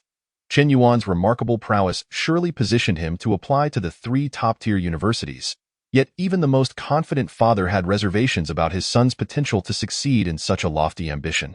Thus, he could only respond vaguely, "Practice diligently, and there may be hope." Yang Rui nodded, still bewildered. Seeing that he had managed to deflect the question, the businessman breathed a sigh of relief, his gaze now fixated on the live broadcast of the university assessments. Particularly on Chen Yuan. 1 against 3. I did not misjudge you initially. You truly are audacious. However, you undoubtedly possess the capital to be so audacious. Chen Yunyi's live stream exploded with excitement. At that moment, the screen was awash with a flurry of gift effects, ceaselessly cycling through, all stemming from fans eager to witness Chen Yuan's prowess. Even after repeated declarations, Chen Yunyi had no choice but to exclaim, "Chen Yuan is incredible! Speaking of which, both Chen Yuan and I share the same surname. We are indeed from the same lineage, I must say. I am quite fated to know him." As Chen Yunyi continued his commentary, he could not help but chuckle at the serendipity. Being the first to broadcast Chen Yuan's exploits, his stream had attracted a multitude of newcomers and casual viewers, all drawn by Chen Yuan's magnetism. Among them, a portion converted into loyal fans, filling his coffers to the brim. Chen Yunyi expressed gratitude not only to Chen Yuan but also to the two benefactors, Big Boss and Xiamo Xingjilang, who had facilitated the broadcast. Regrettably, these two benefactors had faded into obscurity following Chen Yuan's rise to fame. Gathering his focus, Chen Yunyi resumed his narration of the 1 versus 3 climactic battle. With a foundation in martial arts, he was able to provide a general commentary. Although he could not articulate the intricate details, it did not hinder the excitement of his description. Chen Yuan wielded the Nine Heavens Thunderblade in one hand and the Savior's Demonic Destruction Fist in the other, simultaneously countering 3 of the foremost experts in the latter. Within a cargo spaceship, his good brother Chen Yuan was the subject of admiration. I once sparred with him for hundreds of rounds, but alas, I was too careless and ultimately lost to a single move. I must concede that Chen Yuan's talent surpasses mine considerably. Lu Qing stood before the live stream of Chen Yunyi, arms akimbo, basking in his own satisfaction. Surrounding him were a group of merchant ship crew members, one of whom boldly remarked, "Little boss, what kind of person is Chen Yuan? If you could spar with him for hundreds of moves, you must be among the top experts of our blue-white stars ladder." Lu Qing stumbled over his words, unable to provide a satisfactory explanation. Laughter erupted among the crew, breaking the long-standing tension aboard the merchant ship, which had been navigating the oppressive depths of space. Lu Qing, witnessing the joviality, chuckled to himself. Though the vastness of the universe was beautiful, it could become mundane with time. The cosmos was often filled with an eternal solitude and darkness. Prolonged suppression could lead to mental strain and sharp conflicts. This lively atmosphere was precisely what Lu Qing sought to cultivate. "Chen Yuan, you've grown exceptionally strong. I once managed to match you in combat." Lu Qing mused, reflecting on his own wavering commitment to martial arts, reigniting his hope. "I shall practice diligently. Regardless of how far I may go, I seek only to have no regrets. When next I encounter Chen Yuan, I shall challenge him again and test my Qingtian spear." At the Blue-White Stars Border Defense military base, a group of freshly trained female soldiers gathered around a projection device, eagerly tinkering with it. Finally, with a soft ping, the device connected to the Star Federation's network, prompting the female soldiers to erupt in cheers to Li Mingmao. "We've finally connected to the network. Didn't you say your friend Chen Yuan is a university seed? Come see if we can find his perspective." Li Mingmao wiped her hands, hastily donning a towel around her neck and sprinting over. They were already in the finals. Her friend was likely eliminated. "Let's watch my idol Dongfang Shua instead. He's handsome and is the top of the Blue-White Stars ladder, surely breezing into the finals." A plump girl with short hair suddenly interjected. She and Li Mingmao had not been on good terms, having had a significant disagreement a few days prior. Seizing the opportunity, she aimed to provoke with her sarcastic remarks. "We should watch Dongfang Shua. Dongfang Shua. How wonderful it would be if he were my boyfriend." Most people from the Blue-White Star were familiar with Dongfang Shua's name, and at that moment, the female soldiers clamored to watch his perspective. Li Mingmao felt somewhat helpless, with only one projection device available and so many wanting to see Dongfang Shua. She could not object. Ultimately, she consoled herself, thinking, "Next time we go out on a mission, I'll catch the replay." Yet, a sense of discomfort lingered in her heart, for she had not fulfilled her promise to Chen Yuan. The projection quickly shifted to Dongfang Shua. "Dongfang Shua is so handsome. Wait, wasn't it said that he is the top of the Blue-White Stars ladder? Why is he now joining forces with 2 other planets to take on our Blue-White Stars people? Isn't that somewhat treacherous?" Soon, someone noticed the discrepancy.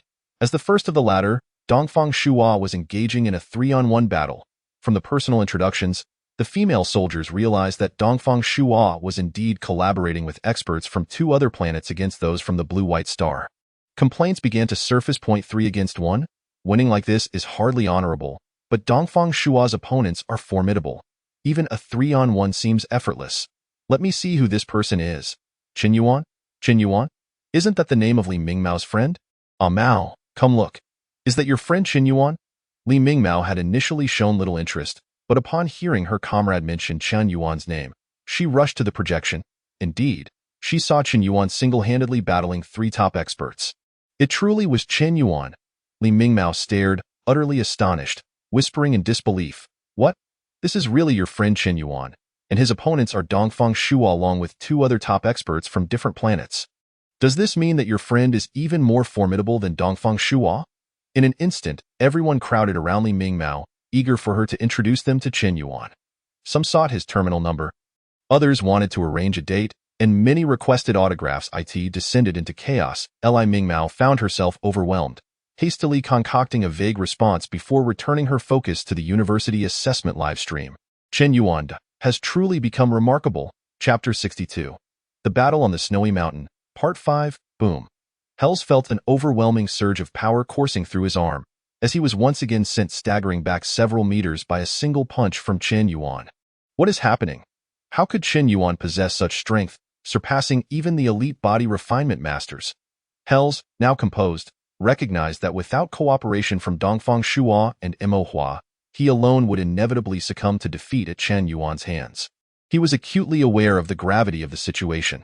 His right hand tingled slightly, accompanied by a pinprick sensation, making him realize that his prideful howling wolf body refinement technique was faltering against Chen Yuan's terrifying might. Drunken forgetfulness, Mo Hua intoned, the blades light sharp as a cold star, his form ethereal and elusive. 9 Shadows of the surprised dragon. Dongfang Shua's spear gleamed with cold brilliance, resembling a swimming dragon. In midair, 9 phantom spears suddenly emerged, ultimately converging into one. The 2 attacked Qin Yuan from opposite sides, launching their signature martial arts techniques, both at the pinnacle of their craft. The frigid currents whipped around, stirring up a tempest that caused Qian Xiu and the others to wince in pain from the biting chill. Facing either Dongfang Shua or Mo Hua alone would likely require hundreds to stand a chance of victory. Having repelled hells with a single punch, Qin Yuan found himself confronted by a sword and spear. Is this the extent of the top-tier ladder fighters? Qin Yuan exhaled, slightly parting his lips as if to gulp down the air, drawing it all into his being. The ambient air was forcibly inhaled, and the blue arcs of electricity enveloping him dissipated, only to be replaced by surging white arcs, illuminating the heated chainsaw blade in a dazzling display. Enotic Thunder Blade. Fueled by the Dragon Elephant true skill, the Enotic Thunder Blade exhibited unparalleled ferocity. Boom. The clash of blade, sword, and spear resonated through the AIRD. As the 4 engaged in battle, the once pristine white snow-capped mountains were now marred. Fissures spreading across the landscape, rocks splintering, and debris scattering in all directions. With a sudden crack, Dongfang Shua's spear shattered in half, the tip flying off and embedding itself into the rock, trembling slightly at its remaining end.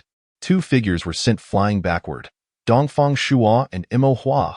Both wore a flush of unnatural red on their faces, which they desperately suppressed. Too weak. The top of the ladder. Is this all you have? You 3 have greatly disappointed me. Quickly reveal your trump cards and let me feel a hint of pressure. Chen Yuan's tone was tinged with impatience. His disappointment was genuine. The 1 versus 3 challenge was not a rash decision made on a whim.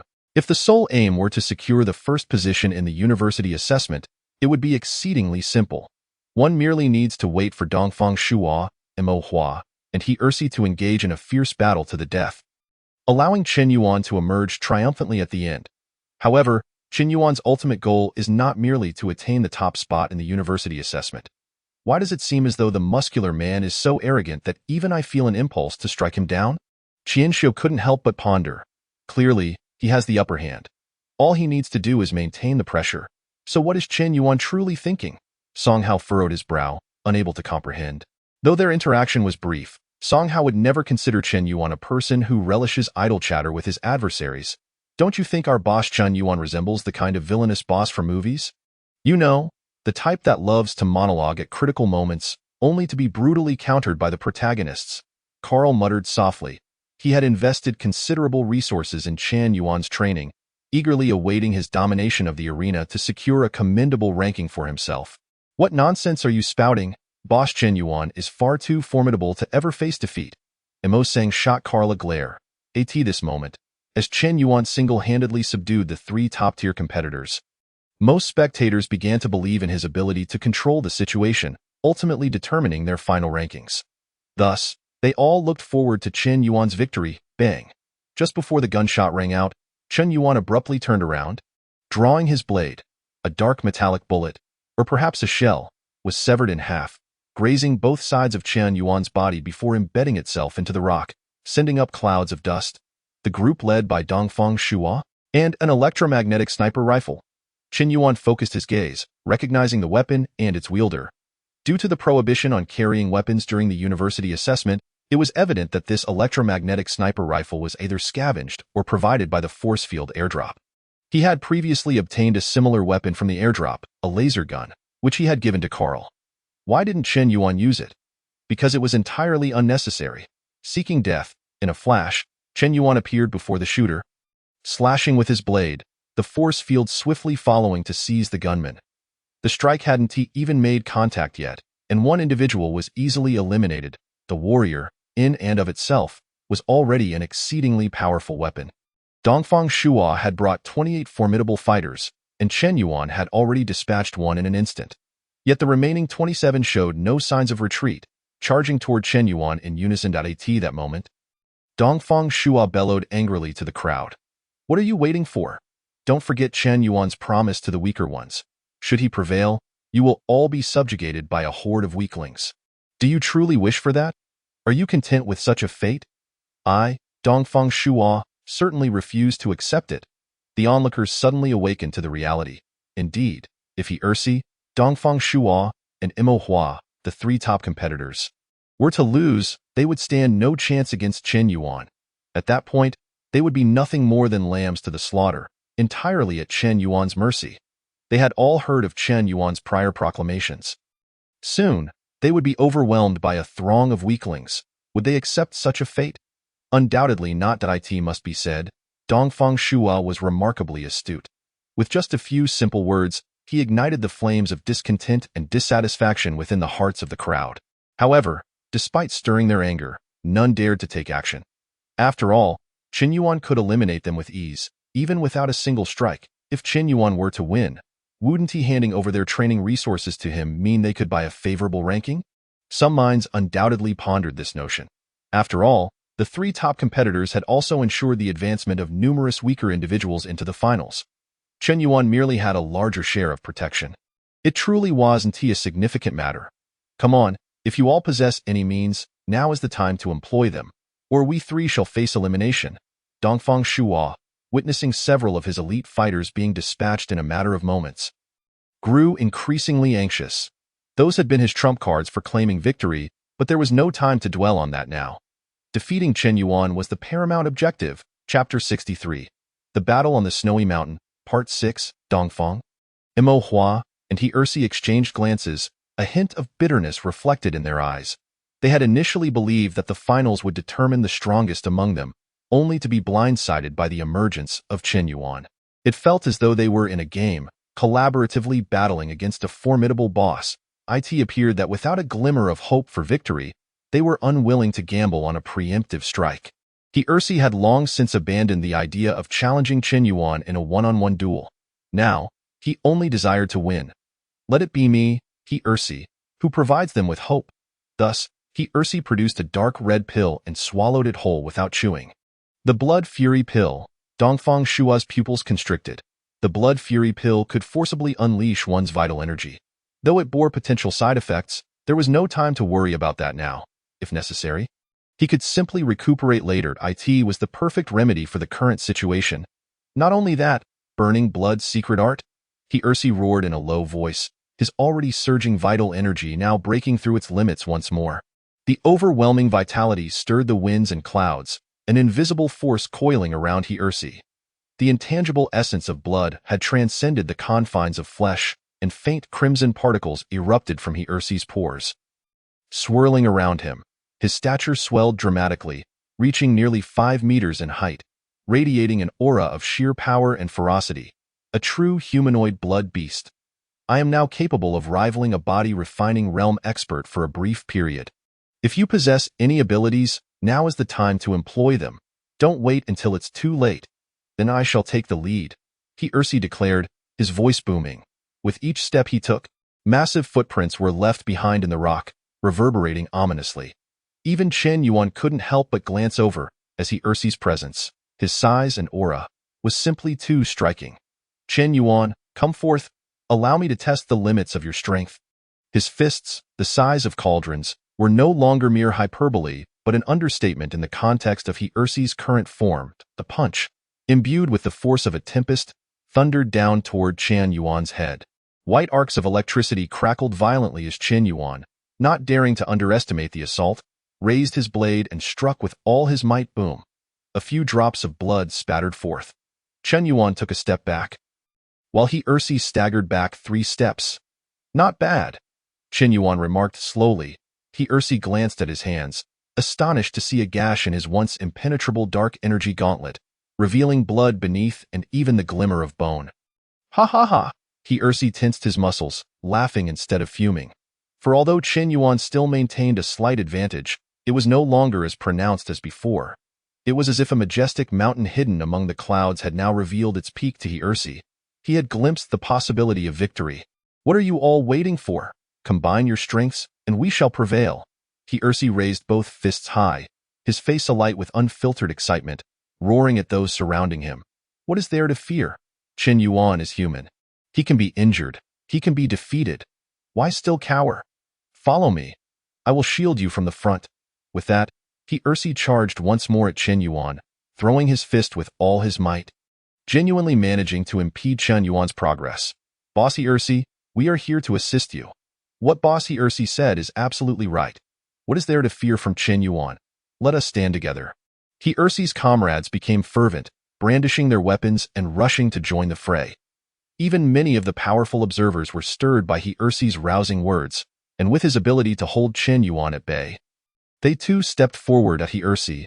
Though you have seized my airdrop, your words resonate with me. I shall lend you my aid.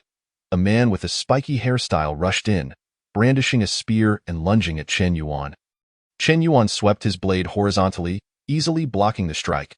But just as he prepared to eliminate the spiky-haired man, Ursi intervened, blocking Chen Yuan's path. With no choice, Chen Yuan had to abandon his intention to dispatch the spiky-haired adversary and once again strike Ursi back. Though this is the Abyss Beast, aren't pets prohibited during university assessments? Upon witnessing this, Dongfang Shua was utterly astonished. The Abyss Beast, upon reaching adulthood, possesses the peak strength of the body refinement realm. Although Imo Hua's beast has not yet matured, it possesses enough power to rival any top contender of the heavenly ladder. It is a creature capable of engaging in a prolonged battle with both him, Dongfang Shua, and Helis. Could it be that I have tamed it in the eastern sea of this continent? Imo Hua smiled gently. He then unleashed the Abyss Beast from his sleeve. In an instant, the Abyss Beast grew in size, stretching over 20 meters long, its massive head exuding a foul wind, shedding any semblance of its initial adorableness. Xiaomo, let us together vanquish Chen Yuan, Imo Hua said softly, stroking the Abyss Beast before him. The beast hissed and let out a low growl, seemingly responding to Imo Hua. Let us advance together. Imo Hua's long hair billowed as he brandished his sword and stepped forward, aiming directly at Chen Yuan amidst the chaotic battle. The Abyss Beast let out a thunderous roar, following closely behind. Chapter 64. The Battle on the Snowy Mountain, 7. With the addition of Imo Hua and the Abyss Beast, Chen Yuan felt an immense pressure surrounding him. Particularly, the Abyss Beast, with its tough hide and formidable resilience. Though its attack power was lackluster and its movements sluggish, proved far more durable than Helis, providing much-needed respite to the already beleaguered Helis. The scales of victory began to tip slowly away from Chen Yuan. I must assist Chen Yuan, Wang Qinjun declared, stepping forward immediately. His entry into the finals was entirely due to Chen Yuan, and witnessing Chen Yuan single-handedly combat so many formidable opponents, he could no longer restrain himself. Even knowing his strength was inadequate, he felt compelled to act. Otherwise, he would not be able to reconcile with his conscience. Wang Qianjun, no. Song Hao swiftly interjected, shaking his head with a serious expression. Do not forget what Chen Yuan told us before this battle. Regardless of how perilous the situation becomes, we cannot intervene. He has his own methods to resolve it. He possesses sufficient strength to handle it. So we are to simply watch as Chen Yuan endures an onslaught. Wang Qianjun retorted, feeling discontented. The stakes were high. Regardless of how noble or righteous Helis's words were, Chen Yuan was aiding them, the weak. Song Hao, I too believe we should support our leader, at the very least to offer some encouragement. Qian Xiu stepped forward. Frankly speaking, Chen Yuan's ability to bring him into the finals had already filled him with great astonishment. The university he once deemed uncertain was now nearly secured. Even if he were to be eliminated now, he had already profited immensely. Since we are already in the finals, and our scores are more or less equal, what is there to fear? The blonde-haired Carl asserted, clutching the laser gun Chen Yuan had entrusted to him. If we are eliminated, so be it. Our current achievements have far surpassed our expectations. The twin brothers, Imo Sang and Imo Huang, laughed heartily. Their words prompted many nods of agreement. For them, without Chen Yuan, they might have been eliminated long ago.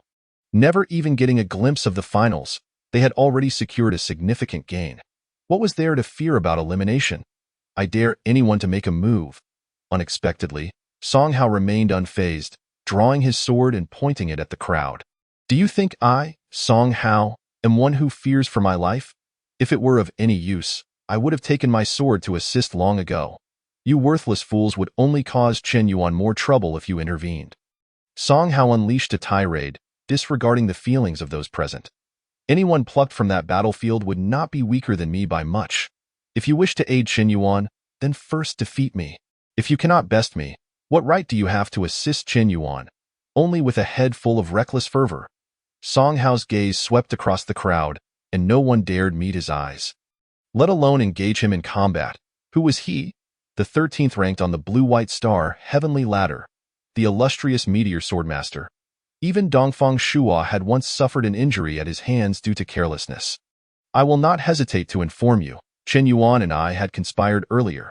Should any of you dare to defy my advice and intervene in the final battle, forcing Chen Yuan to divert his attention to protect you, I, Song Hao, will personally send you back to the Ark Mother ship. This scathing rebuke brought an unexpected calm, particularly to Wang Qianjun, the first to step forward. He forcibly suppressed his impulses and approached Song Hao. Reassuring the crowd, Song Hao speaks the truth. Our strength is insufficient. If we forcibly intervene in Chen Yuan's battle, he will be compelled to protect us due to his promise. None of us initially believed that Chen Yuan could take us to the finals. Did we? Who would have thought he could single-handedly face 3 top contenders of the heavenly ladder? Therefore, if Chen Yuan is confident, then as he said, we shall patiently await the outcome. Everyone understood that. In terms of closeness, Wang Qianjun was the most anxious among them. Seeing him say this, they all felt reassured and prepared to await the final results.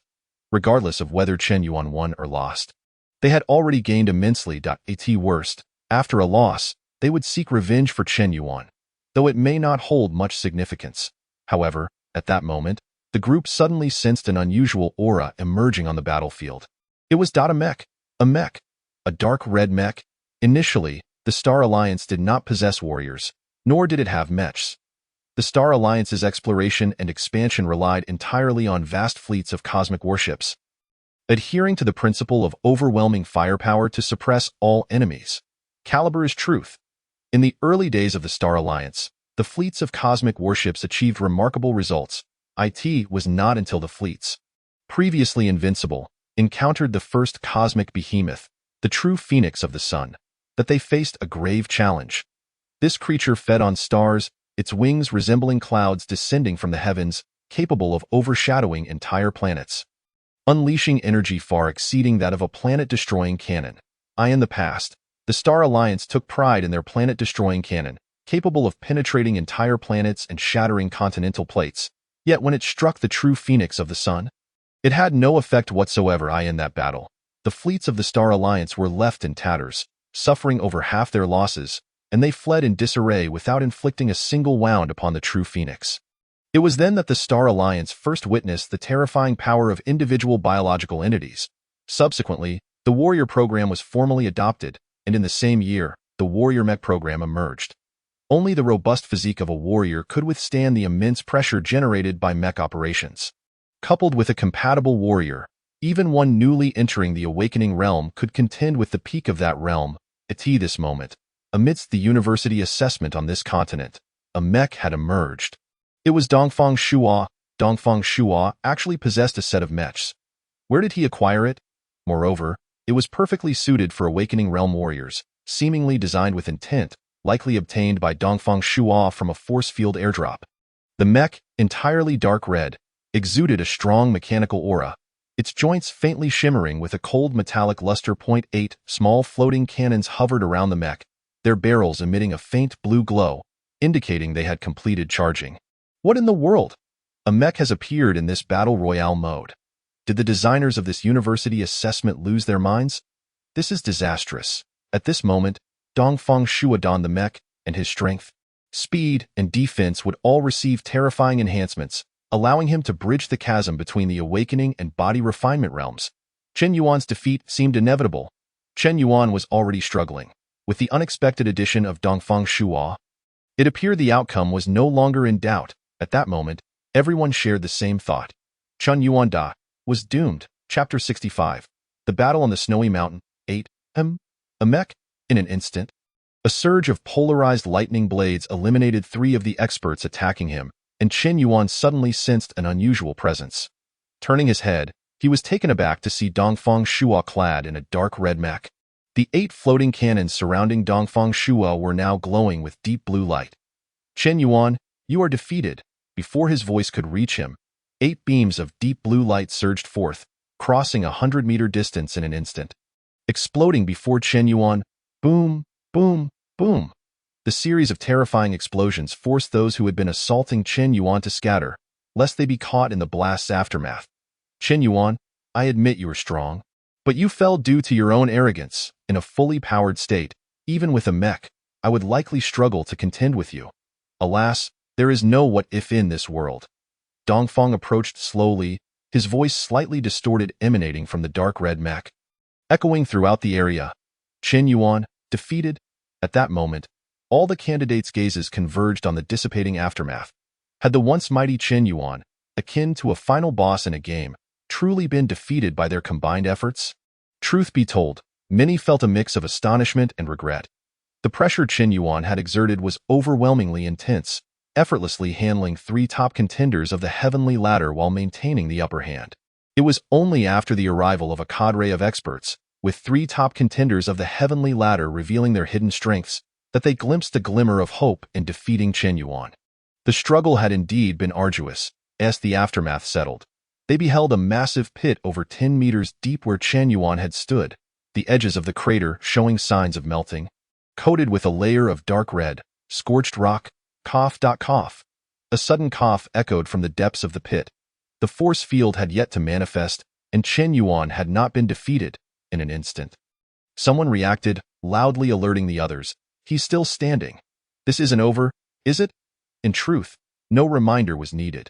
With the cough resonating from the pit, everyone understood that Chen Yuan still possessed the strength to fight. It was a feeling akin to reaching the boss's critical health line, only to discover there was still a sliver of health remaining, leaving everyone with a sense of discomfort. Bang! Chen Yuan's figure leaped out from the pit. What came into view was a horrific injury on his chest, mangled and emitting a scent reminiscent of roasted meat. The scorching pain surged into Chen Yuan's mind, yet instead of feeling weakened, he found himself involuntarily invigorated. This was the first time he had sustained such a grievous injury, especially after attaining the immovable state of the gluttonous beast. Ordinarily, no one could breach his defenses. However, rather than being alarmed, Chen Yuan was filled with joy. This is the pressure I've been seeking. Just a little more. I can feel it. Just a fraction more. His gaze swept over the faces of those around him. Hells? Dongfang Shuo, Hua, enough, absolutely sufficient. Come, let us battle. Though his vitality was waning, Chen Yuan paid it no mind, charging boldly towards the crowd. The familiar white arcs of electricity erupted once more, sending a whiff of imminent danger through the air. Enotic Thunder Blade. There's no need to worry. Chen Yuan is at his last gasp. Together we will encircle him and drain his life essence. He must lose. The 8 gates of floating cannons beside Dongfang Shuo fired once again. But Chen Yuan, having anticipated this, dodged with agility. Instead, he slashed into the crowd, causing a force field to descend abruptly, eliminating yet another expert from the fray. Damn it, I'll hold the front. You all lend your strength. Hell sensed the effects of the medicine and secret techniques within him gradually diminishing. If Chen Yuan was not dealt with promptly, he feared becoming the first to be eliminated from the ladder. Little Mo, let's go together. Mo Hua glanced at the slightly panicked abyss beast beside him, which had been left with psychological scars from Chen Yuan's previous onslaught. Though the abyss beast was tough-skinned and resilient, it could not withstand Chen Yuan's relentless blows. Now, its body was riddled with numerous wounds, each penetrating deep into its flesh, blood gushing forth, and the intense pain made it writhe uneasily. Yet, out of trust for Mo Hua, it flicked its tongue and followed Hells into battle against Chen Yuan. Everyone, together. This time we shall surely defeat Chen Yuan. The 8 gates of floating cannons at Dongfang Shua's side swiftly combined, forming a dark red lance, with faint blue luminescence emanating from the connection points, the tip aimed directly at Chen Yuan. Now, Chen Yuan is at his limit. I refuse to believe he can win again. If Chen Yuan manages to triumph here, I swear I'll go out and perform a handstand while eating excrement. Count me in as well, the crowd shouted in unison. This was not merely to encourage their ally, but also to convince themselves that victory was within reach. Otherwise, facing the seemingly indomitable Chen Yuan, they would have long since lost hope. After all, despite battling for an eternity, Chen Yuan appeared unscathed, while their own numbers dwindled, naturally leading to feelings of discouragement. Here comes the moment. Chen Yuan frantically squeezed the vitality from within. The speed at which his 361 acupoints absorbed cosmic energy had reached its limit. Even though he had achieved the small circulation stage, allowing for automatic recovery of his vitality and cosmic energy, he could not withstand such a frenzied expenditure. After eliminating more than 10 experts in succession, his life essence was nearing depletion. Meanwhile, the assailants surrounding Chen Yuan distinctly perceived that the potency of his attacks was weakening. They were finally on the verge of exhausting Chen Yuan. The attackers couldn't help but feel invigorated. Everyone, advance together, hold nothing back. Chen Yuan's vitality is dwindling. This time he is bound to lose. Finally, Chen Yuan was about to be defeated. Starry Sky Martial God, grant us favor. Let there be no more unexpected twists. Let us finish this and conclude. I truly do not wish to face Chen Yuan any longer. Let us hasten to the end and calculate the results. Whoosh! The tip of Dongfang Shua's lance suddenly emitted a blue energy bolt, slicing through Chen Yuan's left abdomen and tearing away a chunk of flesh. The blood had not yet begun to flow before it was swiftly vaporized. The wound instantly charred, sparing Chen Yuan the trouble of staunching the bleeding. Seizing the opportunity, Hells gathered his strength and landed a powerful punch on Chen Yuan's chest, sending him crashing into the rocks behind. Debris flying, Mo Hua hurled a sword towards him, yet Chen Yuan rose once more, cleaving the sword aside. Just a little more again. At that moment, Chen Yuan resembled a cornered beast. Though he still fought, the tide of defeat was unmistakable. Chen Yuan, if you have any trump cards, now is the time to use them. Don't you dare lose. Song Hao felt his palms grow clammy, as though he were the one facing the onslaught of numerous experts. He was not alone in this sentiment. Wang Qianjun, Qian Xiu, Carl, the warriors still observing were all influenced by Chen Yuan's fighting spirit, immersing themselves in his perspective, their emotions surging as if they were battling alongside him against a multitude. Chapter 66, The Battle on Snowy Mountain, 9. That it seemed that Chen Yuan would struggle to turn the tide this time. Chun Yinyi felt a twinge of regret as he explained. His mindset had undergone a tumultuous shift. Initially, he was compelled by the owner of the Wolf of the Moons to switch the perspective from Dongfang Shuo to Chen Yuan. Though reluctant, he acquiesced due to the owner's generous gift of an interstellar warship, briefly broadcasting Chen Yuan's fight. During that time, the audience numbers had been steadily declining, prompting him to quickly revert to Dongfang Shuo's perspective. Yet, as the gifts from the big boss increased and fans clamored to watch Chen Yuan, the numbers surged until Chen Yuan's punch against Hells was evenly matched, even slightly gaining the upper hand. Seizing the opportunity, Chen Yini became the first interstellar broadcaster to stream Chen Yuan, skyrocketing to fame. In this contest involving the three major celestial bodies of Blue and White Star, Black Shard Star, and Mocha Star, amidst numerous interstellar broadcasters covering the university assessment, his popularity soared. However, as Chen Yuan's struggle grew more apparent and the tides of defeat became evident, the comments section in Chen Yini's livestream was starkly divided. One faction supported Chen Yuan, admiring his solitary battle against the three top ladder experts, while the other derided him as arrogant and foolish. Squandering a winning hand. Ha ha, I knew Chen Yuan would mess up. I saw it from the start. His mindset is all wrong, lacking any semblance of a strong warrior. He deserves to lose. If it were me, I could have easily toyed with this group of top ladder players. There's no way I'd lose. It seems this year's ladder lacks substance. How could three top ladder players, Dongfang Shua, Mo Hua, Hells, be so thoroughly trounced by a single Chen Yuan? They can't be that strong. They're all worthless. If I were a top ladder player, Chen Yuan would have been eliminated long ago. There's no way I'd let him continue to act so arrogantly. As various derogatory and mocking remarks about Chen Yuan emerged, his supporters naturally rose to defend him. In Chen Yini's livestream, the two factions fervently debated, resembling another battlefield. These people. Chen Yini furrowed his brow. Logically, such fierce disputes should be to his benefit, as they would generate ample traffic, allowing him to reap great rewards in a short time. Yet, inexplicably, a flicker of anger stirred within him, and as the matter escalated, that anger intensified.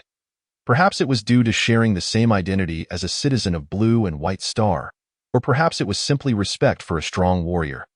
Unexpectedly, Chen Yini took the plunge and began to retaliate. What do you think you are? Chen Yuan can single-handedly take on three top ladder players. What about you? Have you ever stepped into a virtual combat pod? Participated in ladder rankings? Ranked among the top million on the ladder? And you think you could do what he does? You probably haven't even participated in the university assessment. What right do you have to mock Chen Yuan? Just because of your mouth. If you look down on Chen Yuan, then fine. After the university assessment is over, if you have the guts, go openly challenge him. I don't expect you to win. I de-respect you just for having the guts to challenge him. If you show up in my live stream afterward, I'll call you Dad. Chen Yini unleashed his fury in the live stream, his words sharp and unyielding, showing no fear towards the haters. It seemed they hadn't anticipated him declaring his stance so soon. And for a moment, the barrage of comments in the live stream halted. However, it was quickly followed by a flood of hateful remarks. But Chen Yini wasn't about to relent. Moderator, ban all these people. They just a bunch of idiots. Chen Yini felt a rush of exhilaration, as if he had quenched an intense thirst with a large cup of ice water, feeling refreshed and liberated. Yet, soon after, a pang of regret surfaced. Such actions might not bode well for his fanbase. But what did it matter? He had already vented his frustrations. There was no turning back now. After all, he couldn't possibly retract his words. That would truly make him a fool. Thus, he continued to commentate on Chen Yuan. However, the situation for Chen Yuan grew increasingly dire as the three top ladder players revealed their trump cards. Hells consumed drugs to unleash his full potential. Mo Hua brought along the Abyss Beast, and Dongfang Shua donned a set of armor, accompanied by dozens of experts within the top 100 of the ladder. Chen Yuan found himself as if facing multiple masters simultaneously. Even with his formidable strength, he struggled to maintain his footing, caught between the relentless onslaught. This very moment, the spectators, including Lu Qing and Li Mingmao, could not help but feel a pang of anxiety for Chen Yuan. Only the big boss gazed at his son Yang Rui, who wore a look of deep concern, pondering inwardly. This lad. Should he really be engaging in such uncertain endeavors? Is there some hidden card yet to be revealed? The once pristine snow-capped mountains had now been stripped bare, the conflict having melted away the snow, leaving behind exposed gray-white rocks. Even the stark rocks were not spared, marred by numerous pockmarks and strewn with debris. Chen Yuan, do not persist any longer. This time, your defeat is inevitable. Dongfang Shua, filled with confidence, had known that upon acquiring this mech from the airdrop, his chances of victory had significantly increased. Had it not been for the unexpected emergence of Chen Yuan, neither he Ursi nor Mo Hua would have posed a challenge in this final showdown. Chen Yuan remained silent, resolutely wielding his blade. His vitality waned, and his injuries intensified. Yet the formidable strength bestowed by the Hunyuan Longxiang Jingong continued to manifest its miraculous effects, initially besieged by nearly 50 foes. With Dongfang Shua's trio now added, only 18 remained. Apart from Dongfang Shua, Mo Hua, and He Ersi, the remaining 15 had begun to hesitate, indecision etched upon their faces. They were truly frightened by the beating they had received. From the outset, they believed they could easily wear Chen Yuan down, yet now, they found themselves having eliminated over 30 of their own. Absurd. Utterly absurd. You all carry on. I shall not participate. Take your time contending for first place. I shall not disturb you. I am leaving. I should never have joined in the first place. I am too weary to concern myself with whether the weak tread upon my head. Whoever wishes to fight can do so. I am withdrawing. One by one, individuals chose to step back, and even those who remained found their spirits nearly extinguished by Chen Yuan's relentless onslaught, rendering them ineffective. This stood in stark contrast to their earlier bravado. Having come 99 steps, they chose to abandon the final step. Dongfang Shua was somewhat astonished, yet unconcerned, in no matter. It would be the same whether they stayed or left. Chen Yuan's current state posed little threat. Dongfang Shua turned his thoughts to strategizing against He Ersi and Mo Hua. Similarly, He Ersi and Mo Hua harbored this notion, exchanging knowing glances. Should Chen Yuan falter, the armored Dongfang Shua would undoubtedly emerge as the strongest. Both were in poor condition, and thus, they resolved to join forces against Dongfang Shua. Even while still collaborating to confront Chen Yuan, each harbored their own thoughts. However, as Chen Yuan found himself steadily retreating under their relentless assault, he suddenly grinned. Finally, it has arrived. For reasons unknown, Dongfang Shua and his companions felt an unsettling premonition. Do not hold back. Our contest of strength can wait. Let us eliminate Chen Yuan at once. He Ersi shouted, sensing the ominous turn of events. I understand. I understand. Mo Hua, beads of cold sweat forming on his brow, lost his previous composure and began relentlessly striking at Chen Yuan. This move was originally reserved for the two of you. Dongfang Shua felt a surge of irritation, and without hesitation he roared. Mech, for heaven's sake, give me, overclock. In an instant, the dark crimson hue of the mech began to fade, replaced by a vibrant crimson akin to arterial blood. Enveloping the entire armor, boom! Dongfang Shua's speed and power surged once more, and the long spear in his hand burst forth with a brilliant blue light, hurtling toward Chen Yuan. Yet, it was too late. Chen Yuan chuckled softly. Amidst the fierce battle and overwhelming pressure, he had seized upon a fleeting opportunity. Tongzigu, I must trouble you once more. This time, I wager all 1,600 years of my life. Tongzigu, let me witness your limits. Propagation initiated, commencing. Warriors are born for battle, and only through the crucible of conflict can they transform and be reborn. After an intense clash, under immense pressure, you have grasped a fleeting opportunity, and within your mastery of martial arts, you seem to have gleaned an understanding of something.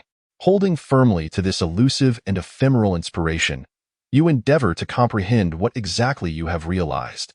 Spending 200 years, you have preliminarily discerned the source of that opportunity, a portion of which stems from your mastery of the yang polarization thunder blade. In reality, the white arcs of electricity that had previously dissipated due to exhaustion now re-emerged, coiling around Chen Yuan's form. What is this? How has Chen Yuan's vitality returned? Expressions of shock and profound unease spread across Dongfang Shua, He Ersi, and Mo Hua's faces. If Chen Yuan's vitality had indeed restored, what hope was there for their victory? Dongfang Shua was the first to sense something amiss. No, that is not the arc of gathered vitality. Forget that. We must act together to eliminate Chen Yuan. Father, is the teacher about to lose? Yang Rui inquired, as anyone could see that Chen Yuan was on the brink of elimination. No. The big boss initially nodded in resignation, yet upon witnessing the white arcs of electricity once more enveloping Chen Yuan, his previously calm eyes narrowed slightly, the first signs of evident concern surfacing. He ruffled Yang Rui's hair and said solemnly, Chen Yuan may not necessarily be defeated, provided he can indeed succeed. The process of sacrificing life seemed protracted, while to the outside world, it transpired in an instant. In the 500th year, You gleaned the yang path from the yang polarization thunder blade. Yet this was insufficient. Far from enough. In the 650th year, recalling the mention of the two instruments in the I Ching, namely yin and yang, you identified the missing element. With yang established, you still lack the yin. However, you found yourself lacking the foundational martial arts accumulated step by step, thus you began to attempt to forge the yin path. In the 1100th year, inspired by the yang polarization thunder blade, you independently developed the yin path. In reality, mere moments after the white arcs of electricity appeared, a surge of black arcs erupted from within Chen Yuan. The intertwining black and white arcs danced around him, each asserting its presence. Regardless of what had transpired, he was so close, just a hair's breadth away. Dongfang Shua and his companions lunged at Chen Yuan. Yet, the distance that had once seemed a mere blink away now felt infinitely far. Chen Yuan has lost. In the live stream of Chen Yini, a hint of regret laced his voice. Although Chen Yuan had fallen, his solitary battle against three of the top-tier challengers still commanded our admiration. Chen Yini's prepared remarks suddenly faltered. For, inexplicably, white arcs of electricity re-emerged around Chen Yuan, who had seemingly exhausted his vitality. Furthermore, a black arc soon followed suit. Chen Yini was left bewildered, but years of live broadcasting had honed his instincts. And he seized upon this anomaly, exclaiming, "He is still in operation. Chen Yuan is still in operation." At this moment, anyone watching the live stream could sense the shift in Chen Yuan's condition. This unexpectedly tumultuous university assessment, which had seemed destined for a particular conclusion, now appeared to be shrouded in mystery once more. You have comprehended the yang and yin, the two instruments are complete. Yet you begin to ponder what they are truly meant to accomplish. In the 1200th year, even after a century of contemplation, you remain perplexed. In the 1300th year, you experience an epiphany. Yang and yin are akin to theory, and what you now lack is merely practice. In the 1400th year, you begin to ponder the two instruments giving rise to the four symbols, and the four symbols giving rise to the 8 trigrams, ultimately finding a thread of comprehension. In the 1500th year, you finally grasp the essence and take your first step. Yin and yang manifest all things. In the 1600th year, you continue to refine the path of yin and yang manifesting all things. Propagation completed. In reality, a profound light flickered within Chen Yuan's eyes. As a cascade of memories from his 1600 years of seeking knowledge flowed through his mind. Meanwhile, the combined might of Dongfang Shua, He Ersi, and Mo Hua surged forth in an instant. Chen Yuan, surrender for elimination. He Ersi summoned every ounce of vitality and strength within him. If this strike did not yield results, the repercussions of the blizzard pill and the burning blood secret art would surely manifest together, leaving him without the strength to fight again. Faced with the trio's most formidable assault, Chen Yuan grinned. Now, let us commence the second phase of the boss battle. The white arcs of electricity coiled around his blade as Chen Yuan gripped the hilt tightly, slowly drawing it forth. However, to his surprise, He Ersi did not choose to attack. Instead, he thrust forward with the blazing power saw blade, arms outstretched. Pu Zizi, the power saw blade pierced directly through He Ersi's abdomen. The white tip emerging from his back, no blood gushed forth, for the power saw blade had seared through He Ersi's abdomen, along with his innards, vaporizing the blood in an instant due to the intense heat. Veins bulged on He Ersi's forehead, and his muscular arms forcibly clutched the long blade embedded in his midsection, enduring the excruciating pain. Dongfang Shua, Mo Hua, regardless of what hidden cards Chen Yuan possesses. I am holding him back for you. Attack together. If we cannot win this time, I curse your ancestors. Hers let out a deafening roar of fury, surrounded by numerous skilled opponents attacking Chen Yuan alone. His face was already tarnished. If he couldn't win even under such circumstances, hers would not accept it. He was unwilling. Her sole obsession at this moment was to defeat Chen Yuan by any means necessary, even if it meant sacrificing himself, even if it ultimately meant facilitating the success of his two previously unacquainted rivals, Dongfang Shua and Mo Hua. Chapter 68. The Battle on the Snowy Mountain, final. 3 chapters have been released. Seeking gifts, everyone knew that Chen Yuan, relying on the extraordinary performance of his powered mechanical chainsaw, combined with his first-grade swordsmanship, had nearly eliminated half of the finalists, and if Chen Yuan were to lose the assistance of this chainsaw, it would undoubtedly cripple his combat effectiveness. However, no one dared to do so. The weak lacked the ability to seize the weapon, and even the top 3 from the ladder of heaven would not risk elimination to snatch it away. Yet now, someone had done it. No one expected that hers would unexpectedly change his offensive strategy, forcefully taking control of Chen Yuan's powered mechanical chainsaw. Excellent. Although Dongfang Shuo and Imo Hua were shocked, they did not hesitate for even a moment. Any delay now could allow Chen Yuan to regain control of the chainsaw, which would be the utmost disrespect to hers. Drunken forgetfulness. The 9 shadows of the dragon. A sword and a spear, both wielding the strongest moves they currently possessed, charged towards Chen Yuan. However, even in the face of hers unexpected move, Chen Yuan remained calm and unperturbed. Since you like this blade, then I shall gift it to you. Chen Yuan relaxed his grip, and to the astonishment of everyone present, he voluntarily relinquished the powered mechanical chainsaw that significantly enhanced his combat strength. He then freed his hands. ZZZZZZZZ, 2 distinctly contrasting arcs of electricity, one black and one white, began to manifest above Chen Yuan's hands. The black and white arcs danced back and forth between his palms, then settled into stillness. This was not the power of thunder, but rather the yin-yang duality that Chen Yuan had comprehended over 1,600 years, merely expressed through arcs of electricity. His hands were enveloped in black and white arcs, resembling gloves of contrasting colors. In the next moment, left fist and right palm slowly advanced towards the front. Yet in an instant, the slow became incredibly fast. Second grade, yin-yang transforming strike, boom, in a flash.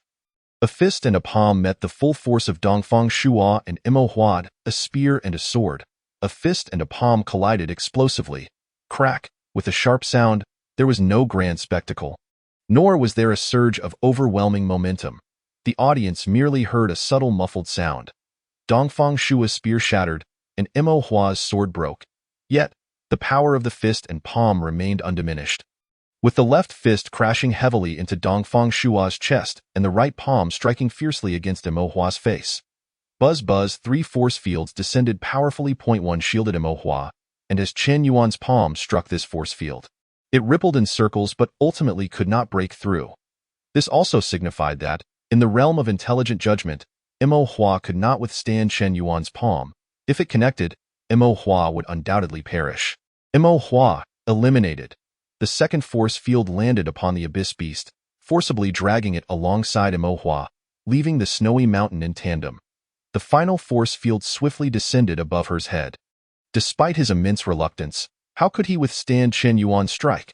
The only reason he had endured for so long was due to his rigorous training, making his skin tough and resilient. If he delayed any longer, he would surely meet his doom.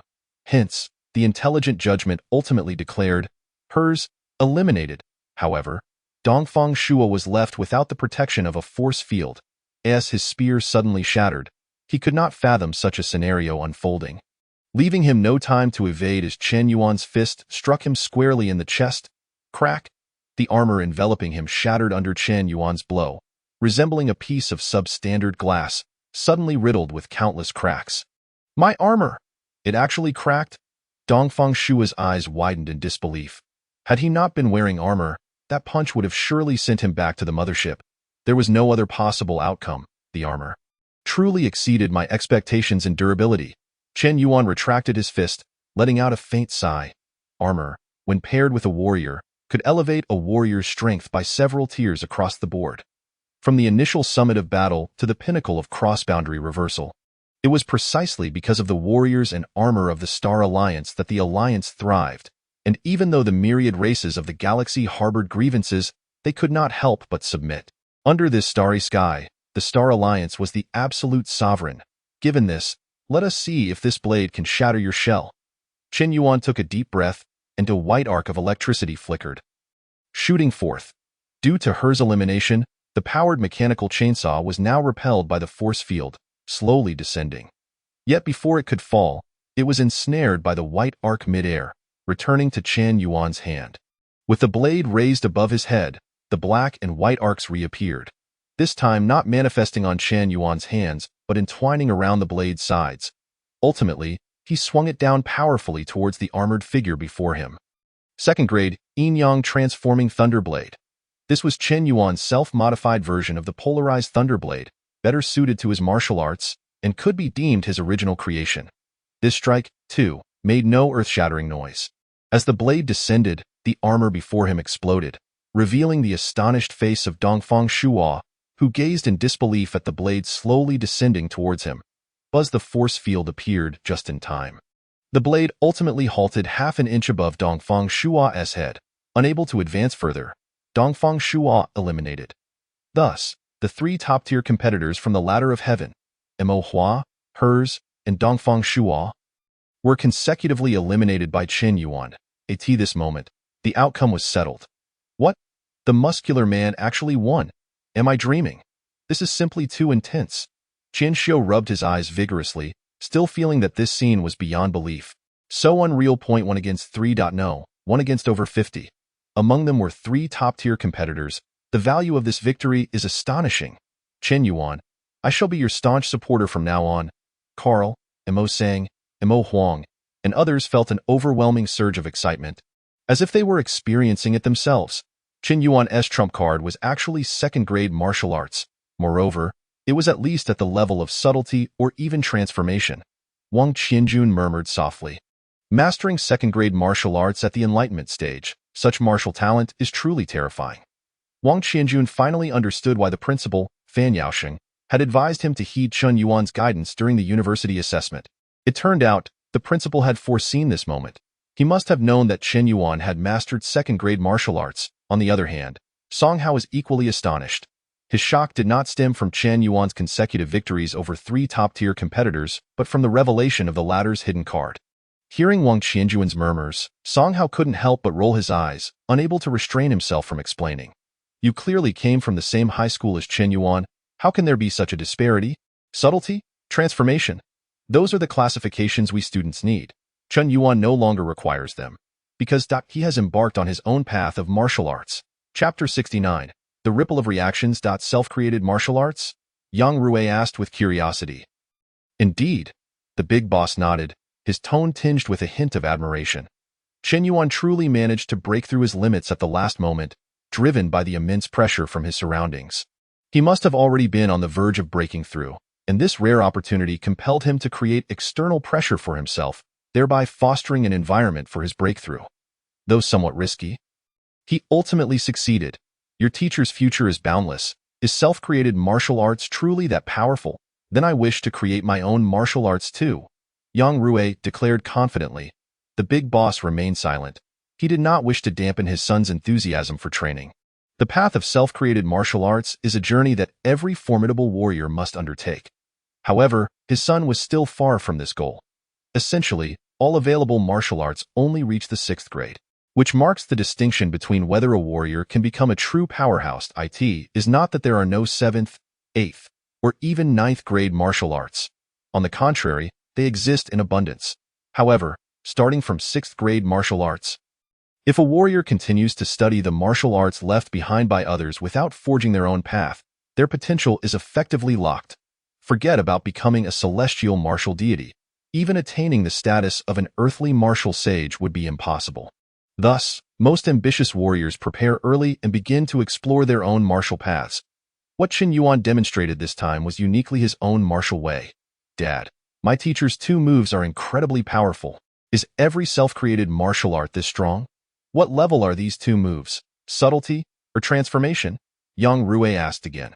Although his strength was still somewhat lacking, still learning the foundational 8 extremes Thunderblade, he had engaged notable tutors and had a keen perspective.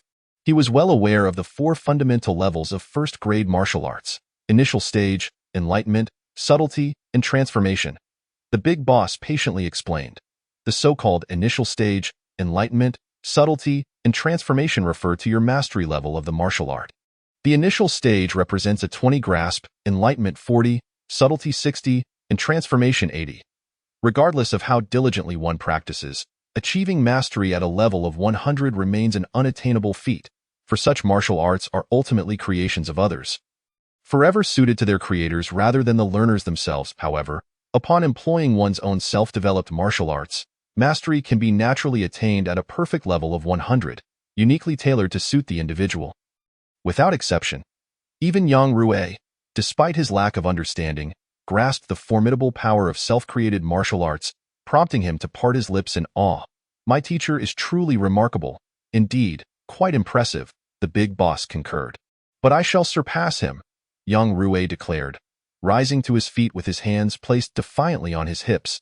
If you can gain admission to the same university as your teacher, I shall bring your mother over. The big boss replied with a smile curling at the corners of his mouth. Really? Of course. In Qian Yin's live stream, the excitement reached a fever pitch once again. He felt somewhat numb. The recent examinations across 3 celestial universities had been nothing short of tumultuous, filled with unexpected twists and turns. Particularly, the situation surrounding Chen Yuan during the final showdown resembled the fluctuations of his electrocardiogram, sending shivers down the spine of all viewers. In the end, Chen Yuan emerged victorious, which was indeed astonishing. Qian Yin's commentary lacked vigor, as the oscillation between hope and despair had drained him of energy. However, his live stream was a different story, inundated with messages from fervent fans of Chen Yuan, creating an unparalleled fervor. Chen Yuan is incredible. This is one of the most astonishing university assessments I've ever witnessed. Although other regional assessments still have masters in the body refinement realm, none can compare to the thrill Chen Yuan provided. I am a student of Falling Star University, and now I'm a chi consolidating warrior. What Chen Yuan showcased in the end was undoubtedly self-created martial arts. I cannot be mistaken. My recent experimental project revolves around self-created martial arts. Self-created martial arts? Self-created martial arts at the Enlightenment realm. Does that mean Chen Yuan possesses the potential to become a martial saint of the earth, or even a martial god of the stars? Such a terrifying talent. I declare, I am now a devoted fan of Chen Yuan. Anyone who dares to criticize him, I vow to retaliate fiercely. While most of the audience consisted of ordinary individuals, there were also a few knowledgeable martial arts experts among them. Through their explanations, the terrifying talent of Chen Yuan's self-created martial arts began to spread widely. At least on Blue and White Star, Black Shattered Star, and Mocha Star, Chen Yuan's reputation had soared to great heights. Of course, no matter how legendary one may be, there will always be those who disapprove, and a few continued to harbor discontent towards Chen Yuan. Nevertheless, their voices quickly drowned in the vast sea of public opinion, stirring not a ripple at Mountain City No. 1 High School. What a remarkable young man! What a remarkable young man! Principal Fan Yaoxing could hardly contain his laughter. While Director Li Tianming paced excitedly in the office, Chen Yuan's performance had truly brought them immense pride.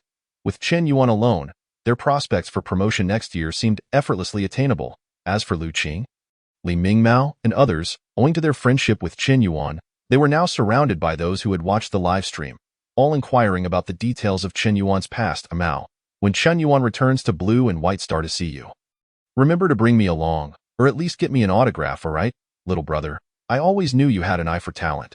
Dad wants to know, when will you bring Chenggu over to our house as a guest? We'll be ready to welcome him anytime. On Shima Star, the inherent talents of the Shirin were generally inferior to those of ordinary people, yet in the realm of interstellar live streaming, they possessed an almost unparalleled advantage. As one of the primary gathering planets for the Shirin, Shima Star boasted a highly developed interstellar live streaming industry. That young man Chen Yuan was quite the hidden gem.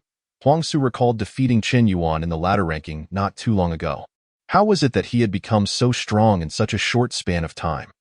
Although he suspected Chen Yuan harbored secrets, the rapidity of his growth was still somewhat alarming. Old Wu, meanwhile, was watching Qian Yin's live stream. This Qian Yin is among the most renowned interstellar streamers of Blue and White Star. Following Chen Yuan's incident, his viewership, fanbase, and fame have surged dramatically. As our first wave of recruited streamers. He is more than sufficient. Shall I go talk to him? Huang Su inquired. Why not give it a try? Old Wu nodded. Meanwhile, in the back end of Qian Yin's stream, a private message from the owner of the wolf from Shima Star suddenly appeared. Chapter 70. The university assessment comes to an end. After defeating the 3 top-ranked contenders, Chen Yuan's already dwindling vitality was finally completely drained. Yet this time, no one dared to take action. They all understood that Chen Yuan's vitality and strength were at their limits. If they were to strike now, they would most likely be able to defeat him and thus achieve fame. However, no one moved. Before the onlookers, Chen Yuan slowly settled into a meditative position, beginning to replenish his vitality while reviewing his personal status panel. Name: Chen Yuan Martial Path. Enlightenment Realm Lifespan: 0 years. Martial Arts: Yuan Magnetic Breathing Technique, 361. Mixed Yuan Dragon Elephant True Skill, 2nd layer, Yin Yang Transformation Thunderblade, 2nd. Rank: Yin Yang Transformation Execution Hand, 2nd rank. Gluttonous Immovable Body, 1st rank. Transformation: the Yang Extreme Transformation Thunderblade was replaced by the Yin Yang Transformation Thunderblade, and he additionally acquired the Yin Yang Transformation Execution Hand, while the rest remained largely unchanged. Of course, although the lifespan section displayed 0 years, it only showed whole numbers, so while it appeared as 0, he still had several dozen days of life left to recover shortly. It was not a significant concern. As Chen Yuan replenished his vitality, he contemplated the gains from this encounter. Creating self-developed martial arts proved to be far more challenging than he had anticipated. Even when he acquired a lifespan of 1600 years, the thought had crossed his mind. However, when he attempted to gamble with his life, he was met with a warning that a certain opportunity was required. Otherwise, even if he exhausted his entire 1600 years of lifespan, he could not take the first step. And Chen Yuan was acutely aware of what that opportunity entailed. Why are martial artists called martial artists? It is a leap of life, akin to extending one's lifespan. There have been martial gods of the stars who lived for thousands or even tens of thousands of years. So why are martial artists not referred to as cultivators? It is simply because martial artists, from the moment of their birth, are destined to be weapons of war. Thus, the opportunity must be sought through combat. Such opportunities are fleeting and difficult for ordinary individuals to capture and comprehend deeply. They require numerous harrowing battles, accumulating those faint opportunities between life and death, ultimately leading to the creation of their own path. Chen Yuan, however, did not need such struggles.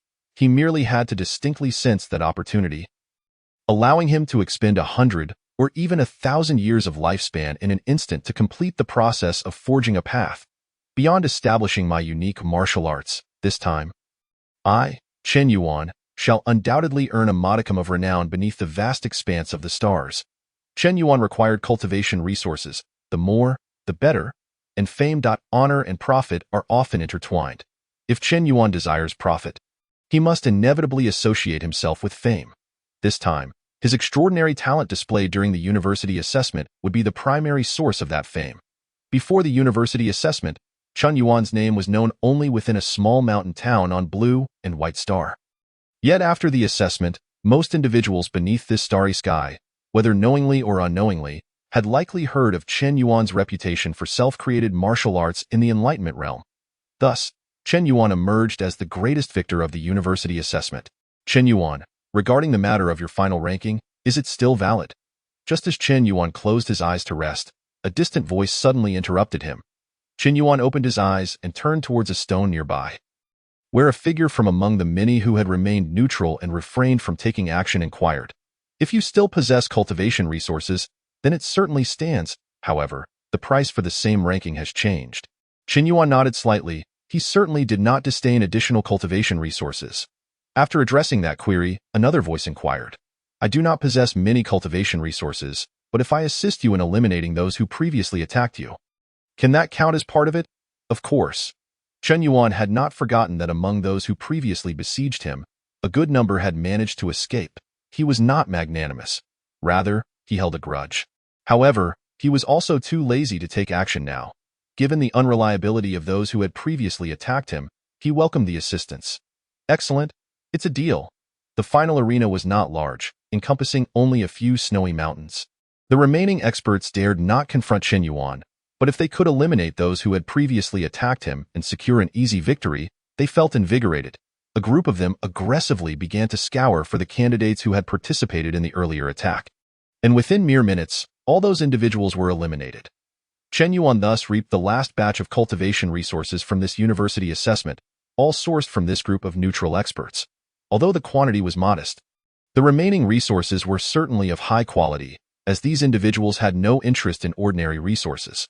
Consequently, Chen Yuan's lifespan surged once more to 800 years. This was the reason he was untroubled by the prospect of his lifespan reaching 0. Because with the conclusion of this battle, Chen Yuan was universally acknowledged as the strongest, fully capable of determining whether others would be eliminated. The remaining contenders, eager for their final rankings, would naturally be inclined to hand over their cultivation resources to Chen Yuan. 800 years after the university assessment concludes, it's time to focus on breaking through to the body refinement realm, Chen Yuan thought to himself. Though the creation of unique martial arts presents significant advantages for future breakthroughs to the Great Earth Martial Sage and even the Starry Sky Martial Deity, in terms of short-term power enhancement, the most cost-effective choice is undoubtedly to break through to the body refinement realm. Once everything is clarified, it becomes the commencement of the final ranking competition. However, unlike the fierce assessments conducted in other regions, the situation in Chen Yuan's area is remarkably smooth. Numerous experts ranked high on the ladder keenly observe each other, brimming with fierce intent, eager to engage in a life-and-death struggle within the finals. Yet at this moment, their gazes are clear, patiently awaiting Chen Yuan's final judgment. Wang Xin, you are ranked 830. Upon hearing this, a tall and slender man in the crowd initiated communication with the intelligence system. And in the blink of an eye, a force field descended, guiding him away. Mo sang, you are ranked 200. Mo Huang, as you wish. 201. Mo Huang scratched his head and grinned foolishly. Then followed his brother Mo sang, both being pulled away by the force field. Ultimately, Chen Yuan determines the final rankings based on their prior contributions. Some experts feign acceptance but harbor resentment. However, given Chen Yuan's formidable strength, they dare not act out and can only endure silently. One by one, candidates are transmitted away until only a few dozen remain in the finals. Wang Qianjun, you are ranked 99. Wang Qianjun nodded gratefully towards Chen Yuan, saying, thank you. Achieving 99 in the university assessment was a rank he could hardly have dreamed of, and he did not blame Chen Yuan for not granting him a higher position. From beginning to end, it was Chen Yuan who had aided him, while he had never reciprocated. Wang Qianjun is not so shameless. Carl.89. Songhao.42. Qianxiu.18. Songhao smiled slightly, devoid of any ulterior thoughts. He genuinely admired Chen Yuan. Wow, Chen Yuan, you are like my reborn parent. Qianxiu exclaimed dramatically, almost clinging to Chen Yuan's legs. Yet the force field disregarded such antics and pulled him away nonetheless. In the end, only Chen Yuan remained. The snowy mountains of the finals now lay barren, a gray expanse of rock, as the snow had long been swept away by the previous fierce battles. Even the originally sharp peaks of the snow-capped mountains had been leveled, a result of the destruction wrought by a group of Enlightenment Realm martial artists. The Enlightenment Realm is merely the beginning for martial artists. One can hardly help but anticipate the future path of martial arts even more. Gazing at the scene before him, Chen Yuan allowed the force field to guide him away. With the departure of the last individual, the makeshift continent beneath his feet finally crumbled and dissipated into the depths of the cosmos. Chapter 71. Scores Oriental Shua, Mo Hua, I curse your ancestors. Just as Chen Yuan was drawn back to the celestial mothership, he was taken aback by such a furious roar. Without needing to elaborate, it was evident that the words came from Hells. Although Oriental Shua and Mo Hua were being cursed at, they appeared somewhat embarrassed but had no intention of retorting. In truth, Hells had performed admirably in the last round. While the two of them had underperformed to a considerable extent, one was eliminated by a single blow from Chen Yuan, and another relied on a mech to withstand a punch before being swiftly dispatched by a blade. It is not that they were weak. Rather, Chen Yuan was simply too extraordinary to... Chen Yuan has finally arrived. Just as Hells finished cursing, he noticed Chen Yuan being drawn in at this moment, on the celestial mothership. The gaze of 30,000 people converged on one spot, the sole protagonist of this university assessment. The protagonist whom no one had anticipated before the assessment. Chen Yuan.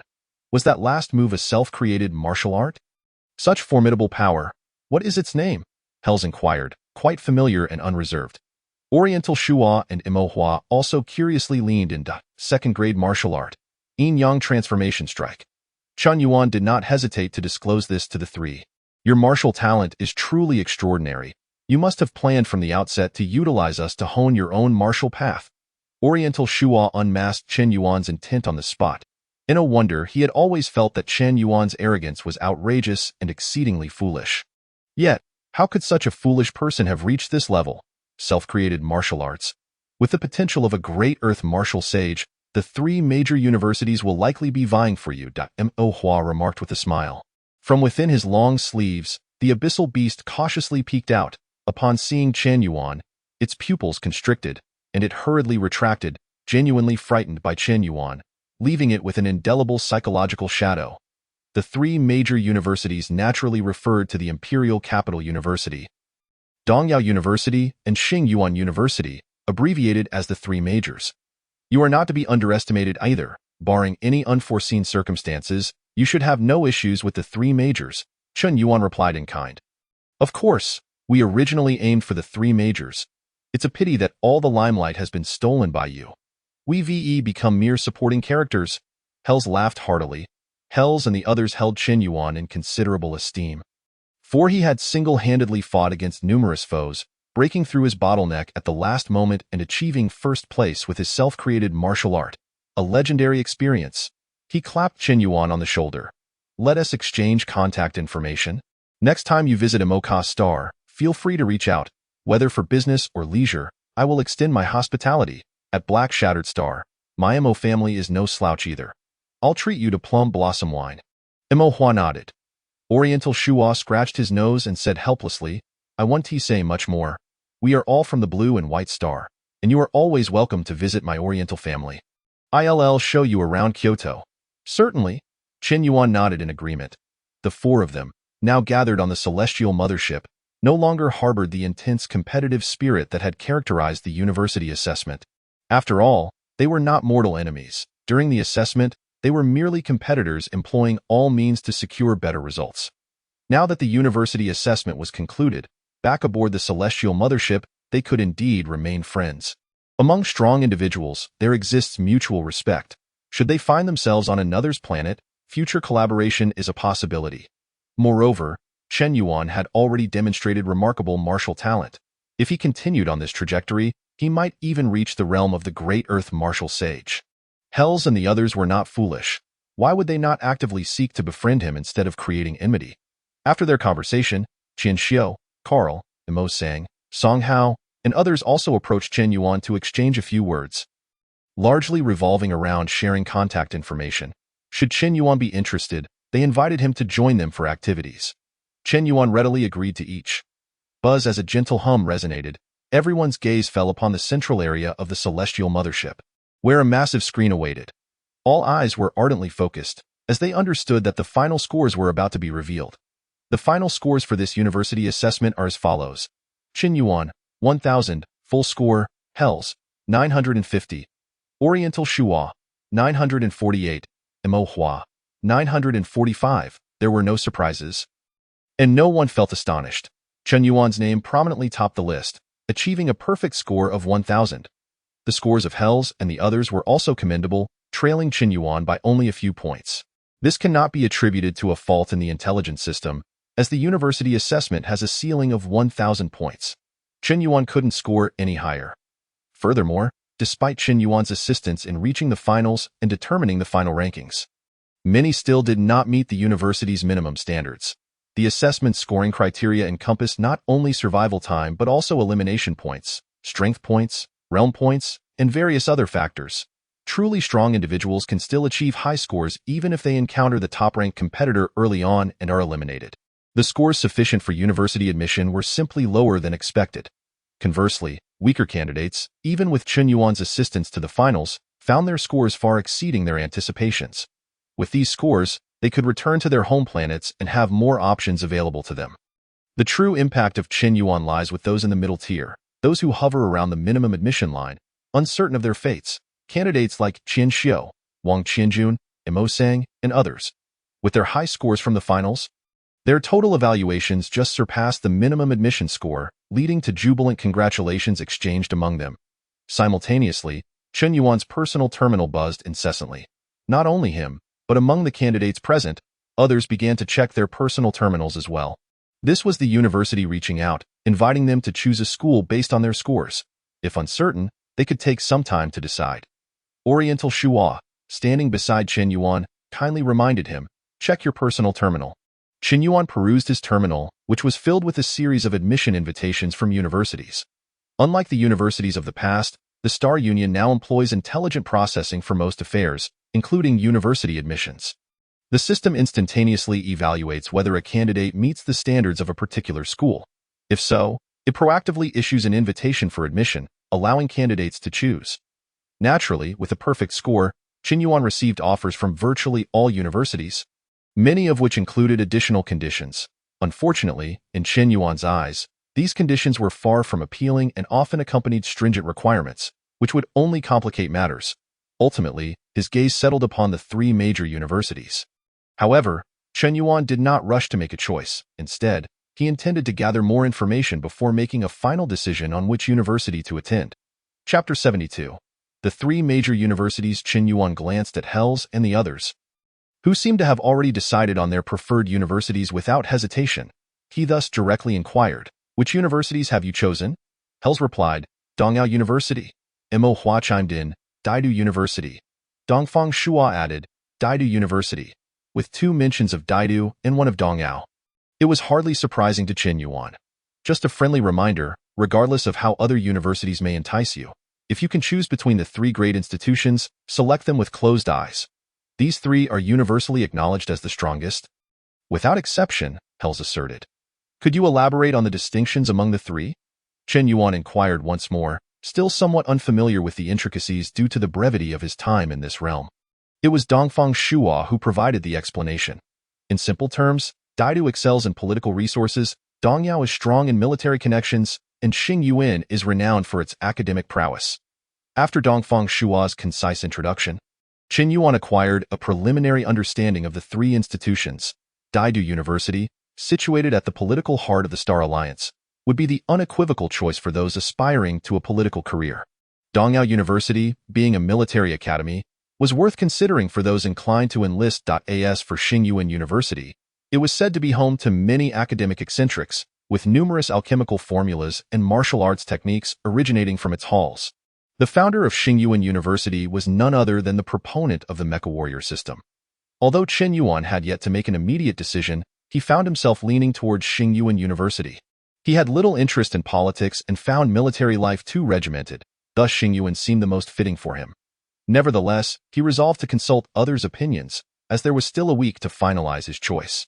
From the moment of receiving the admission invitations to the deadline for selecting a target university, a week was allotted. At the end of this week, university-specific spacecraft would arrive to escort the candidates to their respective star domains. Suddenly, a commotion erupted among the candidates. Chen Yuan looked up to see three spacecraft docking at the periphery of the mothership, ready to take them back to their home planets. "Chen Yuan, shall we go together?" Dongfang Shua smiled. At the same time, Wang Qianjun, Qian Shou, and others approached Chen Yuan, to which Dongfang Shua nodded slightly, maintaining a neutral demeanor and keeping a respectful distance. "Let us head back to Lombai Star." Chen Yuan replied with a nod. The journey home mirrored their arrival. Yet, witnessing the Stargate once more left Chen Yuan in awe. The Stargate, no matter how many times seen, remained an incredible sight. Chen Yuan sighed. "Even the second glimpse of the Stargate instills a shuddering thrill within me." This time, however, they were not strangers. Familiarity had fostered camaraderie amongst the group, and Chen Yuan's room was now crowded with people. Upon hearing Chen Yuan's musings, Song Hao smiled slightly. "I've heard that the construction of a Stargate requires the involvement of at least one celestial martial deity." Chen Yuan, intrigued by this topic, immediately asked, "What do you mean?" Qin Xiu and the others, equally curious, leaned in, eager for insights that eluded them, especially regarding the celestial martial deities, which piqued their interest further. After a moment's contemplation, Song Hao posed a question. "Do you know the fundamental principle behind a Stargate? Given the astronomical scale of distances, how can a Stargate drastically shorten the space between 2 points? Even with millions or tens of millions of light-years separating them, distances that light itself would take eons to traverse, a Stargate can facilitate a journey in just about a day?" Chen Yuan and the others shook their heads, entirely unaware of such concepts. Observing their inquisitive expressions, Song Hao felt a surge of exhilaration. He found the pleasure of enlightening others far more gratifying than vanquishing foes with brute strength. Without further ado, he retrieved a square piece of white paper and a pen, displaying them before the group. He then marked 2 symmetrical black dots at the edges of the paper, set the pen aside, and inquired, "How can one minimize the distance between these 2 black dots?" Wang Qianjun promptly extended his index finger, drawing a straight line between the two dots. Clearly, the shortest distance between 2 points is a straight line. Qin Yuan and Qian Shou nodded in agreement, recognizing the validity of this assertion. Indeed, the line segment between 2 points is the shortest, Song Hao chuckled. However, you've only considered a two-dimensional plane. Let us shift our perspective. With that, Song Hao folded the paper in half, causing the two black dots to coincide. He then punctured the overlapping dots with the pin's tip, allowing the group to peer through the newly created hole. Now, isn't this shorter? The two black dots are now touching. Qin Yuan understood. They had focused solely on their current dimension, neglecting the existence of higher dimensions. So, the creation of the Stargate involves higher dimensions? Qin Yuan speculated, his tone uncertain. Song Hao's expression conveyed his approval, affirming, exactly. Just as the two black dots reside on a two-dimensional plane, thus the line segment is the shortest distance between them. Yet we exist in 3 dimensions. And through three-dimensional interference, we can merge the two dots at a single spatial coordinate, drastically reducing the distance compared to the two-dimensional line segment. By extension, the creation of a Stargate involves higher dimensional interference. Forcibly bending the three-dimensional space we inhabit, much like folding a piece of paper, significantly shortening the distance between two locations. It is said that a celestial martial deity can perform such higher dimensional interference. Which is why the establishment of each Stargate necessitates the involvement of one. Song Hao sighed in relief, finally spreading his hands. However, I only grasp a general principle. The specifics of achieving higher dimensional interference and how spacecraft can resist the distortive forces of space-time. Those remain mysteries to me. Qin Yuan nodded in partial comprehension. He understood the reasoning. Yet a saying resonated within him. The more one knows, the more one realizes how much remains unknown. It was akin to drawing a circle on a blank page. With the circle symbolizing known entities and the circumference representing the unknown. As the circle expands, so does the knowledge within it. Yet the circumference also grows, increasing exposure to the unknown. Qin Yuan found himself in such a predicament. Having learned the basic principles of the Stargate from Song Hao, his internal questions multiplied. Thus, during the 3-day voyage aboard the spacecraft, Qin Yuan seized every opportunity to quiz Song Hao. Fortunately, Song Hao possessed ample knowledge and, with his eagerness to teach, was pleased to address Qin Yuan's inquiries. However, as time progressed, Qin Yuan's questions became increasingly bizarre, reaching a point where even Song Hao found it challenging to respond. Thankfully, with the spacecraft docking at the interstellar port of Lombai Star, Song Hao took his leave. As they disembarked from the spacecraft, Qin Yuan and Wang Qianjun spotted their principal, Fan Yaosheng, who was there to greet them. With the cheerful director of education, Li Tianming, waving from the cockpit of a silver-white shuttle, at last. The heroes of Shanqing No. 1 High School have returned, Fan Yaosheng exclaimed, rubbing his hands together, his face beaming with uncontainable joy. Principal, Wang Qianjun responded exuberantly, thanks to Qin Yuan. His final score had surpassed the minimum threshold by a few dozen points, earning him admission offers from 3 universities. Though these institutions were rather mediocre, Wang Qianjun felt immensely satisfied. While he paled in comparison to Qin Yuan, in the eyes of ordinary folks, gaining admission to university was a mark of distinction. Have you remembered what I told you before? Qianjun, you've done well. Fan Yaosheng was overjoyed, still unable to quell his excitement at having produced 2 university students from Shanqing No. 1 High School in such a short span. Especially with Qin Yuan, a prodigious talent destined for admission to the top 3 institutions. This time, Shanqing No. 1 High School was sure to make a name for itself. Qin Yuan was indifferent to the flattery, preferring something more tangible. Principal, did my performance in the university assessments bring honor to our school? Honor? Tremendous honor. The director of education even personally invited me to dinner yesterday. Fan Yaosheng chuckled, rubbing his bald head with glee. So, with such excellent publicity, don't you think it warrants a little, Qin Yuan flashed a knowing smile. Fan Yaosheng's expression momentarily stiffened. He had been so elated over the past few days that he had forgotten this aspect amidst the celebratory drinks with friends. But who was he? A shrewd principal. Without missing a beat, he clapped Qin Yuan on the shoulder and led the two towards the shuttle. And of course, I had already considered this. I wouldn't let you.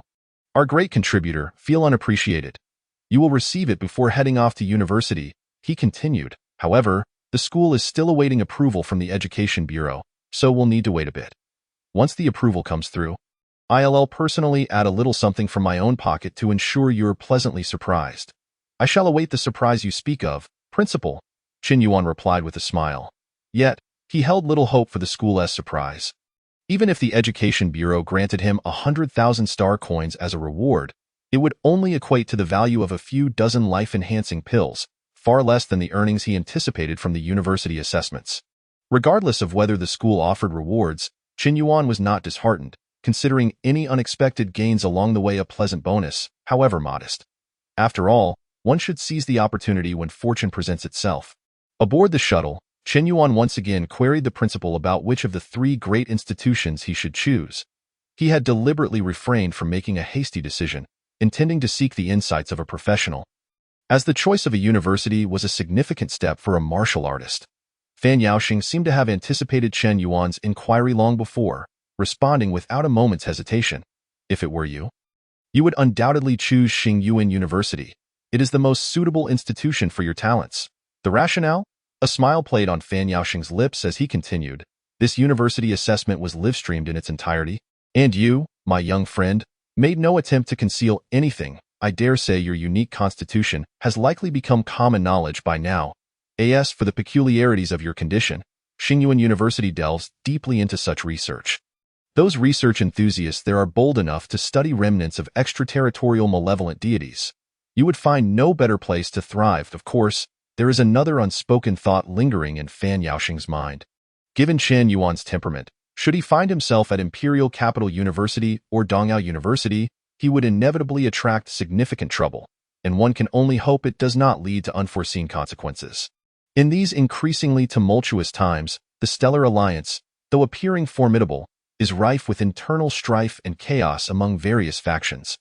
Moreover, the myriad races of the cosmos have long harbored grievances against the Stellar Alliance's tyranny, and minor conflicts could easily escalate into a full-scale war. With such thoughts in mind, Fan Yaoxing earnestly advised Qin Yuan, "Young Qin Yuan, as long as you survive, I am confident that your future will be nothing short of extraordinary. Should Blue and White Star face peril, I hope you will lend your assistance." Qin Yuan was somewhat taken aback. He detected a hint of pessimism in the principal's tone. Furthermore, Blue and White Star in crisis? That seemed a tad alarmist, did it not? Though puzzled, Qin Yuan nodded in agreement. I hail from Blue and White Star, and I have friends here. I could never stand idly by in times of need. Well said, young man. I knew I was right about you. Fan Yaoxing smiled faintly, nodding in satisfaction. With Qin Yuan having embarked on his martial journey, as long as no mishaps occurred, it was a foregone conclusion that he would achieve the rank of Earth Martial Sage. An Earth Martial Sage could easily safeguard Blue and White Star. Such an endeavor would be more than sufficient in Shanxing. Principal Fan Yaoxing insisted on treating Qin Yuan and Wang Qinjun to dinner. Joined by the Director of Education, Li Tianming, during the meal, Fan Yaoxing mentioned that many families hoped Qin Yuan would visit, including the Lu family, of which Lu Qing was a member. However, Qin Yuan declined all invitations. He had no ties to the Lu family, only to Lu Qing. If Lu Qing were present, a visit might have been enjoyable, but with Lu Qing currently traversing the cosmos, what purpose would a visit serve? Would he merely sit among a group of people, exchanging awkward glances? Or would he endure the flattery of the Lu family, praising him as a young genius with limitless potential? Qin Yuan's return was brief, lasting only a few days. Besides selecting a university, he sought to unwind, at the very least. He needed a day or two to himself, and that was precisely what he did. He spent 2 days in his old house, only stepping outside on the third day. The universities in this world operated on a highly accelerated schedule. Within a mere 7 days, students had to finalize their choice of institution, after which a dedicated spacecraft would arrive to transport them to the respective star domain of their chosen university. This urgency was indicative of the academic environment. University life spanned 8 years, and there was no concept of winter or summer breaks. Requests for leave could be made, but there were no statutory holidays. Given that human lifespans, even for non-martial artists, generally hovered around 160 years, the 8 years of university did not seem excessively long. The original owner of this body had simply met an untimely demise. An exception rather than the rule.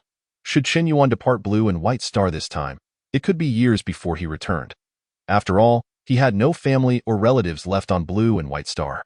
He was a self-sufficient individual. As for friends like Lu Qing and Li Mingmao, each was engrossed in their own affairs, and they could connect via terminals if necessary. Without pressing matters, Chen Yuan was unlikely to make the effort to return.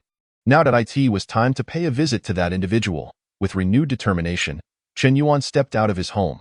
Chapter 74. Li Shutong and Bei Community. Under the guidance of the old butler, Chen Yuan once again met Yang Rui's father, the big boss. Please, take a seat. Chen Yuan made no pretense, comfortably settling onto the sofa opposite the big boss. As before, the big boss prepared a cup of tea for Chen Yuan and remarked candidly, "Your conduct during the recent university assessment surprised me greatly.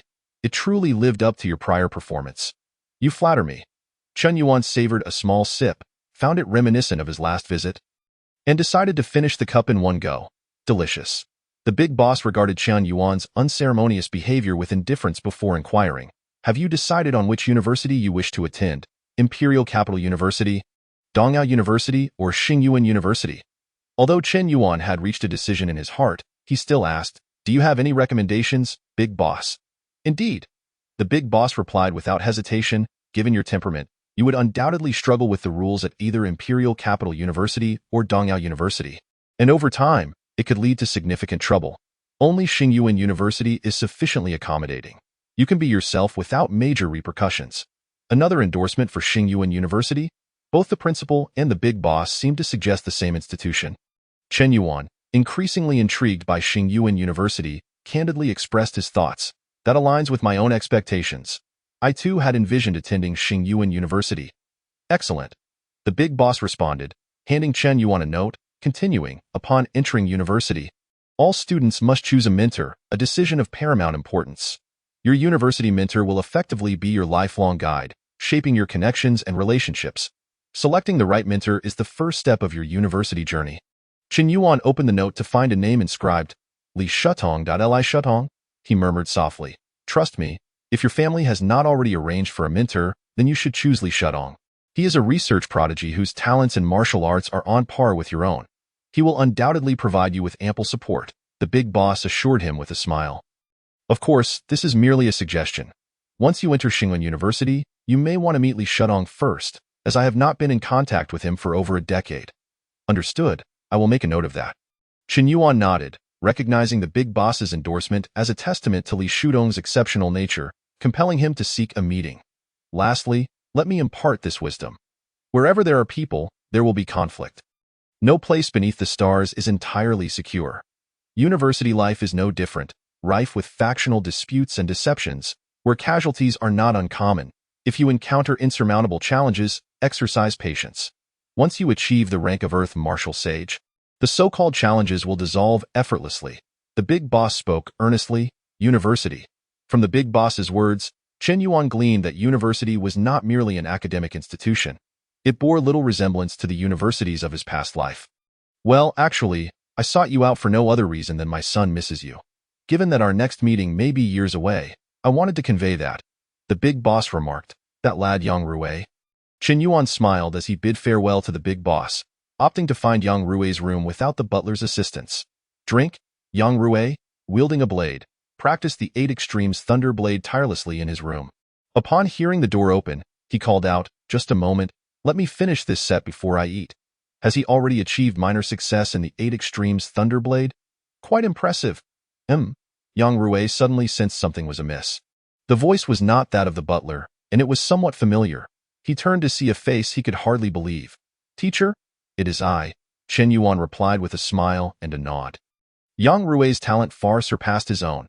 It had taken Chen Yuan nearly a year to progress from novice to minor success with the 8 Extremes Thunderblade, whereas Yang Rui had accomplished the same feat in just over 2 months. Surprise flickered in Yang Rui's eyes, but he quickly composed himself and asked, "Which university did you choose?" "Xingyuan University," Chen Yuan confirmed, having made his decision. "Xingyuan University." Yang Rui pondered for a moment before raising his head and affirming, "Then I will definitely be admitted to Xingyuan University. That might be a bit challenging," Chen Yuan replied, unperturbed by the prospect of discouraging Yang Rui's fragile spirit. Yang Rui's expression faltered. However, Chen Yuan quickly added, "But I can teach you a martial art to enhance your abilities." "What martial art?" Yang Rui's interest piqued at the prospect of learning from Chen Yuan. After a few minutes of contemplation, Chen Yuan began to instruct Yang Rui. "You wield a blade, yet there will inevitably be times when you find yourself unarmed. In such moments, you must rely on your combat skills. The martial art I will teach you is not merely a set of punches or strikes. It is designed to bolster your self-defense in the absence of a weapon. This martial art was a temporary creation of Qin Yuan, a foundational system that blended his own understanding of martial arts. It was not particularly difficult, akin to a high school student posing challenges for a primary school student. He could easily devise numerous problems without much thought. Thus, the afternoon slipped away as they trained together. As dusk approached, Qin Yuan ensured Yang Rui had grasped the essentials of the martial art before preparing to leave. "Teacher, you still haven't told me the name of this martial art?" Yang Rui called after him. Qin Yuan had indeed never contemplated the name for his martial art, as it was merely an impromptu creation of his own. After a brief moment of reflection, he replied, "Let it be called Yin Yang San Shou." Time flew by. Heeding advice, Qin Yuan ultimately opted for Xinyuan University. In the blink of an eye, it was the night before the arrival of the university's exclusive spacecraft. Qin Yuan was busy packing, yet he felt a slight warmth emanating from his palm. The reverse cross. He instinctively reacted. Knock, knock, knock. There was a polite rapping at the door. Qin Yuan narrowed his eyes. The biological chip bestowed upon him by the reverse cross began to exhibit unusual signs at that very moment. Without needing to guess, he knew that the individuals outside were surely from the reverse cross. This enigmatic organization, along with the chip, gave Qin Yuan an unsettling sense of being watched. However, since they had knocked, it was evident they were extending a gesture of goodwill. At the very least, there was no hostility. Thoughts swirled in Qin Yuan's mind, yet he still chose to open the door. Standing outside was a bald man with a face full of flesh, adorned with intricate patterns resembling wriggling insects. The reverse cross. "What do you want with me?" Qin Yuan blocked the entrance, his hands crackling with black and white arcs of electricity, prepared to strike. Regardless of whether the visitor was friend or foe, engaging would inevitably attract the attention of the Mountain City authorities. And what if this bald man was strong enough to eliminate Qin Yuan in an instant? If he were truly that formidable, no amount of preparation on Qin Yuan's part would suffice, rendering any discussion moot. "I am not a member of the Reverse Cross. To be precise, I belong to the Reverse Star Association." Reverse Star Association? Qin Yuan's brow furrowed slightly. This was yet another organization he had never heard of. The names Reverse Cross and Reverse Star Association suggested an undeniable connection between the two. What is the relationship between the Reverse Cross and the Reverse Star Association? He inquired directly. The Reverse Cross is merely one of the many enterprises under the auspices of the Reverse Star Association. "I have come to invite you to join our ranks," the bald man explained with a gentle demeanor. "But I have already joined, haven't I?" Qin Yuan opened his palm, revealing that the biological chip had ceased its warmth. The Reverse Cross is one entity, while the Reverse Star Association is another. Should you choose to join the Reverse Star Association, your authority within the Reverse Cross can be elevated to the oxygen level, along with numerous privileges, the bald man patiently elucidated. "Could you enlighten me on the purpose of the Reverse Star Association?" "I need to ponder my decision regarding joining," Qin Yuan continued to inquire, attempting to extract useful information. However, the bald man was alarmingly candid, delivering a statement that left Qin Yuan momentarily stunned. "The core ideology of the Reverse Star Association is to overthrow the tyrannical rule of the Star Alliance." Qin Yuan was taken aback. "Overthrow the tyrannical rule of the Star Alliance. You just laid that out plainly, without a hint of concealment. How has this Reverse Star Association managed to persist until today?" "I apologize, but I must decline." Qin Yuan resolutely rejected the offer. This was no laughing matter. Who would dare join the Reverse Star Association? "Qin Yuan, trust me, you will come to understand the atrocities of the Star Alliance in the future. At which point you are destined to become our ally. It would be wiser to join us now and avoid unnecessary troubles. You are destined for greatness and should unite with us in our grand endeavors." The bald man's sincerity was evident, yet the content of his words was truly shocking. "I cannot predict the future, but at present, I am certain that I will not join," Qin Yuan asserted with unwavering determination. "Very well. Believe me, you will eventually join us." The bald man nodded before gradually retreating, his figure disappearing into the shadows. This organization was utterly perplexing. Each appearance and disappearance of the Reverse Cross, or rather the Reverse Star Association, caught Qin Yuan off guard. Naturally, he refrained from causing trouble by reporting the matter to the Star Alliance. There was no need for that. The following day, on the blue and white star, at the interstellar port, a silver-white small shuttle slowly descended, and two figures emerged from it. It was none other than Fan Yaoxing and Chen Yuan. This trip will be lengthy. Who knows when we will meet again? Fan Yaoxing mused. Chen Yuan remained silent, his gaze still searching for the president. Where was the surprise that had been promised? If it wasn't revealed soon, he would have to board the ship. Hey, you rascal! Fan Yaoxing feigned anger but still reached for his personal terminal, causing a box about the height of an adult's knee to appear abruptly before Chen Yuan. Chen Yuan could sense that the box was filled with various cultivation resources, rich in energy, emanating a faint medicinal fragrance. Take it. I knew you were waiting for this, Fan Yaoxing gestured. President, your terminal. Chen Yuan inquired, his tone laced with curiosity. The method the president had inadvertently revealed resembled those storage bags from cultivation novels. Or perhaps a Shumi ring. It's merely a personal subspace. Once you arrive at Xingyuan University, their personnel will update your terminal, and it will surely include this feature, and no need to envy me. Fan Yaoxing replied nonchalantly. Upon hearing this, Chen Yuan ceased his questions. He opened the box before him, and indeed, it was filled with numerous cultivation supplies, pills, herbs, nutritional pastes. Clearly, these were all meticulously prepared by President Fan for Chen Yuan. Though these were relatively common items, the quantity was quite significant. Thank you, President. Chen Yuan expressed his gratitude, then, before Fan Yaoxing's eyes, began to consume the resources directly, swallowing them without chewing in less than half a minute. He had devoured the entire contents of the box, resembling a real-life version of gulping down without tasting. The school proved to be more generous than he had anticipated. His lifespan had ultimately increased by 200 years, leaving him with a total of 1,000 years. What an enviable constitution! Although Fan Yaoxing had long suspected Chen Yuan's physique, witnessing such a terrifying absorption capability firsthand was still astonishing. No wonder the legendary Taotai divine body had an astonishing growth rate. With such an absorption ability, as long as cultivation resources were not lacking, rapid advancement was inevitable. Taotai divine body? What is that special physique? Chen Yuan's expression displayed a hint of surprise, while his mind couldn't help but ponder. It seems my deliberate disguise has worked. Even the president believes I possess this so-called Taotai divine body. But what exactly is the Taotai divine body? Never mind, let them guess at their own pace. Seeing Chen Yuan's expression shift, Fan Yaoxing mistakenly thought he had exposed Chen Yuan's physique. Thus earnestly stated, Xingyuan University has always excelled in the development of special physiques.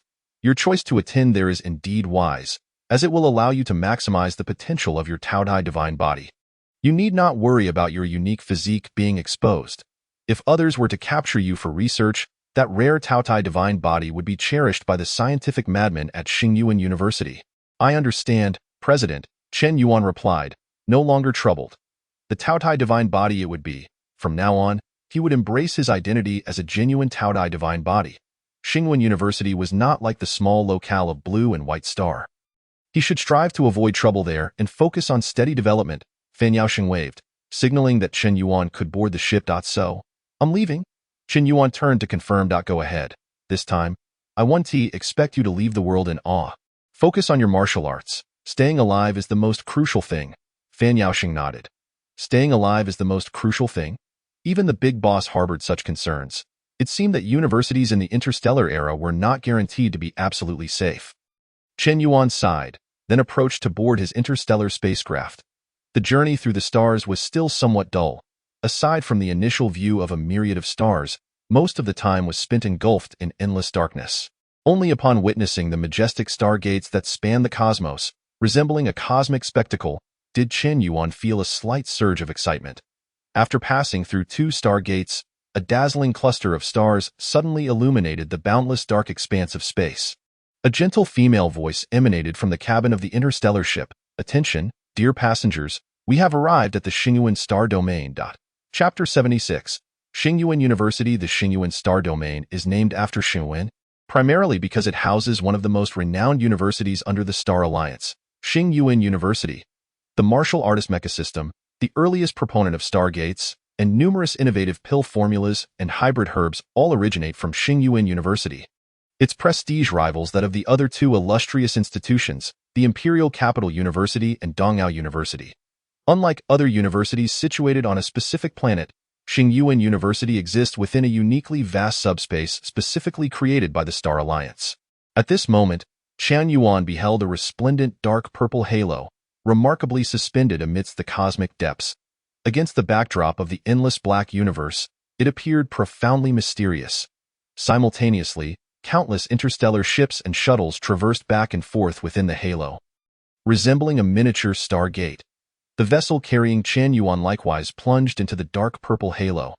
Inside and outside the halo, the environment transformed dramatically. Behind the ship, the dark purple halo spanned the horizon, resembling a colossal sun magnified hundreds of times, evoking a sense of awe. Ahead of the ship, towering skyscrapers rose like swarming bees, bustling shuttles navigated freely, and large commercial vessels thundered into the sky and descended. This was Xingyuan University. Qian Yuan could hardly contain his excitement. This was the interstellar backdrop he had envisioned. Although Blue and White Star had introduced technologies Qian Yuan had never encountered before, it bore a closer resemblance to Earth from his previous life.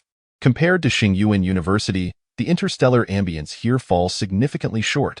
As Qian Yuan disembarked from the spacecraft, the sensation of solid ground beneath his feet invigorated him slightly. At that moment, a somewhat anxious voice emerged from behind him. "Hello? Are you Qian Yuan, the new student of this year's Martial Arts Institute?" Behind him stood a slender young man with black hair and dark eyes, his gaze fixed intently on Qian Yuan. Although it was a question, his tone conveyed utmost certainty. Qian Yuan nodded. "That's me. And you are?" "My name is Meng Xinghan," he replied, "a sophomore in the mecha manufacturing department. I'm your guide, here to familiarize you with the various areas of Xingyuan University." "Guide?" Qian Yuan mused silently, finding it reminiscent of his past life's university system, where senior students welcome newcomers. After a moment of contemplation, he inquired, "Why are seniors like you responsible for the welcoming rather than using intelligent systems? Wouldn't that be more convenient?" From what Qian Yuan had observed during his journey, the Interstellar Federation's AI technology was remarkably advanced, exhibiting impressive human-like qualities. IT could replicate nearly all aspects of human behavior except for abstract concepts like emotions. In such circumstances, one would expect AI to easily handle such tasks. Meng Xinghan, clearly aware of Qian Yuan's curiosity, continued to elucidate. Firstly, welcoming new students is credited with academic points, fostering an internal credit circulation within the campus. If everything were delegated to AI, this internal cycle would be severely hindered. Moreover, it is imperative to note that our institution strictly prohibits the misuse of AI. Our principal proposed the intelligent control regulations at the Federation Conference 3 years ago, advocating for stringent management of AI usage, but regrettably, it was ultimately rejected. Understanding dawned upon Qian Yuan. Following this, Meng Xinghan commenced a tour of Xingyuan University. With a resident population of approximately 8 million, half of whom were students, the remaining comprised faculty, their families, civil servants, and various unrelated individuals. 0.4 million students at Xingyuan University. Qian Yuan thought in astonishment. "How many students are there in the Martial Arts Institute?" Meng Xinghan replied without a second thought. "Each cohort at the Martial Arts Institute maintains around 10,000 students, totaling approximately 80,000. Only 80,000? Qian Yuan was taken aback. The dramatic contrast from 4 million to 80,000 was quite striking. However, upon reflection, 80,000 prodigious martial artists akin to He Ersi and Dongfang Shuo was indeed a substantial number. Naturally, the Martial Arts Institute had even fewer talents, and it was a costly endeavor. Xingyuan University was not solely comprised of the Martial Arts Institute. It boasted numerous other specialties, with nearly 50,000 students in our mecha manufacturing program alone. Meng Xinghan chuckled. In terms of land, Xingyuan University currently spanned 10 million square kilometers, though this was not the limit of its spatial capabilities. As the population grew, the institution would gradually expand its territorial expanse. To illustrate, Meng Xinghan likened it to land reclamation, utilizing force field machinery to capture stray materials from the cosmos for filling. The continental plate used for this year's academic assessment at the Martial Arts Institute was manufactured in such a manner, quite straightforward indeed. Creating an ecosystem from scratch, however, posed a far greater challenge than constructing a continent made of inorganic materials. Meng Xinghan seemed well versed in the intricacies of the Martial Arts Institute, articulating his points with clarity. 10 million square kilometers is roughly equivalent to the size of my previous country's territory. Chen Yuan mused internally. Several hours elapsed. After Meng Xinghan's enthusiastic introduction, Chen Yuan finally garnered a preliminary understanding of Xingyuan University. By the way, your terminal version appears somewhat outdated. It must have come from a relatively remote star field. Make sure to update it at the Martial Arts Institute, Meng Xinghan advised with a smile. After the update, not only will you gain access to 100 cubic meters of portable subspace, but you'll also connect to the Federation network, making everything more convenient. Is this the new student package of Xingyuan University? Chen Yuan glanced at the terminal on his wrist. That was an apt description. Let us go. We still have one last place to visit. Meng Xinghan nodded and led Chen Yuan onward. As they entered the territory of the Martial Arts Institute, formidable martial artists were visible everywhere. Meng Xinghan looked at the passing warriors, a hint of envy in his expression. I once aspired to be a martial artist as well, but alas, I lack the requisite talent. With 4 million students at Xingyuan University and only 80,000 in the Martial Arts Institute, the difficulty of becoming a martial artist was evident. Winding through the campus, they arrived at a vast architectural area. At this point, the buildings became scarcer, yet the number of spectators gathered before each structure increased, with many martial artists even engaging in combat. Chen Yuan, this next step is solely up to you. Meng Xinghan gestured ahead. What do you mean? Chen Yuan inquired. Meng Xinghan locked eyes with Chen Yuan and slowly articulated. The rules of the Martial Arts Institute dictate that everything is based on strength, even the selection of dormitories. By now, most of the new students had gathered, all vying for dormitory placements. From the best small estates in the front zone to the least desirable double rooms. Everything was fought for by the martial artists themselves. This is the Martial Arts Institute. This is what it means to be a martial artist. Chapter 77. The True Genius. Even dormitories require one to fight for them? Chen Yuan pondered, realizing that the competition within the Martial Arts Institute was far more intense than he had anticipated. Yet this suited him perfectly, as Chen Yuan had always maintained, to attract investment from others. One must demonstrate their talent or strength. The philosophy of the Martial Arts Institute resonated with Chen Yuan. He would strive for what he desired rather than waiting for others to bestow it upon him. Then let us head to the front zone and see, Chen Yuan declared. Meng Xinghan hesitated for a moment but then nodded. All right. At the Martial Arts Institute's dormitories in the front zone, Meng Xinghan led Chen Yuan to a bustling area filled with spectators, including both martial artists and ordinary individuals. Bang, with a muffled thud, a figure was sent flying, coughing up blood as they crashed heavily to the ground. The victor was a muscular woman, her hands wrapped in white cloth. With her brows furrowed, she surveyed the crowd and coldly declared, "Next. Who's up?" Among the onlookers were undoubtedly some senior students from the Martial Arts Institute, who began nodding and commenting. This year's newcomers are quite impressive. This one, at the pinnacle of the Enlightenment realm, has mastered 2 first-tier transformation martial arts, one focused on fists and the other on horizontal training, complementing each other remarkably. I believe her name is Song Jusin. Her aura is formidable, and her foundation is solid, quite impressive indeed.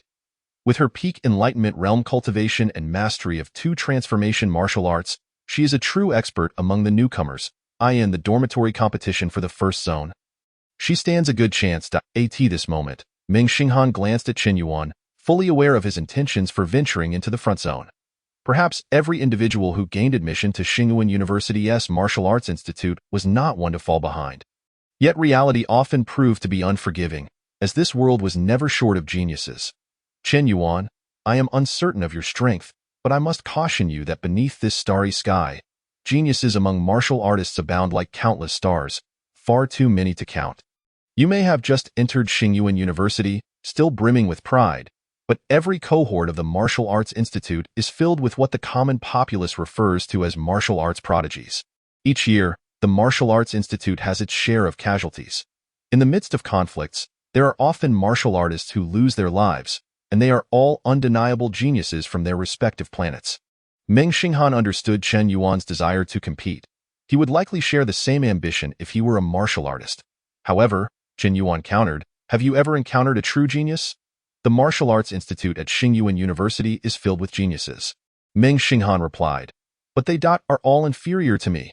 Chen Yuan smiled confidently, arrogant. This was Meng Xinghan's first impression of Chen Yuan. In the Martial Arts Institute of Xingyuan University, martial arts prodigies were as numerous as fish in a river. Yet here was Chen Yuan, boldly proclaiming that none could compare to him. "Kid, you're a newcomer, aren't you? That is quite a boast.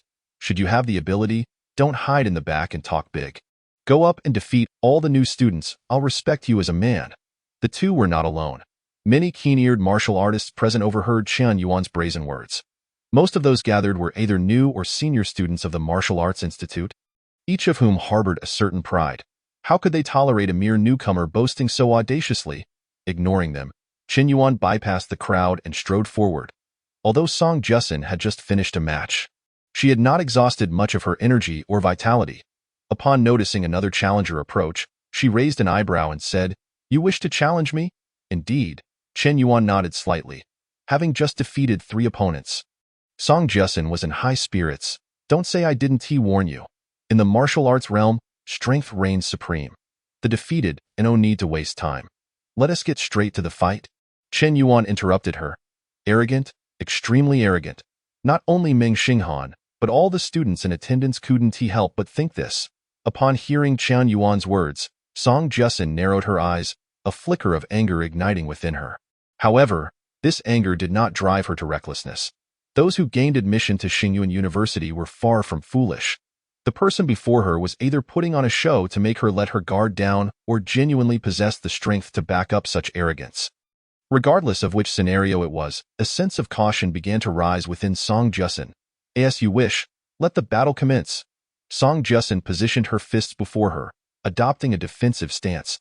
"Excellent," Chen Yuan enunciated clearly, stepping forward with his left foot, causing fissures to rapidly spread across the ground beneath him. A low hum resonated as Meng Xinghan suddenly sensed a subtle tremor in the earth. Even the fine dust on the ground seemed to rise slightly. Such formidable power!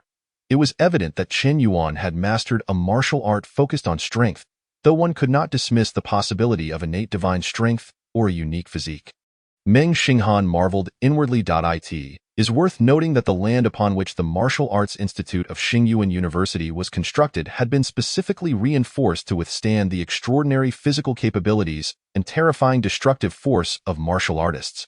Thus, it had been intentionally compressed using a force field, its strength comparable to that of alloy, intended for use as a makeshift arena. This newcomer has indeed not been boastful.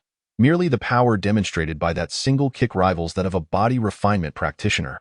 He truly possesses great strength. Observing his physique, it is clear he is trained in a martial art specializing in strength. At this moment, murmurs began to ripple through the crowd of onlookers. Those who had previously underestimated Chen Yuan now regarded him with a more serious demeanor. What terrifying power! Song Jusin's expression turned grave, a potent sense of crisis washing over her, simultaneously relieved that she had not taken this lightly. His strength is remarkable. However, I too possess a martial art specializing in physical training. Channeling her vital energy throughout her body, Song Jusin's skin darkened in an instant, a layer of substance resembling lime swiftly enveloping her previously tanned complexion.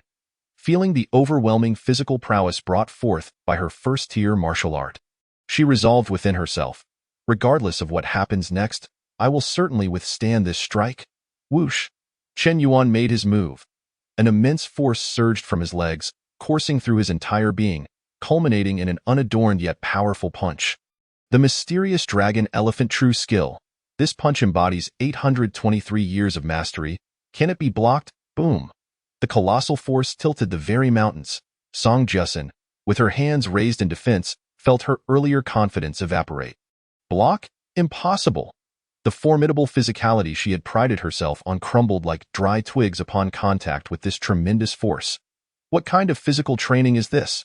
As this thought flitted through her mind, Song Jusin was sent flying, colliding with several spectators along the way. Chen Yuan did not feel joy at having easily defeated an opponent. He clenched and unclenched his fist, ultimately conceding. My physical strength still limits the full power of the second layer of the mysterious dragon elephant true skill. The question lay before him, but this was not the time for Chen Yuan to seek solutions. He surveyed the surroundings and spoke in a low voice. Next, Chapter 78, the first among freshmen. 3 chapters have been released. Gifts for additional chapters. Next, following Chen Yuan's effortless victory over Song Jusin, the previously chaotic murmurs around them fell into silence. Song Jusin was no weakling. In fact, she stood at the pinnacle of the Enlightenment realm. with 2 complementary first-tier martial arts.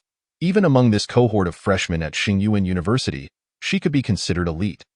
Yet such an elite had been easily dispatched with a single punch. One could only imagine the strength of this sudden contender. Facing him, no freshman present dared to confidently assert their ability to triumph. In a 1. If no one dares to challenge, then the first dormitory belongs to me, Chen Yuan. You all might as well disperse. Chen Yuan declared loudly. From the very beginning, his intent was to make a name for himself. He had no time to engage in trivial contests with a group of freshmen. What resources for cultivation could be gained from that? If he were to compete, it would be against the upperclassmen, directly contending with the institution itself. Therefore, Chen Yuan needed to establish his status as the foremost freshman from the outset. In doing so, he could enter the sights of the higher echelons of Xingyuan University, paving the way for future access to cultivation resources. Chen Yuan's objective was crystal clear.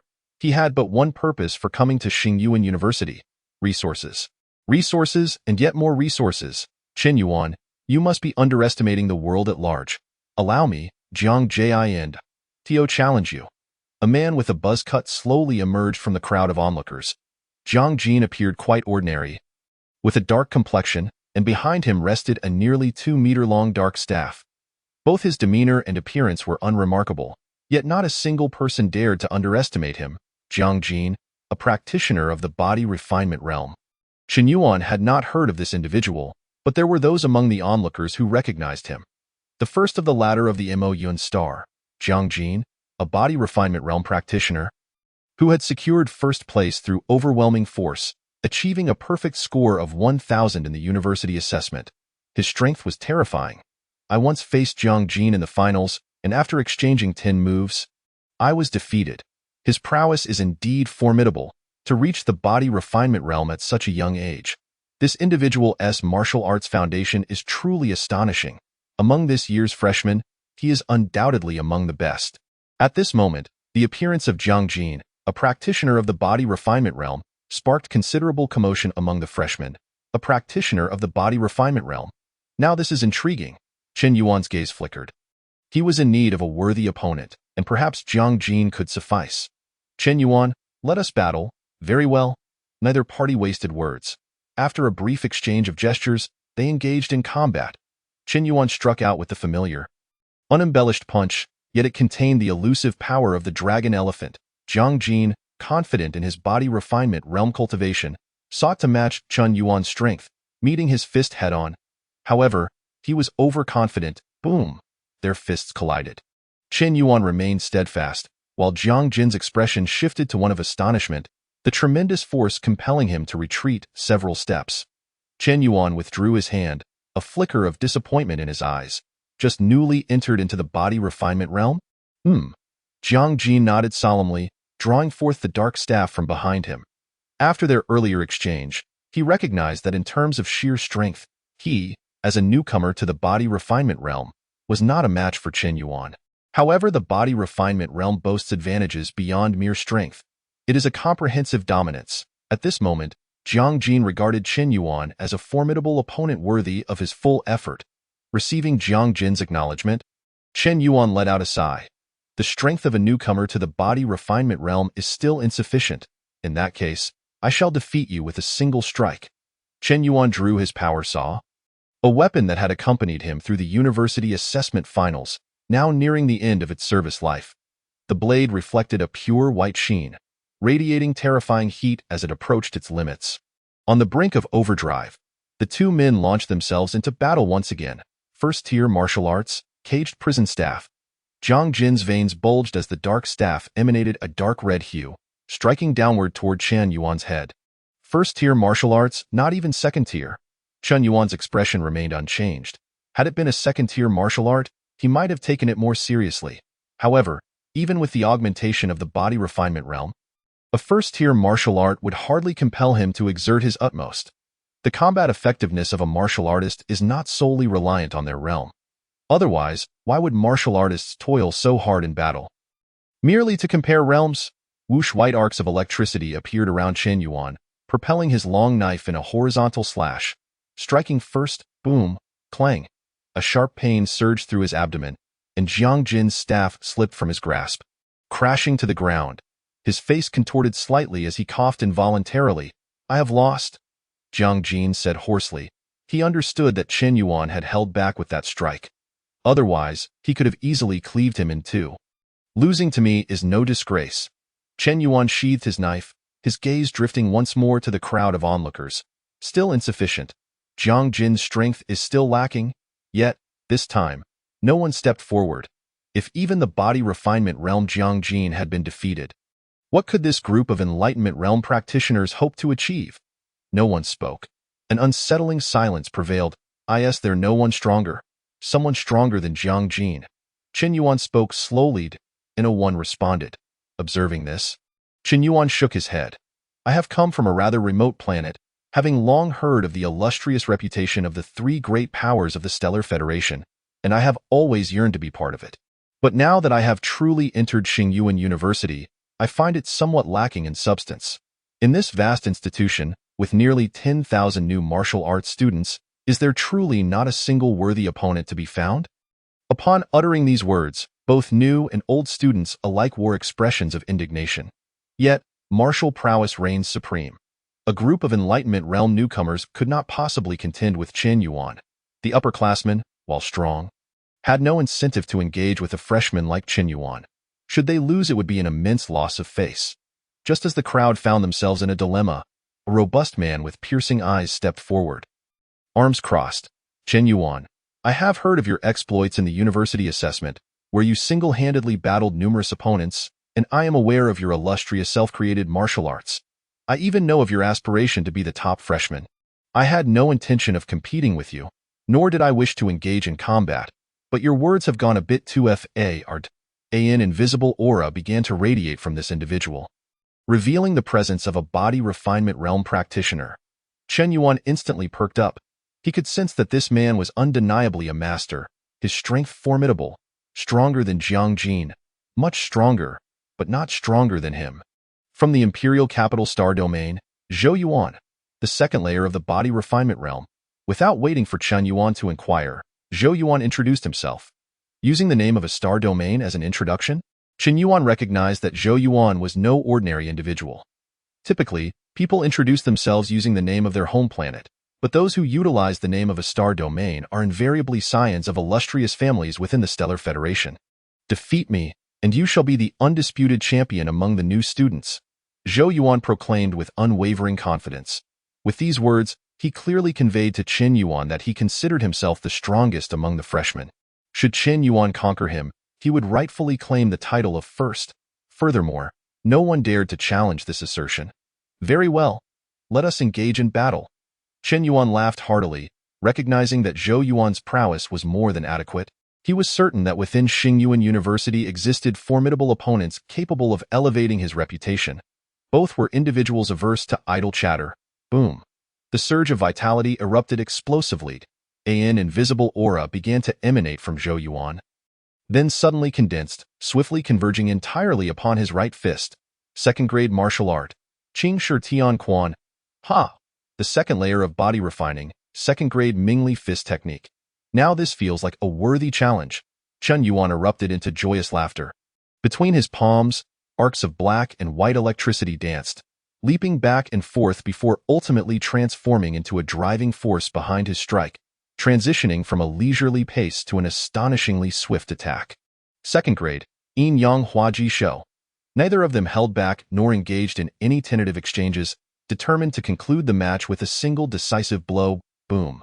Beneath them, the ground, compressed through multiple layers of force, became as solid as metal. With countless fissures radiating outward, visible shockwaves rippling through the air. Whoosh! Chen Yuan was propelled backward, his feet striking the ground repeatedly to regain his momentum. "Zhou Yuan, you are impressive," he exclaimed, unable to suppress his admiration. Step, step, step. Zhou Yuan, blood trickling from the corner of his mouth, retreated 3 paces, each step leaving a deep imprint upon the ground. Had been defeated. A splendid move. Zhou Yuan wiped the blood from his lips and excitedly inquired, "Is that your self-created martial art? What is its name?" "Yin Yang Huaji Shou," Chen Yuan affirmed. Zhou Yuan was not one to shy away from defeat. He immediately clasped his hands and declared. At this moment, You are indeed the rightful first among the new students. Chapter 79, Terminal Update. Chen Yuan, you are now indisputably the first among the new students at Xingyuan University, Zhou Yuan stated with a bow. Upon hearing this, Chen Yuan smiled slightly and replied, "Are you so certain?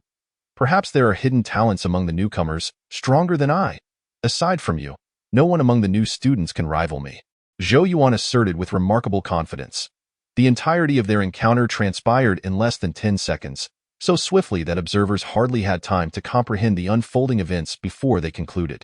Meng Xinghan's gaze fell upon Zhou Yuan.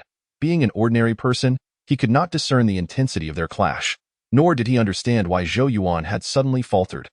However, he was aware that Zhou Yuan's name had long been known to those in the know. Zhou Yuan, the Zhou Yuan of the Imperial Capital Star Domain, a second-layer body refining cultivator, master of the second-grade martial art Qing Shi Tian Quan, who had shown brilliantly during university assessments, defeating numerous young experts in the Imperial Capital Star Domain without a single defeat. How could he have lost to Chen Yuan? Meng Xinghan, who held a deep admiration for martial arts, was well versed in the information regarding various experts from the Imperial Capital Star Domain, particularly Zhou Yuan, who was his idol. Yet, it was precisely due to his profound understanding of Zhou Yuan's capabilities that Meng Xinghan was even more astonished by Zhou Yuan's defeated by a fellow newcomer, Chen Yuan. In that moment, Meng Xinghan suddenly recalled Chen Yuan's earlier remarks as he surveyed the many experts. They are all inferior to me. Previously, he had assumed Chen Yuan was merely a new student, brimming with pride and unwilling to accept being outdone. But now, with even Zhou Yuan from the Imperial Capital Star Domain falling to Chen Yuan, Meng Xinghan truly grasped the weight of Chen Yuan's words. Since Chen Yuan hailed from a relatively obscure star domain, the audience for the university assessments was primarily confined to Lombai Star, Haizhui Star, and Mocha Star, making it the higher-ups of the university who were aware of Chen Yuan's background. At this moment, the students present knew nothing of Chen Yuan. However, through Zhou Yuan's words, they could easily deduce a significant revelation. The martial arts exhibited by Chen Yuan during the battle against Zhou Yuan were astonishingly self-created martial arts. It was no wonder that Xingyuan University, one of the three great institutions of the Star Alliance, was renowned. I was also the top of my class back home, regarded as a genius. Yet upon entering Xingyuan University, I discovered that genius is merely the threshold to meet Chen Yuan. To have found one's own path so early, if he continues to refine it, won't that lead him straight to becoming a martial saint of the earth? Such innate talent is genuinely terrifying. Not only Meng Xinghan, but also Jiang Jin and Song Jiasin, who were observing the scene, recognized that their defeat was not unjust. Zhou Yuan took a deep breath. His injuries were nearly healed. Yet suddenly, his expression changed, and he waved at Chen Yuan urgently, saying, "Our previous duel has granted me sudden insights into Qing Shi Tian Quan, and I am on the brink of a breakthrough. Once I find a quiet place to elevate my practice, we shall battle once more. I shall leave the title of first among the new students to you for now.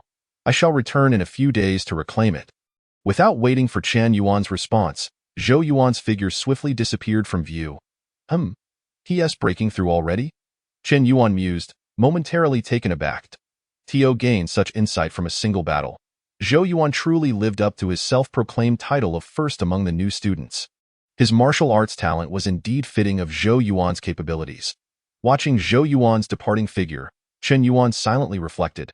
However, compared to my own innate gifts, Zhou Yuan ultimately falls short. Having been defeated by me now, he shall never have the opportunity to surpass me. This title of first among the new students is mine to keep forever. Following this battle, Chen Yuan firmly established his position as the first among the new students, and none dared to challenge him henceforth. Thus, he comfortably settled into dormitory number 1. Naturally, Chen Yuan's name and the fame of his self-created martial arts began to spread wildly throughout Xingyuan University. The accommodations of dormitory No. 1 were not exaggerated. Though termed a dormitory, it resembled a small estate.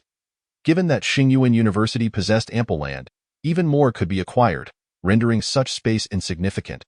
The main housing area, martial arts training zones, recreational spaces. Various facilities were all readily available. Furthermore, dormitory number 1 was equipped with over a dozen intelligent service robots, which, although not highly sophisticated, efficiently handled simple cleaning and organizing tasks. After briefly familiarizing himself with the environment of dormitory No. 1, Chen Yuan soon stepped out once more. Having gleaned a preliminary understanding of Xingyuan University from Ming Xinghan's earlier introduction, Chen Yuan's first course of action was to address the issue of his personal terminal. Lombai Star was too remote, and the version of the personal terminal he possessed was outdated. While it sufficed on Lombai Star, it proved inadequate for the bustling and advanced environment of Xingyuan University. Not only could it not connect to the Star Alliance's public network, but it also failed to access the university's campus network. Moreover, upon updating the version, it would provide a function akin to the spatial rings found in novels. Thus, Chen Yuan felt both curious and eager. Martial Arts Institute, Equipment Management Building. Chen Yuan gazed up at the towering structure before stepping inside. The first floor of the Equipment Management Building featured a reception area, preventing Chen Yuan, a newcomer, from feeling entirely lost. The receptionist was a girl with long yellow hair, who, upon hearing his approach, looked up from her terminal with a warm tone, asking, "How may I assist you today? I am a new student of this year's Martial Arts Institute and need to update my personal terminal version," Chen Yuan explained succinctly, handing over his terminal. The yellow-haired girl took the terminal, examining it as she said, "You will need to wait about 2 days. Many new students are currently processing terminal updates due to the recent start of the semester. 2 days. That seems rather long." Chen Yuan replied, slightly furrowing his brow, having anticipated a resolution in mere minutes. He had other pressing matters to attend to, including selecting martial arts to advance his body refinement, all of which required the updated terminal. Unfortunately, that's just how it is. The influx of students is overwhelming. The yellow-haired girl wore an expression of helplessness, indicating that there was little she could do. It seemed he had no choice but to wait. Chen Yuan was not unreasonable. Having reached this point, he certainly could not resort to forceful means to jump the queue. "Then please register me here, and I will return in 2 days to collect it." The yellow-haired girl replied with a gentle smile, gesturing toward the smooth tablet on the desk. "Certainly." Chen Yuan swiftly inscribed his name, year, and major on the tablet. Seeing this, the yellow-haired girl glanced down briefly before suddenly looking up. Her gaze fixated on Chen Yuan's face, exclaiming in astonishment, "You are the Chen Yuan of the Martial Arts Institute?" Chapter 80. Name: You are the Chen Yuan of the Martial Arts Institute? The one who defeated Zhou Yuan and became the recognized first among the new students? The yellow-haired girl exclaimed in disbelief. News traveled fast. Chen Yuan had anticipated that his name would spread rapidly throughout Xingyuan University, as this was indeed his original intent. But how could it be so swift? They had only finished their battle less than an hour ago. Before he could respond, the yellow-haired girl continued to murmur to herself, "It must be you. You are undoubtedly Chen Yuan. I would never mistake you." As she raised an inexplicable smile upon her face, her eyes darted playfully from side to side. Lowering her voice, she proposed, "How about we strike a deal?" "What kind of deal?" Chen Yuan responded, somewhat perplexed. "I'll help you cut in line. The update for your personal terminal will only take half an hour in exchange. You'll give me 10 signatures. Quite a bargain, wouldn't you say?" The girl with golden hair beamed with delight, instinctively rubbing her hands together. However, sensing something amiss, she abruptly halted her actions, her eyes glimmering with anticipation as she awaited Chen Yuan's reply. 10 signatures. It seems she intends to sell them. Is my autograph truly so valuable? Although somewhat taken aback, Chen Yuan did not hesitate to acquiesce to the girl's request. For him, signing 10 names was a trivial task. Yet it promised the significant benefit of a 30-minute update for his personal terminal, thereby saving him a considerable amount of time. Chen Yuan was not a person bound by rigidity. The fame he had painstakingly earned was to be utilized at this moment.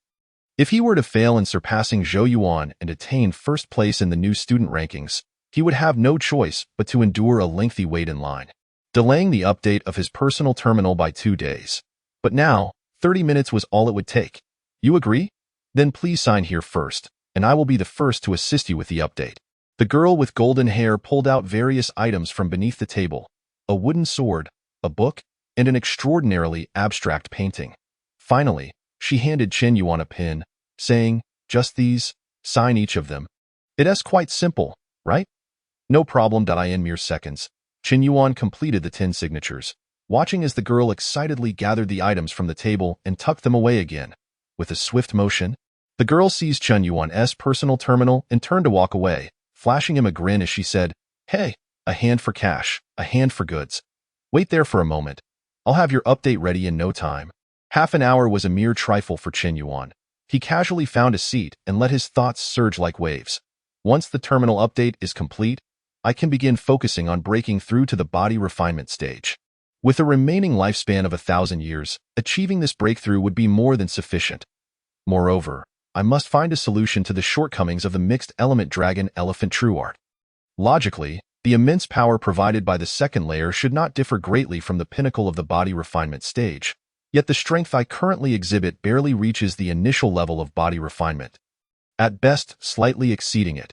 With my current physique, even if I possessed the first-grade transformation of the gluttonous immovable body, I would still be unable to unleash the full potential of the second layer of the mixed element dragon elephant true art, which indeed feels like a waste. The mixed element dragon elephant true art is a discipline that even true prodigies like the dragon elephant martial god have only cultivated to the 9th layer. Its cultivation emphasizes gradual progress, devoid of any notion of bottlenecks. To master it, one merely requires 2 conditions: longevity and extraordinary martial talent, exceptional enough to surpass a decade or a century of arduous practice in a single day. Chen Yuan's talents could only be considered average on Blue-White Star, indeed a mere speck of dust in the vast cosmos, yet his longevity compensates for this. The mixed element dragon elephant true art seems tailor-made for him, a perfect match he could never forsake. The only limitation currently hindering the exertion of the dragon elephant's power is the strength of his physical body. The mixed element dragon elephant true art enhances strength but does not fortify the physique, which is rather peculiar. Chen Yuan has always felt a certain awkwardness while practicing this martial art. I should investigate further into the mixed element dragon elephant true art. If there are no solutions to rectify the physical shortcomings, I might have to resort to practicing external strength-enhancing martial arts instead. Martial arts focused on enhancing physical strength, such as the gluttonous immovable body, could effectively support the immense power augmentation from the dragon elephant true art. However, the first-grade transformation may balance the first layer of the dragon elephant true art, but the second-grade transformations may not necessarily achieve the same. Chen Yuan had a premonition that the second-grade gluttonous immovable body might still struggle to bear the full weight of the second layer of the dragon elephant's power. Moreover, as time progresses, this issue is bound to become increasingly pronounced. The rate at which external martial arts enhance physical strength falls far behind the speed at which the mixed element dragon elephant true art amplifies power. If all else fails, I may have to continuously stack external martial arts, though the cost-effectiveness is dismally low, resulting in a significant waste of lifespan, and I would certainly avoid this method unless absolutely necessary. Ultimately, Chen Yuan made his decision. The strength from external martial arts is not a mere mathematical equation. It is not as simple as 1 + 1 = 2. There are bound to be numerous similarities between different external martial arts, with variations based on their types leading to different emphases. For instance, some may enhance arm strength more, while others focus on the legs. Hence, the cumulative effect of external martial arts tends to diminish. For example, practicing the first external martial art can elevate one's strength from 0 to 0.8, yielding significant results. However, engaging in the second external martial art may only increase one's strength from 0.8 to 0.9, or perhaps even just to around 0.85. The more martial arts one practices, the weaker the effects become. This phenomenon is known as the marginal diminishing effect of similar martial arts and is a primary reason why martial artists seldom master multiple martial arts of the same type simultaneously. Yet, if I ultimately find myself with no other recourse, I may have to sacrifice more of my lifespan to learn several external martial arts, despite the poor cost-effectiveness. Just as Chen Yuan was contemplating his future plans, he suddenly sensed someone approaching him. Chapter 81. 500,000. Are you Chen Yuan, the newcomer? A robust figure with a rugged face and flowing golden hair inquired. At that moment, Chen Yuan's instincts as a martial artist were screaming at him. This person is immensely powerful. New student from the Martial Arts Institute, Chen Yuan. Chen Yuan nodded, acknowledging his identity. The golden-haired man introduced himself with gusto. I am Zhang Guangshi, one of the many mentors at the Martial Arts Institute of Xingyuan University. A Golden Core Realm warrior. You might not know me yet, but that's all right. We can gradually become acquainted. I'm here to invite you to be my student. Choose me as your mentor. Zhang Guangshi, a Golden Core Realm warrior. Chen Yuan's heart stirred with excitement. The pinnacle of the body refinement stage is often referred to as the little golden-bodied to survive in the vacuum of space for several hours without any external equipment. To frolic naked in the midst of lava or extreme cold is astonishingly formidable. With a small golden body, there naturally exists a great golden body, also known as the indestructible golden body. A golden core realm warrior possesses a true indestructible body, their physical strength surpassing that of the special metals used to construct interstellar warships. Regeneration of severed limbs is a trivial matter, and even if reduced to a mere pile of flesh, given sufficient time to recover, they can revert to their original form. This is the true indestructible body of a golden core realm warrior. The combat prowess of a golden core realm warrior allows them to stand alone in the cosmos, capable of contending against interstellar warships with their sheer physical might. Upon first hearing this, Chen Yuan was profoundly shaken. However, that was where his excitement ended. Teacher Zhang, may I inquire what benefits there are to becoming your student? Or rather, what advantages do you possess compared to other mentors? Chen Yuan refrained from hastily agreeing, instead posing a counter-question. If other new students were to overhear Chen Yuan's words, they would surely be taken aback. A mentor approaches you, offering to take you on as a student. What an immense honor. And yet, you dare to ask what benefits there are. What advantages does the mentor possess? Quite the audacious turn of events. Zhang Guangshi was momentarily taken aback, having anticipated various responses, either a refusal or acceptance, but never this scenario. Had he unwittingly become the one being interviewed? Yet Zhang Guangshi, unfazed, chuckled warmly. He was always accommodating towards geniuses. After clearing his throat, he began to present his credentials before Chen Yuan. Firstly, there are not many Golden Core Realm mentors at Xingyuan University's Martial Arts Institute, only 6 in total, and I am one of them. Moreover, I am the strongest in terms of practical combat ability. Secondly, I have numerous students under my guidance, and my teaching experience is among the best.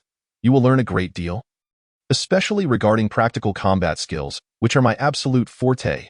Lastly, I am generous, and my department receives substantial funding each year, ensuring that you will not face any disadvantages. Zhang Guangshi elaborated extensively, while Chen Yuan succinctly summarized his points. Generosity? No disadvantages. Chen Yuan's eyes lit up. He had a preference for generous mentors. Then, Teacher Zhang, how many credits can you provide me in a year? Chen Yuan eagerly inquired. Credits essentially serve as the common currency in universities, capable of purchasing various cultivation resources, even mechs and small interstellar warships, items strictly regulated by the military of the Star Alliance. Chen Yuan had roughly calculated that using credits to acquire the most common cultivation materials and then converting them into lifespan would yield about 10 credits for an additional year of life. This figure? Zhang Guangshi extended a hand out, of course. This is a figure you can achieve through commendable performance. If you lack ability, it will be lower 500,000 credits. Chen Yuan responded, uncertainly 500,000 years of lifespan. Splendid. Splendid. This is certainly feasible 500,000. Zhang Guangshi was taken aback by Chen Yuan's words, laughing in disbelief. Others often likened him to a lion, known for his boldness. Yet today, meeting Chen Yuan, he realized what it truly meant to be outmatched. To have mountains beyond mountains. Your mouth is even larger than mine.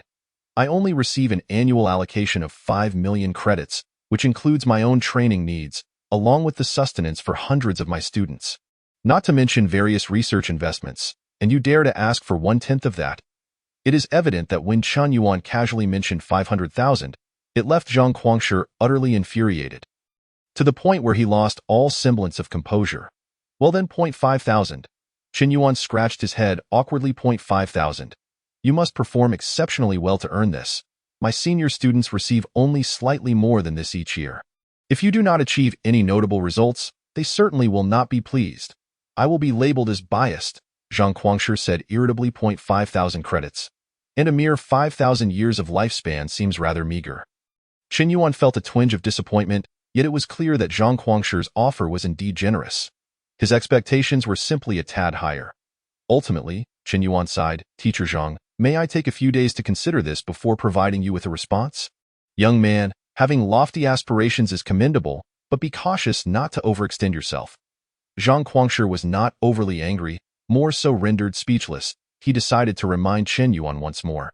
I value your martial arts foundation and talent, but the most crucial aspect is that your character resonates well with me. There will be no mentor more generous than I. Take your time to ponder, and when you have made your decision, come find me. Very well. Chen Yuan nodded solemnly. To be honest, Zhang Guangshi's personality also appealed to him. He was decisive, flamboyant, and exuded authority. Of course, generosity could not be overlooked. Yet, for Chen Yuan, he was acutely aware of why Zhang Guangshi had sought him out. His displayed talent and the reputation of being the top freshman were indeed at play. Otherwise, why would a Golden Core mentor not pursue those with lesser talents? Why would he specifically seek out Chen Yuan to become his student? For Chen Yuan, having a mentor was secondary. What truly mattered was the cultivation resources he could acquire.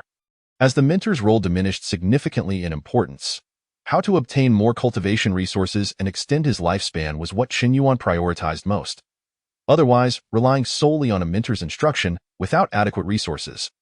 When would he ever become a martial god of the starry skies? Zhang Guangshi departed quite decisively. However, shortly after his departure, another mentor approached Chen Yuan. Hello, are you Chen Yuan? Would you be interested in becoming my student? Chen Yuan found himself repeating, what are the benefits, the advantages? The new mentor replied, are today's students this audacious? Chapter 82, Body Refinement Realm. After half an hour of waiting for the personal terminal to update, including Zhang Guangshi, Chen Yuan unexpectedly encountered 5 mentors, all eager to recruit him as a student. Yet only Zhang Guangshi was of the Golden Core realm. The other mentors were of lesser cultivation levels. The conditions they offered were vastly inferior, falling far short of Zhang Guangshi's. Out of 6 Golden Core mentors, only Zhang Guangshi sought me out. It seems teacher Zhang was not lying. What he values is not solely my talent, but rather a suitable character. Let's observe further. Chen Yuan shook his head, deciding not to dwell on it. The half-hour quickly elapsed. Chen Yuan, your personal terminal has been successfully updated.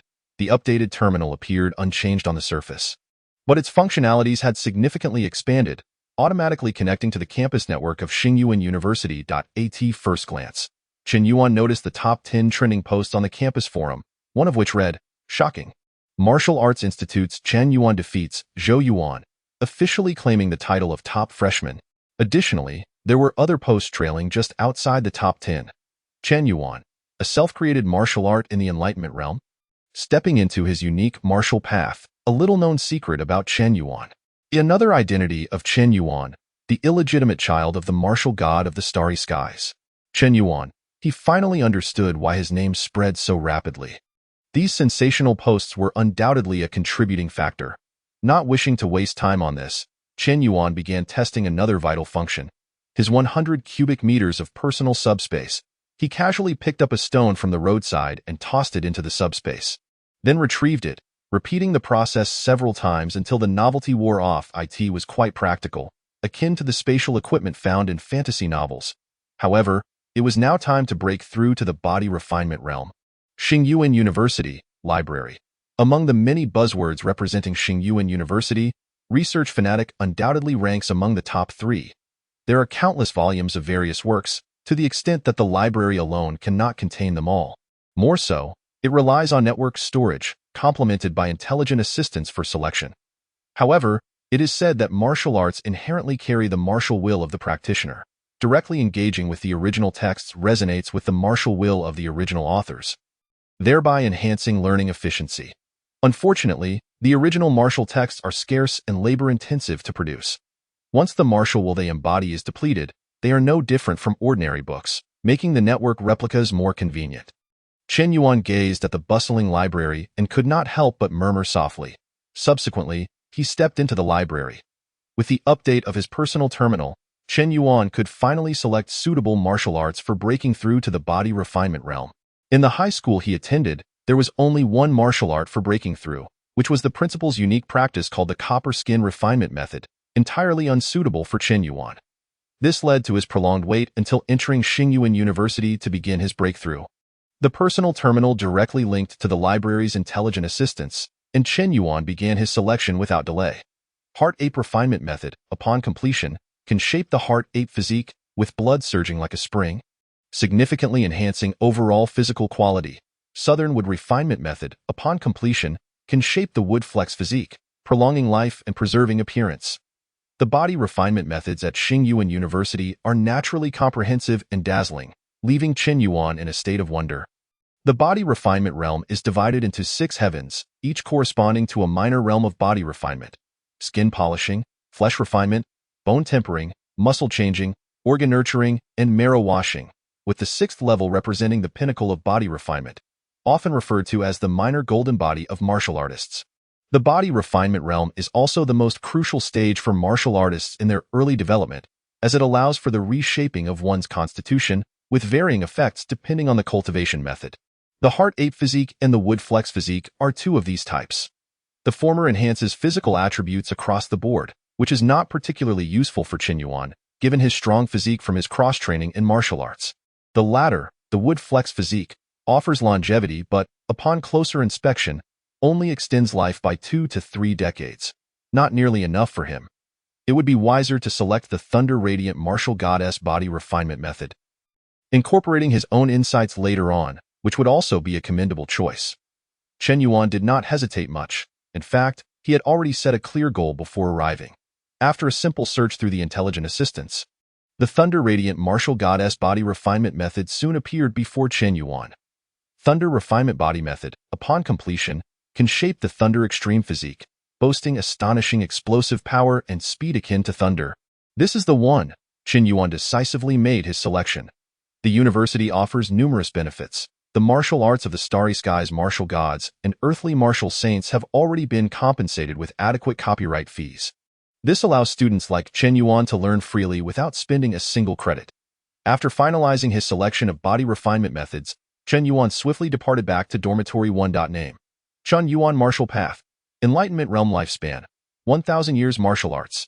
Yuan Magnetic Breathing Method: 361. Hun Yuan Dragon Elephant True Skill, 2nd layer. Yin Yang Transformation Thunderblade, 2nd grade. Yin Yang Transformation Execution Hand, 2nd grade. Gluttonous. Immovable Body, 1st grade Transformation, 1,000 years of lifespan. Let us see how far I can break through.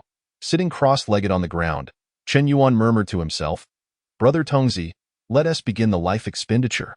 The bottleneck of the body refinement realm, let it be open. Simulation, commencing. In the first year, you attempt to break through the body refinement bottleneck but fail, suffering physical injuries. Rest and recover. In the 13th year, you continue your breakthrough attempt, failing once again, sustaining physical injuries. Rest and recover. In the 50th year, a series of failures lead you to a sudden epiphany. Breaking through is indeed the most challenging test of a martial artist's talent, yet you are not worried. For your ample lifespan grants you sufficient room for trial and error. In the 120th year, after experiencing 10 failures and breaking through, you remain undaunted, for each attempt deepens your familiarity with the process. As long as you persevere, success will come in due time. In the 150th year, the continuous failures and accumulation of experiences finally result in a qualitative change. Body refinement realm achieved. Simulation complete. 150 years to break through. Yet this is far from the end. Brother Tongzi, continue expending life, Chen Yuan silently proclaimed. After all, it was merely 150 years, with 850 years of lifespan remaining. It is more than sufficient. Let us proceed to expend it all at once. Chapter 83. Powerful. The method of thunder refinement, through the absorption of cosmic thunder and the electric properties of universal energy, tempers the body and fortifies the bones. However, unlike the qualitative transformation of breaking through realms, the process of body refinement in the 6 realms requires only the accumulation of quantity, with relentless effort. Success is assured. You are well aware that this process is inevitably prolonged, yet you remain mentally prepared. In the first year, you begin to attempt the skin refinement stage, yielding minimal results and slow progress. By the 180th year, the skin refinement stage is complete. You commence the muscle refinement. After an additional 295 years, the muscle refinement stage is completed. You move on to bone refinement. Following another 370 years, the bone refinement is accomplished. Thus, the process concludes. The 3rd heaven of body refinement is attained. The completion of bone refinement heralds a transformation. Chen Yuan's body is undergoing an intense metamorphosis. Skin refinement, muscle refinement, bone refinement. Each minor stage of body refinement, even for the most talented students at Star Abyss University's Martial Arts Academy, necessitates continuous accumulation, demanding considerable time and effort to improve the physique step by step. Yet at this moment, all these stages are condensed within Chen Yuan, completed in an instant. His skin has become akin to resilient bronze armor, muscles taut like tempered steel, and bones as lustrous as jade, resembling exquisite works of art. Moreover, his weight has increased. Chen Yuan estimates that his mass has now surpassed 5 tons. Typically, a martial artist at the body refinement stage weighs only 1 to 2 tons. And as their realm elevates, this weight continues to grow. Chen Yuan evidently exceeds this threshold, largely attributed to the mixed Yuan Dragon Elephant True skill. Each enhancement in this martial art significantly elevates Chen Yuan's physical density, the effects being remarkably pronounced. Strength, reaction, vitality, and physique. All aspects have experienced a terrifying improvement, and this is merely the third heaven of bone refinement. The third realm of martial arts, body refinement, truly lives up to its name of the Lesser Golden Body. Proving to be immensely powerful, in an instant, he has traversed a path that would require years for many talented martial artists, prompting even Chen Yuan to marvel. My talent is indeed terrifyingly immense. Furthermore, breaking through the body refinement stage has further strengthened my physical form, with the skin refinement and muscle refinement stages effectively akin to possessing a specialized defensive martial art of the highest grade. Remarkably formidable. This also significantly raises the upper limit of power that the mixed Yuan Dragon Elephant True skill can manifest, leading to a rapid enhancement in combat prowess. Chen Yuan is thoroughly satisfied with this advancement. Although he has expended 995 years of lifespan, such a price is entirely warranted. Name: Chen Yuan Martial Arts, Third Heaven of Body Refinement, Bone Refinement, Lifespan, 55 years Martial Skills, Thunder Refinement Body Method, Bone Refinement, Yin-Yang Transformation Blade, 2nd grade, Yin-Yang Transformation Strike, 2nd grade, Gluttonous Unmoving Body, 1st grade Transformation, as breaking through the body refinement stage indeed increased my lifespan by 50 years. Chen Yuan gazes at his personal panel, reflecting on this. With 1,000 years of lifespan, having consumed 995 years, he now has 55 years remaining. The additional 50 years must surely be the result of breaking through the body refinement stage.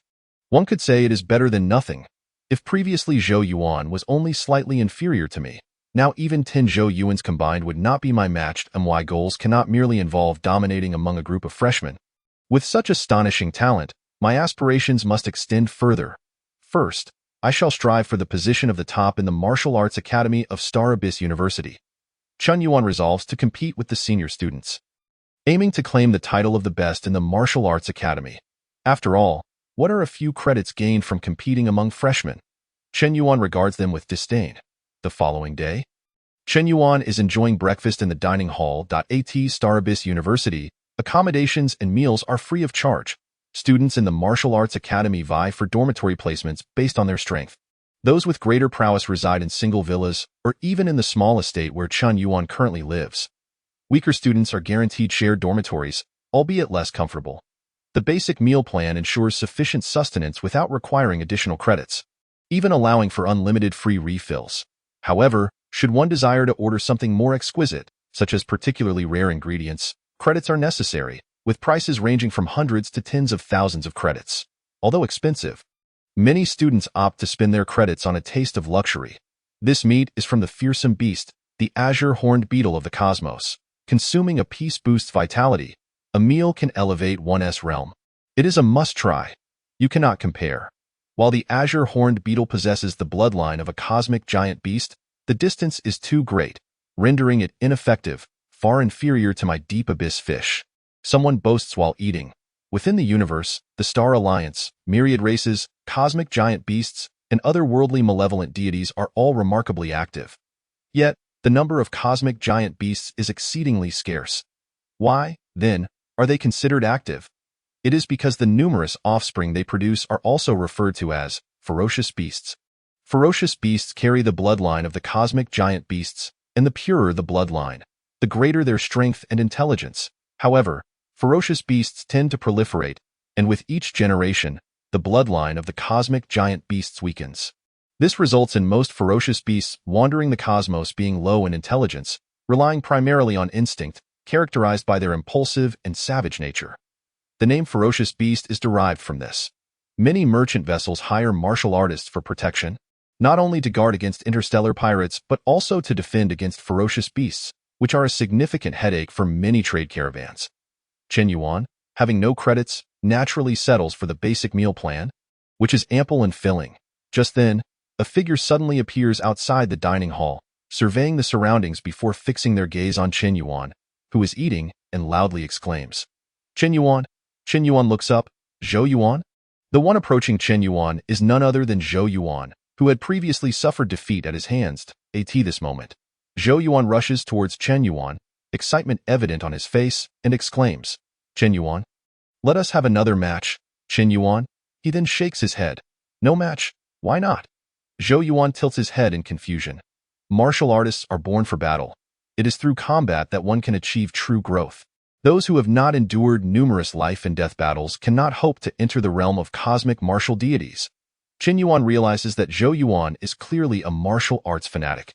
After pondering for a moment, he slowly explains, You see, if I fight you and win, I gain nothing, merely expending effort. If I lose, the position of the top freshman will be snatched away by you. You see, regardless of winning or losing. I stand to lose, so why would I engage in battle with you? Am I simply idle after a meal? Zhou Yuan considers this, finding some logic in it, and nods thoughtfully. Chen Yuan, noticing this, smiles and adds, however, if we are to fight, it is not out of the question. How so? Zhou Yuan asks with curiosity. Without hesitation, Chen Yuan quietly inquires, How many credits do you have on you right now? Chapter 84. Free Credits. Upon hearing Chen Yuan's words, it is clear to everyone what he is thinking, as it is presented blatantly without any attempt at concealment. Zhou Yuan, though somewhat naive in nature, is not foolish. He immediately exclaims, You want to trick me out of credits? Trick? Where's the trick? Chen Yuan replies impatiently, I have 300 credits. If you can wager 500 credits, I will fight you. And the winner takes all. Zhou Yuan considers this. After all, Chen Yuan is the top freshman, and regardless of winning or losing, he gains little. Betting 300 credits against his 500 credits seems fair enough. Of course, what drives Zhou Yuan to make a decision is his confidence. This time, Zhou Yuan will win. Chen Yuan, then let us battle. All right. Chen Yuan nods, deftly placing his chopsticks down and standing to face Zhou Yuan. Zhou Yuan glances at Chen Yuan's half-finished plate, hesitating as he says, How about I wait for you to finish your meal? Let us find a more spacious place to fight. The dining hall is not particularly large, and many others are already seated for their meals. Quite a few curious eyes are now fixed on the two of them. Zhou Yuan decides it is best not to disturb others. At the very least, he should wait for Chen Yuan to finish eating. There is no need for that. Let us just get started. Chen Yuan shakes his head, indicating that there is indeed no necessity for such considerations. Good. Zhou Yuan is not one to dawdle. Just as the word good leaves his lips, a sudden surge of momentum emanates from his entire being, swiftly condensing into his raised right fist. Throughout this entire process, apart from Chen Yuan facing him directly, no one else perceives the rapid fluctuation of this momentum. This punch, without a sound, descends upon Chen Yuan. The punch of heaven's might. Chen Yuan's gaze shifts. As his internal vitality quietly circulates, and arcs of black and white lightning appear on his palms, thrusting outward with force. The power of the dragon elephant, as well as the yin-yang dispersion strike. He aims to intercept Zhou Yuan's punch before it lands. Chen Yuan, you underestimate me. Zhou Yuan's eyes gleam with determination. It is you who underestimates me, Zhou Yuan. Chen Yuan's expression remains unchanged as he meets Zhou Yuan's full-force punch. Whoosh at the moment of contact. A gentle breeze emanates from the two of them. What? Zhou Yuan is taken aback, realizing that the force and momentum of his full-power punch have indeed been intercepted by Chen Yuan mid-flight. What circumstances allow one to strike first while controlling the entire scene? The disparity between the two combatants was so vast that the battle had fallen completely under the control of one side. Such was the situation for Zhou Yuan at this moment. His full-powered punch seemed to strike the air, creating not a ripple, only to be intercepted by Chen Yuan, vanishing without a trace. He had, once again, met with defeat. This loss was even more despairing than the last. Zhou Yuan couldn't comprehend why he had failed. His mastery of the second tier of the subtle realm martial arts had progressed in such a short time. Truly a testament to his genius. Chen Yuan silently assessed his opponent's strength and could not help but exclaim. Just yesterday, when Zhou Yuan had fought him, this technique, the Ascendant Fist, was still at the second tier of the Enlightenment realm. Yet, in the span of a single night, it had broken through to the subtle realm. Zhou Yuan's talent was indeed terrifying. He was truly worthy of the title of the foremost youth in the imperial capital star domain. What kind of genius am I, Chen Yuan? You are the true prodigy. In comparison to you, I am still far behind. My ancestor was right. Beyond the mountains, there are more mountains, and beyond people, there are more people. Countless heroes exist in this world, and my path in martial arts shall never be a lonely one. Zhou Yuan felt an unexpected surge of joy. He was precisely in need of a rival like Chen Yuan. Though he had lost in a bewildering manner, his heart was filled with exhilaration, and he suddenly grasped a fragment of inspiration. While it may not elevate his ascendant fist from the subtle to the transformative realm, it would certainly lead him to further advancements. Losing to me is not unjust. Chen Yuan, who had originally concealed his aura, now revealed it with a flourish. The body refinement realm, at the third level. Zhou Yuan's expression turned to one of astonishment. He realized he had indeed lost, justifiably. Chen Yuan, during the university assessment, had created his own martial art, the yin-yang transformation strike, under the scrutiny of many. His martial talent was inherently extraordinary. Now, with his martial arts at the third level of the body refinement realm, his foundations were undeniably formidable. The combination of these factors made his defeat utterly reasonable. Yet, how had he gone from the pinnacle of the Enlightenment realm to the third level of the body refinement realm in just a day's time? Had he always been at the third level, merely concealing it? Or had he achieved such a breakthrough within a single day? Zhou Yuan pondered, ultimately deciding that the former explanation seemed more plausible. Tio leap from the pinnacle of the Enlightenment realm to the third level of the body refinement realm in a day seemed beyond his belief. Regardless of how prodigious his own talents might be, even the stellar martial gods of the past had not accomplished such feats. Having wagered, I accept my defeat, Chen Yuan. Add me as a friend on the terminal, and I shall transfer 500 credits to you immediately. Zhou Yuan acted decisively.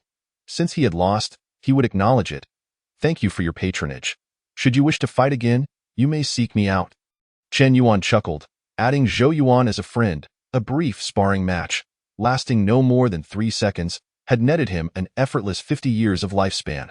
Such a windfall felt exhilarating. As soon as the friend request was accepted, the 500 credits appeared in Chen Yuan's account. With a beaming smile, he said, "You are always welcome to challenge me again."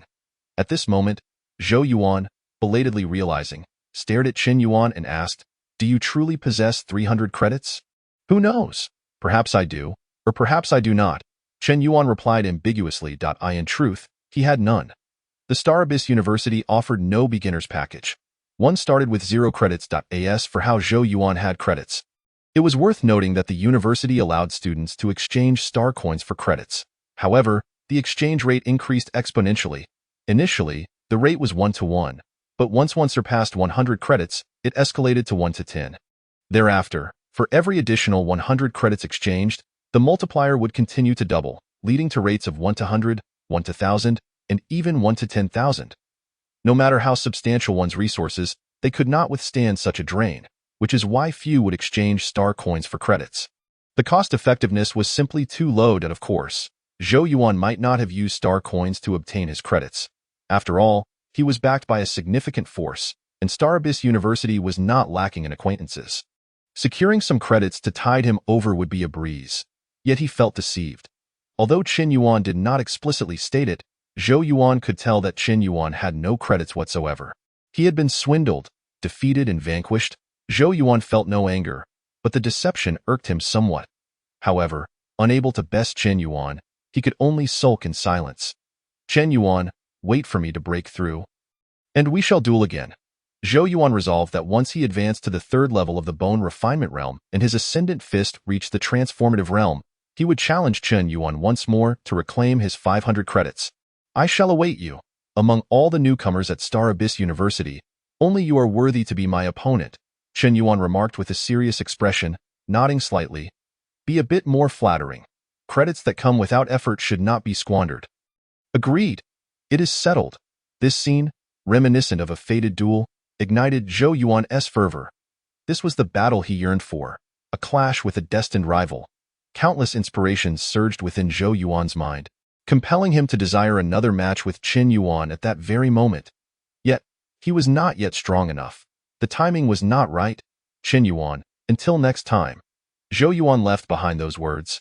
Departing in haste, Chen Yuan watched Zhou Yuan's swiftly receding figure, scratching his head in mild embarrassment. This feels rather awkward. Chapter 85. The first encounter with Li Shutong having defeated Zhou Yuan. Qin Yuan was not overly proud, for winning was expected, while losing would be absurd. The suppression of martial realms and techniques weighed heavily. If Qin Yuan were to be overthrown by these, he might as well lie down and abandon his training altogether. With a gust, he cleared the remaining food from the table and rose to leave. He now had another important matter to attend to, meeting the highly esteemed mentor endorsed by the big boss, Li Shutong.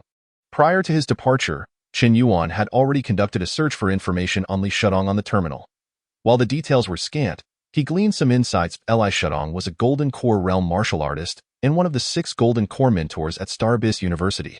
His martial talent was notably high, yet he had little record of actual combat. In contrast, Zhang Quangshi, who shared a name with Li Shutong, was quite the opposite. His personal introduction was filled with dates of his numerous victories and defeats. Clearly a battle fanatic, however, Li Shutong was known for his academic achievements, which were elaborately detailed, though Qin Yuan found much of it difficult to comprehend. Among the highlights was a note stating that the legendary thunderous martial god had sought Li Shutong for discussions on martial arts. Just this fact alone greatly elevated Li Shutong's value in Qin Yuan's eyes. If Li Shutong could agree to the condition Qin Yuan proposed, that would be more than sufficient, even without any benefits. Becoming his student would be quite acceptable. Only Li Shutong might entertain such a condition. Other mentors would not be so accommodating. After all, Li Shutong's situation was somewhat precarious, and by sheer coincidence, Qin Yuan possessed the talent to reverse his fortunes. Qin Yuan was well prepared. Though his knowledge of Li Shutong was limited, it was entirely adequate, as long as Li Shutong was willing to agree to Qin Yuan's conditions. He would become Qin Yuan's chosen mentor without any surprises. If not, seeking Zhang Quangshi as a mentor would be a fine alternative. Qin Yuan appreciated Zhang Quangshi's personality and felt they would get along well. Li Shutong's residence was considerably larger than the dormitory Qin Yuan occupied, surrounded by a tall black iron fence about 3 meters high. However, in the Martial Institute, the significance of such a barrier was more symbolic than practical. After all, a martial artist could easily leap over such a height. It offered no real deterrence. It was designed to deter the honorable, not the dishonorable, yet within lived a formidable Golden Core realm expert. And most individuals lacked the audacity to trespass. A Golden Core martial artist was no trifling matter. With a single slap, they could obliterate a host of body refinement realm warriors. Those who dared to intrude were courting death. And there was no jesting about it. Qin Yuan peered inside for a few moments but saw no sign of life. Thus, he pressed the doorbell. However, after nearly 10 minutes of waiting, nobody appeared. Were they not home? Or was there another circumstance? Qin Yuan pondered, perplexed. At that moment, a cold voice rang out behind him. "Kid, what are you doing at my doorstep?" Qin Yuan was startled. He had not even sensed someone approaching from behind. When had this person arrived? Standing behind Qin Yuan was none other than Li Shutong. Li Shutong's appearance closely resembled the photograph Qin Yuan had found on the terminal. Short black hair, dark eyes, an impassive expression, and a physique that was not stocky, but rather somewhat frail. Qin Yuan rarely encountered slender martial artists. Typically, martial practitioners were robust, towering over the average person, of course, the most distinctive aspect of Li Shutong. Setting him apart from other martial artists was his demeanor. Generally, martial artists, due to their prolonged training, exuded vigor and energy. Their appearance often radiated vitality and exuberance, rarely showing signs of frailty. Yet, the first impression Li Shutong left on Qin Yuan was that of being exceedingly weak. Qin Yuan found it hard to believe that he could perceive such frailty from a Golden Core realm martial artist. But there was no time for contemplation. Qin Yuan spoke directly. "I seek Li Shutong for an important discussion." "You? What could we possibly have to discuss?" Li Shutong's expression remained impassive. Yet as his gaze landed on Qin Yuan's face, he examined him closely. "You are this year's new student from the Martial Institute." "Qin Yuan from Blue and White Star?" "That is correct," Qin Yuan affirmed with a nod. "Very well, come inside." Li Shutong maintained his stoic demeanor, his voice devoid of warmth, as he led Chen Yuan into his residence. Chen Yuan followed closely, glancing around the interior, and was surprised to find no sign of any intelligent robots. A service-oriented intelligent robot is conspicuously absent, leaving the tasks of cleaning and sanitation to be performed by none other than Li Shutong himself. Chen Yuan's expression exhibited little fluctuation, though he couldn't help but feel astonished within. The two arrived before a somewhat aged residence, and without hesitation, Li Shutong pushed open the grand door and stepped inside. Chen Yuan followed closely, deftly shutting the door behind him. Upon hearing the door close, Li Shutong abruptly turned to face Chen Yuan, his expression shifting multiple times before finally curling into a peculiar smile. There were too many people outside just now, so I hesitated to speak, he confessed, gripping Chen Yuan's hands tightly with a look of despair. Chen Yuan, be my student. If I cannot recruit students this year, the school will cease funding me next quarter. Without funding, my research will be stuck at the most critical juncture. Chen Yuan, I promise to meet any condition you set. Just become my student this year. Chen Yuan was taken aback, sensing a stark contrast in Li Shutong's demeanor. The abruptness of his request left Chen Yuan on the defensive. He was aware that Li Shutong's current situation was dire. Yet this was a new low, actively seeking students. Li Laosher, I have come to you precisely to become your student, Chen Yuan declared, cutting straight to the chase. Really? Li Shutong exclaimed, his eyes wide with astonishment. Of course, it's true. However, let us first agree on the terms. If you, Li Laosher, consent, I, Chen Yuan, shall become your disciple today, Chen Yuan asserted, thumping his chest in resolve. That sounds agreeable. Li Shutong nodded vigorously in affirmation. Don't mention just one. If you wish to be my student, I could accommodate 10. Chen Yuan refrained from expressing his immediate joy, as his conditions were rather audacious, far beyond what any conventional mentor would accept. Based on his observations, only Li Shutong seemed to possess a modicum of willingness to entertain such possibilities. After a moment of contemplation, Chen Yuan slowly articulated, Li Laosher, my condition is that I require at least half of this semester's school funding. Chapter 86, a bet. Half of this semester's school funding? Li Shutong's demeanor turned frosty upon hearing this. What nonsense was this? He had been compelled to recruit a few talented students to stave off the dwindling funding from the school, which was threatening to drop to zero next semester. Now, Chen Yuan sought to claim half of the meager funds. Did he truly comprehend the implications of his statement? I am aware of your remarkable talents. Possessing the Taotai divine body and having mastered the Hunyuan dragon elephant true art, even creating your own martial arts, showcasing extraordinary martial prowess. But do you truly believe you can claim half of the school's funding for a semester? Your boldness is commendable, yet as a peak Qi awakening warrior, do you think you are capable of such a feat? Li Shutong replied, his tone laced with skepticism. Chen Yuan remained unfazed, fully aware that his demands were rather voracious. Even bordering on audacious, if the roles were reversed, he too would likely harbor doubts about a student making such a request. Yet, in the realm of martial artists, strength reigns supreme. Li Laosher, your information seems somewhat outdated. Chen Yuan replied with a serene smile, revealing his true cultivation level, third stage of body refinement, surpassing all new students in martial arts prowess. The culmination of his self-created skills and astonishing talent fueled Chen Yuan's confidence. Wait, you have reached the third stage of body refinement? When did this occur? It is not a good habit for a martial artist to invade another's strength without consent, hence Li Shutong had not paid close attention to Chen Yuan's abilities. A look of genuine surprise crossed Li Shutong's face for the first time. Before Chen Yuan could respond, Li Shutong swiftly seized the nape of Chen Yuan's neck, lifting him effortlessly and weighing him with ease. From your weight, you have indeed reached the second level of Hunyuan Dragon Elephant True Art, and your strength has truly progressed to the third stage of bone refinement. Li Shutong's tone was tinged with disbelief. He then murmured to himself, I was wondering where all the cultivation materials you absorbed during your university assessment had vanished. So, it turns out the Taotai divine body can temporarily store absorbed energy within the body, to be utilized later. A frenzied gleam appeared in Li Shutong's eyes. Indeed, the legendary Taotai divine body is as wondrous as its reputation suggests. Chen Yuan, witnessing Li Shutong's almost frenzied demeanor, maintained a stoic expression, fearing he might lose his composure. The name Taotai implies a connection to consumption, akin to his own system. Whether it be the principal or Li Shutong, they both seemed convinced of his so-called Taotai divine body. Yet, if they believed so, then let him embody the Taotai divine body. Ah, yes, from today onward, I shall embrace the identity of the Taotai divine body. What choice did Chen Yuan have but to accept this designation? Henceforth, any swift advancement could be attributed to the so-called Taotai divine body. No questions asked. Just say it was the Taotai divine body at work.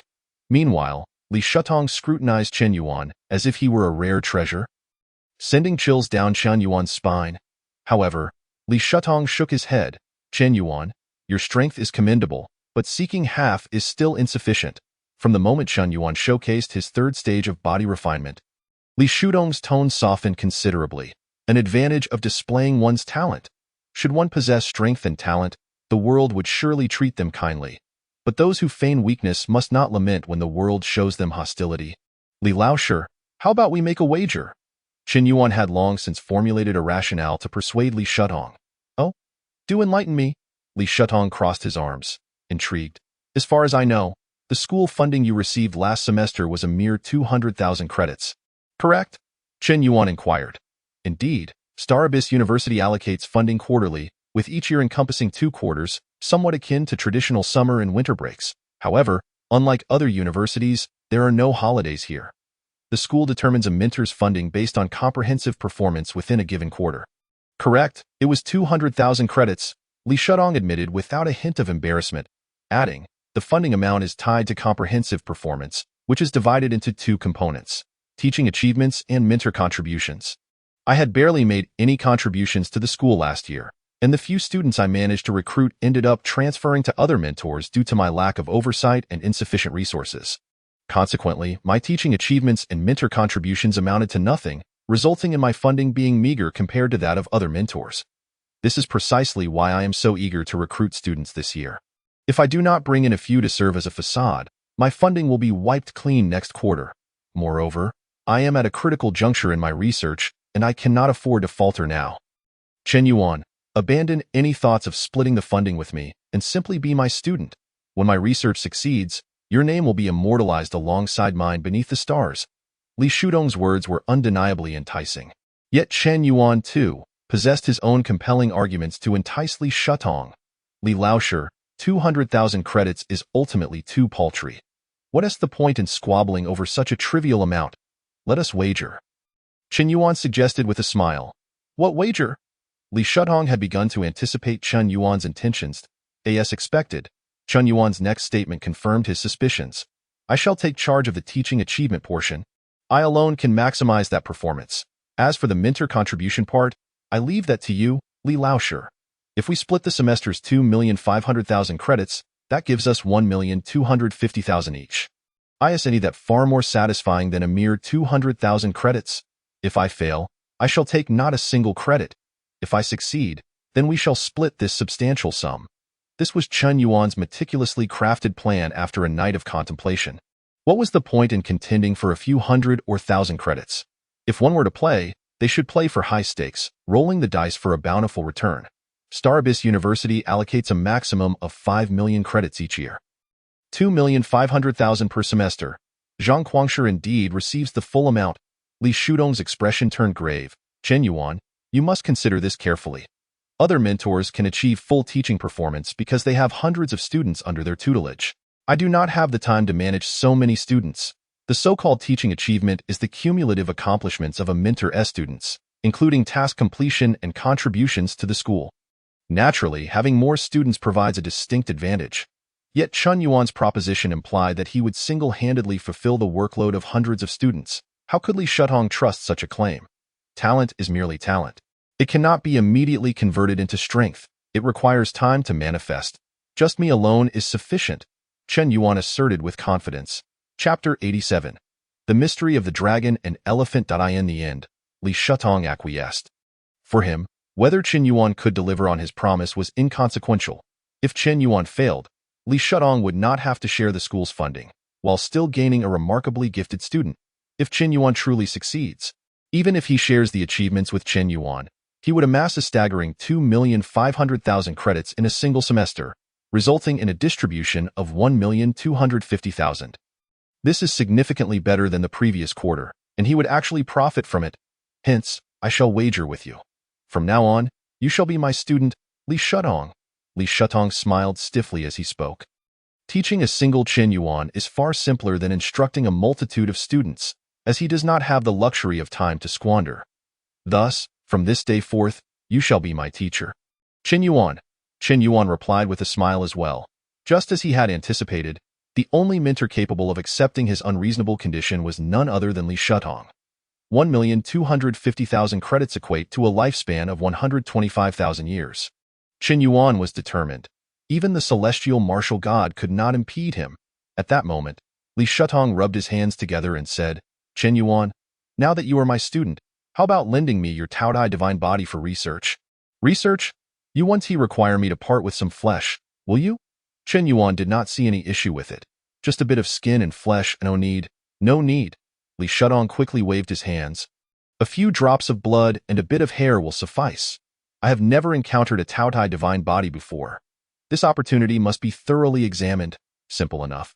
Chen Yuan pressed out 9 drops of blood from his index finger and plucked 3 strands of hair from his head, simultaneously inquiring, Master, do you understand the Taotai divine body? Could you enlighten me? With so many people believing Chen Yuan to be a Taotai divine body, he was too lazy to refute. It would be better to learn more. So he could play the part more convincingly and explain the anomalies in his body. An invisible force emanated from Li Shutong, entwining itself around Chen Yuan's blood and hair, gradually making its way before Li Shutong. He carefully divided the samples before looking up to explain. The Taotai divine body can absorb a vast array of materials from the heavens and earth, transforming them into a unique energy that can be harnessed. This physique first appeared with the dragon elephant martial god, and it is said that only the Taotai divine body can cultivate the primordial dragon elephant true skill to perfection. Thus, many speculate that the dragon elephant martial god is indeed a Taotai divine body, as he alone managed to cultivate the primordial dragon elephant true skill beyond the 9th level. So, is the dragon elephant martial god a Taotai divine body? Chen Yuan inquired curiously. I am uncertain. Li Shutong shook his head, but the primordial dragon elephant true skill is such an enigmatic martial art that, without the Taotai divine body, it is nearly impossible for an ordinary person to cultivate it successfully. Were it not for the Taotai divine body's extraordinary martial roots, no matter how talented you are in martial arts, you would not be able to master the primordial dragon elephant true skill. This martial art is not meant for ordinary individuals. Martial roots and martial talent, aren't these the same? Are they not both descriptors of martial aptitude? Chen Yuan was momentarily taken aback, his mind struggling to grasp the concept. Li Shutong glanced at Chen Yuan and remarked, martial roots and martial talent are not interchangeable. In the early stages, they are often unrelated. Martial roots primarily reflect a martial artist's innate aptitude for reaching different levels, such as the blood transformation realm, enlightenment realm, and body refinement realm, allowing for quicker cultivation. In contrast, martial talent pertains to one's comprehension of martial arts and the martial path, such as learning sword techniques more swiftly or even creating original martial arts and grasping abstract concepts more rapidly. As one progresses further along the martial path, the two talents become increasingly intertwined, and to ascend to the pinnacle of martial arts, both are indispensable. In Li Shutong's eyes, Chen Yuan possessed the Taotai divine body, rapidly advancing in martial realms, and was now a master at the 3rd layer of the body refinement realm. Moreover, he managed to create original martial arts during university assessments with his enlightenment realm prowess, demonstrating top-tier martial talent. With both qualities combined, his student Chen Yuan already bore the potential of a celestial martial god. He was thus worthy of being Li Shutong's student. The previous students had been mere misfits. If they left, so be it. I see. So there is such a distinction. This means my martial roots and martial talent are unparalleled in this world. Chen Yuan realized with clarity. Li Shutong had no words to respond. Chen Yuan's talent was indeed remarkable, but was it appropriate to boast so excessively? Was he not embarrassed? Noticing Li Shutong's keen interest in the Taotai divine body, Chen Yuan preemptively stated, Master, if you fail to yield any significant findings, do not blame me. Fail to yield findings? Li Shutong's eyes widened. How do you perceive your martial talent? Countless heroes exist in this world, yet when it comes to martial talent, none surpasses mine. Chen Yuan declared with extraordinary confidence. Excellent. Magnify that confidence tenfold, and that is how much I believe in my intellect. Li Shutong pointed to his own head, exuding even greater confidence than Chen Yuan. Although aware of Li Shudong's authority in this field, Chen Yuan found himself at a loss for words regarding such ostentatious self-praise. Was it not a bit shameless? Did he not feel embarrassed? Do you not believe me? Seeing Chen Yuan's expression, Li Shutong was incensed. He could dismiss accusations of being unprincipled or of possessing mediocre martial talent with a laugh, but questioning his martial theory and academic achievements was absolutely unacceptable. Noticing Chen Yuan's silence, Li Shutong prepared to employ some methods to instill a proper respect in his newly accepted student. Kid, have you noticed the drawbacks of cultivating the primordial dragon elephant true skill to the second layer? Chen Yuan's expression shifted, uncertainly stating, are you suggesting that the limitation lies in the physical strength restricting the power output of the primordial dragon elephant true skill? It appears you are observant. Li Shutong nodded in acknowledgement. Relying solely on rigorous training to enhance the physique will not meet the requirements of the primordial dragon elephant true skill. The later stages will only exacerbate this issue. The creator of the primordial dragon elephant true skill must surely have been a genius comparable to myself. This martial art presents no bottlenecks. With persistence, even an ordinary person can cultivate and achieve success. However, it has two significant drawbacks. First, the time consumption. Without the Taotai divine body, an ordinary person would require at least 100,000, if not 1,000,000 years, to cultivate successfully. It is simply not a pursuit for mortals. When the dragon elephant martial god publicly introduced the primordial dragon elephant true skill, it caused quite a stir, but no matter how exceptional one's martial talents, they must patiently endure the passage of time before mastering this art. The dragon elephant martial god reached the 9th layer. Had he not possessed the Taotai divine body, I would not even know how he managed to achieve this feat within thousands of years. The second drawback lies in the physical limitations affecting the output capacity, for this martial art is not complete. Not complete? Chen Yuan questioned, puzzled. Li Shutong elaborated. It only increases strength without enhancing the physique. Do you not find the primordial dragon elephant true skill somewhat peculiar? Anyone can discern its incongruities. Logically, strength and physique should complement each other. How can one increase without the other? I suspect that the dragon elephant martial god intentionally revealed only half of it, while the other half, which addresses the drawbacks and complements the primordial dragon elephant true skill, he has never disclosed. Chapter 88. The dual polar magnetic true body, dragon elephant martial god. Chen Yuan felt troubled. A martial god is not someone one can easily meet, and the dragon elephant martial god's actions often left him, as a Taotai divine body, feeling somewhat uneasy. Unless absolutely necessary, he truly did not wish to engage with the dragon elephant martial god. Would it not be wiser to seek him after attaining the realm of the celestial martial god? Yet observing Li Shutong's calm demeanor, Chen Yuan knew there must be a remedy, so he could only whisper. Does Master have any solutions? Since you have sincerely inquired, naturally, I do, Li Shutong replied, his tone tinged with pride. You have clearly cultivated the primordial dragon elephant true skill, yet your weight has increased significantly. Why has your physical strength shown no change whatsoever? Do you know why?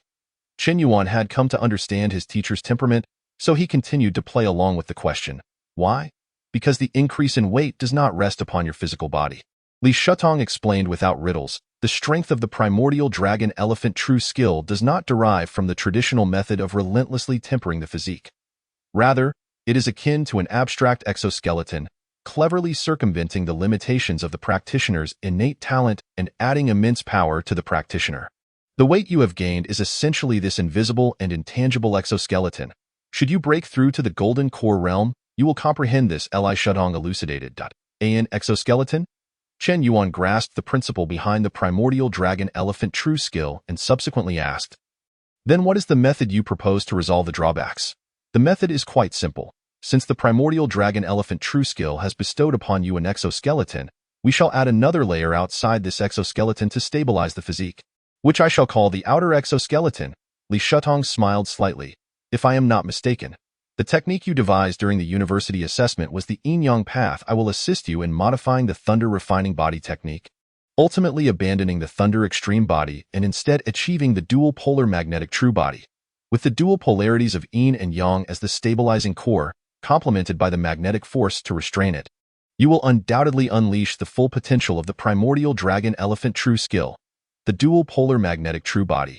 As Li Shutong spoke, it sounded deceptively simple, but this amounted to a tailored body refinement technique uniquely suited for Chen Yuan. How could it possibly be simple, Master? Approximately how long will this process take? Chen Yuan inquired. If it took too long, he would have already achieved the Thunder Extreme body in the body refinement realm and be preparing to break through to the blood furnace realm. Whether he could utilize it would be another matter altogether. It is but a trifling matter. I shall send it to you on your terminal in 2 days. Were it not for the necessity of my research, I could have resolved it within mere hours. When it comes to this domain, Li Shutong exhibits an unparalleled confidence, his demeanor and tone surpassing even the arrogance displayed by Chen Yuan. Li Shutong persistently references his own research. Although Chen Yuan is somewhat unclear about the specifics of this research, he refrains from inquiring further, knowing that when Li Shutong deems it appropriate for him to know, he will be informed. Observing the evident fatigue etched upon Li Shutong's visage, Chen Yuan could not help but remind him, "Teacher, your constitution appears rather frail. Perhaps you should rest for a spell." It is truly perplexing for Chen Yuan to witness a cultivator of the Golden Core realm exhibiting such unmistakable weariness. He wonders how long it has been since Li Shutong last rested. A year? 2 years? Perhaps even longer. I am a Golden Core warrior, impervious to fatigue. Am I to exhaust myself to death? Li Shutong dismissively waved his hand. Go on, go on. I am quite busy myself. I seldom have the time to instruct you. So you may attend classes with Deshitsi. Just mention that you are my student. He won't turn you away. Very well. In truth, Chen Yuan had little need for his mentor's guidance. With ample resources for cultivation, his martial prowess and skills have advanced substantially without much difficulty. At this moment, he prepared to take his leave. Oh, wait! Li Shutong suddenly called out to Chen Yuan, who looked back in confusion as he slowly continued. Regarding the portion of teaching achievements, do your utmost. But if you cannot manage, it is of no consequence. Should you fail to meet the expectations, it is certain that half of the school's funding will not be allocated to you, for my own research must suffice. However, I can certainly spare you 1/10. Do not bear too much pressure. Upon hearing this, Chen Yuan could not help but exclaim, Teacher, you underestimate me. I am not even interested in that 1/10. It would scarcely suffice. I will settle for half and await your good news. Watching Chen Yuan stride away without a hint of hesitation, Li Shutong shook his head in resignation. He certainly possesses a measure of confidence, though I remain uncertain whether it aligns with my own capabilities.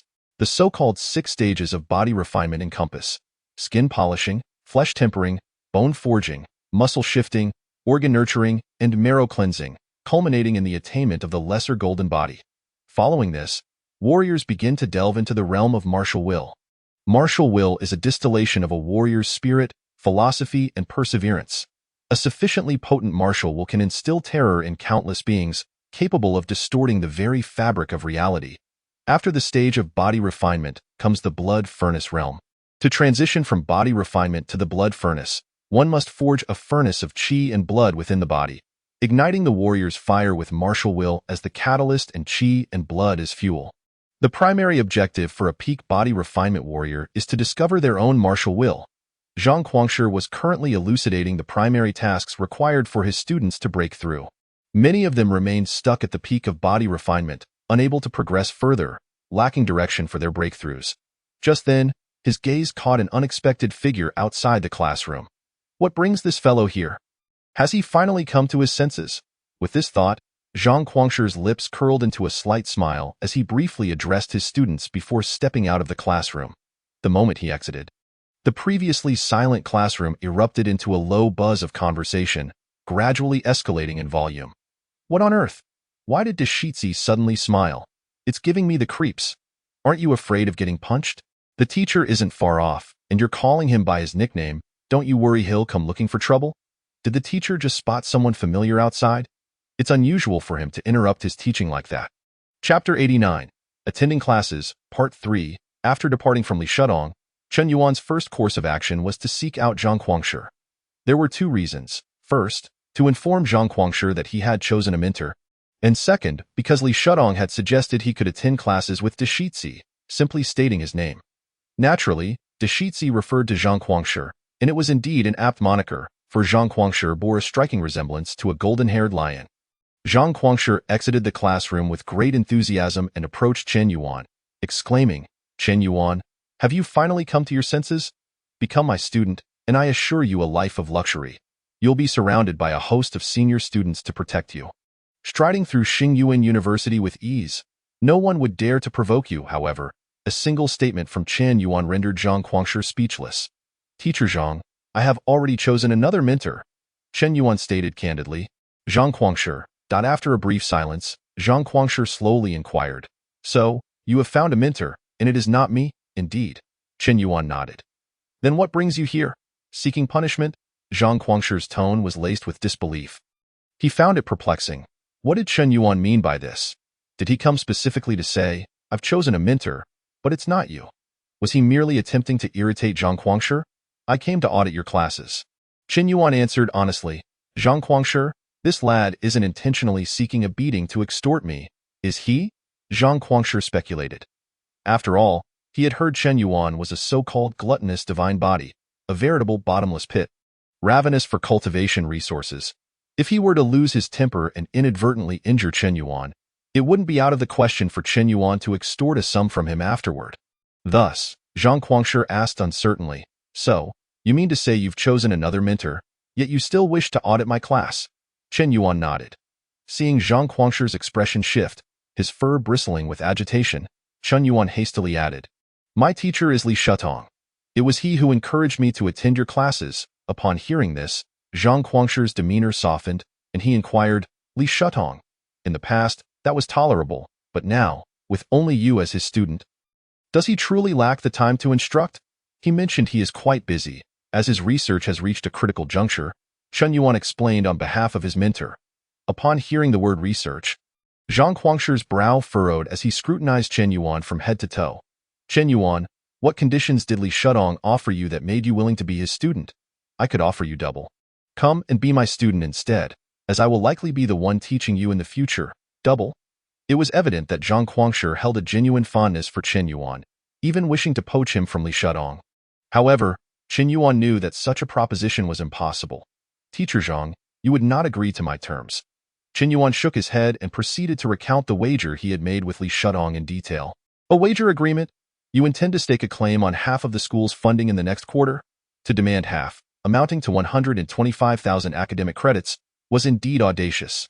Surprisingly, Zhang Guangshi did not scold Chen Yuan for his audacity or foolishness. On the contrary, admiration gleamed in his eyes as he clapped Chen Yuan on the shoulder, saying, you truly possess a bold heart and a wild spirit. I find myself increasingly fond of you. You should rightfully be my student, Zhang Guangshi. Though you did not select me as your mentor, I shall consider you half my student. Henceforth, you shall attend my classes, audit freely. No one would dare to expel you.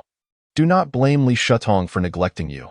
That fellow bears a far heavier burden than I, having poured decades of effort, ambition, and dreams into that endeavor, rendering him unable to be distracted.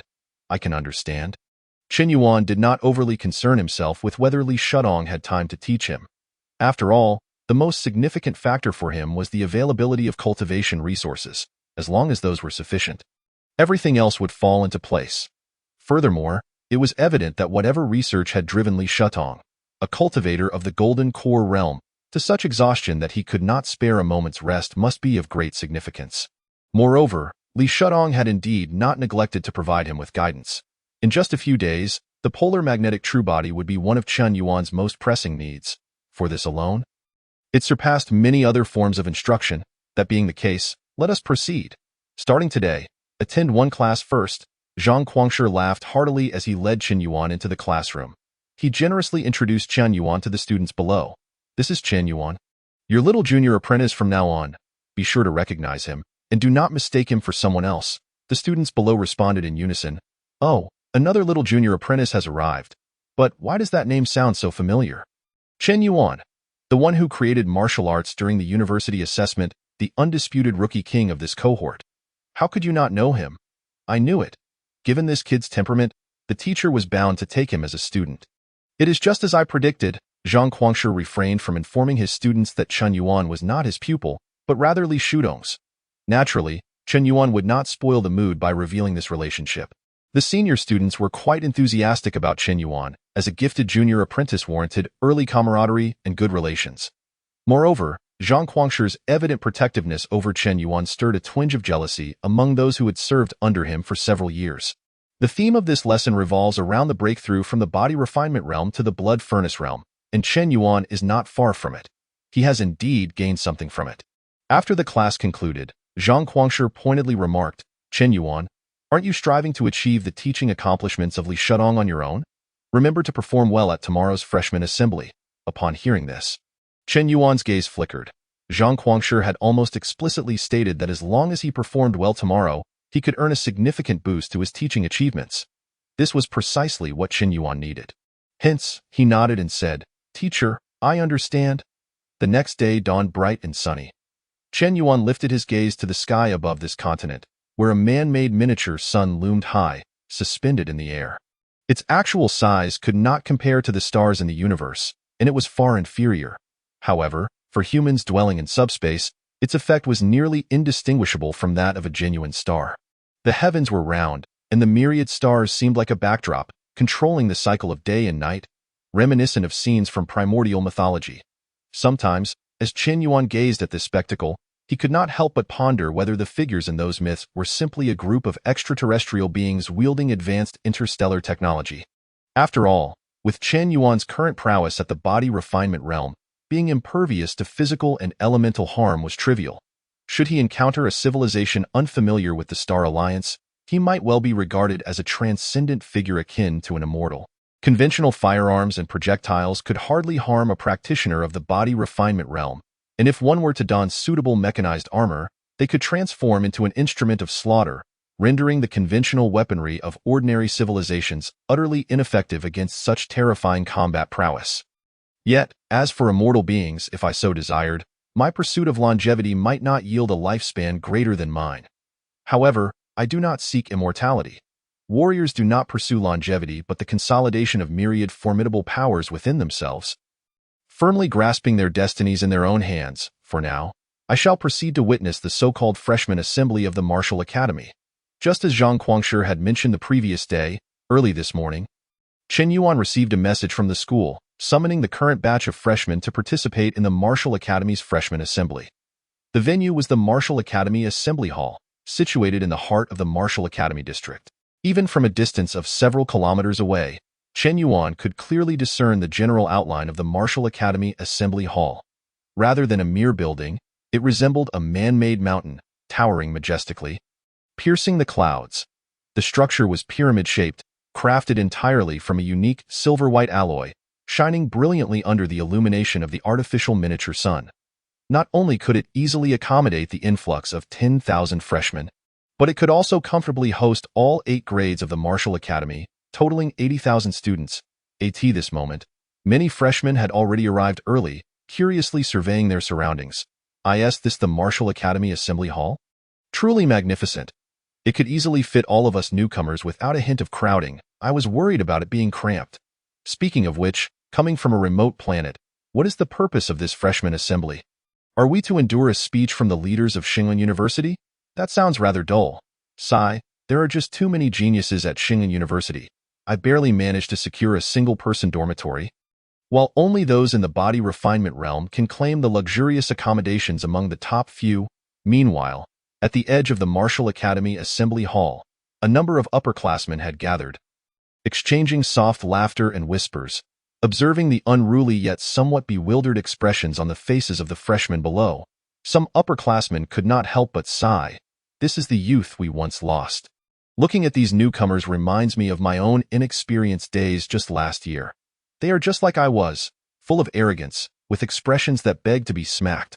I've heard that this year's freshmen possess considerable strength.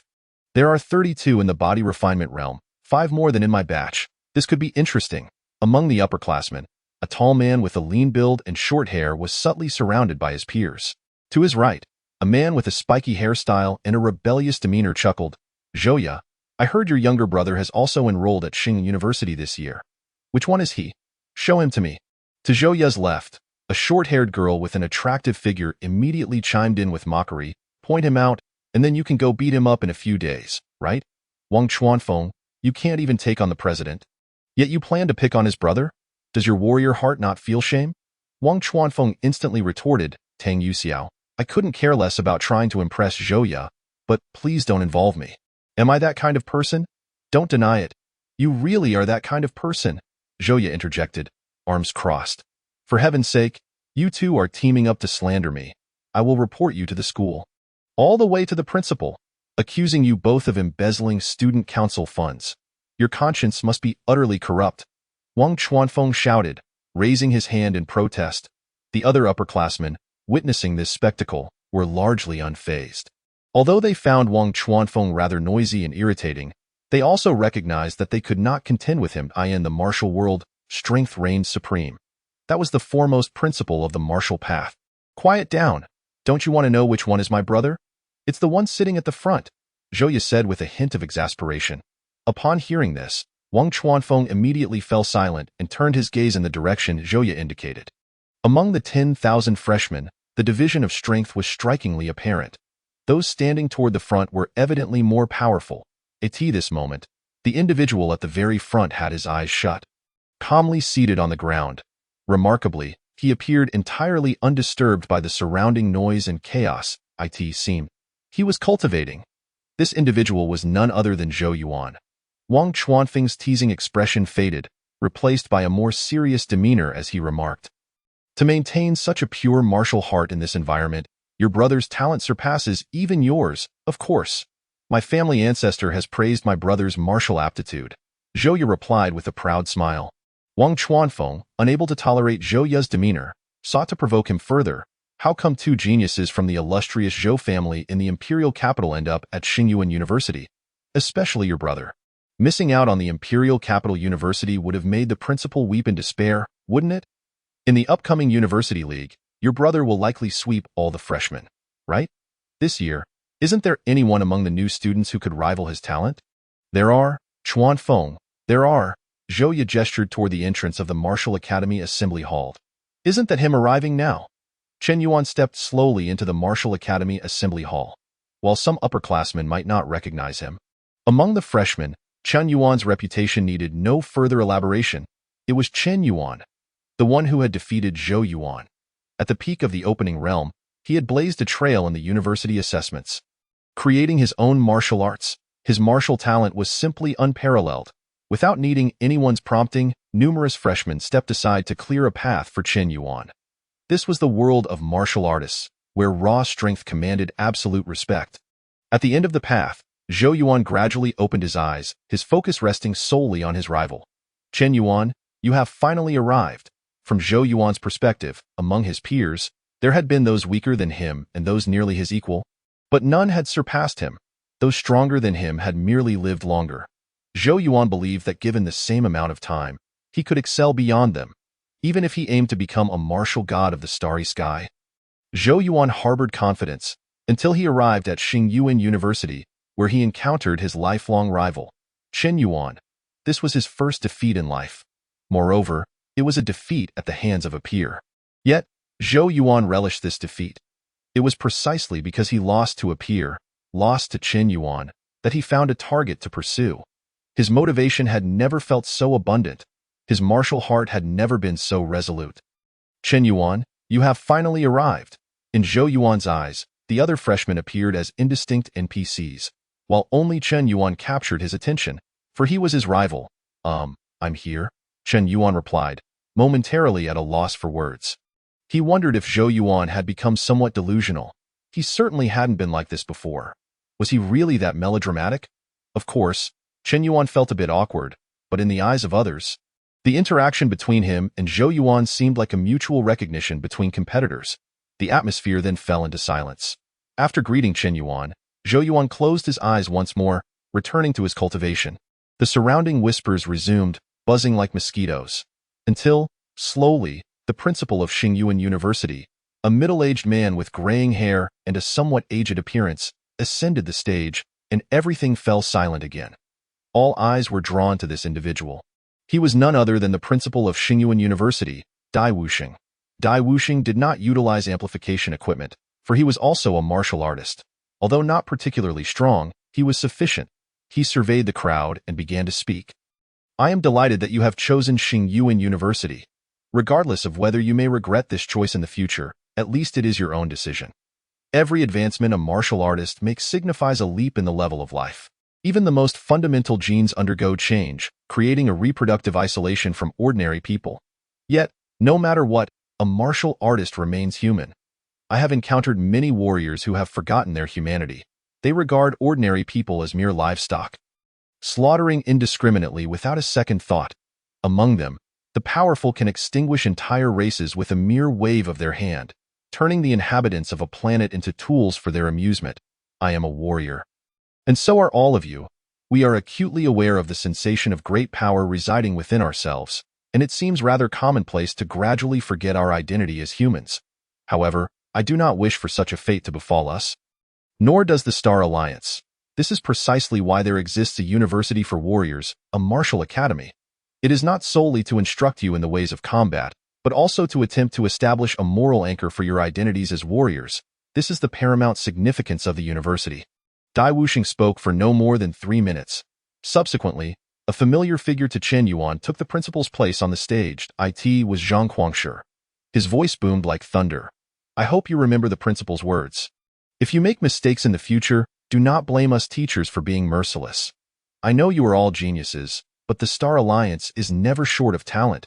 Even if you are 1 in a billion, the Alliance still possesses millions, even tens of millions. Now, let us commence your first lesson as warriors.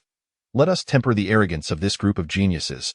As Zhang Guangshi's words echoed, the senior students at the edges of the Martial Academy's assembly hall stepped forward. 300 warriors at the body refinement stage. Let us join forces. Chen Yuan. Zhou Yuan's expression turned serious. No matter how strong his martial heart, he could not continue training at this moment and leaped into action. Without needing further explanation, Chen Yuan understood the situation. It was merely a means for these seniors to hone the sharp edges of the new students. Despite the new students numbering 10,000, the seniors were only 300, yet among them were all masters at the body refinement stage. Among the new students, there were scarcely more than 30 at the body refinement stage, most of whom were just beginning their journey. This scenario resembled an ancient battlefield, where 10,000 unarmed commoners faced 300 heavily armored cavalry. Do not be deceived by the numbers. A single charge could obliterate them. At this moment, the outnumbered seniors surrounded the 10,000 new students. Each eager and excited. Do not blame us. We also went through this back in our day. Just endure, and it will pass. A student at the enlightenment stage was worth 5 credits. I have fought hard to seize this opportunity. Those in the blood furnace stage have no chance to compete. 5 credits? With 10,000 new students, that amounts to 50,000 credits, or 5,000 years of life. Chen Yuan began to contemplate switching sides to the seniors and harvesting the 50,000 credits from the new students. He could easily send several of these enlightenment stage newcomers flying with a single slap. However, if seniors could earn credits by defeating newcomers, surely newcomers would not walk away empty-handed after defeating seniors? Chen Yuan felt a stirring in his heart and directly asked Zhang Guangshi, Teacher Zhang, can we earn credits by eliminating seniors? Zhang Guangshi grinned widely. Yes, the more you beat, the more you earn. I believe in you. Everyone present heard Chen Yuan's words. It was clear he intended to rise against the established order. Such events were not unprecedented. In fact, they occurred annually. After all, among each incoming class, there are always prodigies who resist authority with fervor. They would not simply stand by and take a beating. Yet the outcomes were seldom favorable.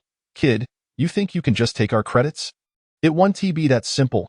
Chen Yuan, we are aware of your background. The new king of this cohort, at the peak of the enlightenment stage, has created his own martial arts. Your combat prowess is indeed formidable. But we will not indulge you in a fair fight. The seniors were not to be underestimated, for it was entirely possible for a powerful newcomer to defeat them. At this moment, over a dozen experts among the seniors split off, focusing their attention solely on Chen Yuan, a testament to their recognition of this emerging king. None would dare to belittle Chen Yuan, a true prodigy.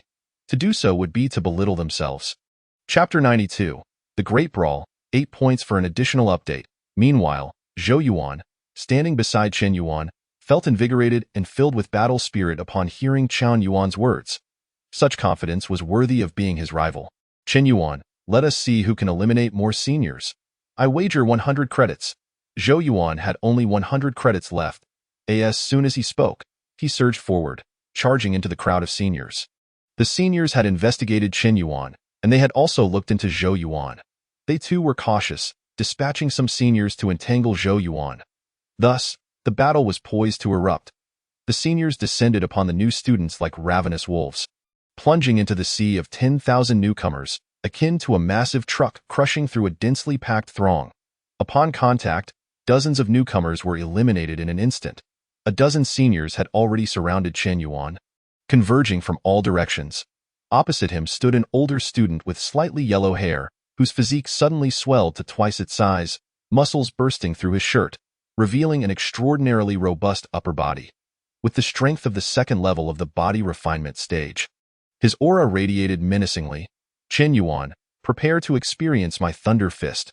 Remember my name. Yet before he could utter his name, Chen Yuan's punch had already reached his face, physically interrupting his words. Mixed element dragon elephant true skill. Even with the limitations of physical strength, the power unleashed by the mixed element dragon elephant true skill was only slightly weaker than that of a peak body refinement stage warrior. How could a mere second-level body refinement warrior withstand it? With a single punch, the second-level body refinement senior was sent hurtling back over 10 meters, instantly incapacitated. Well, now he can't even say his name. Chen Yuan scoffed, at the same time. He rooted his feet to the ground, pivoting and spinning, his blood energy surging violently. The sound of the wind whooshed around his fists and palms, visible streams of white energy swirling between them. The two nearest seniors were struck by his fists. And despite their attempts at defense, they were immediately sent flying, rendered incapable of further combat.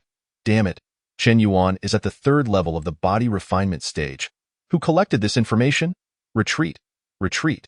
The surrounding seniors instantly sensed the overwhelming power of Chen Yuan's blood energy. This was not a peak enlightenment stage warrior. He was clearly at the third level of the body refinement stage.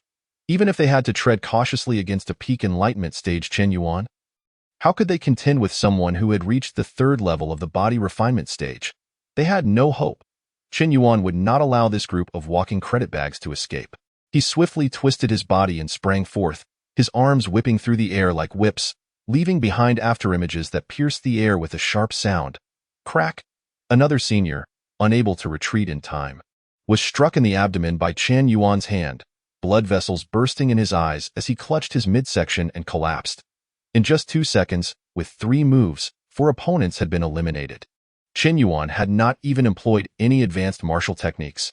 He merely harnessed the immense power of the second layer of the mixed element dragon elephant true skill, coupled with a basic yin-yang dispersal technique. Isn't this kid supposed to be at the peak of the enlightenment stage? How did he suddenly become a third-level body refinement warrior? Zhang Guangshi had anticipated Chen Yuan's strength, but never imagined that the records indicated he was at the peak of the enlightenment stage. How had he ascended to the third level of the body refinement stage in just a day or two?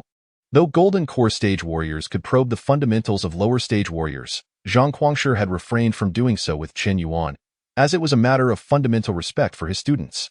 Is the gluttonous divine body truly that formidable? If he is just a bit stronger, it will also reflect well on me. Zhang Guangshi had never been one to concern himself with such details. As long as students were not under the influence of malevolent external forces, he did not mind whether they harbored certain secrets.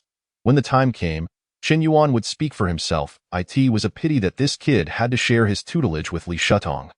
He wished he could give Li a good thrashing. Zhang Guangshi's frustration at not being able to mentor Chen Yuan and having to assist Li Shutong in teaching him made him grit his teeth in anger. The commotion caused by Chen Yuan did not go unnoticed. Most observed the spectacle. Zhou, your younger brother has truly met his match with Chen Yuan, Tang Yuxiao remarked, watching as Chen Yuan dispatched 4 seniors in 3 moves. Unable to suppress her amazement, oh no, oh no. Another fierce contender has emerged among the newcomers. Zhou, it seems you won't have any peace. Wang Chuan, with a glint in his eye, chuckled. Everyone knew that true geniuses were never the calm sort. They were bound to stir up trouble and accomplish great feats. When the dust settled, the cleanup duty would invariably fall to Zhou, the president of the Martial Academy's student council. The mere thought of Zhou flustered state brought Wang Chuan great satisfaction, more thrilling than a personal breakthrough. Zhou, however, paid no heed to the two. While he was also keeping an eye on the acknowledged new king, his gaze was more concerned with his younger brother. Zhou Yuan was not his biological brother, but they had shared a close bond since childhood. closer than real brothers. At this moment, Zhou Yu looked at Zhou Yuan with a hint of worry in his eyes. Though Zhou Yuan's talent surpassed his own, it was not as terrifying as Qin Yuan's. He wondered if Zhou Yuan would be able to break free. Indeed, at this moment, Zhou Yuan felt like a cornered beast, encircled by 9 seniors. Momentum Heaven Fist, a treasured martial art of the Zhou family from the Imperial Capital Star Domain. This technique fused momentum into the fist, wielding unfathomable power. Even the seniors were cautious, fully concentrated on defense, blocking, and then rotating to continue battling Zhou Yuan. They merely needed to wear him down, depleting his blood energy and stamina until he was ultimately eliminated. Not enough. Not enough. I can become even stronger. Qin Yuan is capable of dominating among a dozen senior students. It is inconceivable for me to be ensnared by the collaborative efforts of 9 seniors. My momentum, realm, and martial arts can all be elevated. Zhou Yuan has been a prodigy since childhood, possessing unparalleled talent in martial arts and an innate aptitude that makes him a top contender in the Imperial Capital's celestial domain. He has vanquished all peers without equal. Some may claim he merely relies on luck, but talent is a divine gift. What can he do about it? Zhou Yuan has never felt shame for his astounding gifts. He understands the principle that neglecting what heaven bestows can lead to misfortune. Now, faced with his nemesis Qin Yuan, he is even less prone to irrational thoughts, for he has transformed from the pursued into the pursuer. His momentum can rise even further. Absolutely, it can be done with ease. Countless inspirations collide within his mind, continuously giving birth to new insights. Zhou Yuan's momentum surges once more, and his martial arts advance yet again. The overwhelming aura emanating from him suddenly contracts, clenched into a fist, and strikes forth. The sky-collapsing fist. One powerful blow sends a senior crashing to the ground, and Zhou Yuan successfully eliminates his first senior, becoming the second freshman, after Qin Yuan, to achieve such a feat. Chapter 93. No More Rivals. Additional update. Thanks to the esteemed recognition from Shiji 1.10,000 freshmen are not to be underestimated. They do not simply stand by and allow seniors to trample over them. After weathering the initial wave, even though they are largely unfamiliar with one another, the freshmen swiftly form alliances to collectively resist the seniors. However, the effectiveness is rather lacking. Damn. How can we contend with seniors at the body refinement stage? Their talent is no less than ours, their realms surpass ours, and their mastery of martial arts is far superior. What's the point of fighting? A freshman who was struck in the face and subsequently eliminated muttered in frustration. A body refinement stage senior, at the 2nd or 3rd level, is enough to single-handedly suppress dozens of freshmen at the enlightenment stage, with new freshmen being eliminated continuously. Except for Qin Yuan's side, where the situation is entirely the opposite. Other freshmen struggle under the seniors' advantage in numbers. Meanwhile, on Qin Yuan's side, it is the seniors who are beleaguered by the sheer force of Qin Yuan. The chaotic situation is terrifying. Damn, this year's rookie champion is a bit too formidable, isn't he? What is that power? Touching it results in defeat. Just brushing against it causes injury. Bring more people. Is it really that difficult for you to deal with those freshmen? Hurry and pull a few more to surround Qin Yuan. We can't hold out much longer. Qin Yuan weaves through the crowd, darting, sprinting, halting abruptly, and changing direction with astonishing speed and fluidity. Retreating? I ask you. Why are you retreating?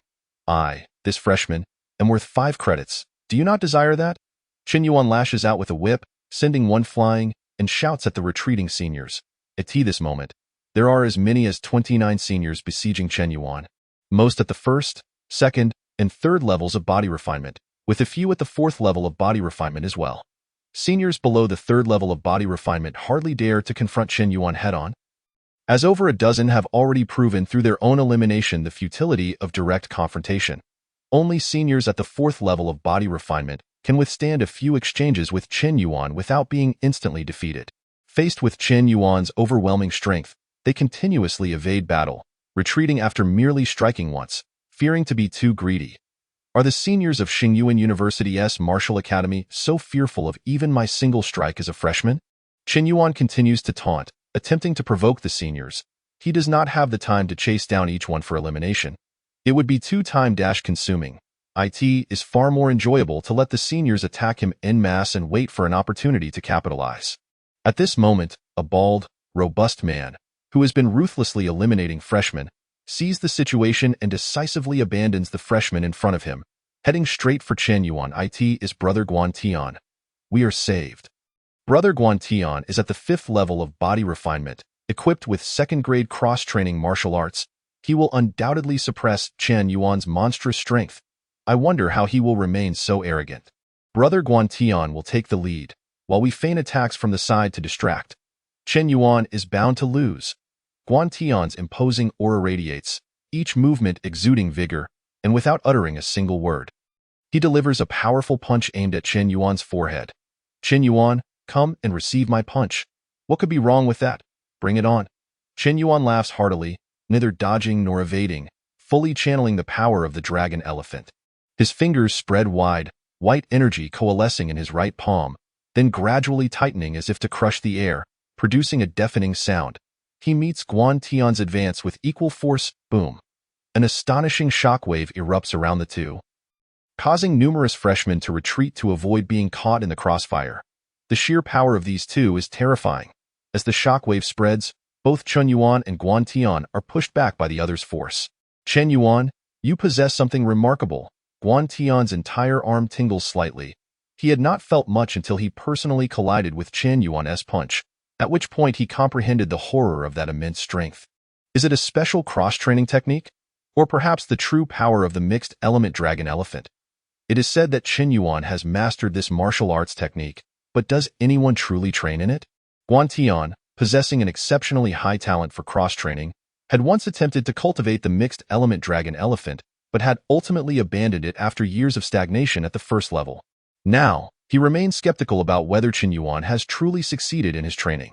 Understanding the difficulties from his own experience, Guan Tian questions Chen Yuan's mastery of the mixed element dragon elephant.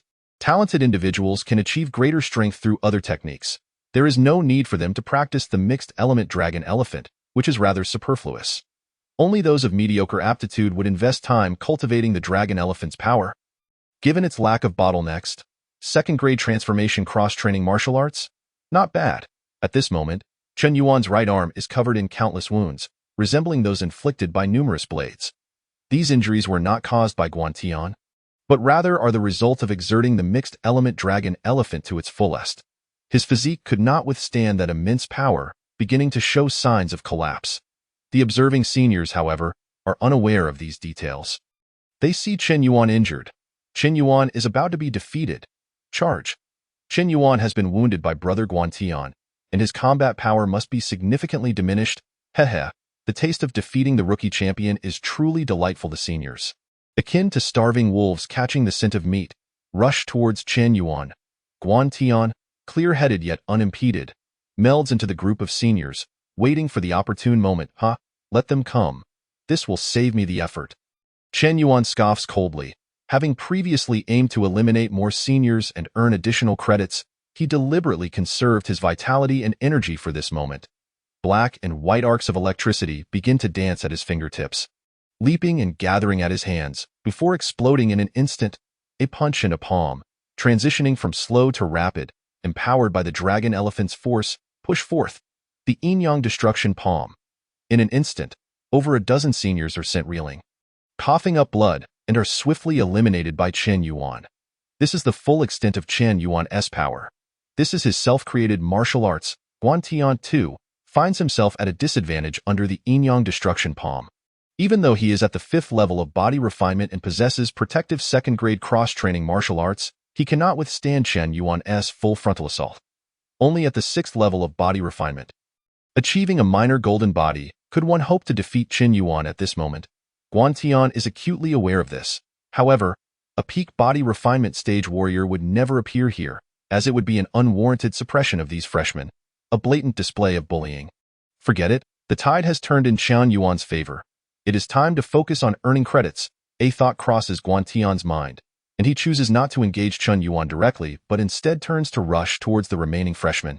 Without a 5th level body refinement warrior to obstruct him, defeating this group of seniors becomes a matter of mere convenience for Chen Yuan. From this point onward, he faces no rivals. Chapter 94. Settlement. At this moment, the scene inside the Martial Arts Academy's assembly hall is quite peculiar, with a group of seniors pursuing and beating freshmen. while Chen Yuan chases after this group of seniors in turn. He has already eliminated nearly 50 to 60 seniors, yet the remaining seniors are elusive, refusing to face him directly. As Chen Yuan pursues one senior, the others skillfully evade him to eliminate the remaining freshmen. Like harvesting wheat, one batch of 10,000 freshmen tumbles after another, leaving fewer than 500 standing in the blink of an eye. Chen Yuan finds it easy to deal with the seniors, but they have it even easier dispatching the freshmen. Enough! This number is about right. Stand down, Zhang Guangshi calls out loudly. The senior being pursued by Chen Yuan immediately collapses to the ground, gasping for breath.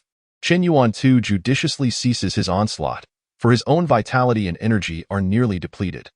After all, the seniors are all experts at the body refinement stage with considerable martial arts prowess. Chen Yuan is not limitless in vitality and stamina. After continuously eliminating 50 to 60 seniors, he is also feeling quite exhausted.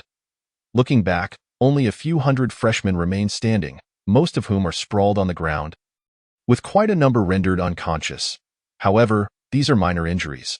None of the freshmen are gravely wounded and will recover in a few days. This is partly because the seniors know how to control their strength, and also because dozens of martial arts instructors like Zhang Guangshi are keeping a close watch, ensuring that no serious issues arise. Not bad to have managed to keep a few hundred freshmen standing.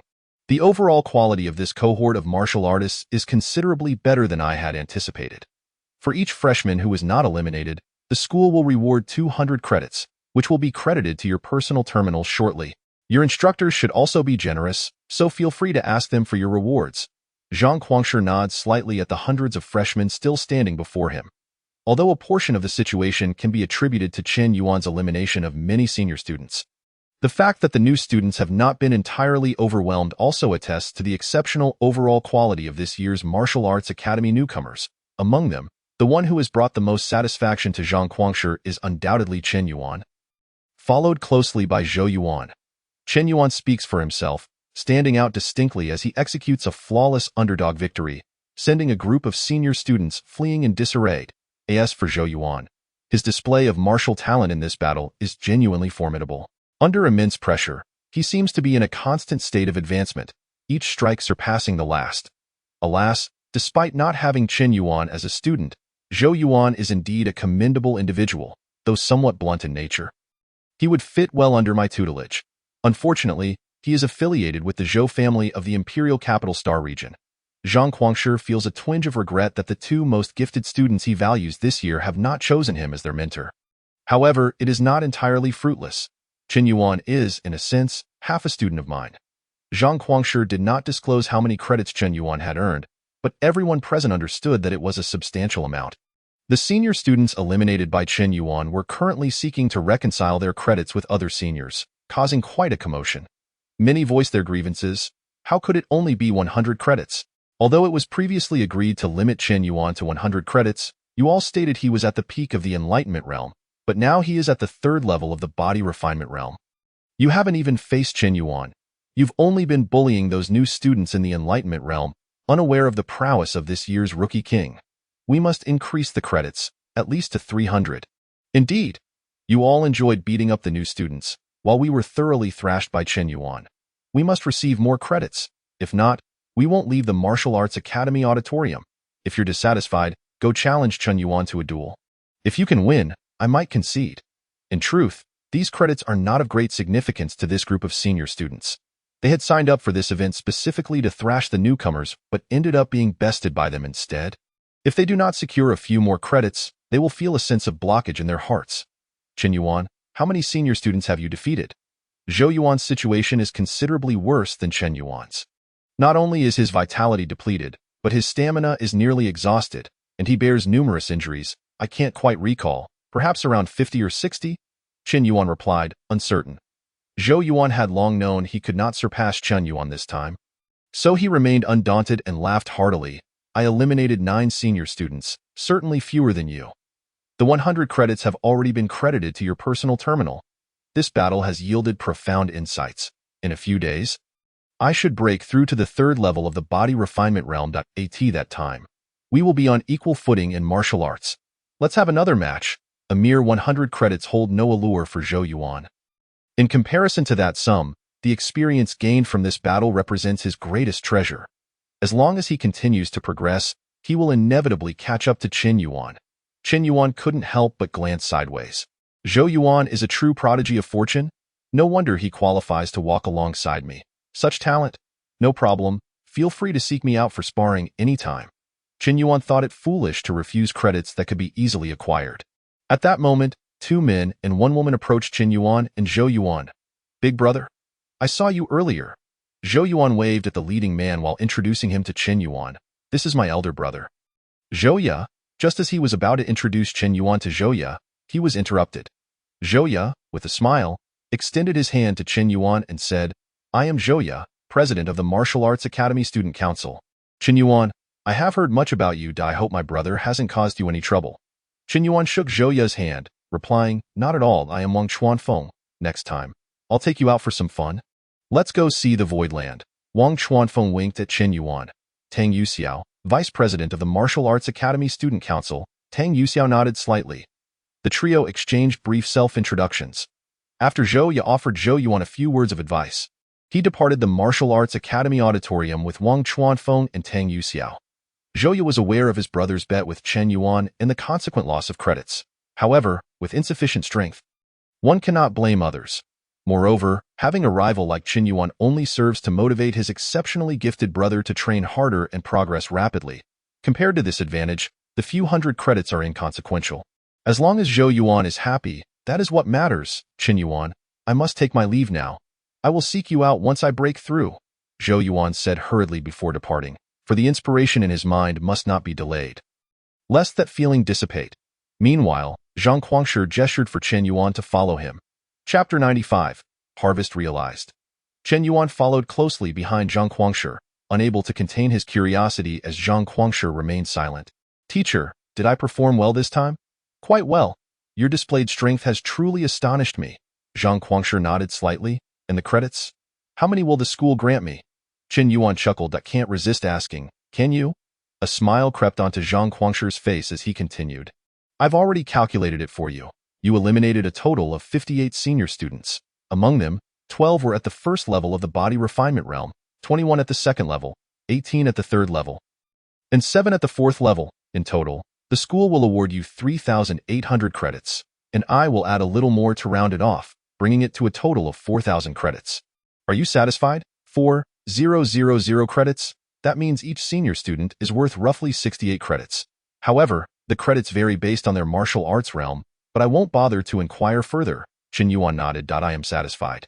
Truly satisfied. After all, to spend a little time besting senior students only to effortlessly earn 4,000 credits is more than sufficient for Qin Yuan. If such opportunities arose regularly, he would be even more pleased. The university assessments are rare occurrences. Most resources allocated during university evaluations are essentially compensations for those who did not succeed in their studies. Yet Qin Yuan pocketed most of it for himself. To enjoy the world's offerings with one body, this encapsulates Qin Yuan's true experience during university evaluations. Zhang Guangshi nodded at this and added, in addition to the school's rewards, your performance has undoubtedly earned considerable teaching achievements for Li Shudong. He should also reward you accordingly. After all, part of the school's funding is meant to reciprocate to the students. However, you are aware of his situation. He is quite impoverished, so he likely has little credits left for you. No worries, I understand, Qin Yuan replied nonchalantly. If it weren't for Li Shudong being in such dire straits, their bet would not have been so easily concluded. Compared to that meager reward, the 1.25 million credits are far more enticing. Yet, Qin Yuan harbored some doubts, and with Zhang Guangshi present, he sought clarification. You all have mentioned that my teacher is conducting a significant research project. If it is indeed so important, why doesn't the school invest some credits into it? The school's funding for the last quarter was only 200,000 credits. Zhang Guangshi seemed to have anticipated Qin Yuan's inquiry and explained without hesitation. If Li Shudong could truly complete his research, or merely demonstrate even a glimmer of success, there would be no shortage of so-called investments. However, ideals are often grand, while reality is harsh. His research began 17 years ago, at which time both the school and many influential figures in the Star Alliance placed their bets on Li Shudong, believing in your teacher's intellect. Yet, reality has proven them wrong. After 17 years, Li Shudong has failed to produce even a shred of results, rendering all investments futile. not even causing a ripple. After tirelessly persevering for 17 years, Li Shutong still holds on. A few years back, he even fabricated results, deceiving many and gaining some investments, but he ultimately tarnished his own reputation to the point where he can no longer even leave the subspace gate of Xingyuan University. To be honest, I was surprised that the school still allocated 200,000 credits to Li Shutong, who does nothing. It was likely the principal's doing, as he continues to extend a modicum of trust to Li Shutong. Chen Yuan listened silently to Zhang Quangshi's explanation. Though he did not grasp all the details, he began to understand the sequence of events. He couldn't help but exclaim, "So, my teacher has endured such a convoluted journey." Zhang Quangshi chuckled. "I, too, was once a prodigious student at the Martial Arts Academy of the Imperial Capital University, and now I am a formidable Golden Core realm expert. But do not forget, your teacher, Li Shutong, is also a Golden Core realm expert. Many tend to subconsciously overlook this fact. Li Shutong's talent lies in his intellect, a mind that even the martial god of the stars envies. Martial talent is not his forte. Yet, it is precisely this area in which he is not adept that allows him to stand shoulder to shoulder with me, a genius student who has devoted all his energy and time to martial arts at the Imperial Capital University. That is the most terrifying reality. This is one of the aspects I admire most about him." Chen Yuan remained silent. He discerned an unmasked admiration and a touch of jealousy in Zhang Quangshi's words towards Li Shutong. This individual is a mentor at Xingyuan University, a formidable Golden Core realm expert. His future potential is immeasurable. It is not beyond reason for him to become a martial saint of the earth, a martial arts powerhouse deserving of the utmost respect on any planet. This brought to Chen Yuan's mind the previous boastful words of Li Shutong, and he faintly understood the source of his confidence. Chen Yuan had to admit that the self-assurance displayed by Li Shutong at that time was indeed comparable to his own extraordinary talent. He then recalled Li Shutong's mention of the dual polarity elemental magnetic true body, which instantly ignited a warmth within him. If it could resolve the limitations of physical strength, it would enhance his combat prowess. Moreover, it would offer numerous benefits for his continued cultivation of the primordial dragon elephant technique. Chen Yuan exchanged all of his academic credits for a cultivation resource known as Qiongjiang liquid, which he had tested and found to possess an exceptional cost-to-benefit ratio. The information indicated that Qiongjiang liquid originated from a planet called Huangmang, and it was a resource consumed by the locals to refine their bodies. However, for Chen Yuan, the efficacy and origin of the substance were inconsequential. After all, he would not be using it, but rather converting it entirely into lifespan. Through the conversion of Qiongjiang liquid, academic credits, and lifespan, the ratio stabilized at approximately 10:1. Are you really exchanging all 4,500 academic credits for Qiongjiang liquid? The head of the resource exchange center widened his eyes, his tone filled with disbelief. Who in the world uses so much Qiongjiang liquid at once? Are you out of your mind? Every last bit, Chen Yuan replied with conviction. The surplus 500 credits were from the last bet he won against Zhou Yuan, making a total of 4,500 credits that Chen Yuan chose to use in one go. After all, the credits earned were meant to be spent.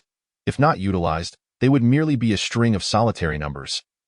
Devoid of any practical purpose, he decided to keep the 100 credits Zhou Yuan lost this time as a reserve for future needs, just in case they proved useful in the end. Chen Yuan took away nearly half a ton of Qiongjiang liquid and swiftly departed amidst the astonished and bewildered gazes of those around him. Thus, his lifespan was once again extended by 450 years, reaching a total of 505 years. Chapter 96. Chen Yuan was unaware. Over the past couple of days, he occasionally attended classes with Zhang Quangshi, but spent most of his time immersed in the martial arts library at the academy. He was diligently preparing to advance his understanding of the yin-yang transformation of all things to the third tier. At that point, whether it was the yin-yang transformation of the execution hand or the yin-yang transformation of the thunder blade, both could be instantaneously elevated to third-tier martial arts, significantly increasing their power. Furthermore, since these were martial arts he comprehended himself, there was no need to consider minor realms such as initial or transformation. Instead, he could achieve a complete state, unleashing 100 of their effectiveness. Powerful martial arts may not exhibit the same strength when practiced by different warriors. Only those that align with oneself and can be fully realized to their utmost potential are the true strongest martial arts. The creation of personal martial arts is not a mere fantasy.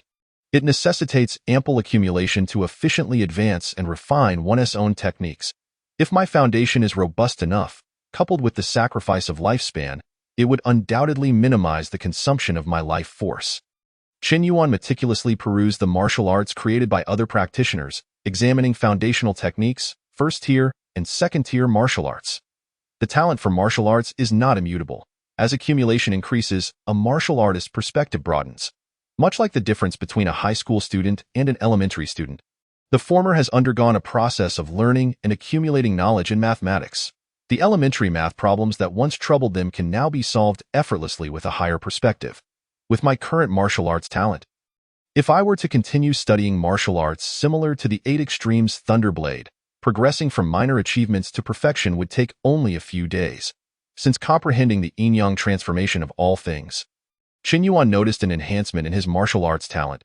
He now approached the study of others' techniques not with the intent to master them, but rather to complement his own understanding and facilitate personal growth. The second-tier Yang Polarization Thunderblade was essentially an enhancement of the first-tier foundation, while additionally increasing the explosive speed of the strike. The Radiant Thunder God initially intended to pursue the elemental magnetic path, but for unknown reasons, ultimately ventured down the path of Thunder Extremes, adopting the title of Radiant Thunder God. Chen Yuan spent merely 2 days grasping the intricacies of the second-tier Yang Polarization Thunderblade. However, this did not signify that he had mastered the art. Rather, he had merely gleaned its advantages to enhance his own accumulation. To fully master the second-tier Yang Polarization Thunderblade would require considerable time. Though its utility was limited, after all, the yin-yang transformation Thunderblade suited him far better than the Yang Polarization Thunderblade of the Radiant Thunder God. His personal terminal, he stored a total of 56 foundational martial arts, 24 first-tier, 18 second-tier, and 3 third-tier martial arts. Regrettably, this was the maximum limit for borrowing, but it was sufficient for him to study for quite some time. Moreover, for the primordial dragon elephant technique, the Star Abyss Academy only possessed the 1st to 6th layers. It seemed that to acquire the complete text in the future, he would need to meet with the Dragon Elephant Martial God Point. One could not deny that Star Abyss Academy was indeed a source of great satisfaction for Chen Yuan.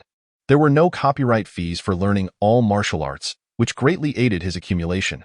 Then, Chen Yuan could not help but ponder another matter, the modification of the body refinement technique that Li Shutong had promised him. Logically, the revised body refinement technique should have been sent to my terminal yesterday. Could something have gone awry?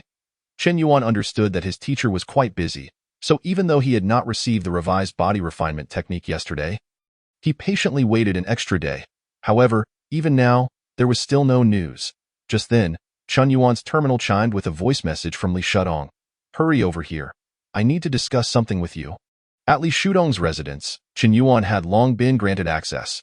According to Li Shutong's words, he need not knock each time but could simply enter to save time. "Teacher, what happened? As Chen Yuan opened the door, he was greeted by the sight of Li Shutong, whose disheveled hair resembled a bird's nest. His spirit appeared even more depleted than a few days prior, looking more haggard, with his vacant eyes fixated on the floor. His thoughts evidently scattered. Only upon noticing Chen Yuan's entrance did Li Shutong blink his dry eyes, repeatedly murmuring, "Something's not right. Something's not right, teacher. Could it be that there was an issue with the modification of the body refinement technique? If it requires more time, I'm really not in a hurry," Chen Yuan gently reassured him. "Body refinement technique? What body refinement technique?" Li Shutong was taken aback, then suddenly enlightened. "Oh, I recall now. The one for modifying the body refinement technique that helps achieve the dual polarity elemental magnetic true body. That was a trivial matter. It was completed in less than 2 hours. Did I forget to send it to you? Well, I didn't receive it." Chen Yuan shrugged, somewhat helpless. "I'll send it to you shortly. But right now, we need to discuss something more important." Li Shutong waved his hand. With a loud slap to his own face, he attempted to rouse himself, then began circling around Chen Yuan, observing him with a perplexed expression. "Something's not right. I've been researching your Typhoon Divine Body for days, and yet I haven't gleaned a single thing. Even encountering a few problems would be better than this. The real issue is that there are no problems at all. You, my boy, are acting just like a normal person, and that's the biggest problem." As Li Shutong circled Chen Yuan, deep in thought, he suddenly looked at him with suspicion. "Chen Yuan, you wouldn't be deceiving me, would you? You don't actually possess the Typhoon Divine Body." Rather than believing in Chen Yuan's Typhoon Divine Body, Li Shutong placed greater trust in his rational deductions. Although numerous doubts remained, he could only think this way. Despite being exposed, Chen Yuan remained entirely unperturbed, his expression betraying no hint of anxiety as he nodded in agreement. Yes, yes, yes. I am not the Typhoon Divine Body. I am merely an ordinary person. I never claimed to be the Typhoon Divine Body. All of this is your conclusion, teacher. Before this, I had no idea what the Typhoon Divine Body was. Seeing Chen Yuan's bold assertion, Li Shutong began to doubt himself. Could it be that his abilities were insufficient to discern the clues of the Typhoon Divine Body? For the first time, Li Shutong questioned his own capabilities. No, that can't be. My skills cannot be lacking. It must be something about Chen Yuan. Yes, it must surely be something about Chen Yuan. Chapter 97. Don't ask. Just know that the Typhoon Divine Body is full of limitless wonders. Chen Yuan, demonstrate it right here. Li Shutong had already conceived a method of proof. Having Chen Yuan perform a demonstration before him would allow him to observe the mechanisms of the Typhoon Divine Body in detail. He was determined to unravel its secrets. Chen Yuan was unbothered, glancing around. Then, teacher, could you gather some cultivation resources? Preferably something valuable, as that would likely enhance the effect. Li Shutong pondered for a moment and agreed. The more energy contained, the longer the Typhoon Divine Body's effects would last, granting him ample time to observe the details. Hold on. I'll find something good for you. Li Shutong gestured for Chen Yuan to wait, then rummaged through a corner until he produced a small object resembling a white dye. This is a comprehension pill, made primarily from Tianyi stone and combined with various precious herbs that calm the mind. It can effectively enhance focus. I used to take one before my research, and it did have some effect. Back in the day, the cost group sent me over 10 boxes of these upon hearing of my demand. Over 1,000 pills. I've consumed all but this last one, so it's just right for you to try. Li Shutong spoke as he handed the enlightenment pill to Chen Yuan. Tianyi stone served as the primary ingredient, and it turned out that this substance was indeed consumable. Chen Yuan recalled that during his university assessment, he had received a small piece of Tianyi stone, which had transformed a full century of his lifespan. It surely could not be considered ordinary. Subsequently, under the wide-eyed gaze of Li Shutong, Chen Yuan swiftly consumed the enlightenment pill, swallowing it whole after a few movements of his throat. Let me take a closer look. I refuse to believe that the gluttonous divine body is truly so mystifying. Upon finishing his statement, an invisible will penetrated and enveloped Chen Yuan's body. In an instant, Chen Yuan felt as though he had been scrutinized from head to toe, inside and out. This is the martial will of my teacher. The martial will is akin to a form of spiritual power, amalgamating the martial artist's insights, spirit, will, and philosophy. It is one of the prerequisites for breaking through the blood furnace realm. However, Chen Yuan felt no trepidation. As the enlightenment pill traversed his throat and reached his stomach, he converted it into additional years of life. 200 years. Chen Yuan's heart trembled. One enlightenment pill had granted him an extension of 200 years of life. According to Li Shutong, he had consumed over 1,000 of them in his previous studies, accumulating enough to convert into over 200,000 years of lifespan. What a waste of resources. If this were given to Chen Yuan, 200,000 years of life would be sufficient for him to revel in it. Unbeknownst to Li Shutong, who was oblivious to Chen Yuan's inner thoughts, the enlightenment pill vanished without a trace as it passed through Chen Yuan's stomach under the watchful gaze of the martial will. He had not even had time to react before the pill disappeared right before his eyes. Had it been transferred to another space?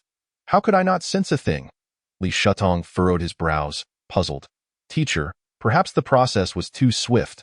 Why not provide me with a few more enlightenment pills so I can demonstrate a few more times? Chen Yuan said with a grin. You little rascal, trying to trick me into giving you more enlightenment pills? I only have this one. I truly have no more. The cost group has hardly acknowledged me since then. I was even planning to con them into investing a bit last time, but they wouldn't even let me into the planet's atmosphere. Li Shutong saw through Chen Yuan's scheme and replied with a sigh. If he truly had surplus, he would not be stingy. Casually giving Chen Yuan 100 or so would be a trivial matter. After all, he used to consume enlightenment pills like candy, enjoying one when in a good mood and another when feeling down. They were not considered precious items. The crux of the matter was that he was currently in dire financial straits. If there truly are none, then so be it. Teacher, Have you made any progress in your research? Chen Yuan seized the opportunity to change the topic. Though posed as a question, he knew his teacher was equally perplexed. He was not concerned about any leaks. Regardless of how he inquired, his teacher would be unable to clarify. Don't ask. The answer lies with the gluttonous divine body. Chen Yuan, can you detect where the enlightenment pill went? Of course, if it's inconvenient for you to disclose, that's fine. Li Shudong pondered for a moment before inquiring. I don't know. I only know that the more cultivation resources consumed, the greater the benefits returned to me. Chen Yuan candidly explained, though he too felt some confusion. Teacher, has the gluttonous divine body ever appeared before? Seeing his teacher's expression, it seemed he had never encountered it before. Li Shutong gritted his teeth, exclaiming, indeed. When the dragon-elephant martial god first proposed the gluttonous divine body, there were quite a few who claimed to possess it. Even the dragon-elephant martial god was stirred. Consequently, I eagerly rushed over, prepared for thorough research, only to discover that they were merely exceptionally gluttonous ordinary martial artists with remarkable digestion. This is what they call the gluttonous divine body? And it wasn't just one. Many claimed to possess the gluttonous divine body, yet every single one was a counterfeit, and many genuinely believed them. Such a farce. Chen Yuan gained some insight. However, upon reflection, it was not surprising. After all, he was not the gluttonous divine body, yet he was still regarded as such by many. Given that the gluttonous divine body had never been encountered, the status of the dragon-elephant martial god as one remained in doubt. The absence of a clear standard for identifying the gluttonous divine body allowed anyone with a semblance of resemblance to be bestowed with the title, much like Chen Yuan himself. Enough of this talk. Li Shutong waved his hand. Even I can't fathom it. You must undoubtedly be the gluttonous divine body. Later, leave me a few drops of blood so I can conduct some comparative studies. Absolutely, Chen Yuan readily agreed. Just a few drops of blood. Teacher, please remember to send me the revised body refining technique. I plan to venture out in a few days. You intend to go out and take on a mission? Li Shutong immediately asked. Indeed, I have casually accepted a mission, but primarily, I wish to see the world. Chen Yuan replied with a smile. He had grown quite familiar with Star Abyss University, but he had never forgotten the landscapes of the cosmos. Thus, he casually accepted a mission to explore along the way. With the existence of star gates, it would merely take 4 to 5 days for a round trip, assuming all went smoothly. After hearing this, Li Shutong contemplated for a moment and then handed Chen Yuan a lengthy list.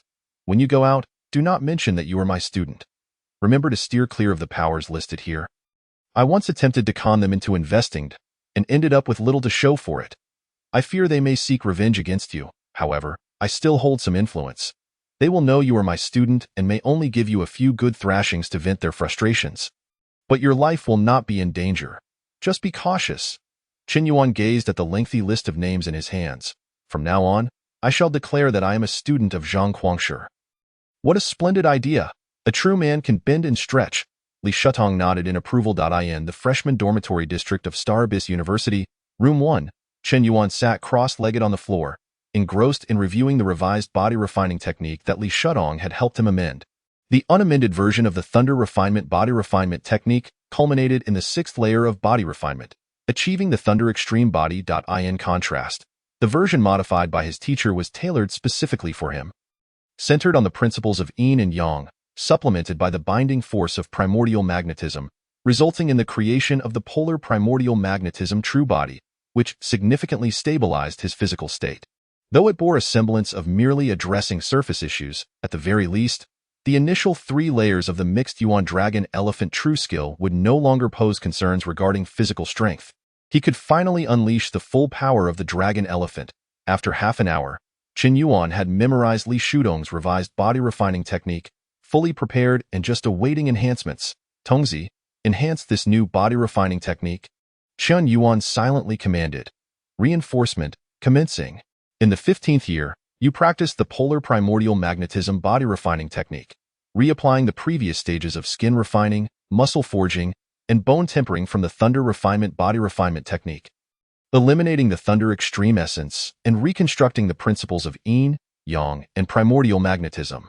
In the 495th year, you broke through to the 4th layer of body refinement, evolving tendons. Reinforcement complete. In the instant the reinforcement concluded, Chen Yuan sensed a transformation within himself. First and foremost, he had ascended to the fourth layer of body refinement. His vital energy and physique had once again been strengthened. More importantly, his body's tendons had become increasingly resilient, reinforced to the utmost depths, capable of withstanding the demands of his refined physique. Of course, the most significant aspect was the practice of the polar primordial magnetism body refining technique. Even though he had yet to complete the polar primordial magnetism true body, Chen Yuan could already feel the power of the second layer of the mixed Yuan dragon elephant true skill surging within him, allowing him to unleash it to its fullest extent. This power was sufficient to rival that of the pinnacle of body refinement, equivalent to the martial Tao's lesser golden body. He might even possess forces exceeding that level. Deep within his physique, the dual energies of yin and yang occupied the majority, while a faint primordial magnetic field enveloped the surface of his body. This sensation was akin to a disabled person who had lost their legs finally receiving a wheelchair. While it might not be a perfect match, it was certainly adequate, and this was merely a body-refining technique that his teacher had modified in a matter of hours. Such intellect is truly formidable. Chen Yuan could not help but marvel inwardly. No wonder even Zhang Guangshi praised Li Shudong's brilliance. It took Chen Yuan half an hour merely to memorize it, and this was just the result of over 2 hours of his teacher's revisions. He had heard it said that what took ordinary individuals years to learn could be concocted by geniuses in a single afternoon. This sentiment applied to his teacher as well as for future breakthroughs into the blood furnace realm and the evolution of martial arts.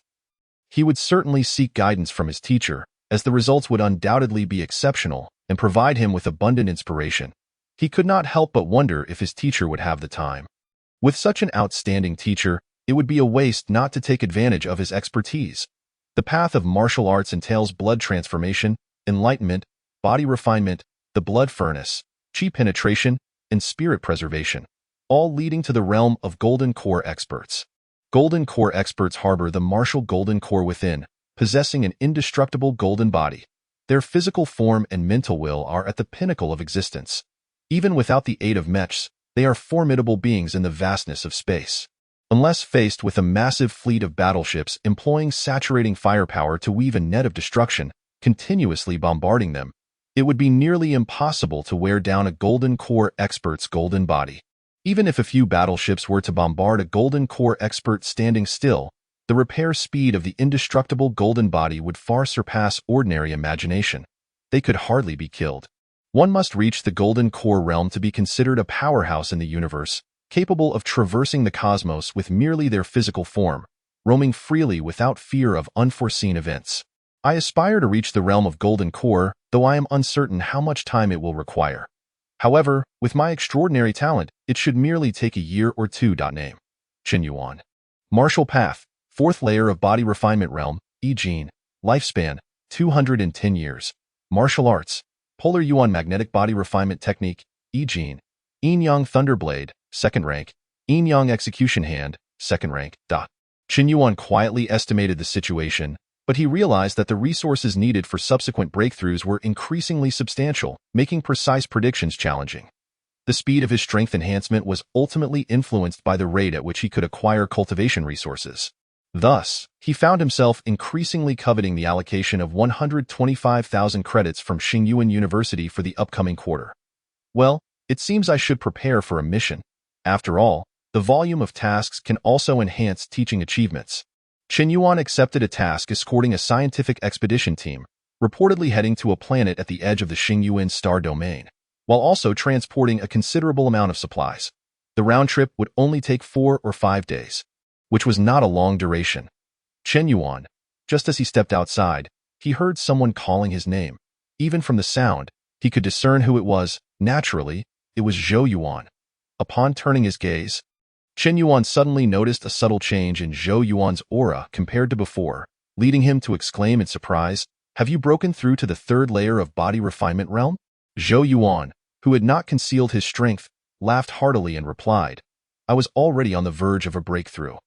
After these past few days of combat, wasn't it only natural to advance? Chen Yuan, let us spar once more.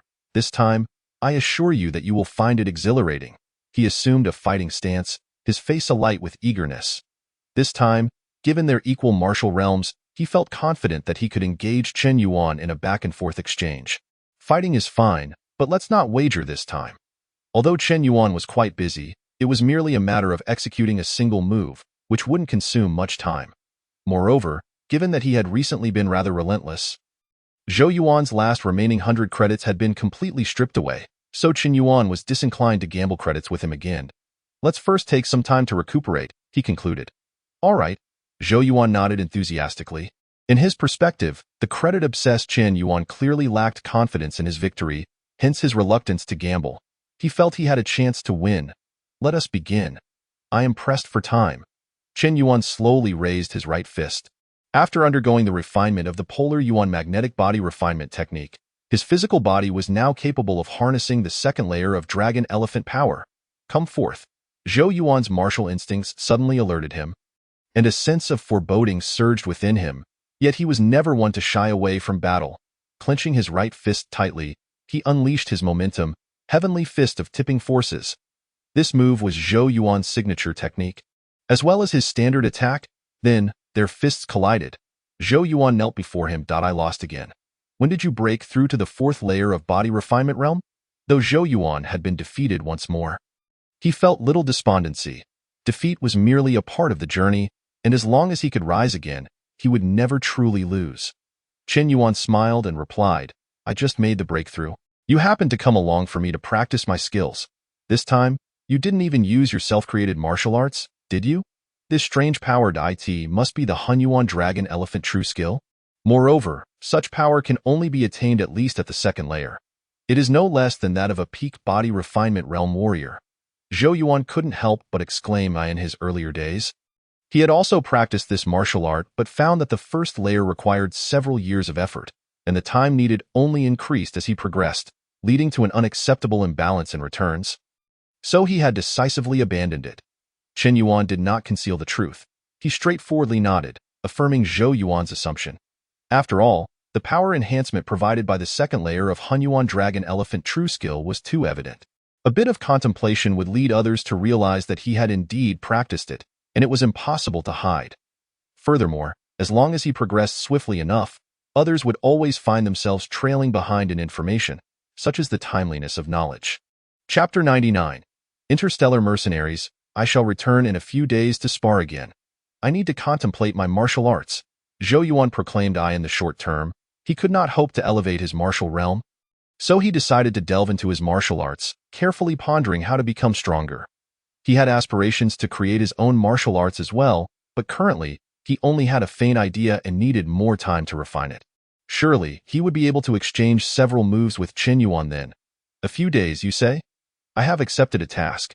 If you wish to seek me for sparring, you likely won't find me for 5 days. Chen Yuan cautioned. You took on a task? Are you that short on credits? Want me to lend you some? I actually have quite a few credits on hand, Zhou Yuan said with a grin. Chen Yuan felt a bit sheepish about taking advantage of him and shook his head. No need. Credits are one thing, but another reason is that I wish to see the sights of the universe. As you know, I hail from a small place. TOC the sights, is it? In that case, I shall take you to explore the Imperial Capital Star Domain in due time. That is the heart of the Star Alliance. Certainly worth a visit, Zhou Yuan said cheerfully. Absolutely. I too wish to witness the renowned Imperial Capital Star Domain. Chen Yuan nodded in agreement. After parting ways with Zhou Yuan, Chen Yuan promptly found the personnel of the research team for coordination. You are the new king of this cohort from Xingyuan University, Chen Yuan, are you not? It is an honor to meet you.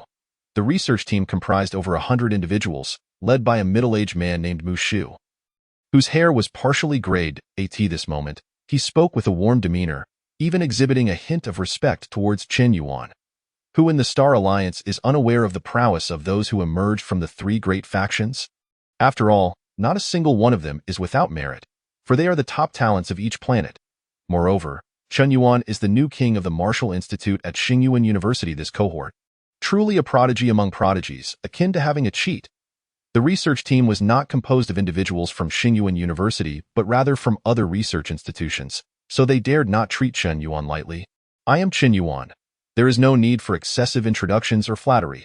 Let us proceed with our work efficiently, Chen Yuan stated candidly. Mu Shu nodded with a smile. Very well, we are heading to a wild planet. Mr. Chen Yuan, All you need to do is escort us there, and you may accompany the spaceship on the return journey. We will arrange the return trip ourselves. Originally, the agreed-upon remuneration was 500 credits.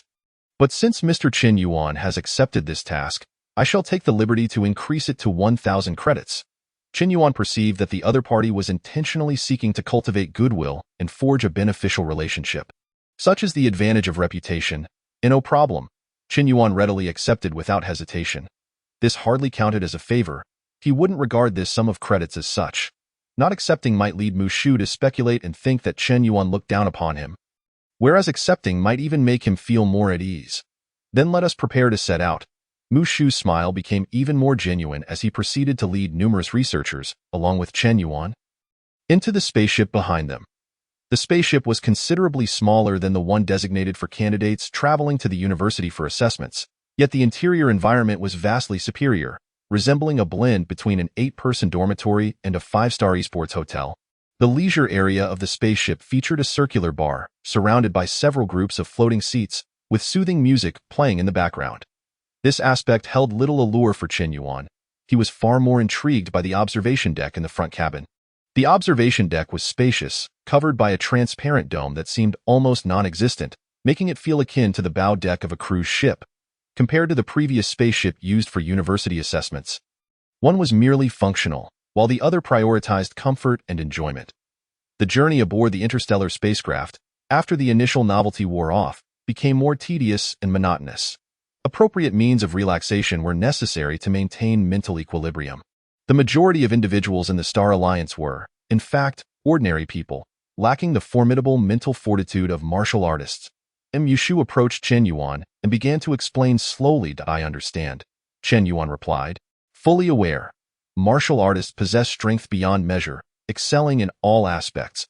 Their physical and mental capabilities far surpass those of ordinary individuals, so much so that the two could scarcely be considered part of the same species. "Make way! Make way!" At that moment, a clamor arose from the rear. Chen Yuan glanced back to see 7 well-equipped martial artists boarding the spaceship. He inquired, "Have you hired interstellar mercenaries?" Realizing that his words may have sounded somewhat accusatory, he hastily added, "I don't mean to sound critical.